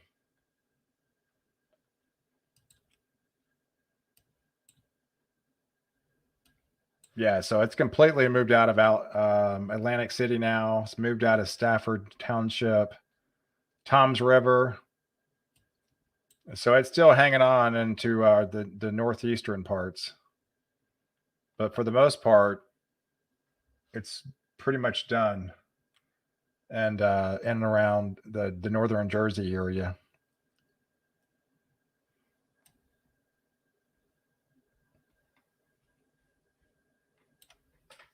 All right, so now it's fairly concentrated towards North Jersey, Long Island, still into New Hampshire. I mean, into New Hampshire, southern Vermont, all of Maine. Then of course you got all of the Cape, all of Rhode Island, into Massachusetts and Connecticut. So that's where the snow is going to be for the rest of the storm.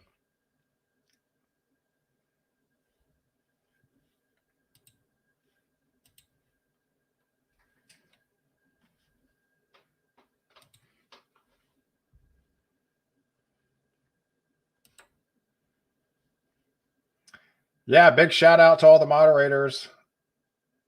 I greatly appreciate your help. This has definitely been fun and a lot smoother this stream. So it's been really nice.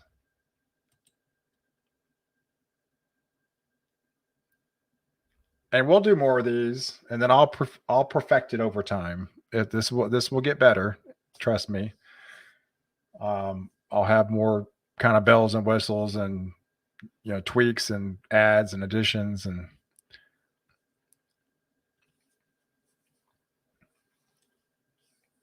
I'll take it my first time.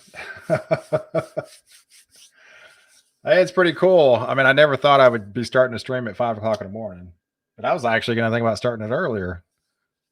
But then again, like there wasn't that many people up. I had like 6 people waiting. It's like, well, 4 o'clock in the morning, 3 o'clock in the morning.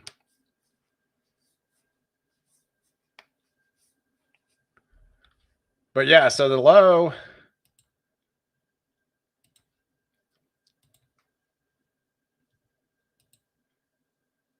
All right, so at last check, it was at 975. The low pressure.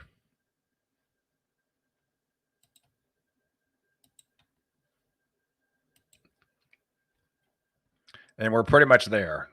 That's where we are currently. 974, 975 range. And the latest data continues to bottom it out around 967.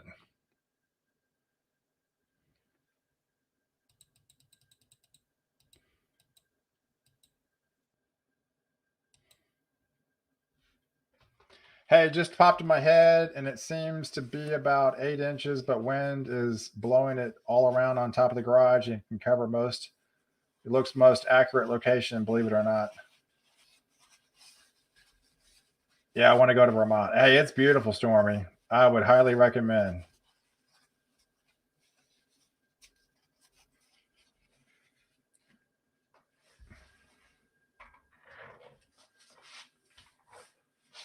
Oh, it was an hour late. I thought it was a 7. Oh yeah, no worries. So, yeah, I let's see. Oh yes, 5 o'clock my time, 4 o'clock.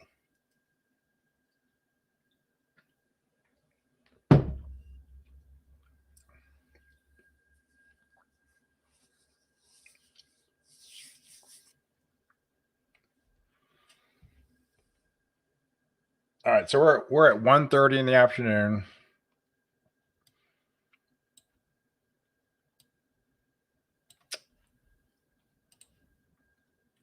And we still got an epic blizzard happening.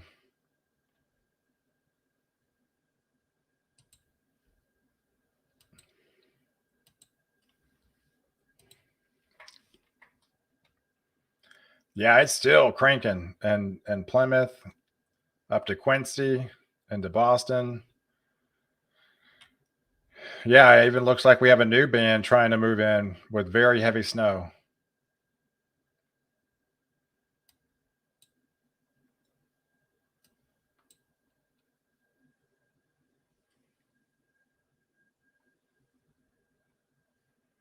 And you can almost see the rotation on the radar a little bit. You got this moving west and northwest, and then the southern side is moving because it's moving. This is all moving south, so it's more or less stopping, pushing further west, and then as this pushes down, you're getting that backside snow.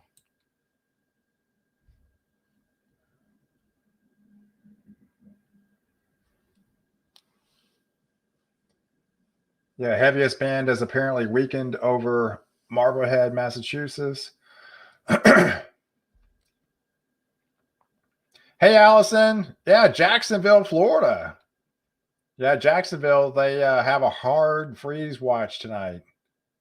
Warning, you're likely to go down to 24 degrees in Jacksonville. So definitely prepare for that tonight.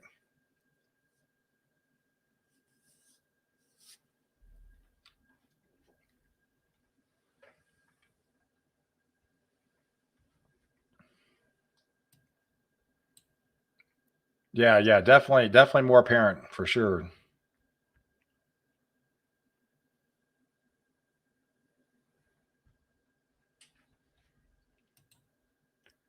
And it's still intensifying. That this storm is still. Oh, he's retiring.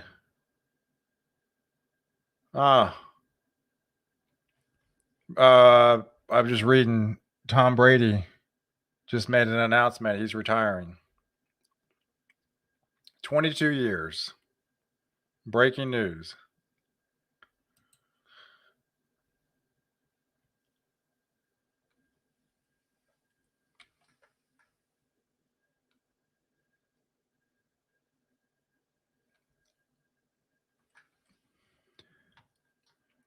$15 inches.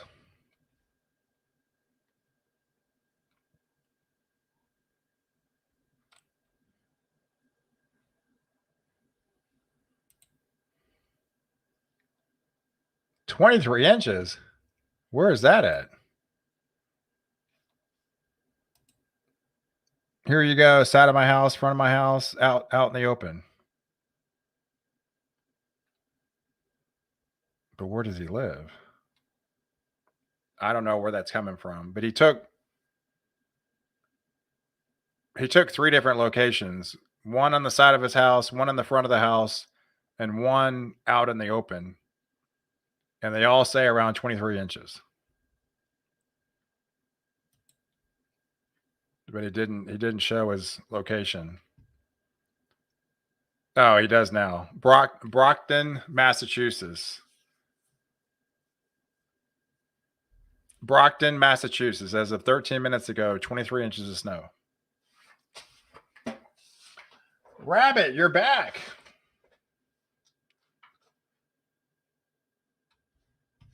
Hey, thanks so much. Yes, that would have been cool. Yeah, he wouldn't have retired for that one.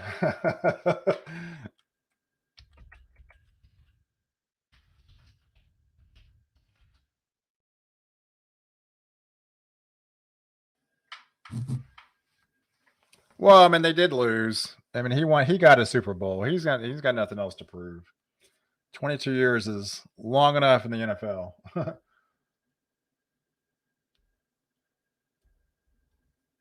Still light snow in Waterbury, Connecticut. Just got back.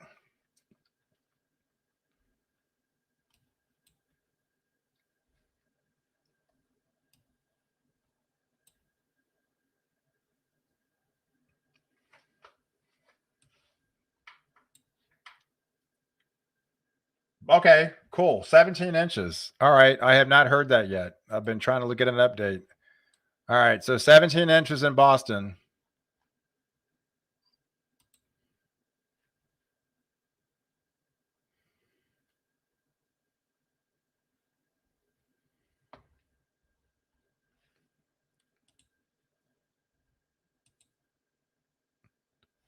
All right. So we got 113,000 without power in Massachusetts now.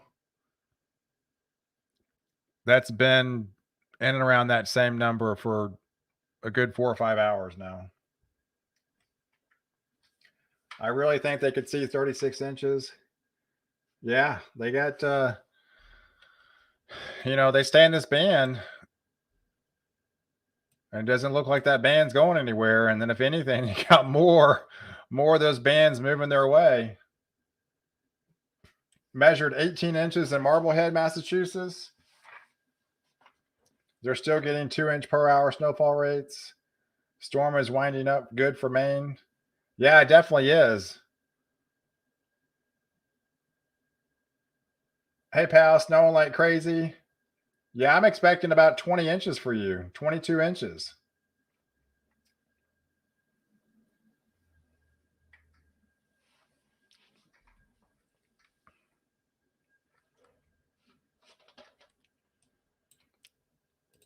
Yeah, that low is really deepening now.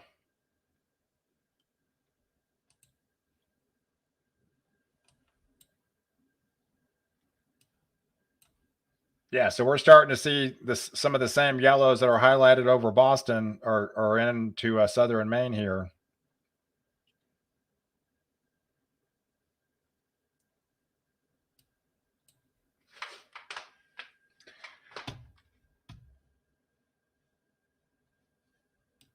So yeah, we are watching this thing really deepen as we speak. I mean, it might not have like the extreme heavy winds with it as they were back in 90 miles an hour, but if anything, the higher snow rates have are really picking up in more widespread locations.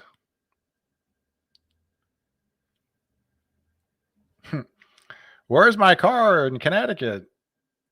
Buried under way too much snow.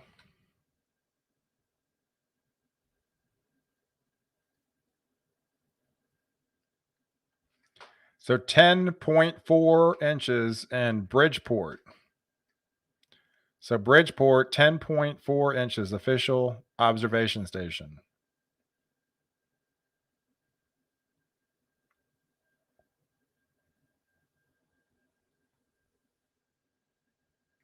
Still snowing at a pretty good clip here in Boston. Hey, another one reported 17 inches in Boston.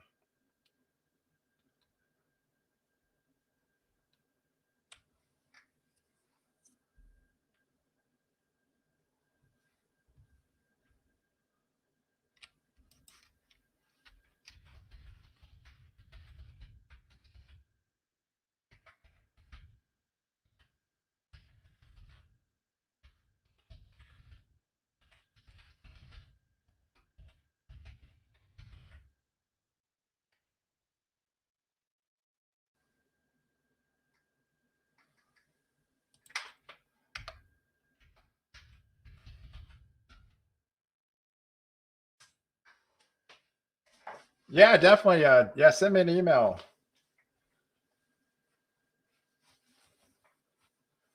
about the storm chasing.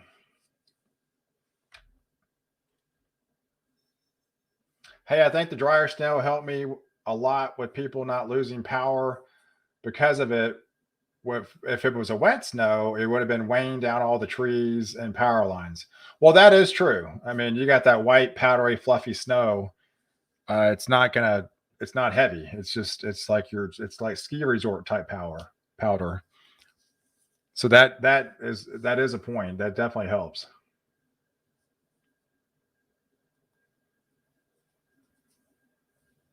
Yeah, I know that's the thing is to get an accurate measurement. That's why some of these were saying, hey, it's an official observation site.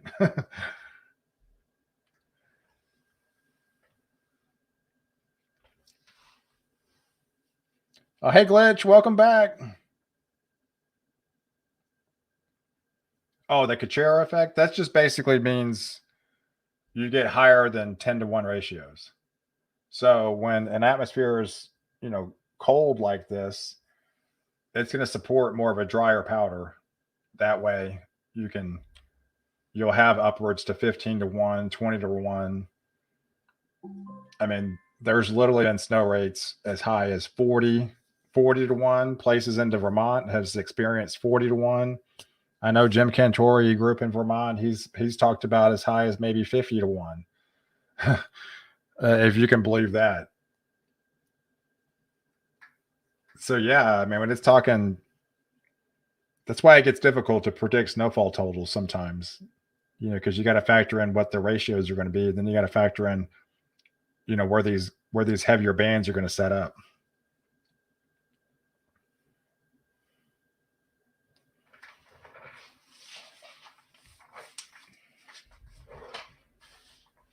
Hey, I'm an official North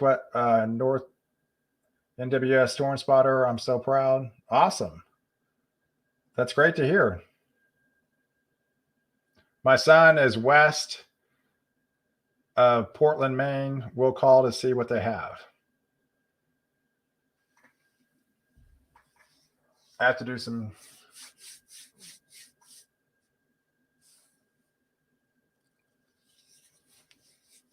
The news said something like 27 inches.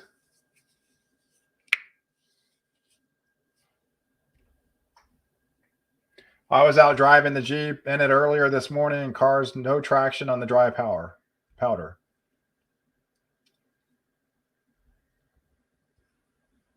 Wow.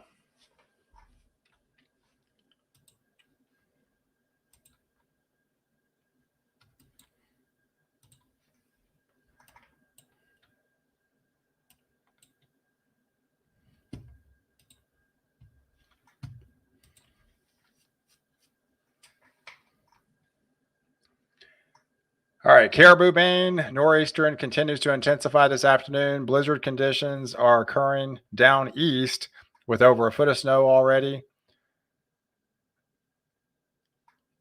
All right, so official 20 inches. We've got a 20-inch report in the Swampscott, Massachusetts. This is up 4 inches from last hour. Wow. So that was a 4-inch per hour snow rate just from last hour.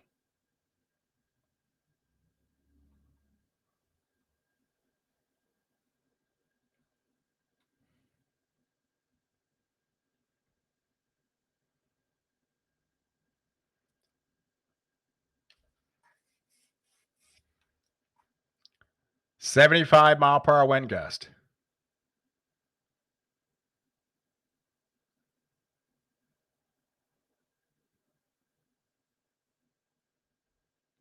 Where?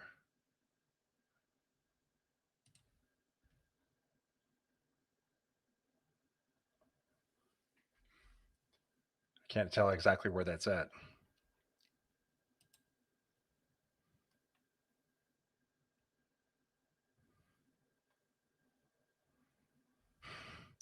Of course, Tom Brady's all over the news feed now.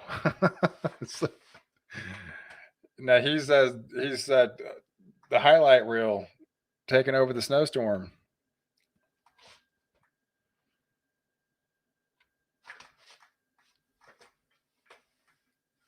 Yeah, the winter storm is still going good in Long Island.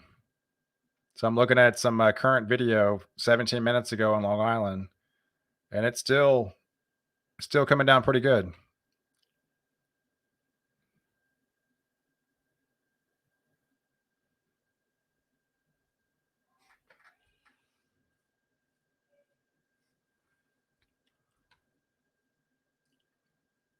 Yeah, iced covered benches. Wow, look at that. Ice-covered benches along the Quincy shores in Quincy, Massachusetts. Blizzard conditions continue. Oh yeah, so you got all that spray. So you had all the coastal spray, and it's making everything just solid ice.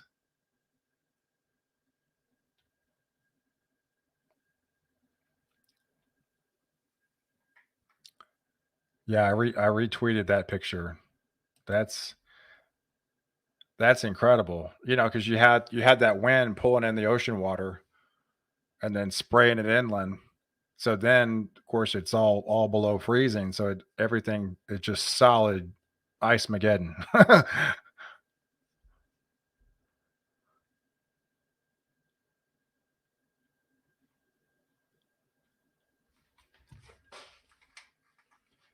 The snow is half the size of my door.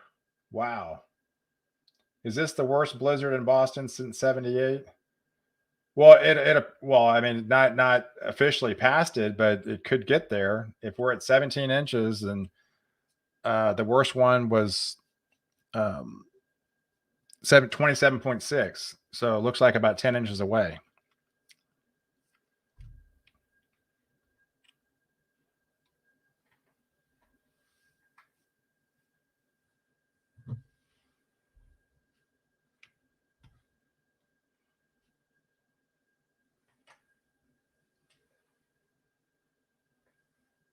Hey, bye. Hey, thanks for your support on the feed.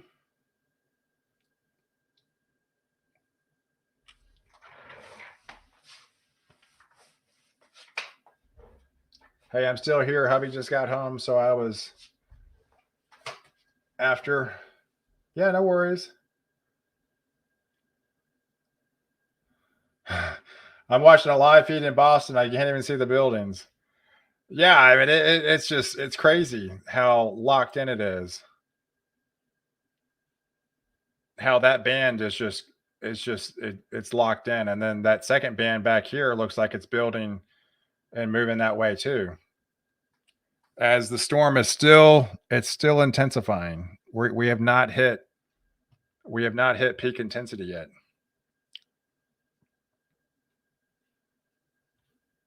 And you can see it's still slowly shifting east as the yellow banding is slowly pushing further east. I mean, further west.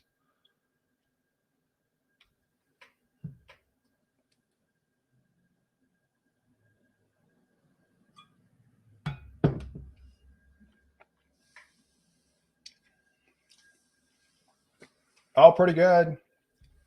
I should maybe grab a granola bar or something to eat. So, of course, I didn't have breakfast. Of course, I didn't have lunch, but I am getting a little hungry. What do these guys eat? They eat when they stream like 12, 14, 16 hours? I mean, is they gotta surely eat something, right? My coffee's pretty much gone, and my my water, sure, but I woke up. I woke up at 3. Of course, I didn't really eat anything, and then I started this thing at 5. So we'll break in a little bit. Hey, order food.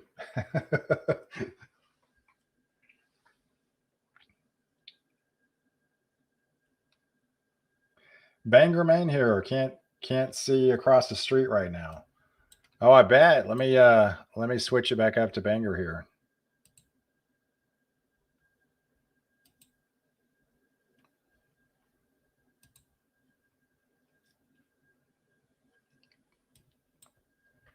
Yeah, so right here you're locked into that yellow banding here. Yeah, you're just getting one of those heavy snow squalls. Yeah, bananas are good. Yeah, I'm gonna get a banana and a protein bar, and then a drink. So give me like 2 minutes. I'll be back.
All right, I'm back.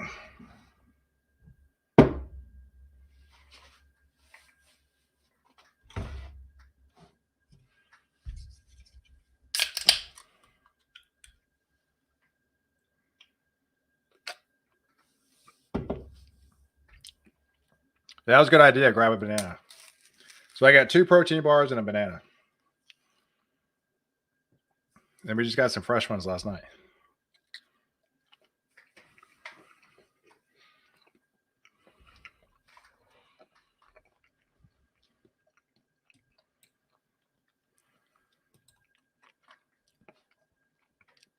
So we're reporting from North Shore, Massachusetts. Epic snowstorm. 30-inch snow drifts. 30-inch.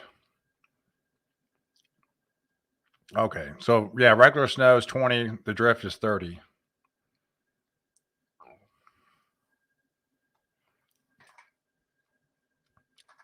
Boston Logo Airport, 14.5 inches at 1:15.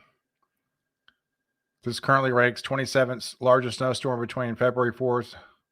Another 2.5 inches, and they're in the top 15. Another 5, and half of it is climbs to number 9. Yeah, I think they're easily already there.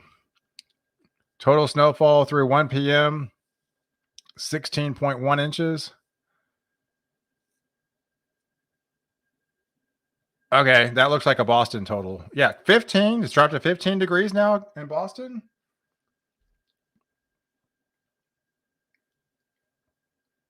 So the temp's still falling.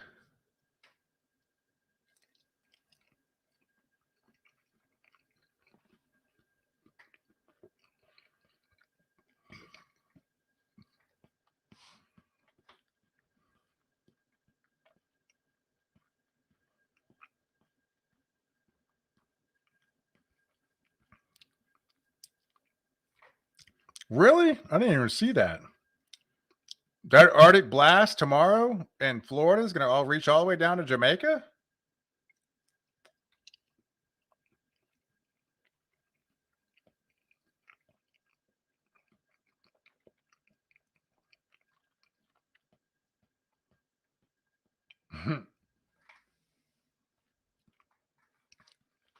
Yeah, these storm chasers are loving the snow.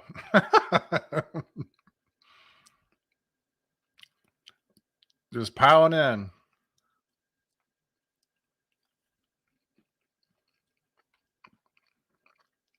Yeah, so Greensboro had 1.8 inches to put them totally at 8.2 in the month.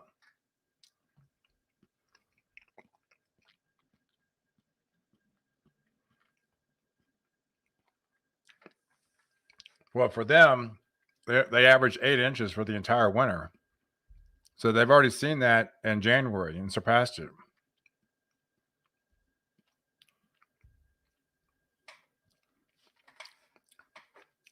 Wow. So in Wellfleet, they had a sensor at 12:44 Eastern time. They recorded a wind gust of 103 miles an hour. That's the biggest one I've seen. 103 mile per hour wind gust at 12:44 Eastern time, and Wellfleet. Yeah, right by Timmer. Had 99, and he wasn't that far away from there.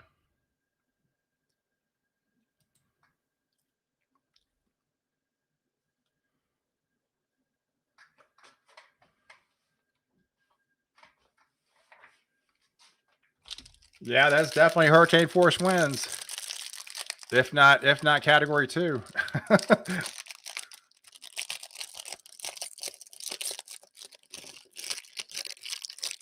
Oh, the email.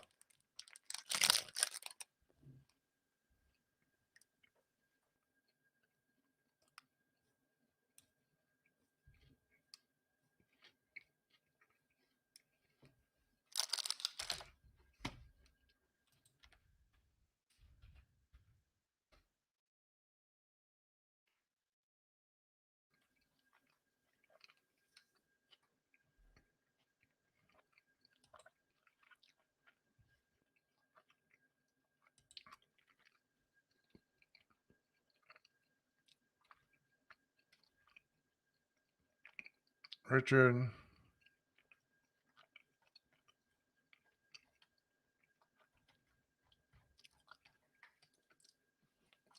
That's so weird. I'm not.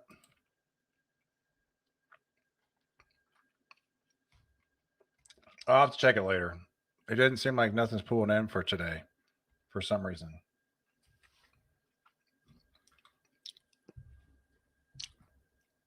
Because the last email I got was 5 a.m. And I've had emails before since then. I'm not sure why it's not pulling through.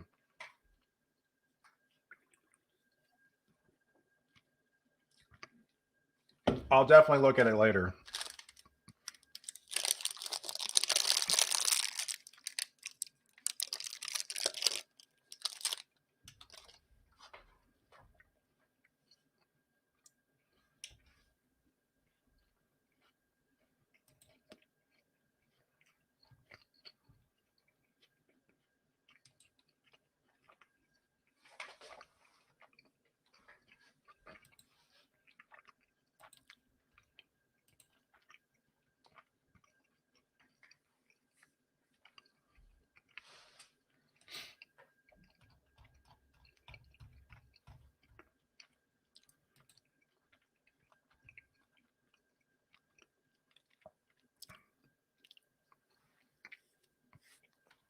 So at 150,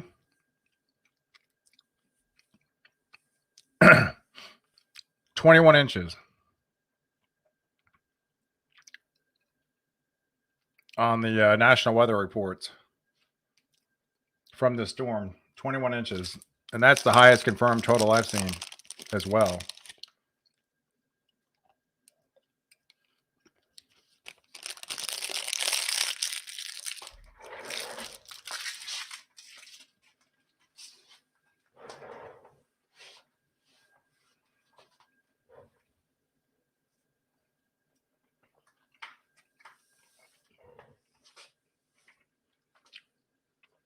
Yeah, it was every bit of a bomb cyclone.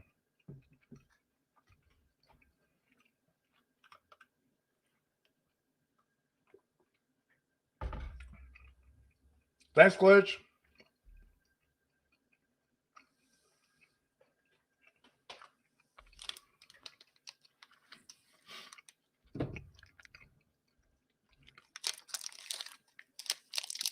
Hey, I'm already feeling better. I know I was getting hungry. These little quick protein bars are good.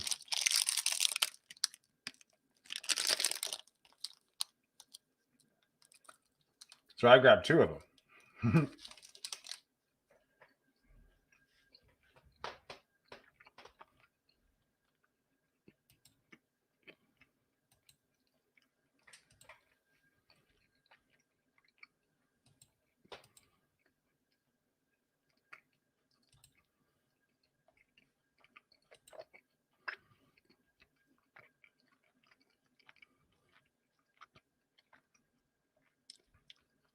Yeah, it has gotten colder.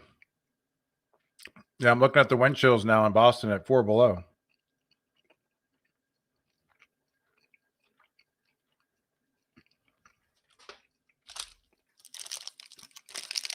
Yeah, it's steadily dropped all throughout the day.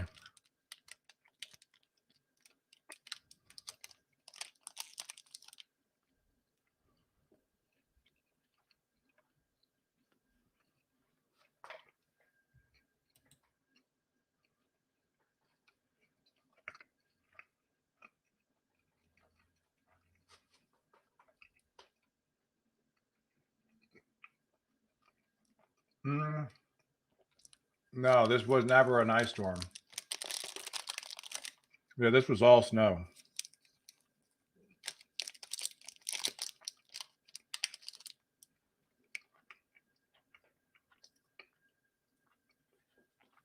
Bad. I'd have my heater at 72.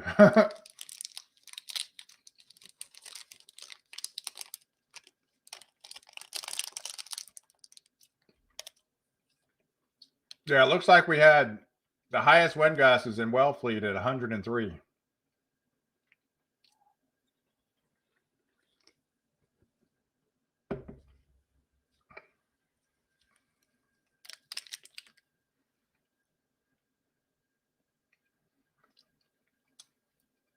Yeah, because the temperature's in the 20s and teens, and it's still falling.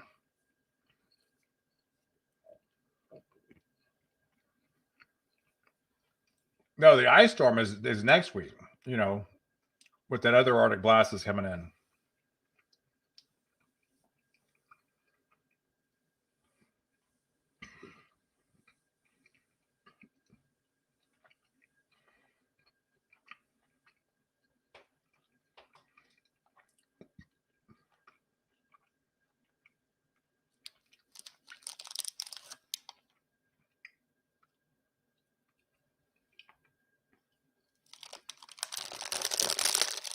Yeah, thanks, Michael. I think everybody, most people along the I-95 corridor are going to have their snow fix with this one, especially people in Jersey, because they hit hard. You know, two events back to back like that.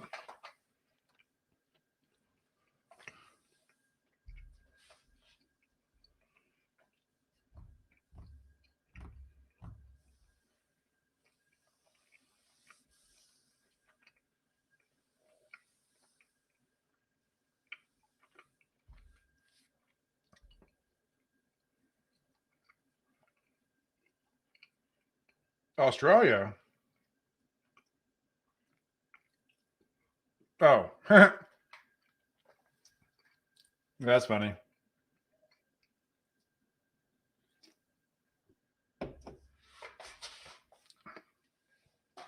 All right. Yeah, that was good. Definitely needed a couple protein bars and a banana. And I'm right as rain now.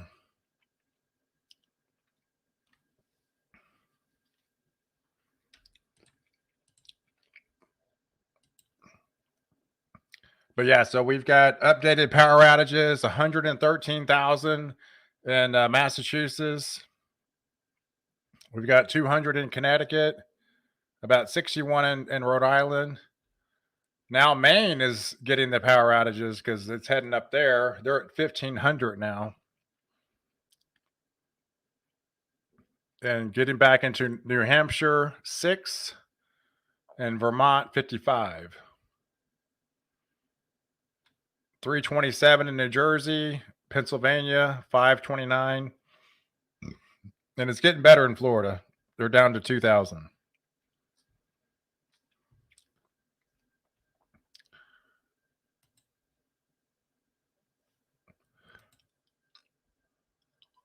So yes, I definitely think that that lighter powder snow is helping not to be worse than it is. But the crazy insane winds of probably was one of the reasons why it knocked a lot of power out.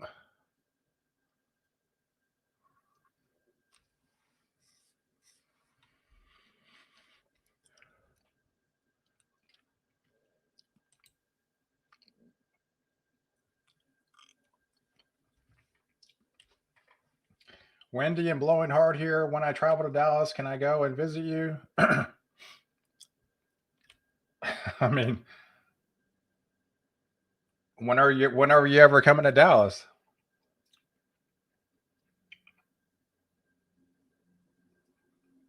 Take a break. Someone deliver the man some food. No, I'm actually good now. I had a a banana, and then I had two little protein bars.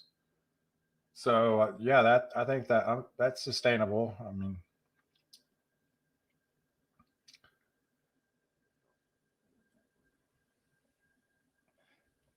I'd bring him some food that it would be frozen by the time I got there. Hey, one of my, because I do live feeds for Dallas, for my on Facebook, for my local community. And my neighbor, one time when there was this big, severe weather event, she was listening and she actually sent food to the house. I mean, she ordered the food and then the delivery person came to the house and it came. So I mean, I thought that was so nice. So she was actually listening to me on the live feed, and then actually ordered food and had it delivered to my house. I was like, "What is this? Oh, she got food for the whole family." I'm like, yeah, it was really nice. Mm.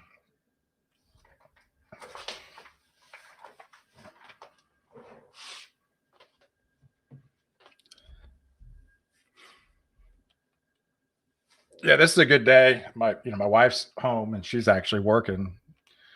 The kids are here, but they're doing their thing. It's a Saturday, so it's a good day. I mean, I didn't have anything. I didn't have anything planned or anything like that.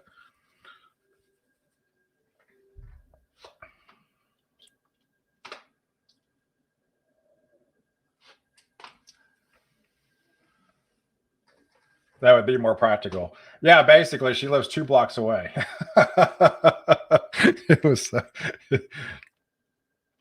yeah. So they're always like, "Hey, if Pal's taking cover, I know I'm in the closet."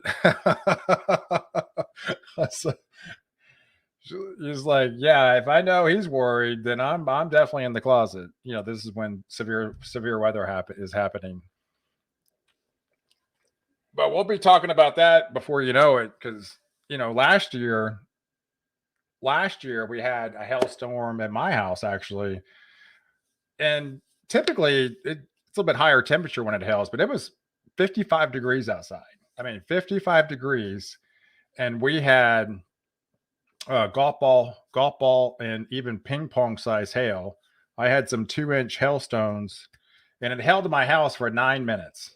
I timed the whole event because I saw it coming, and from start to finish, it held 9 minutes. It didn't do enough. It wasn't like technically that big enough to do like damage on my roof or anything like that. But and of course all my cars were undercover. But and that was February 28th. That was we had the big Arctic blast, right? And then we had that hailstorm. So the Arctic blast came in Valentine's, and we had the hailstorm on the 28th. So 2 weeks later, we went from -2 degrees and snow and everything to a hailstorm, but golf, golf ball size hailstorm. So, and it's definitely usually rare if it's 55 degrees outside, but we had some cold air aloft and it was cold enough to produce that hail. And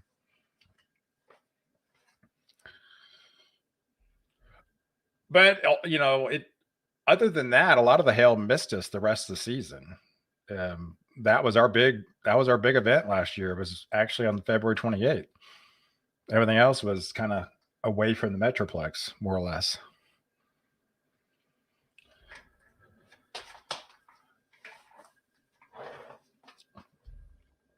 Yep, it's crazy in Texas. So yes, we'll be talking about severe weather before you know it.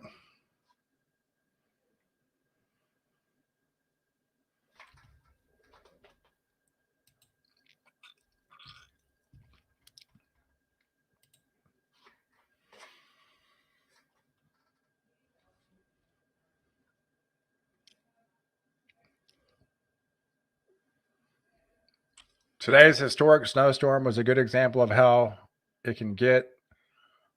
The fact that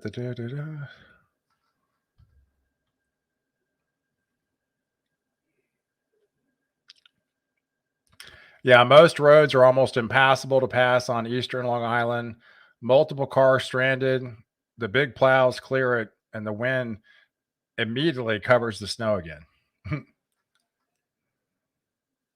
Yeah, so it's a fighting battle when the plows are coming through, but the wind just puts it right back in the same spot.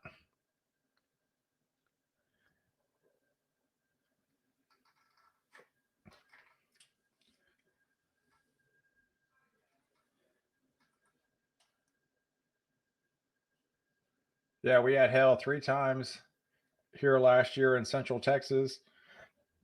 Yeah, so you definitely had most of it. Yeah, San Antonio had some big storms. Austin had some big storms. Obviously, West Texas had some big storms.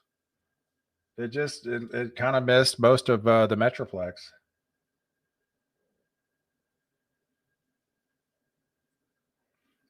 But there's been plenty of years I've gotten it. Yeah, some years I've had 3 or 4 separate hailstorms. The biggest I've had at my house has been baseball, baseball size. And that's some scary stuff when it's going through windshields. Yeah, that one storm took out every car in the neighborhood that was parked out on the street in the driveway. Mine was safely in the garage, but when we had that baseball size hail come through, everything was going through people's windshields. 2 feet. That's not quite 2 feet. That's 22 and a half inches. He rounded up. So 22 and a half inches in Norton. So 22 and a half inch snow total in Norton as of 5 minutes ago.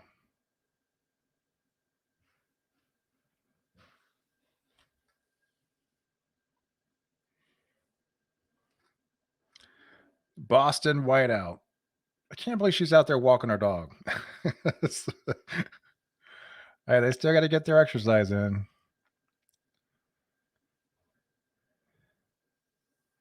I know my dogs, if I don't take them for a walk, they're like stir crazy. They get really antsy. After their walk, they're totally fine. What's the saying goes? A tired dog is a good dog.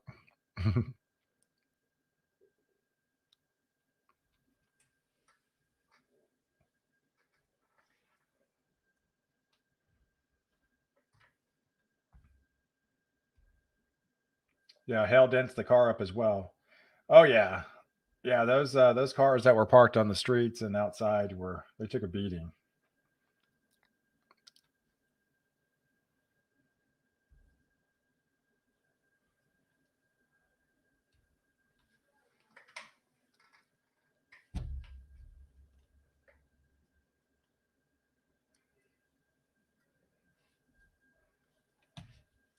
All right.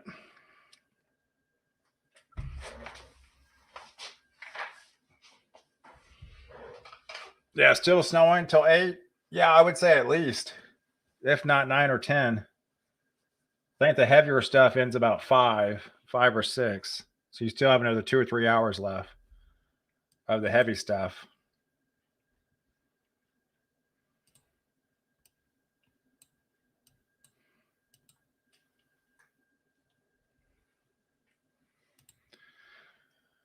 I mean, maybe longer. Wow, this is an impressive band. Yeah.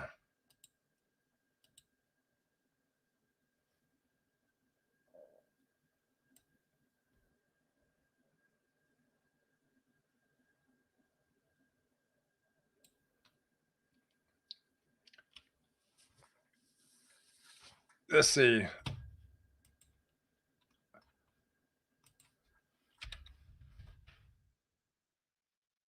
Yeah, I think that we were going off Central Time. But let me just look at the latest data.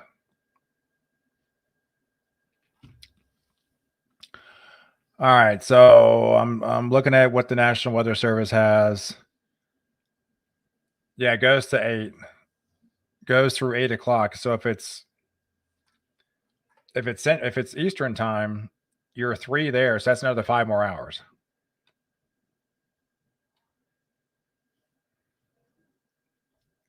And they're expecting another 5 to 8 inches.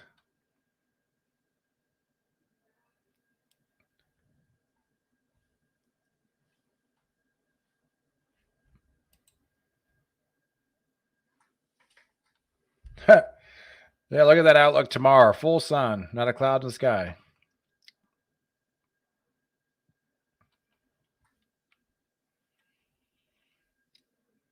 Has this been a historical storm yet anywhere? I remember 78.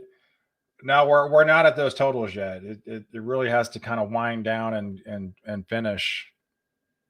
There's definitely areas that were probably 60% done. There's about 40% of the storm left. And, in much of Massachusetts and Connecticut. So no, we have not hit historic levels yet.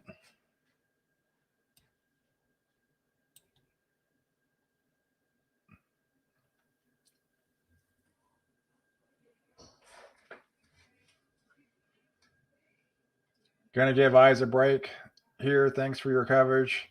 Hey, yeah, appreciate it, Scott. Thanks for tuning in. Is that why I get notifications today? Because you've been on 9 hours straight? Salute, pal. Yeah, I've been on whatever that is at 5 o'clock in the morning. Oh, yeah, here it is up top left, 9 hours and 16 minutes. About 3 feet in Warwick, Rhode Island. I would imagine some of that is drift.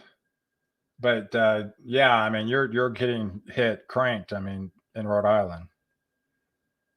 And you see Warwick here, you're just completely locked in.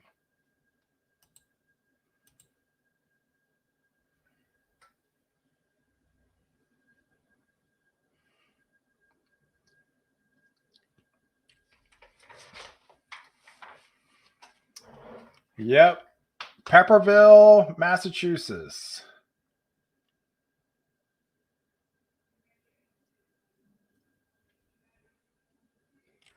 Meanwhile, in Canada, hundreds of thousands of people are driving to Ottawa for free. Calling this storm. Oh, Keenan. Oh, yeah, that's what the Weather Channel's naming it, Keenan. Oh, Rhode Island issued a travel ban. Stay home. Yeah, I bet. I'm not sure why anybody would want to try to. I mean, it's driving around the neighborhood, but trying to drive in this stuff.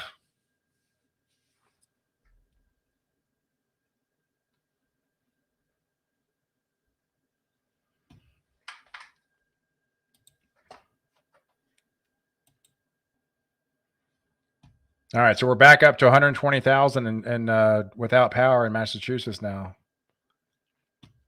That's the highest number since the storm started.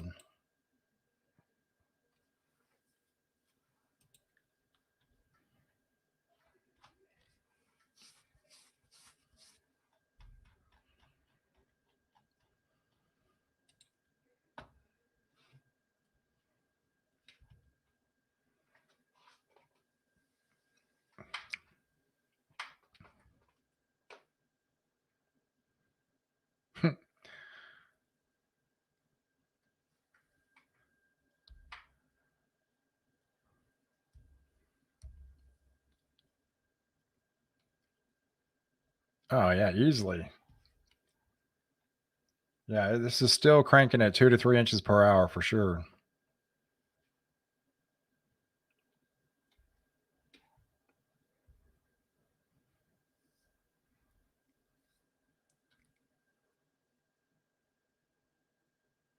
Okay, that was an hour ago, 17 inches in Boston.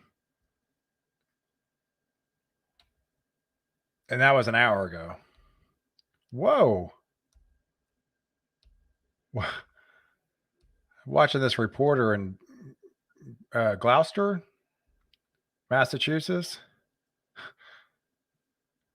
It looked like the wind blew him over. Oh, he fell off the railing there. No wonder. Oh, he's fine. He's just.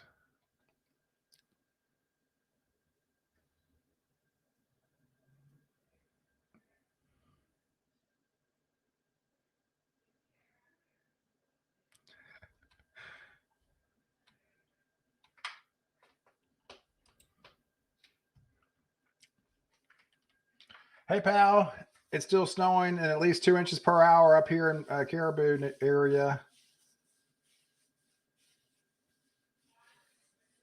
Yes, it seems. Great afternoon, everyone. I'm in Atlantic City, New Jersey.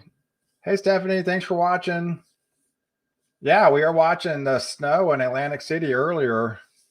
It seems to me you had close to in between 12 to 15 inches. It's probably a good guess for your area. I know we've had confirmed reports of closer to 18 inches near the Knifed River area.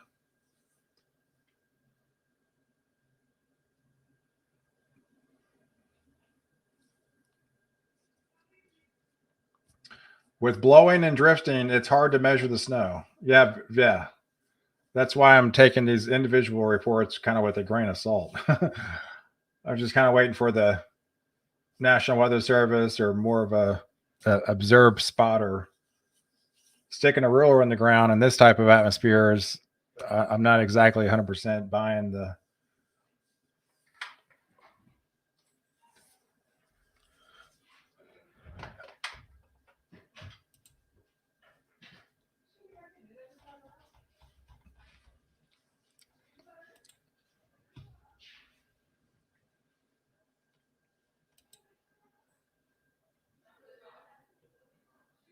Oh, oh God. Yeah, apparently the 18Z run, is that already out on the European? Or was that yesterday? It pushed the snow back into Massachusetts on Friday.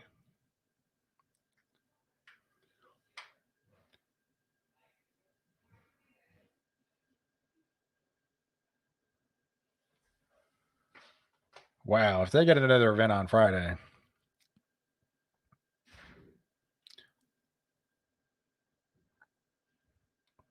Yeah, it'll be interesting next week. Yeah, Wednesday, Thursday. So yeah, really from Wednesday to Saturday next week is really active. You get all kind of severe weather, some isolated tornadoes down in the Mississippi Valley, a lot of Arctic air, snow, maybe down to Texas, ice, sleet, massive amount of area of ice across the country, and then it swings over to the mid-Atlantic and the Northeast again by Friday. Yeah, so it'll be interesting next week.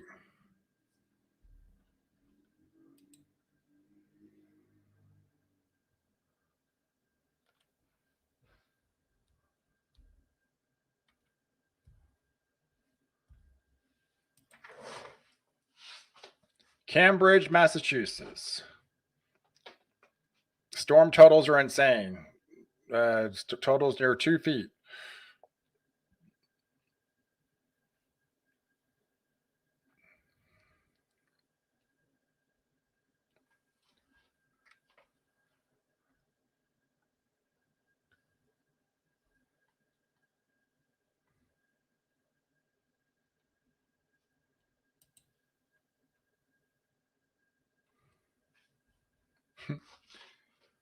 Hey, I'm surprised we only have a winter storm warning appear, and the winds are crazy out there. Oh, because yeah, they're not under a blizzard warning right now.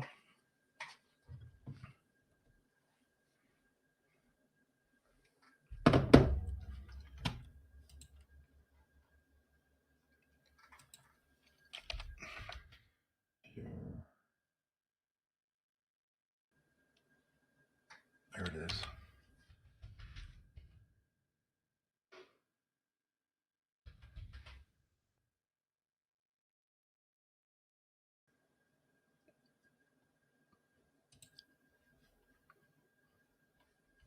Oh yeah, you're down to 2 degrees.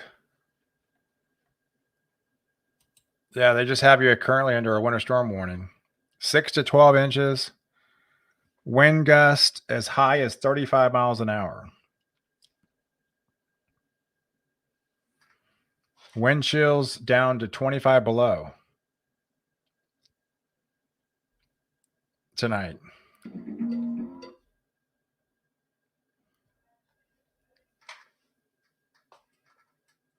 Any injuries from the storm?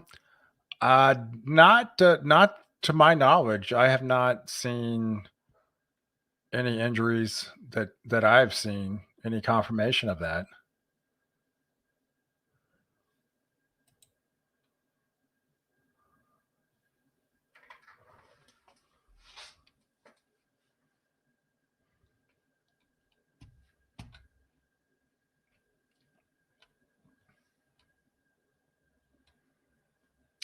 Oh yeah, Reed's going live again. Live blizzard coverage with wraparound swinging back through Provincetown. As you can see, it's pushing, he's talking about this area right here, how it's intensifying and it's pushing back west again.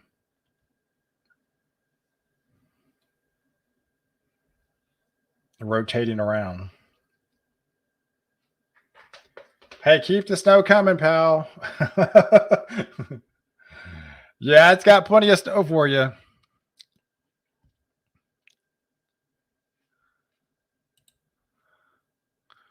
I know Reed Timmer's loving life right now. He's in the thick of it all. He probably didn't get much sleep last night.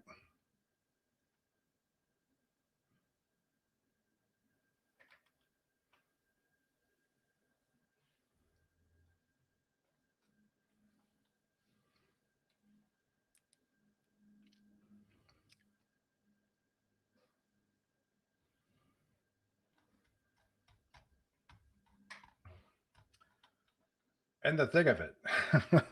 So,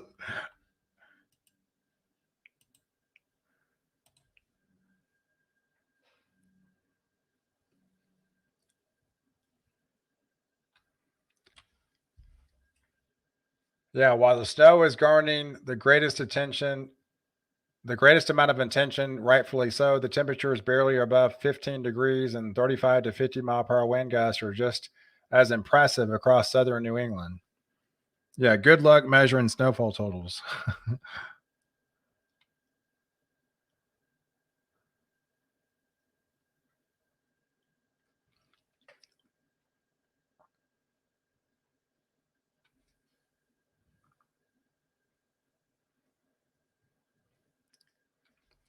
Seagirt, 18 inches. That was actually 2 hours ago.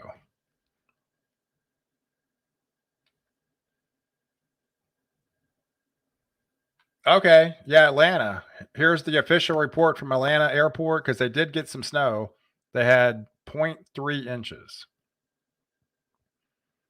And then was recorded. Oh, okay, so 0.3 inches was recorded on January 16th. And then last night they had 0.2 inches. So half inch. The amounts are light, but the last time the airport recorded more than one snow event that brought over 0.1 inch of snow in the same month was January of 2008. And that was the La Nina in 2007, 2008. So half inch of snow in Atlanta for the season. Which again, that's another city that only snows like 1 or 2 inches a season.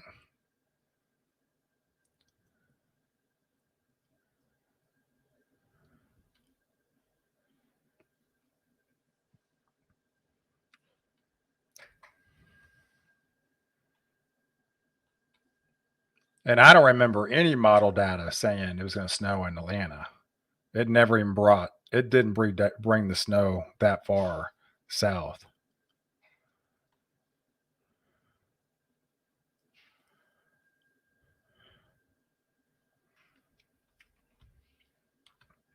Hey, Boston's Logan Airport will give the official amount by tomorrow. We'll have to wait, huh? So,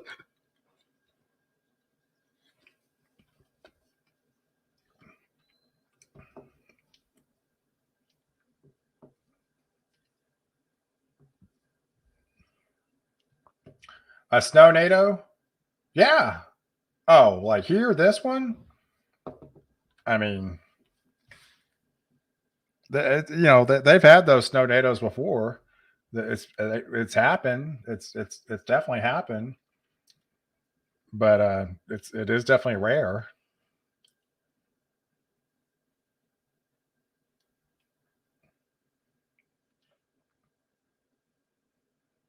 Oh, it started snowing now, very north of Maine. All right, cool. So it's made it all the way up there now.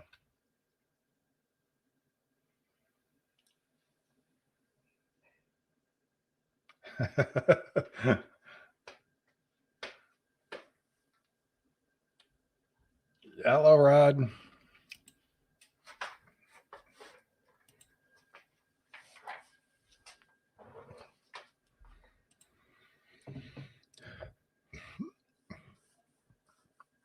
All right, so we got another report in Massachusetts, 21.5 now. That's up an inch and a half in the last 45 minutes.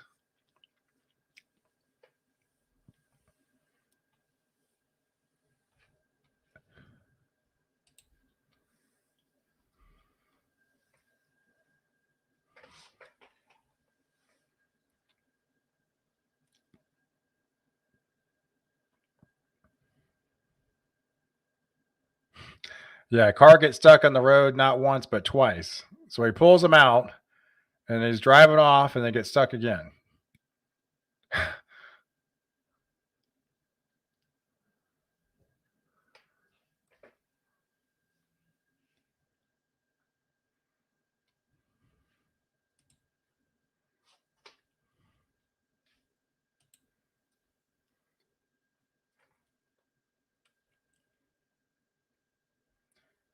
Yeah, 103. 103 was the number that the highest wind gust. That was in Wellfleet. So Wellfleet had 103.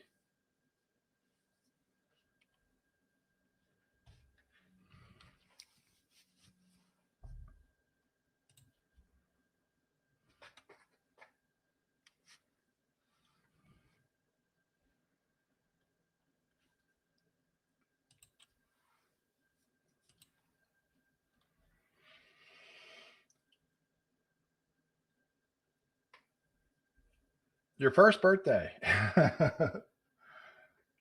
Yeah, I was thinking it's something like this happens in Texas. You have to move the cam towards the window so we can all watch it firsthand. Yeah, well, outside my window is nothing but sunshine. so, so, but yeah, next week it'll be a different story. We might be dealing with some snow on Thursday, so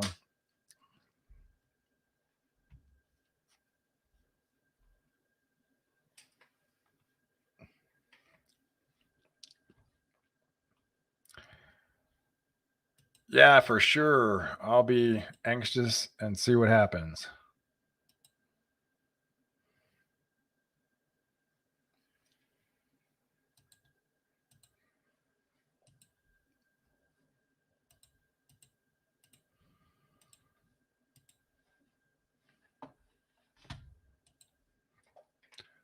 2:30.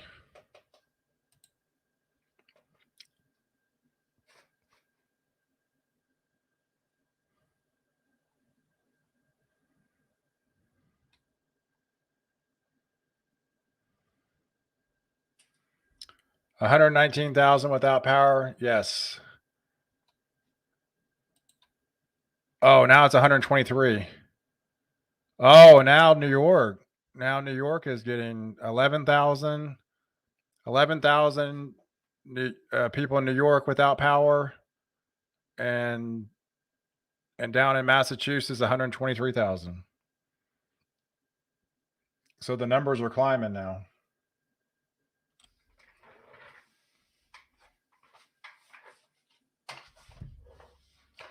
Hey Rabbit, 9.5 hours and still going strong. Oh yeah, look at that. Like top of the left-hand screen.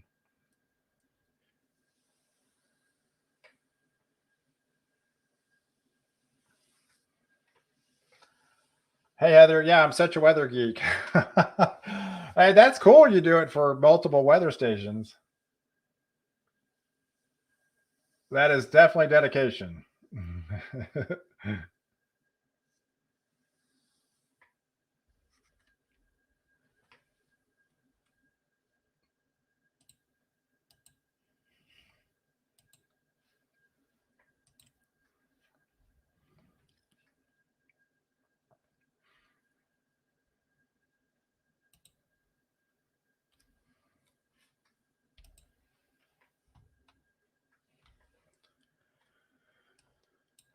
Yeah, this storm just does not want to let up.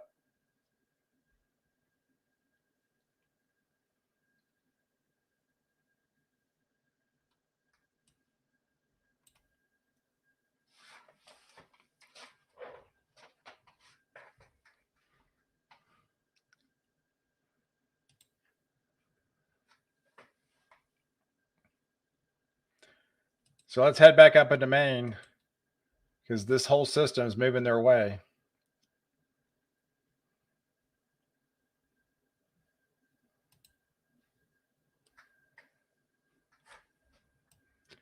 Yeah, so you got a heavier band moving into Augusta, moving up to Fairfield, Waterville, then all the way up into further north into Bangor, and this will continue to swing up further north into northern Maine.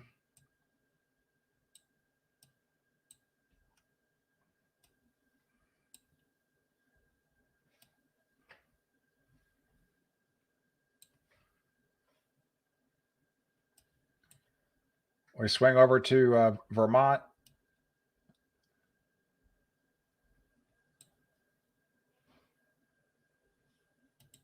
Let me switch it to the. Yeah, so into Plymouth, into Manchester, Conway. There's York. And Portland's getting really heavy snow right now. Yeah, it's moving north-northwest at 29 knots.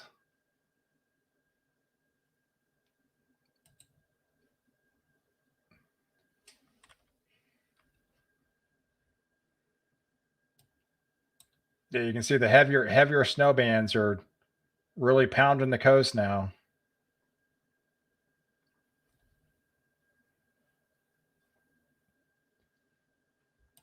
So we swing further south into Rockport and to Gloucester.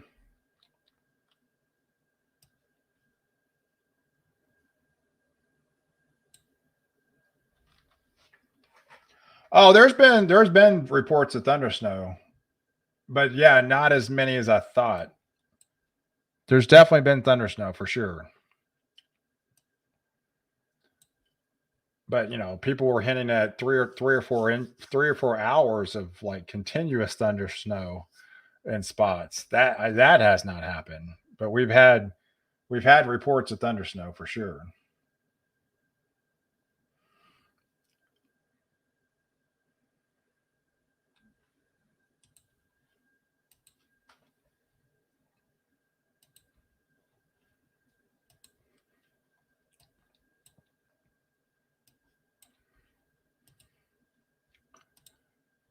All right, let me swing back down to Long Island. Yeah, northeastern New Jersey still getting it. New York City still getting it.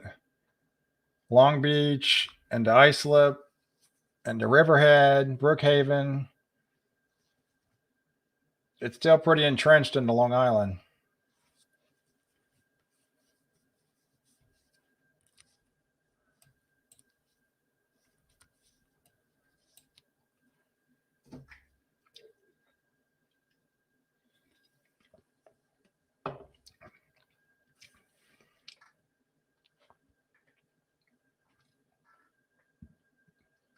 Dinner.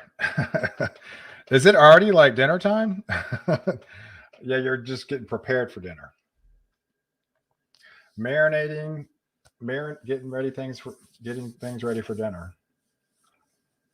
We had some thunder snow earlier today, right along the coast of and the Boston Harbor.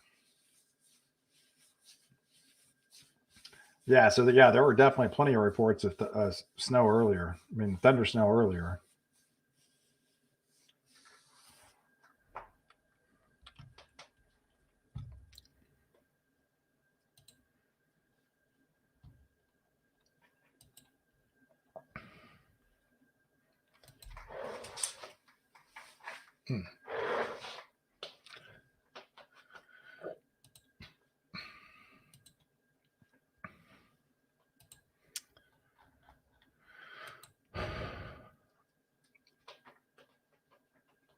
Yeah, the relentless band. This is how you get an historical snowfall. Yep, the band that just keeps on giving, that won't let up.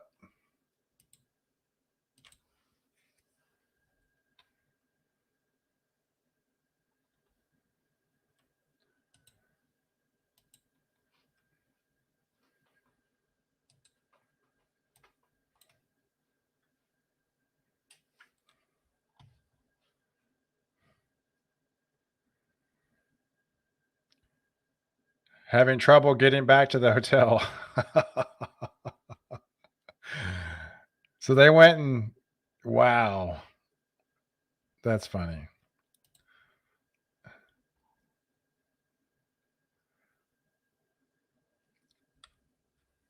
Sumter, South Carolina had almost an inch, or no, we didn't have an inch. But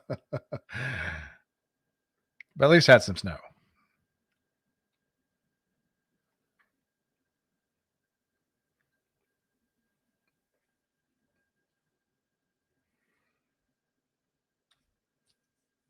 I can't see 100 yards away. Yeah, you must be really locked into the snow. And who knows, maybe even Roy reaches 1 million. Hey, that would be cool. That's a long ways to go for that. So,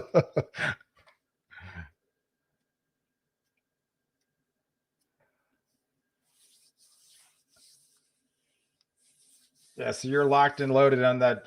Only can see 100 miles, 100 yards away.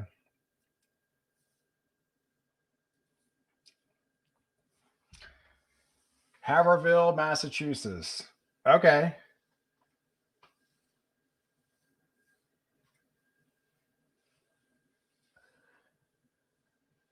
Never say never. I know. Stranger things can happen.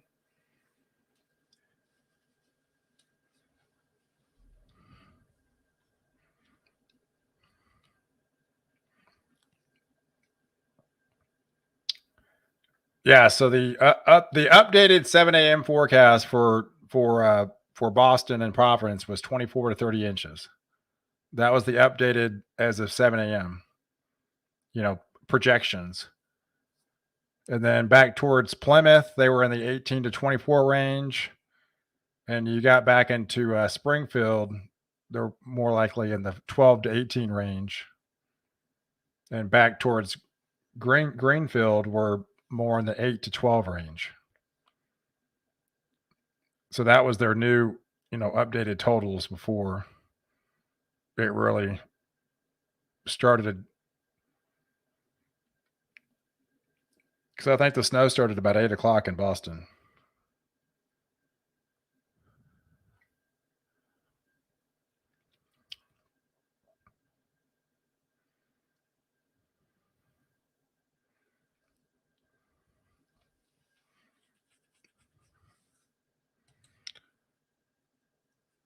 Yeah, Burlington, Vermont, wind chills tonight, 16 below.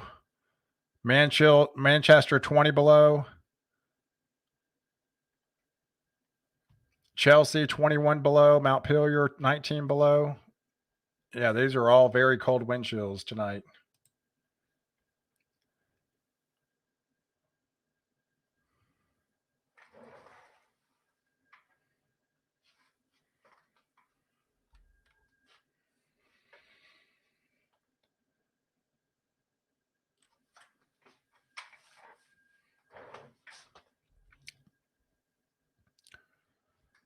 Yeah, I don't know why my email is not going through. I have to figure out what's going on with that.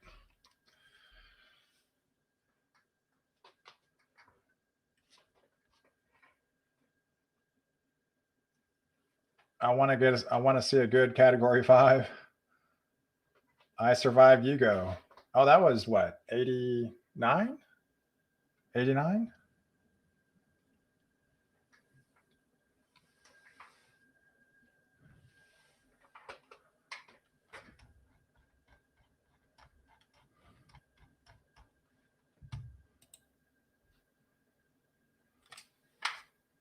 What, you said you want to experience a category 5? Yeah, well, that's what is it? Category 5, 918 millibars.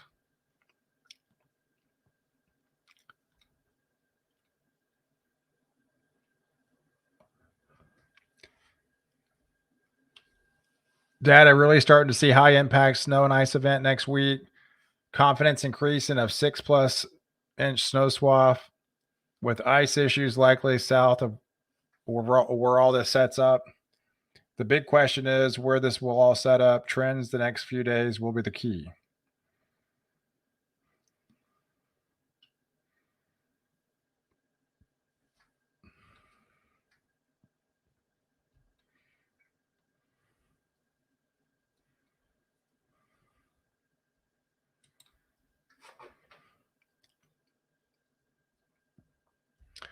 Updated picture in Brockton. So Brockton, Massachusetts. Now he's just guessing on this. He's guessing 25 to 26 inches. But yeah, easily 2 feet. 2 feet. I won't lie. There's a good place for it. This is awesome. Da-da-da. Over 2 feet in East Providence.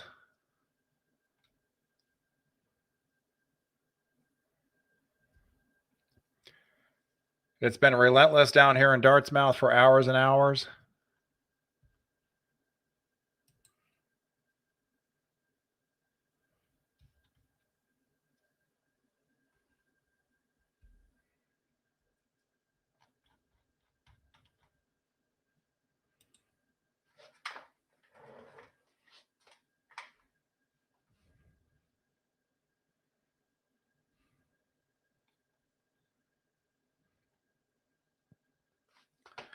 I think a lot of people that were measuring the snow earlier have stopped. I don't think they can even get outside to measure. That's the problem now. Like they can't even like get out of the house and measure accurately.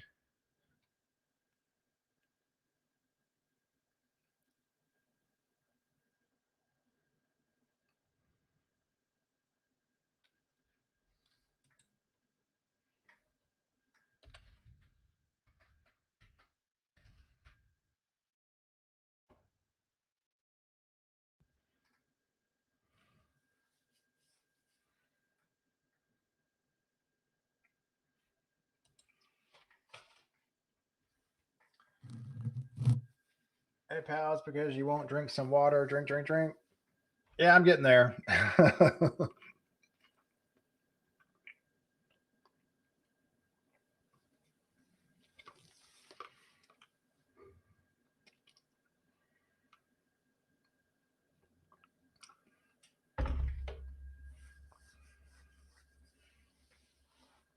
Yeah, 17 degrees. Yeah, for sure. It's easily in the teens in a lot of places.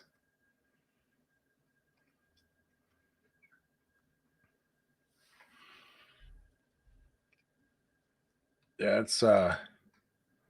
it's cold and the wind chills were going to 0 if not below tonight.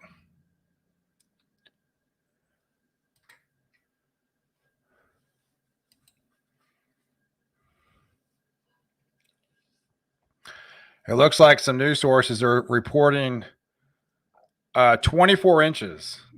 This is from a news station. So a list of the 20-inch leaders now. Bridgewater 24 inches, Norton 22 and a half inches, Easton 22 inches, Brockton 21 inches, Berkeley 20 inches.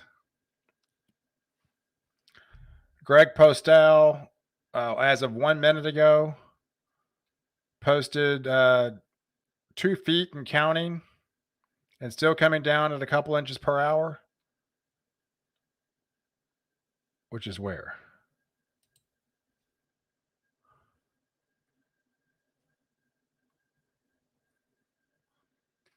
Oh wow. Okay. So he's got a spot near Plymouth.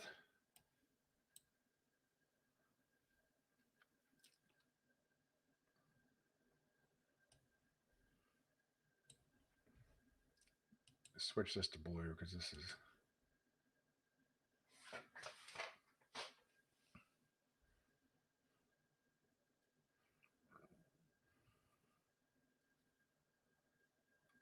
Okay, there's Province.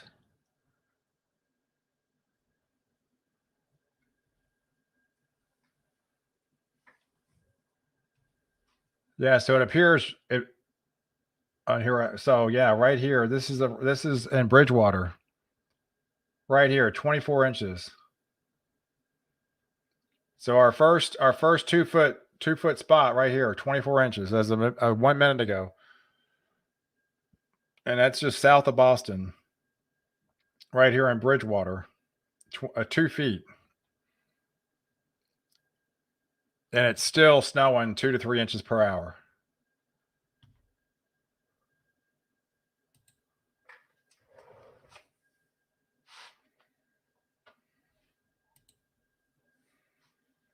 Yeah, most of that area was 20 plus inches right there in those bands. It's got Providence at 17. The Riverhead 19 inches, Norwich at 19 inches. You get up to Salem, 14 inches.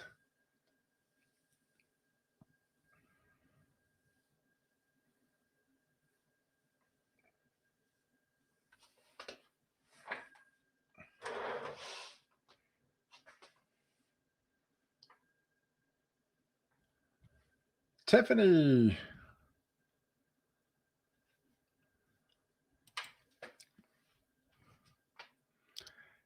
So yes, we have confirmation now. We got our first 2-foot snowfall total.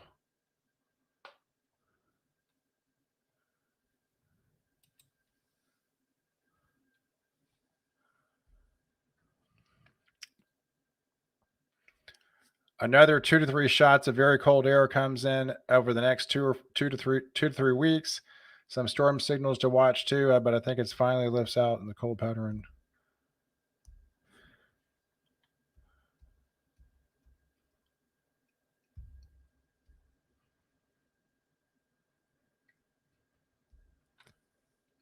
Yeah, so they're starting to issue a lot of wind chill advisories with those below zero wind chills moving in.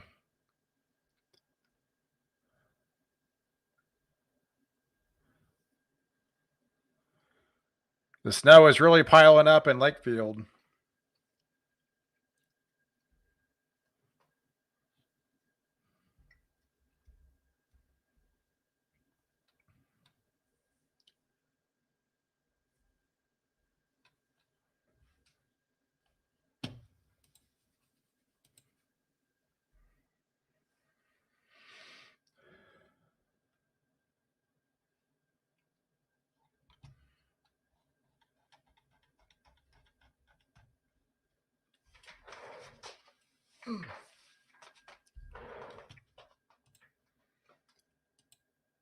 All right, so we have 117,000 without power in Massachusetts now, 11,000 in New York, and we're down to 2,000 in Florida.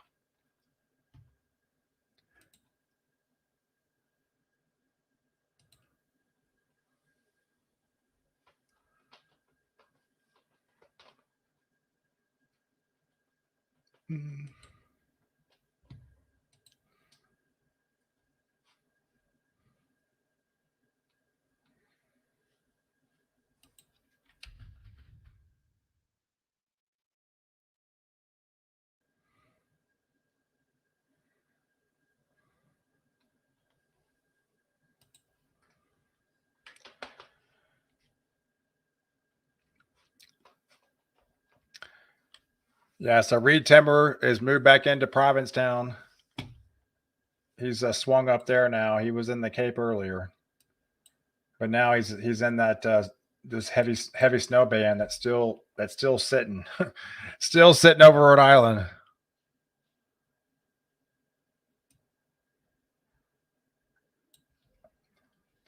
And all these areas up here. It doesn't seem to want to go anywhere.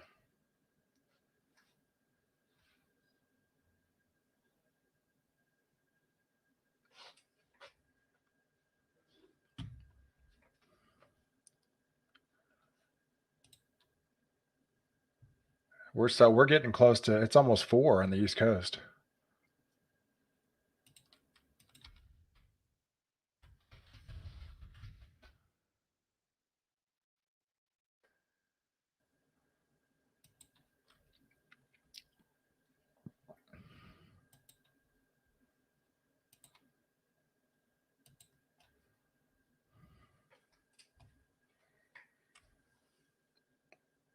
All right, so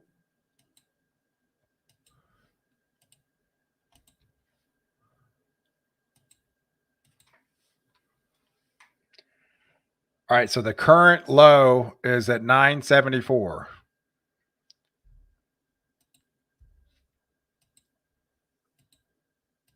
And I'm looking at the last frames. It really doesn't go anywhere. So it's currently at 974, drops to 972 by 5 o'clock, and then 6 o'clock, 971, 7 o'clock, 970, 8 o'clock, 970. And it slowly shifts a little bit further east, but not much. It still really doesn't go hardly anywhere for the next 4 hours. It's really not until about 9 o'clock that it's moving far enough away where the snow stops.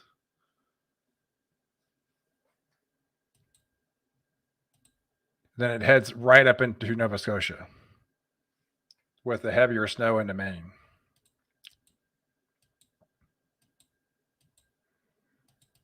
But by tomorrow morning, all the snow has cleared Maine. By 6 a.m. tomorrow morning, all the snow has cleared Maine. So it appears we still have another 4 hours left in this area of the very heavy snow.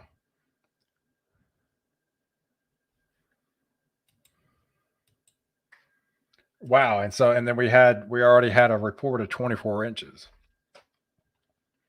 And we have 4 more hours of very heavy snow.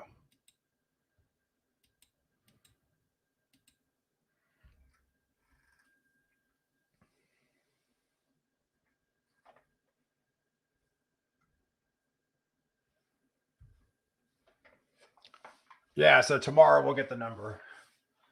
Yeah, so they want to make sure absolutely correct before they announce the all-time total.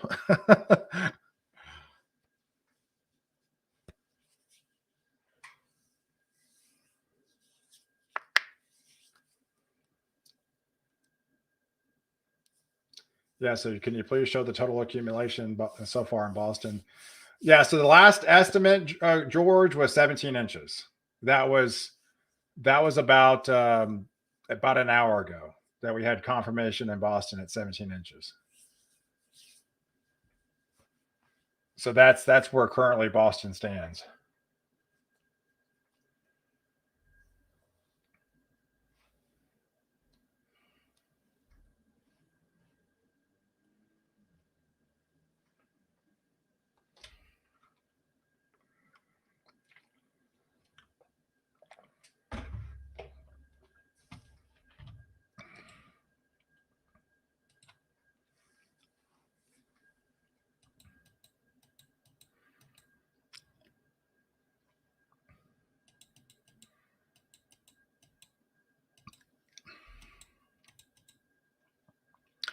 So according to the HRRR, the last run drops it to 969.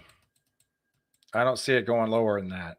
So that's not as low as what it was implying a couple of runs ago.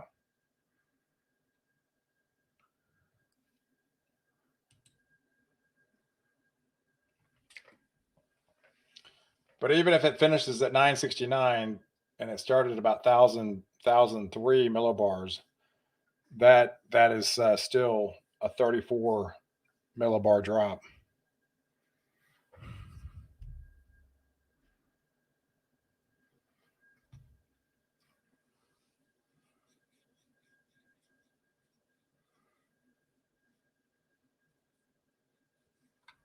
Oh, here comes the bots. Oh yeah, that one. Salute to the pal. Hey Ryan, catch you later. Yeah, have a good one, Ryan. Take care. Thanks for coming on board.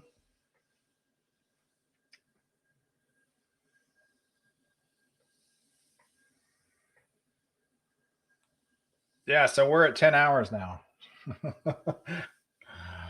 Like I said, this storm could go it could literally goes for another 10 more hours at least.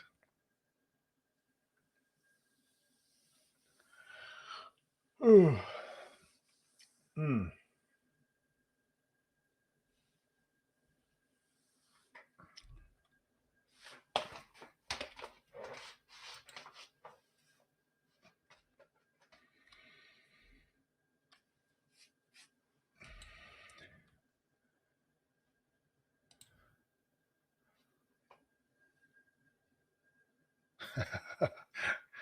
I just looked at the latest data. I don't think you can handle what I'm seeing.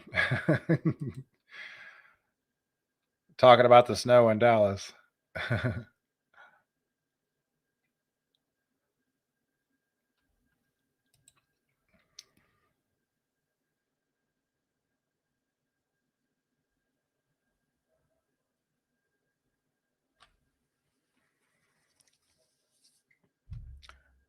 All right, so the National Weather Service just put out what could be left. So Barnstable, about 3 to 6 inches. The area around Plymouth and into Boston and towards Providence and Dartmouth, another 6 to 9 inches. This is the newest update as of 4 minutes ago. Back into Lowell, Westerly, the Hamptons, more like 3 to 6. And then back into Springfield, more like 1 to 3. So even on the latest update, they're still thinking another 6 to 9 inches in around the Boston and Plymouth area.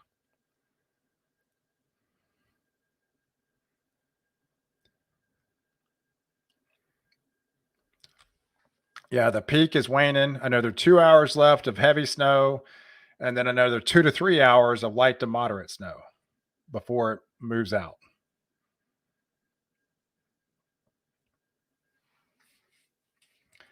So it's going to be close. It's going to be close in Boston if we can break 27 inches.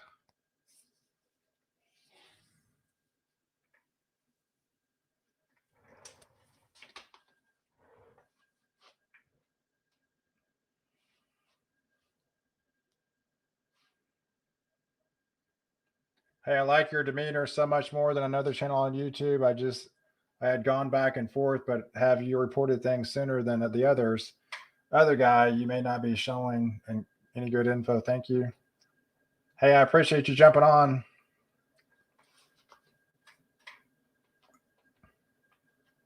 I've been using my radar to look at the weather. Are there any other recommendations?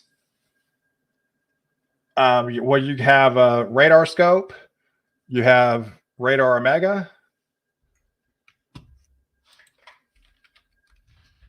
The radar scope and radar Omega. And they both have a free version and they both have a paid for version. Hey, Steve, I nailed the storm. Hey, I appreciate it. Thanks so much. Yeah, it's definitely been one of those storms that you watch me daily. Awesome. That it's been it's been crazy. I mean, it really everything kind of came together. And when it turned up and was starting to go negative tilt, we knew it was going to be on.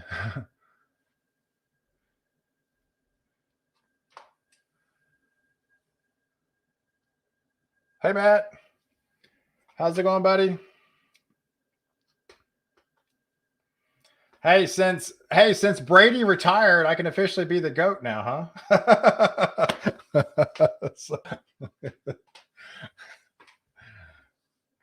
Hey, how come the heavy bands didn't make it to central Connecticut? 8 inches here, predicted over 20. It appeared it just kind of stalled. I mean, you're not done in central Connecticut, so you still got. They just updated, adding another 3 to 6 inches, possibly for you. So you're still going to add another 3 to 6 inches to what you have.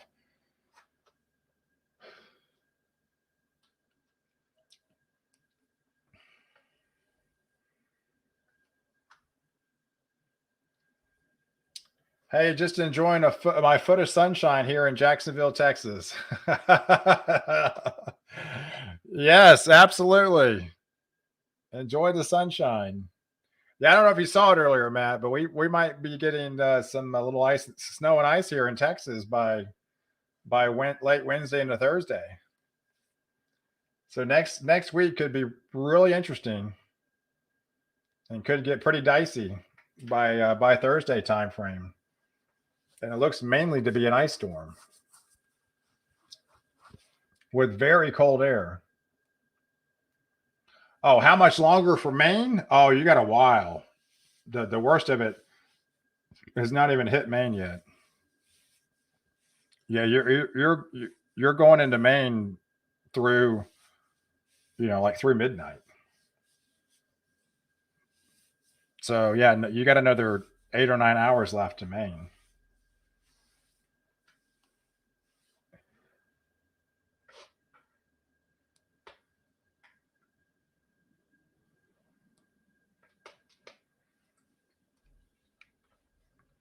Yeah, I was just going by the National Weather Service. Literally just released their map 4 minutes ago.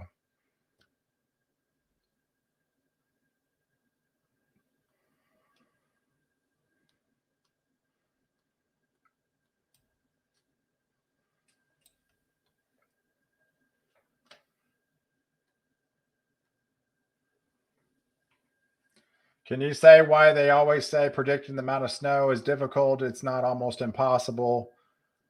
Well, because these convective bands lay up, and then figuring out the snowfall rate. I mean, ratios with this storm, with it being so cold and so dry, powder snow. Some areas were getting the 10-to-1, some areas were getting the 20-to-1. You can have the same amount of liquid and then double the amount of snow with a 20-to-1 versus a 10-to-1.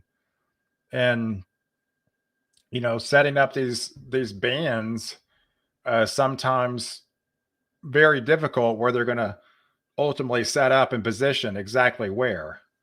So yes, there were going to be some places that overperformed, and there were going to be some places that underperformed.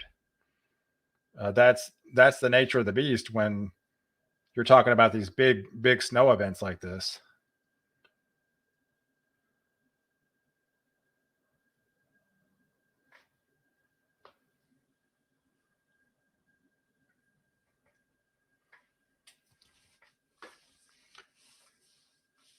Yeah, 24 hours. Yeah, I mean, so yeah, this storm is essentially from Friday night to Saturday night. It started last night, and then it's running all the way through Saturday night, and it doesn't really end until over past midnight into Maine. By 6 a.m. there's no snow anywhere.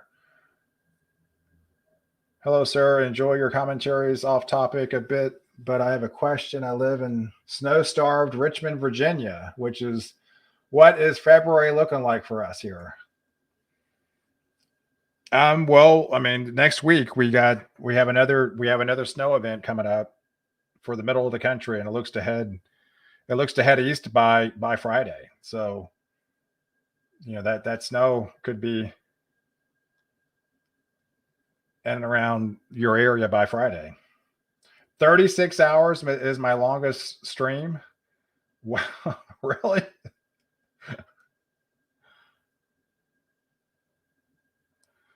Wow. Okay. 30, no pressure, huh? 36 hours. I'm only at hours 10. I can't imagine doing this for 36 hours. How much weather got done in 36 hours? Most of it was telling jokes, right?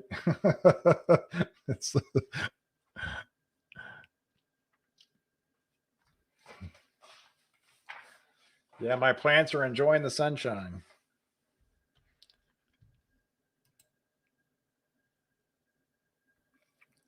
Let's see. I started at 22. I'm at 68. Wow. That's a 46-degree swing in my house. I started at 22 degrees this morning. I'm at 68 degrees right now. It jumped 46 degrees.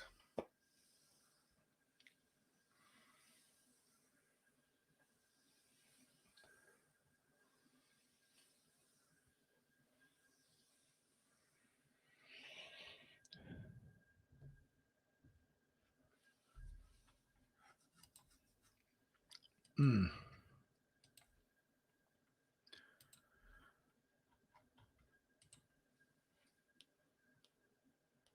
I may not like this weather, but I'm going to be a stormtrooper.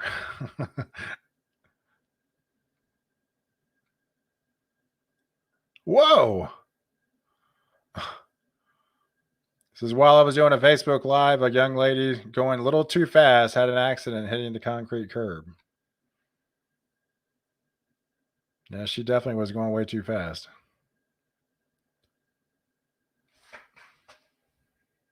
Hour 7 of nonstop blizzard conditions. Snow drifts are now approaching 4 feet high, and more is coming. Historic blizzard.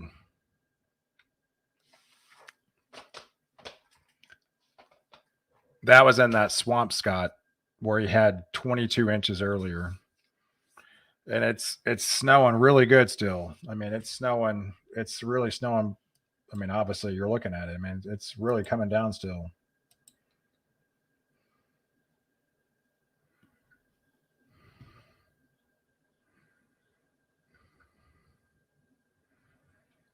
Not too many times Warren jackpots. I'll take it. Still snowing hard. 22 inches in Warren. And that was an hour ago.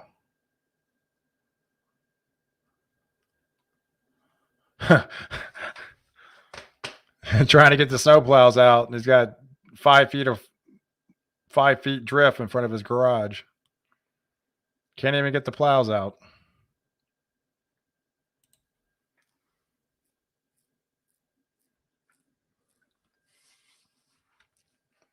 Yeah, so Warren, Rhode Island, 23 inches. Remember, the data had 26, and it's still heavy snow.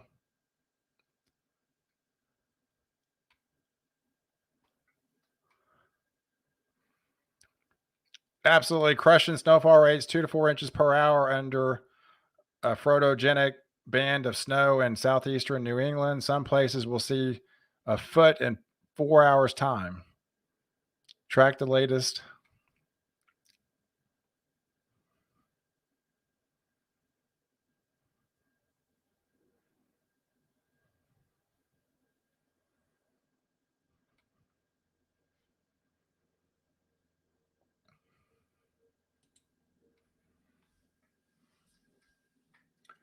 Yeah, so current conditions at Logan is 16 degrees, wind chills at 14, winds at 30 miles an hour. No, that's a dew point. Wind chill is -1. Heavy snow and freezing fog.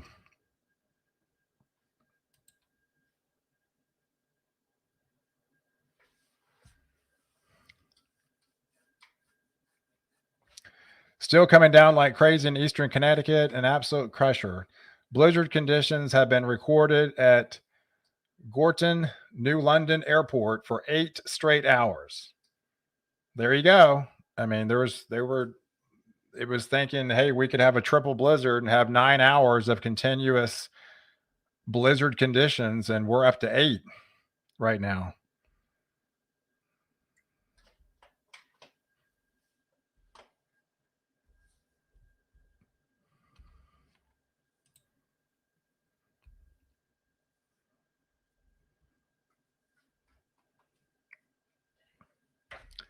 Yeah, I'm looking at some snowfall totals in and around the Long Island area, and they literally range from a foot to 19 inches and Long Island, and it's still snowing there too.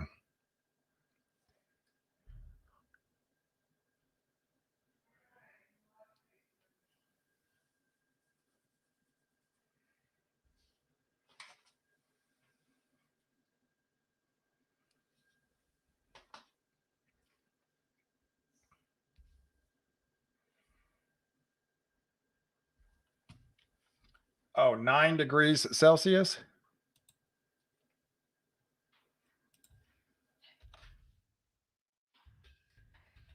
Oh yeah, I know. It's been all over my feed. My son's trying to tell me Tom Brady's retiring.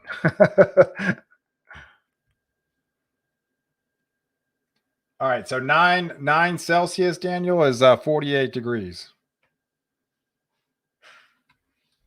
So 48 degrees right now in Spain.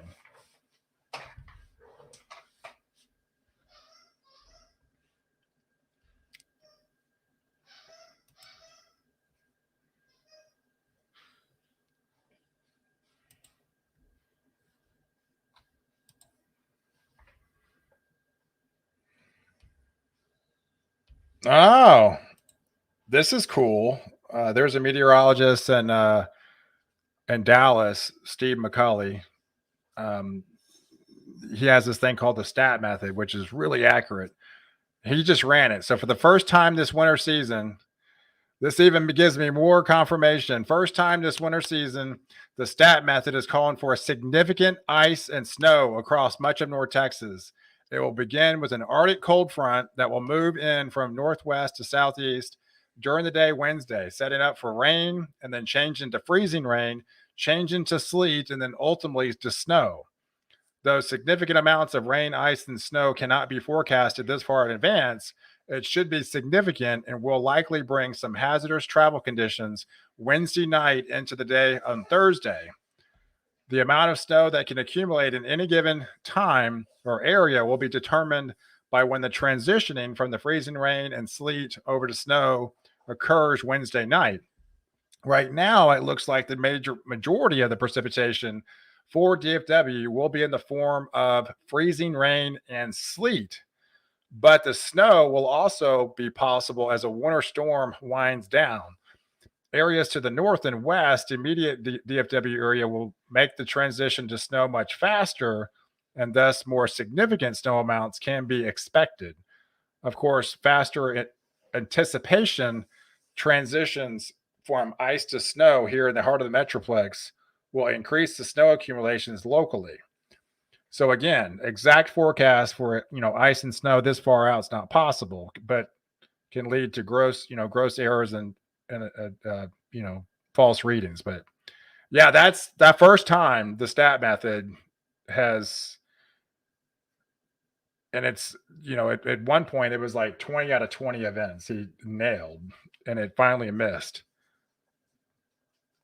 But yeah, you got all three models, and now the stat method saying it's coming.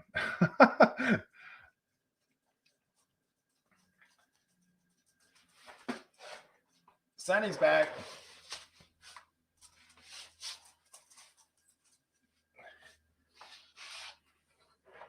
Sunny's back. Hey, Sunny, say hi to your fans. Sunny's making her second appearance.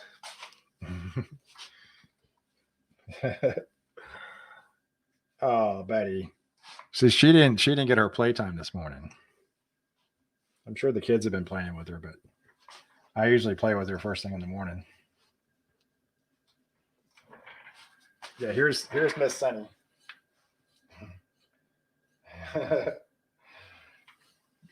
Miss Sunny.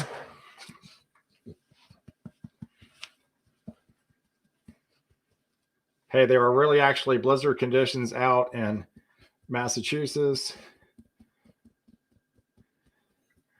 I don't crochet, but I used to know how to do knit, but not anymore. Hey, buddy. You want to get down? Okay.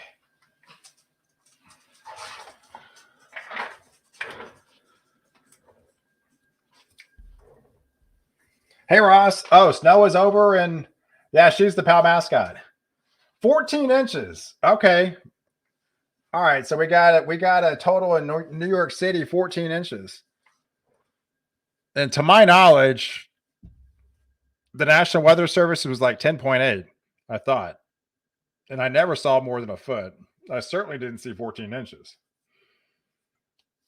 So I would say you overperformed for sure.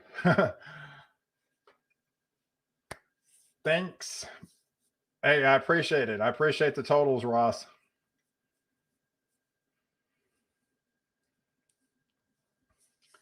That's yeah, anytime you get a foot of snow, that's a significant storm.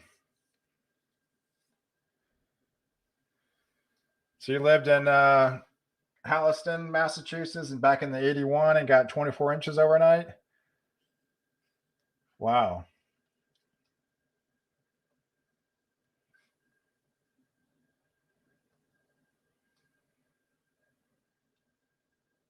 Oh yeah, Heather. You remember you're saying your dog was like 85 pounds or something. Definitely too big to pick up.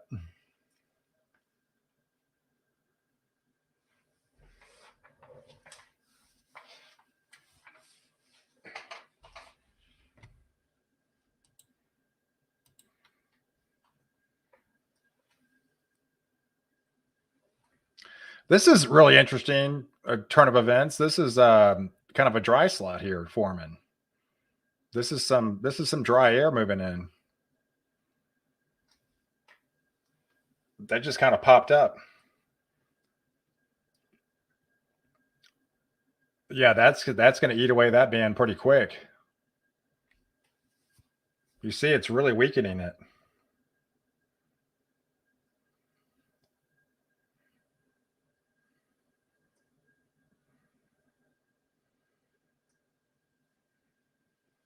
Hey, pal, nasty band of heavy snow ready to come. Hey, I love the heat. Yeah, so I had your area about 22 inches. So yeah, you should be getting the heavy band locked in for a while.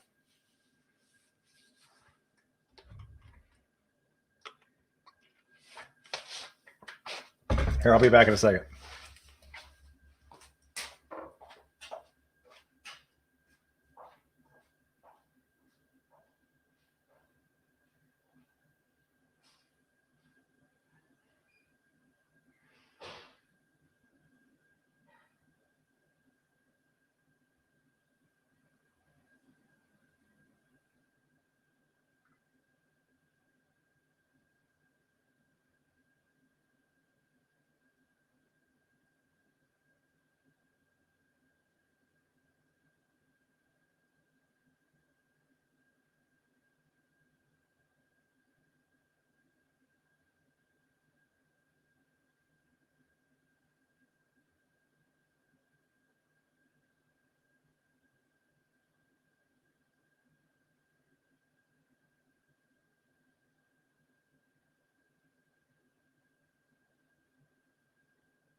Hey Dana. Yeah, Ross lives in New York City. So he got 14 inches in New York City.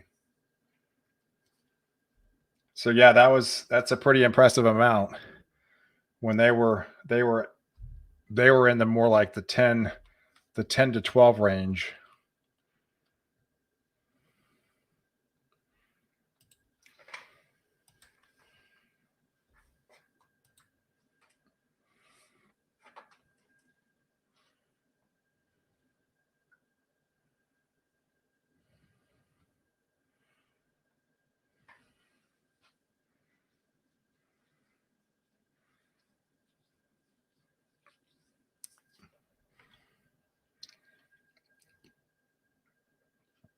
Hmm.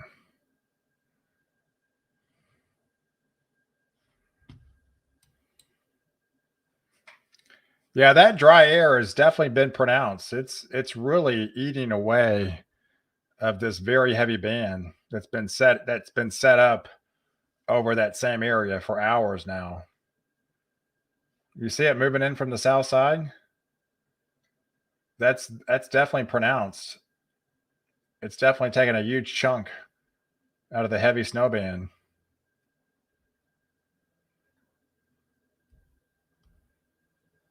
Yeah, Banger's about to get crushed soon.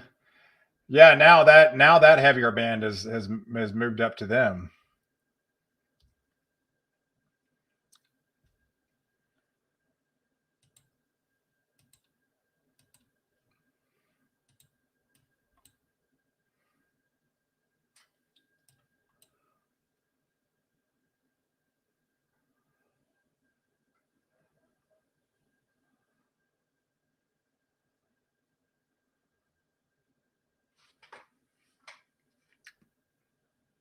Yeah, so these are just pinwheel and across.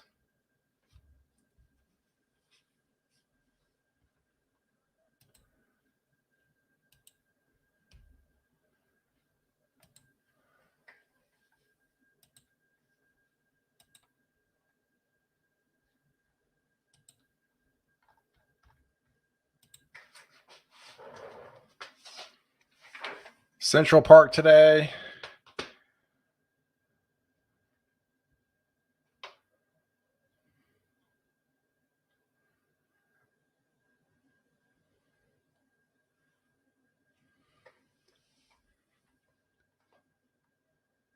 Wow. Hanson, Massachusetts.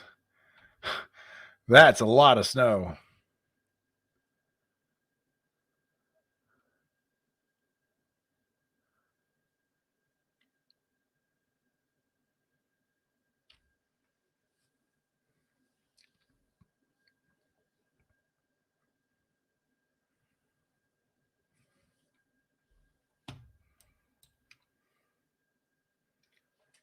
Yeah, Plymouth has been one of those ones that seems to be one of the bigger snow amounts that could be closer to the in the higher 20-inch range.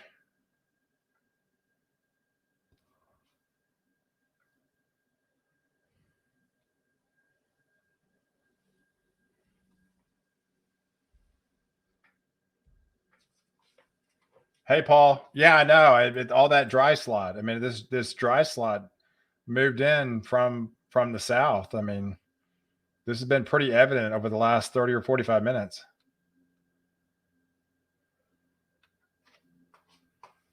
Yeah, this is really significantly eating away the storm.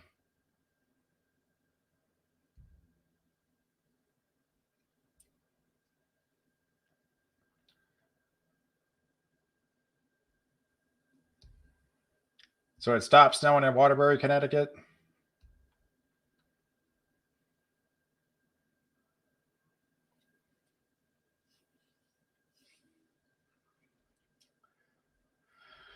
Say, hey, very tired. Hope I got pictures and had to shovel my way back out. Extremely windy. Bye.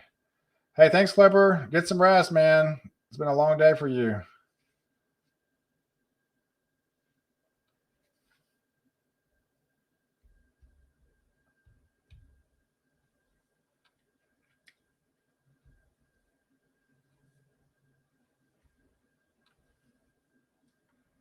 Oh yeah, that band moving due south there.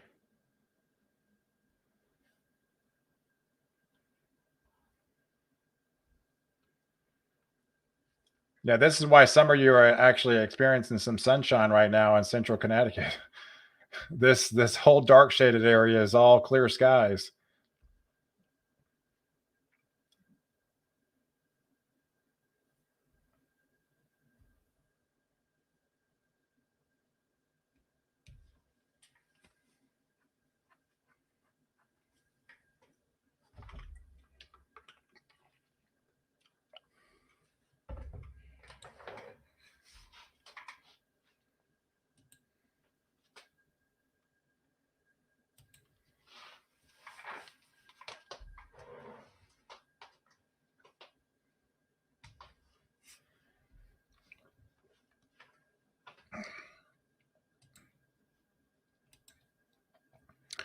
All right, so the updated power outages are 110 and Massachusetts and back to 11,000 in New York.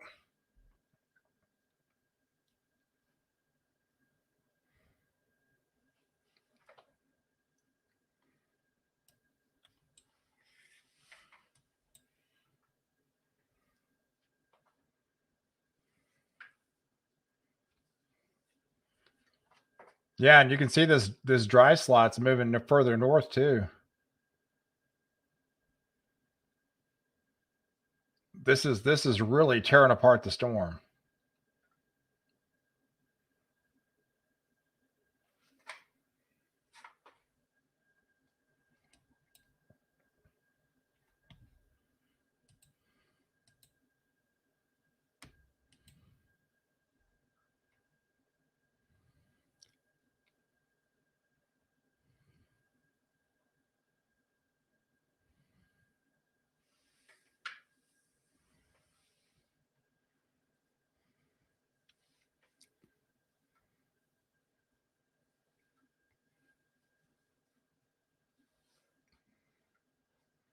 It's official, biggest snow since 2018 blizzard. Oh, that was 13 hours ago.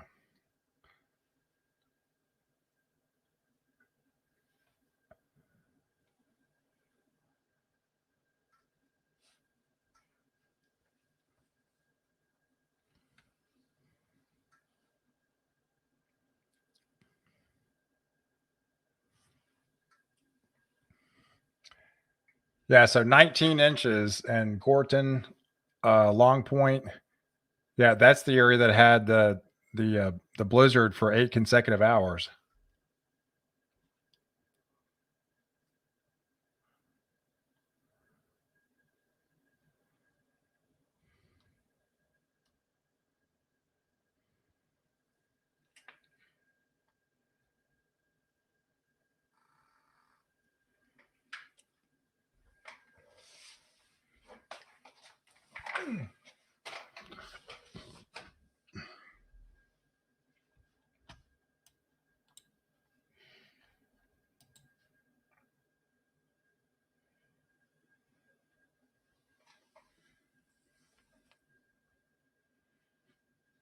Yeah, all the new model runs come out at 4 o'clock again.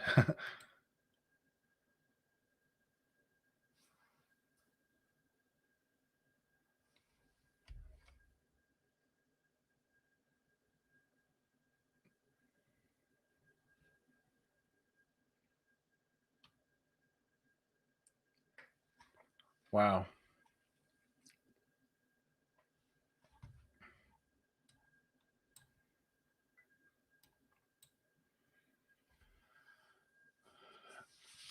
I see y'all still hanging on there.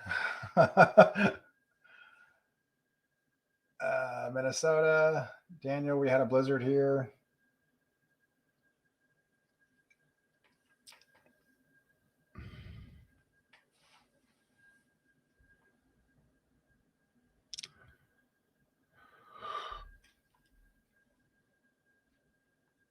Mm.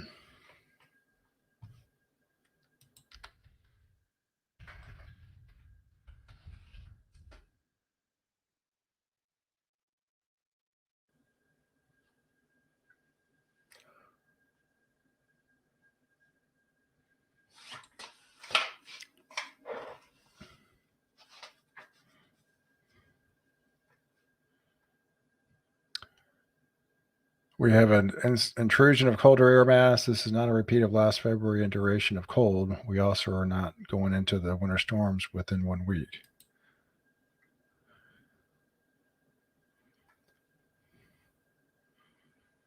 Looks like Norwell just reported a storm, 26-inch report in Norwell. 26 inches. That's the biggest confirmed one I've seen so far.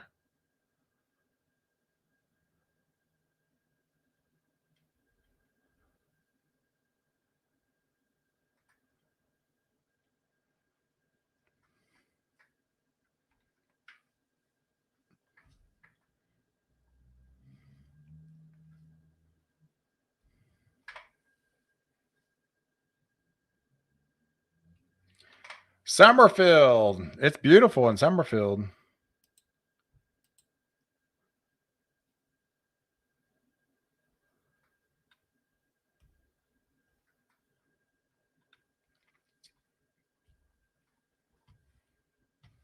Hey, Rose. Thanks for coming on. You're welcome.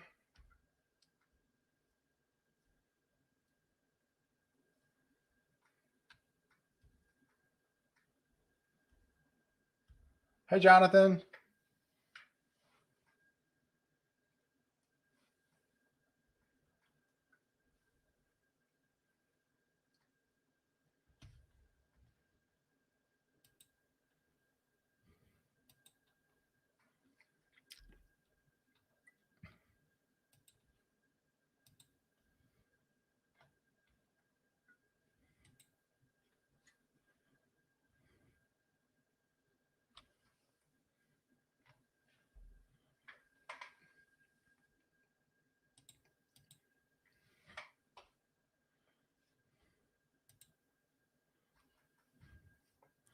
Yeah, those temperatures are still dropping. Of course, now it's the sun's starting to go down, so it's going to be nighttime shortly.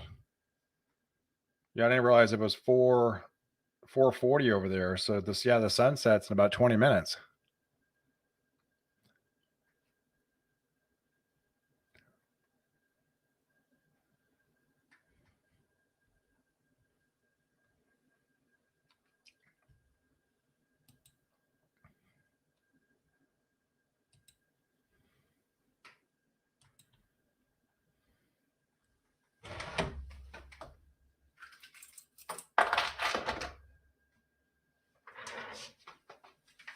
Yeah,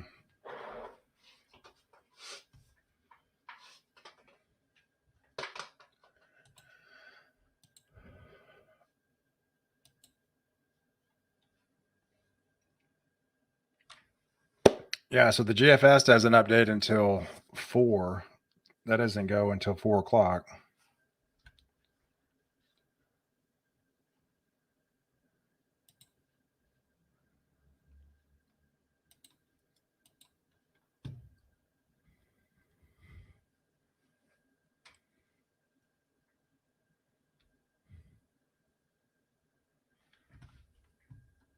Here, I'll show you the latest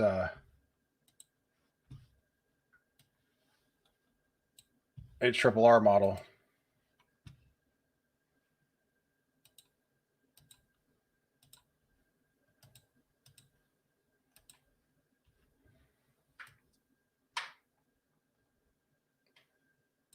All right, so here's the latest with the storm. So this is where we're currently at, 3 or 4 o'clock this afternoon. Here's the storm, 975 millibar, low pressure, right off just east of the Cape here.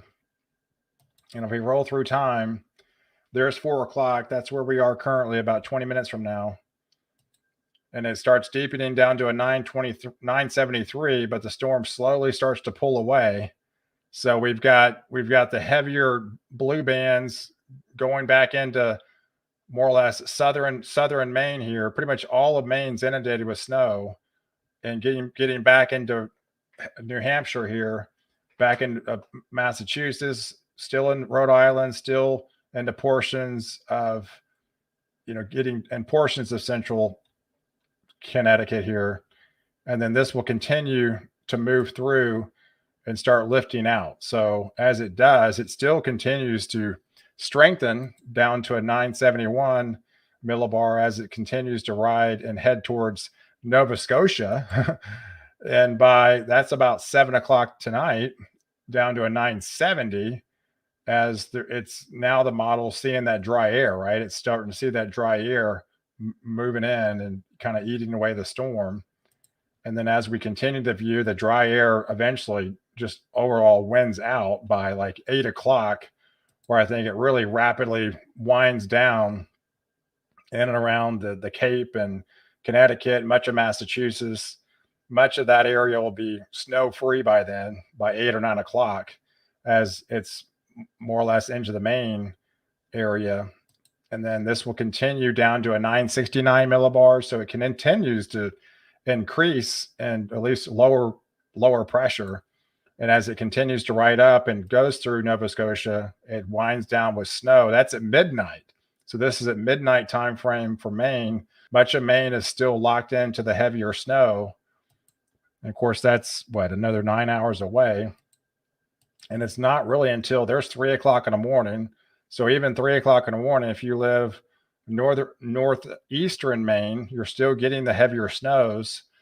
And even into places into Bangor, it could be snowing still by 3 o'clock in the morning.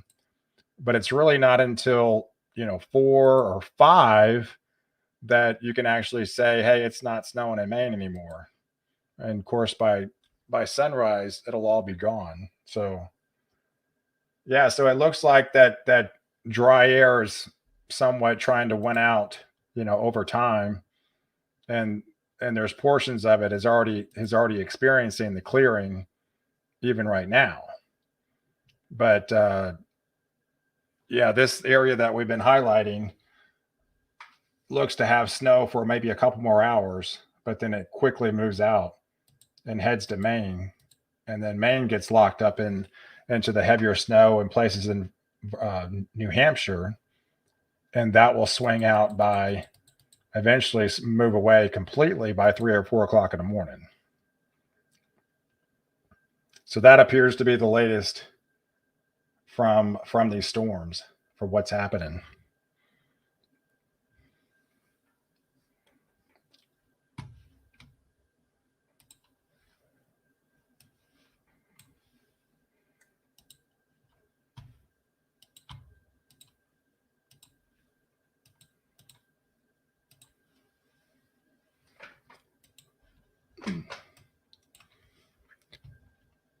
So yeah, even the latest HRRR models definitely starting to show up this dry air that's moving into the system right now.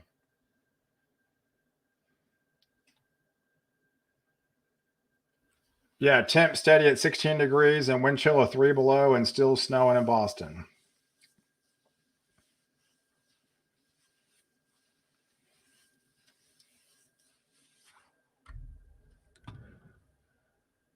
Yeah, what is your actual low temperature tonight?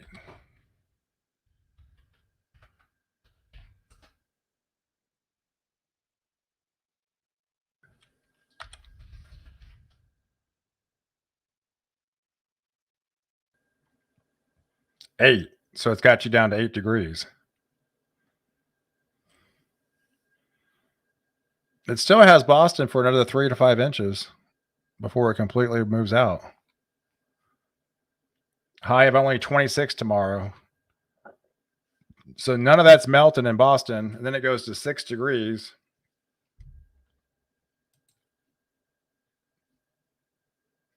But by Monday,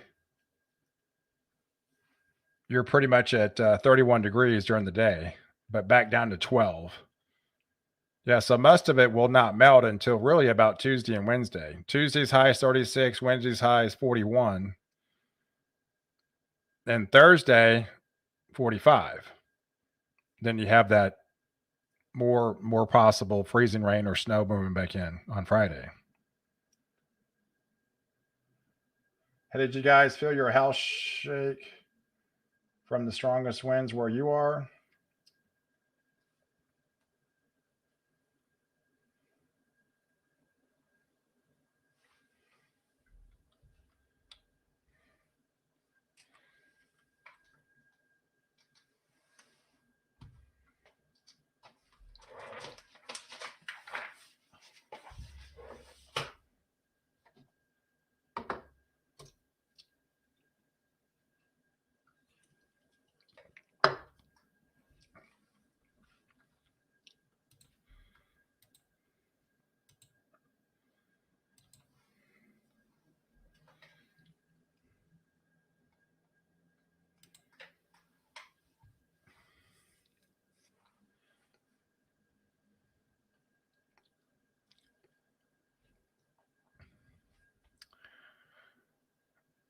Andover, Massachusetts, 11 inches.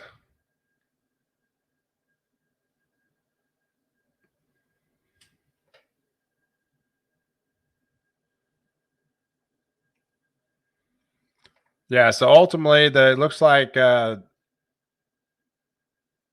dropped 35 millibars in 18 hours, peaking at about 3.3 millibars per hour.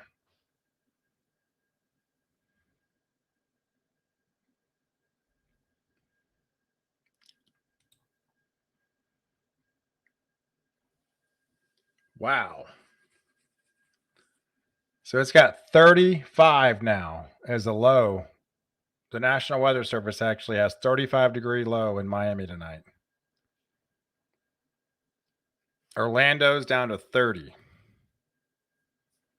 Fort Myers is down to 30. Tampa Bay, 25. That's cold for them.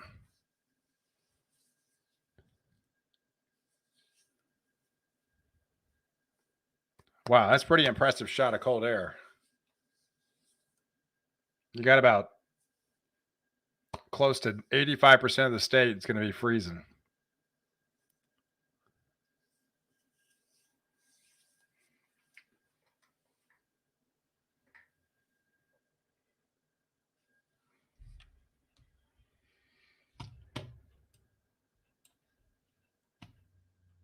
Hmm.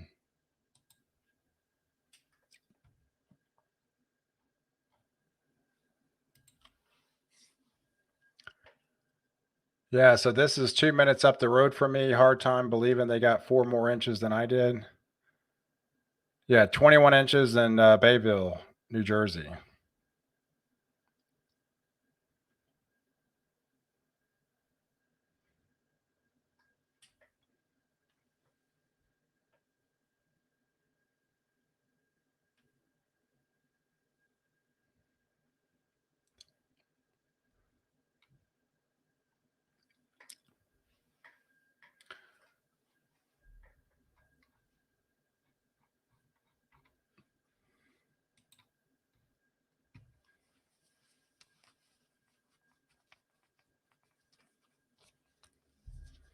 Flint, Michigan had a new record low, 14 below last night.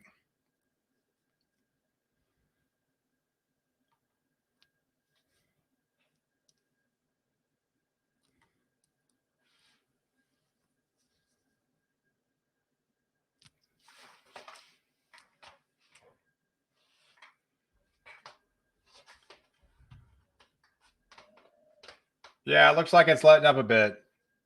Yeah, that dry air is winning. That dry air is finally eating away the system.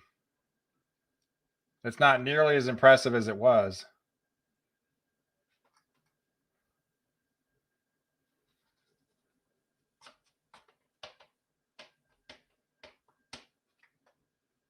$25 under the freeze level. Oh, absolutely. I mean, technically freezing is 35, but you're talking about hard freeze. Yeah, for them, it's nasty stuff because they don't build homes to deal with that stuff. So they're gonna have to wrap their pipes, strip their faucets, so they don't have pipe burst and stuff. Just like we have to do here in Texas, but it's even worse in Florida.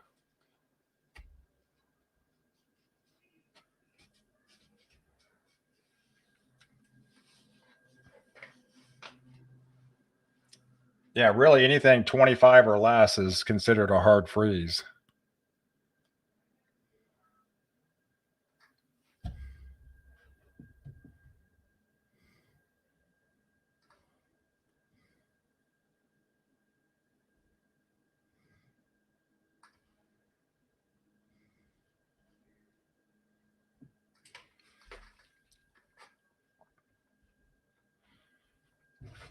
Mm.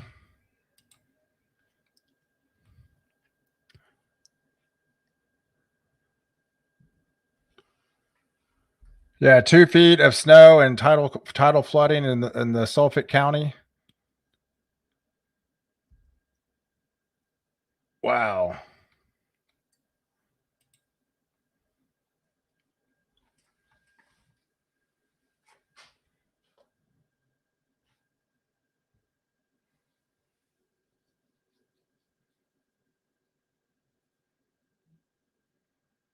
Oh, Celsius 25.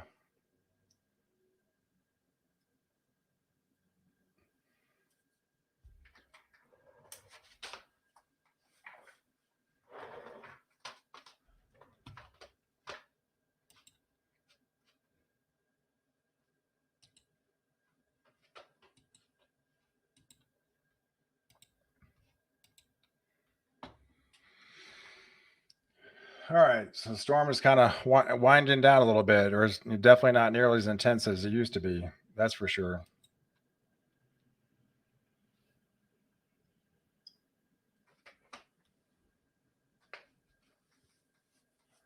Yeah, 10 below is cold. Yeah, for sure.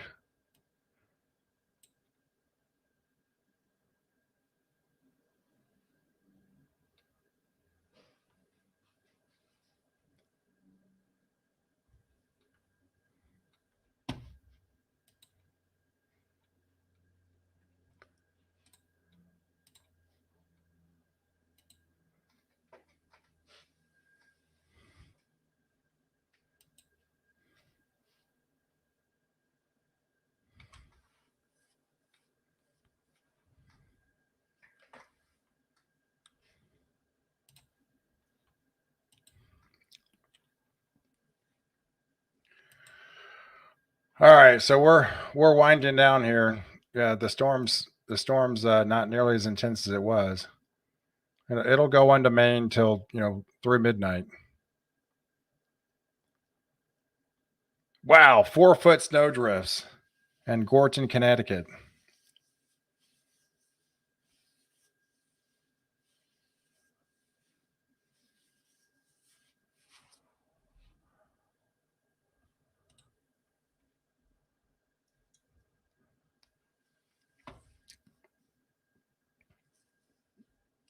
Yeah, it's funny now. I'm seeing all these posts now about a lot of people are changing their outlooks for next week, including all the cold and the snow that's coming.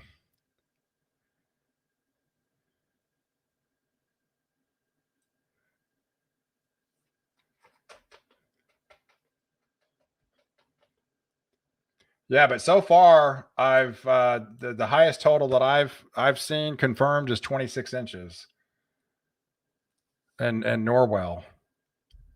That's been the highest one so far confirmed. And of course, we'll be adding to these totals.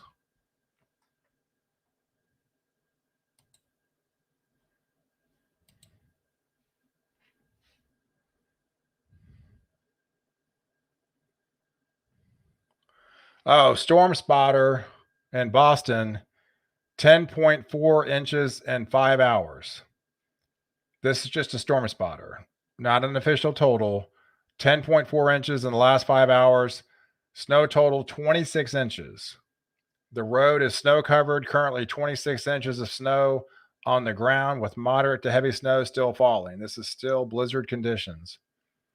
That's from a Storm Spotter in Boston. That's not an official measurement from Logan, but a Storm Spotter's measuring 26 inches in Boston with 10.4 inches in the last 5 hours.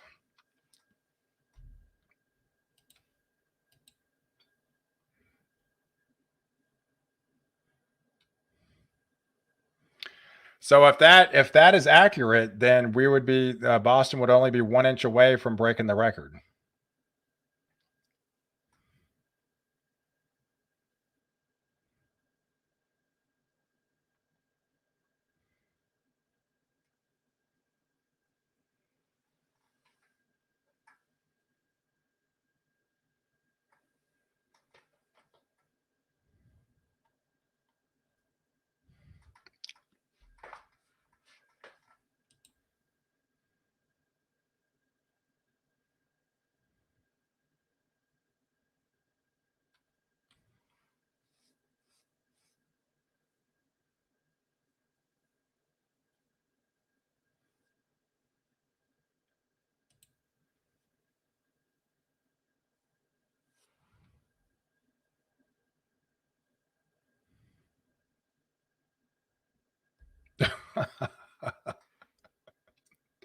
So now I'm seeing conflicting reports on Tom Brady. It says Tom Brady called the Bucks later this afternoon to inform that he's not even close to making a decision about retirement, according to sources. I don't know. Maybe the media jumped the gun on it or something. Who knows what the official word is?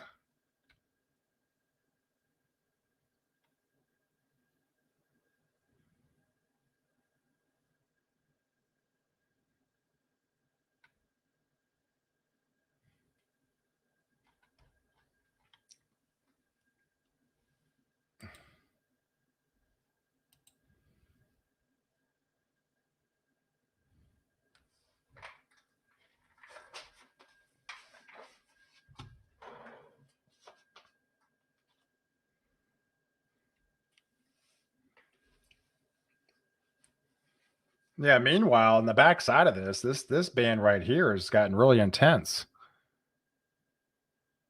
It's almost like it's transferring the energy to this band over here out towards Thompson and back towards Sutton and Grafton area.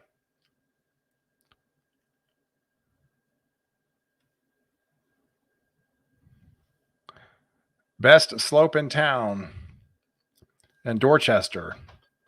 Boston blizzard.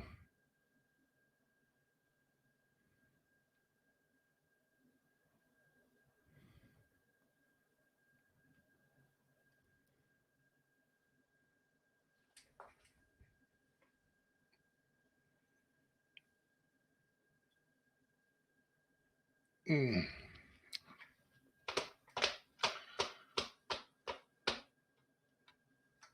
Yep, yep, Austin is on the map for ice.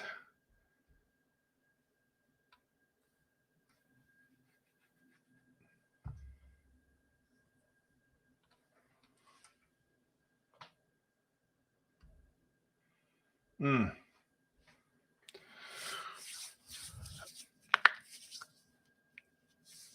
All right, so yeah, the breakdown for the rest of the night appears this storm is slowly moving away over the next 2 or 3 hours. in and around the Cape. It'll eventually head up towards Maine. Well, they'll be getting snow well past midnight, and then it'll finally wind down about 4 o'clock in the morning for the northeastern parts of Maine. And by sunrise tomorrow, the entire state of Maine and everybody will be clear. It's pretty sunny, out back behind the system. So we'll know all the storm reports by tomorrow morning when we wake up. What these final totals are going to be. But I'm probably going to sign off for tonight. I'm almost at 11 hours here, and things are just definitely kind of winding down now. So things appear, yeah. Hey, so I appreciate all the moderators out there for helping with the chat. This has been incredible, very helpful for sure. And yeah, it definitely looks like it's going to be active for next week. And thanks everybody for your donations and subscribing and following and watching on a daily basis. And so we'll break things down in tomorrow's video of what's going to happen for next week. And then we'll probably be back live again, possibly by Wednesday or Thursday, tracking some of this snow again. But yeah, no, I definitely appreciate all the all the coverage out there. And thanks, Susan. I appreciate it. Thanks, Stormy, Snowy, Heather, Sherry, Owen. Thanks for watching. So yeah, it looks like the models, I guess the new GFS run's coming out shortly in the next 20 minutes. It'll be completed. So I'm going to be paying attention to that. But no, I'll break down everything for tomorrow on tomorrow morning's video. I'll have it out by 8 or 9 o'clock to give you a heads up on that.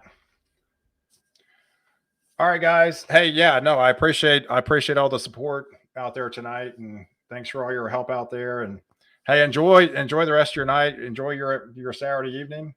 All right. Be safe, everyone. Bye.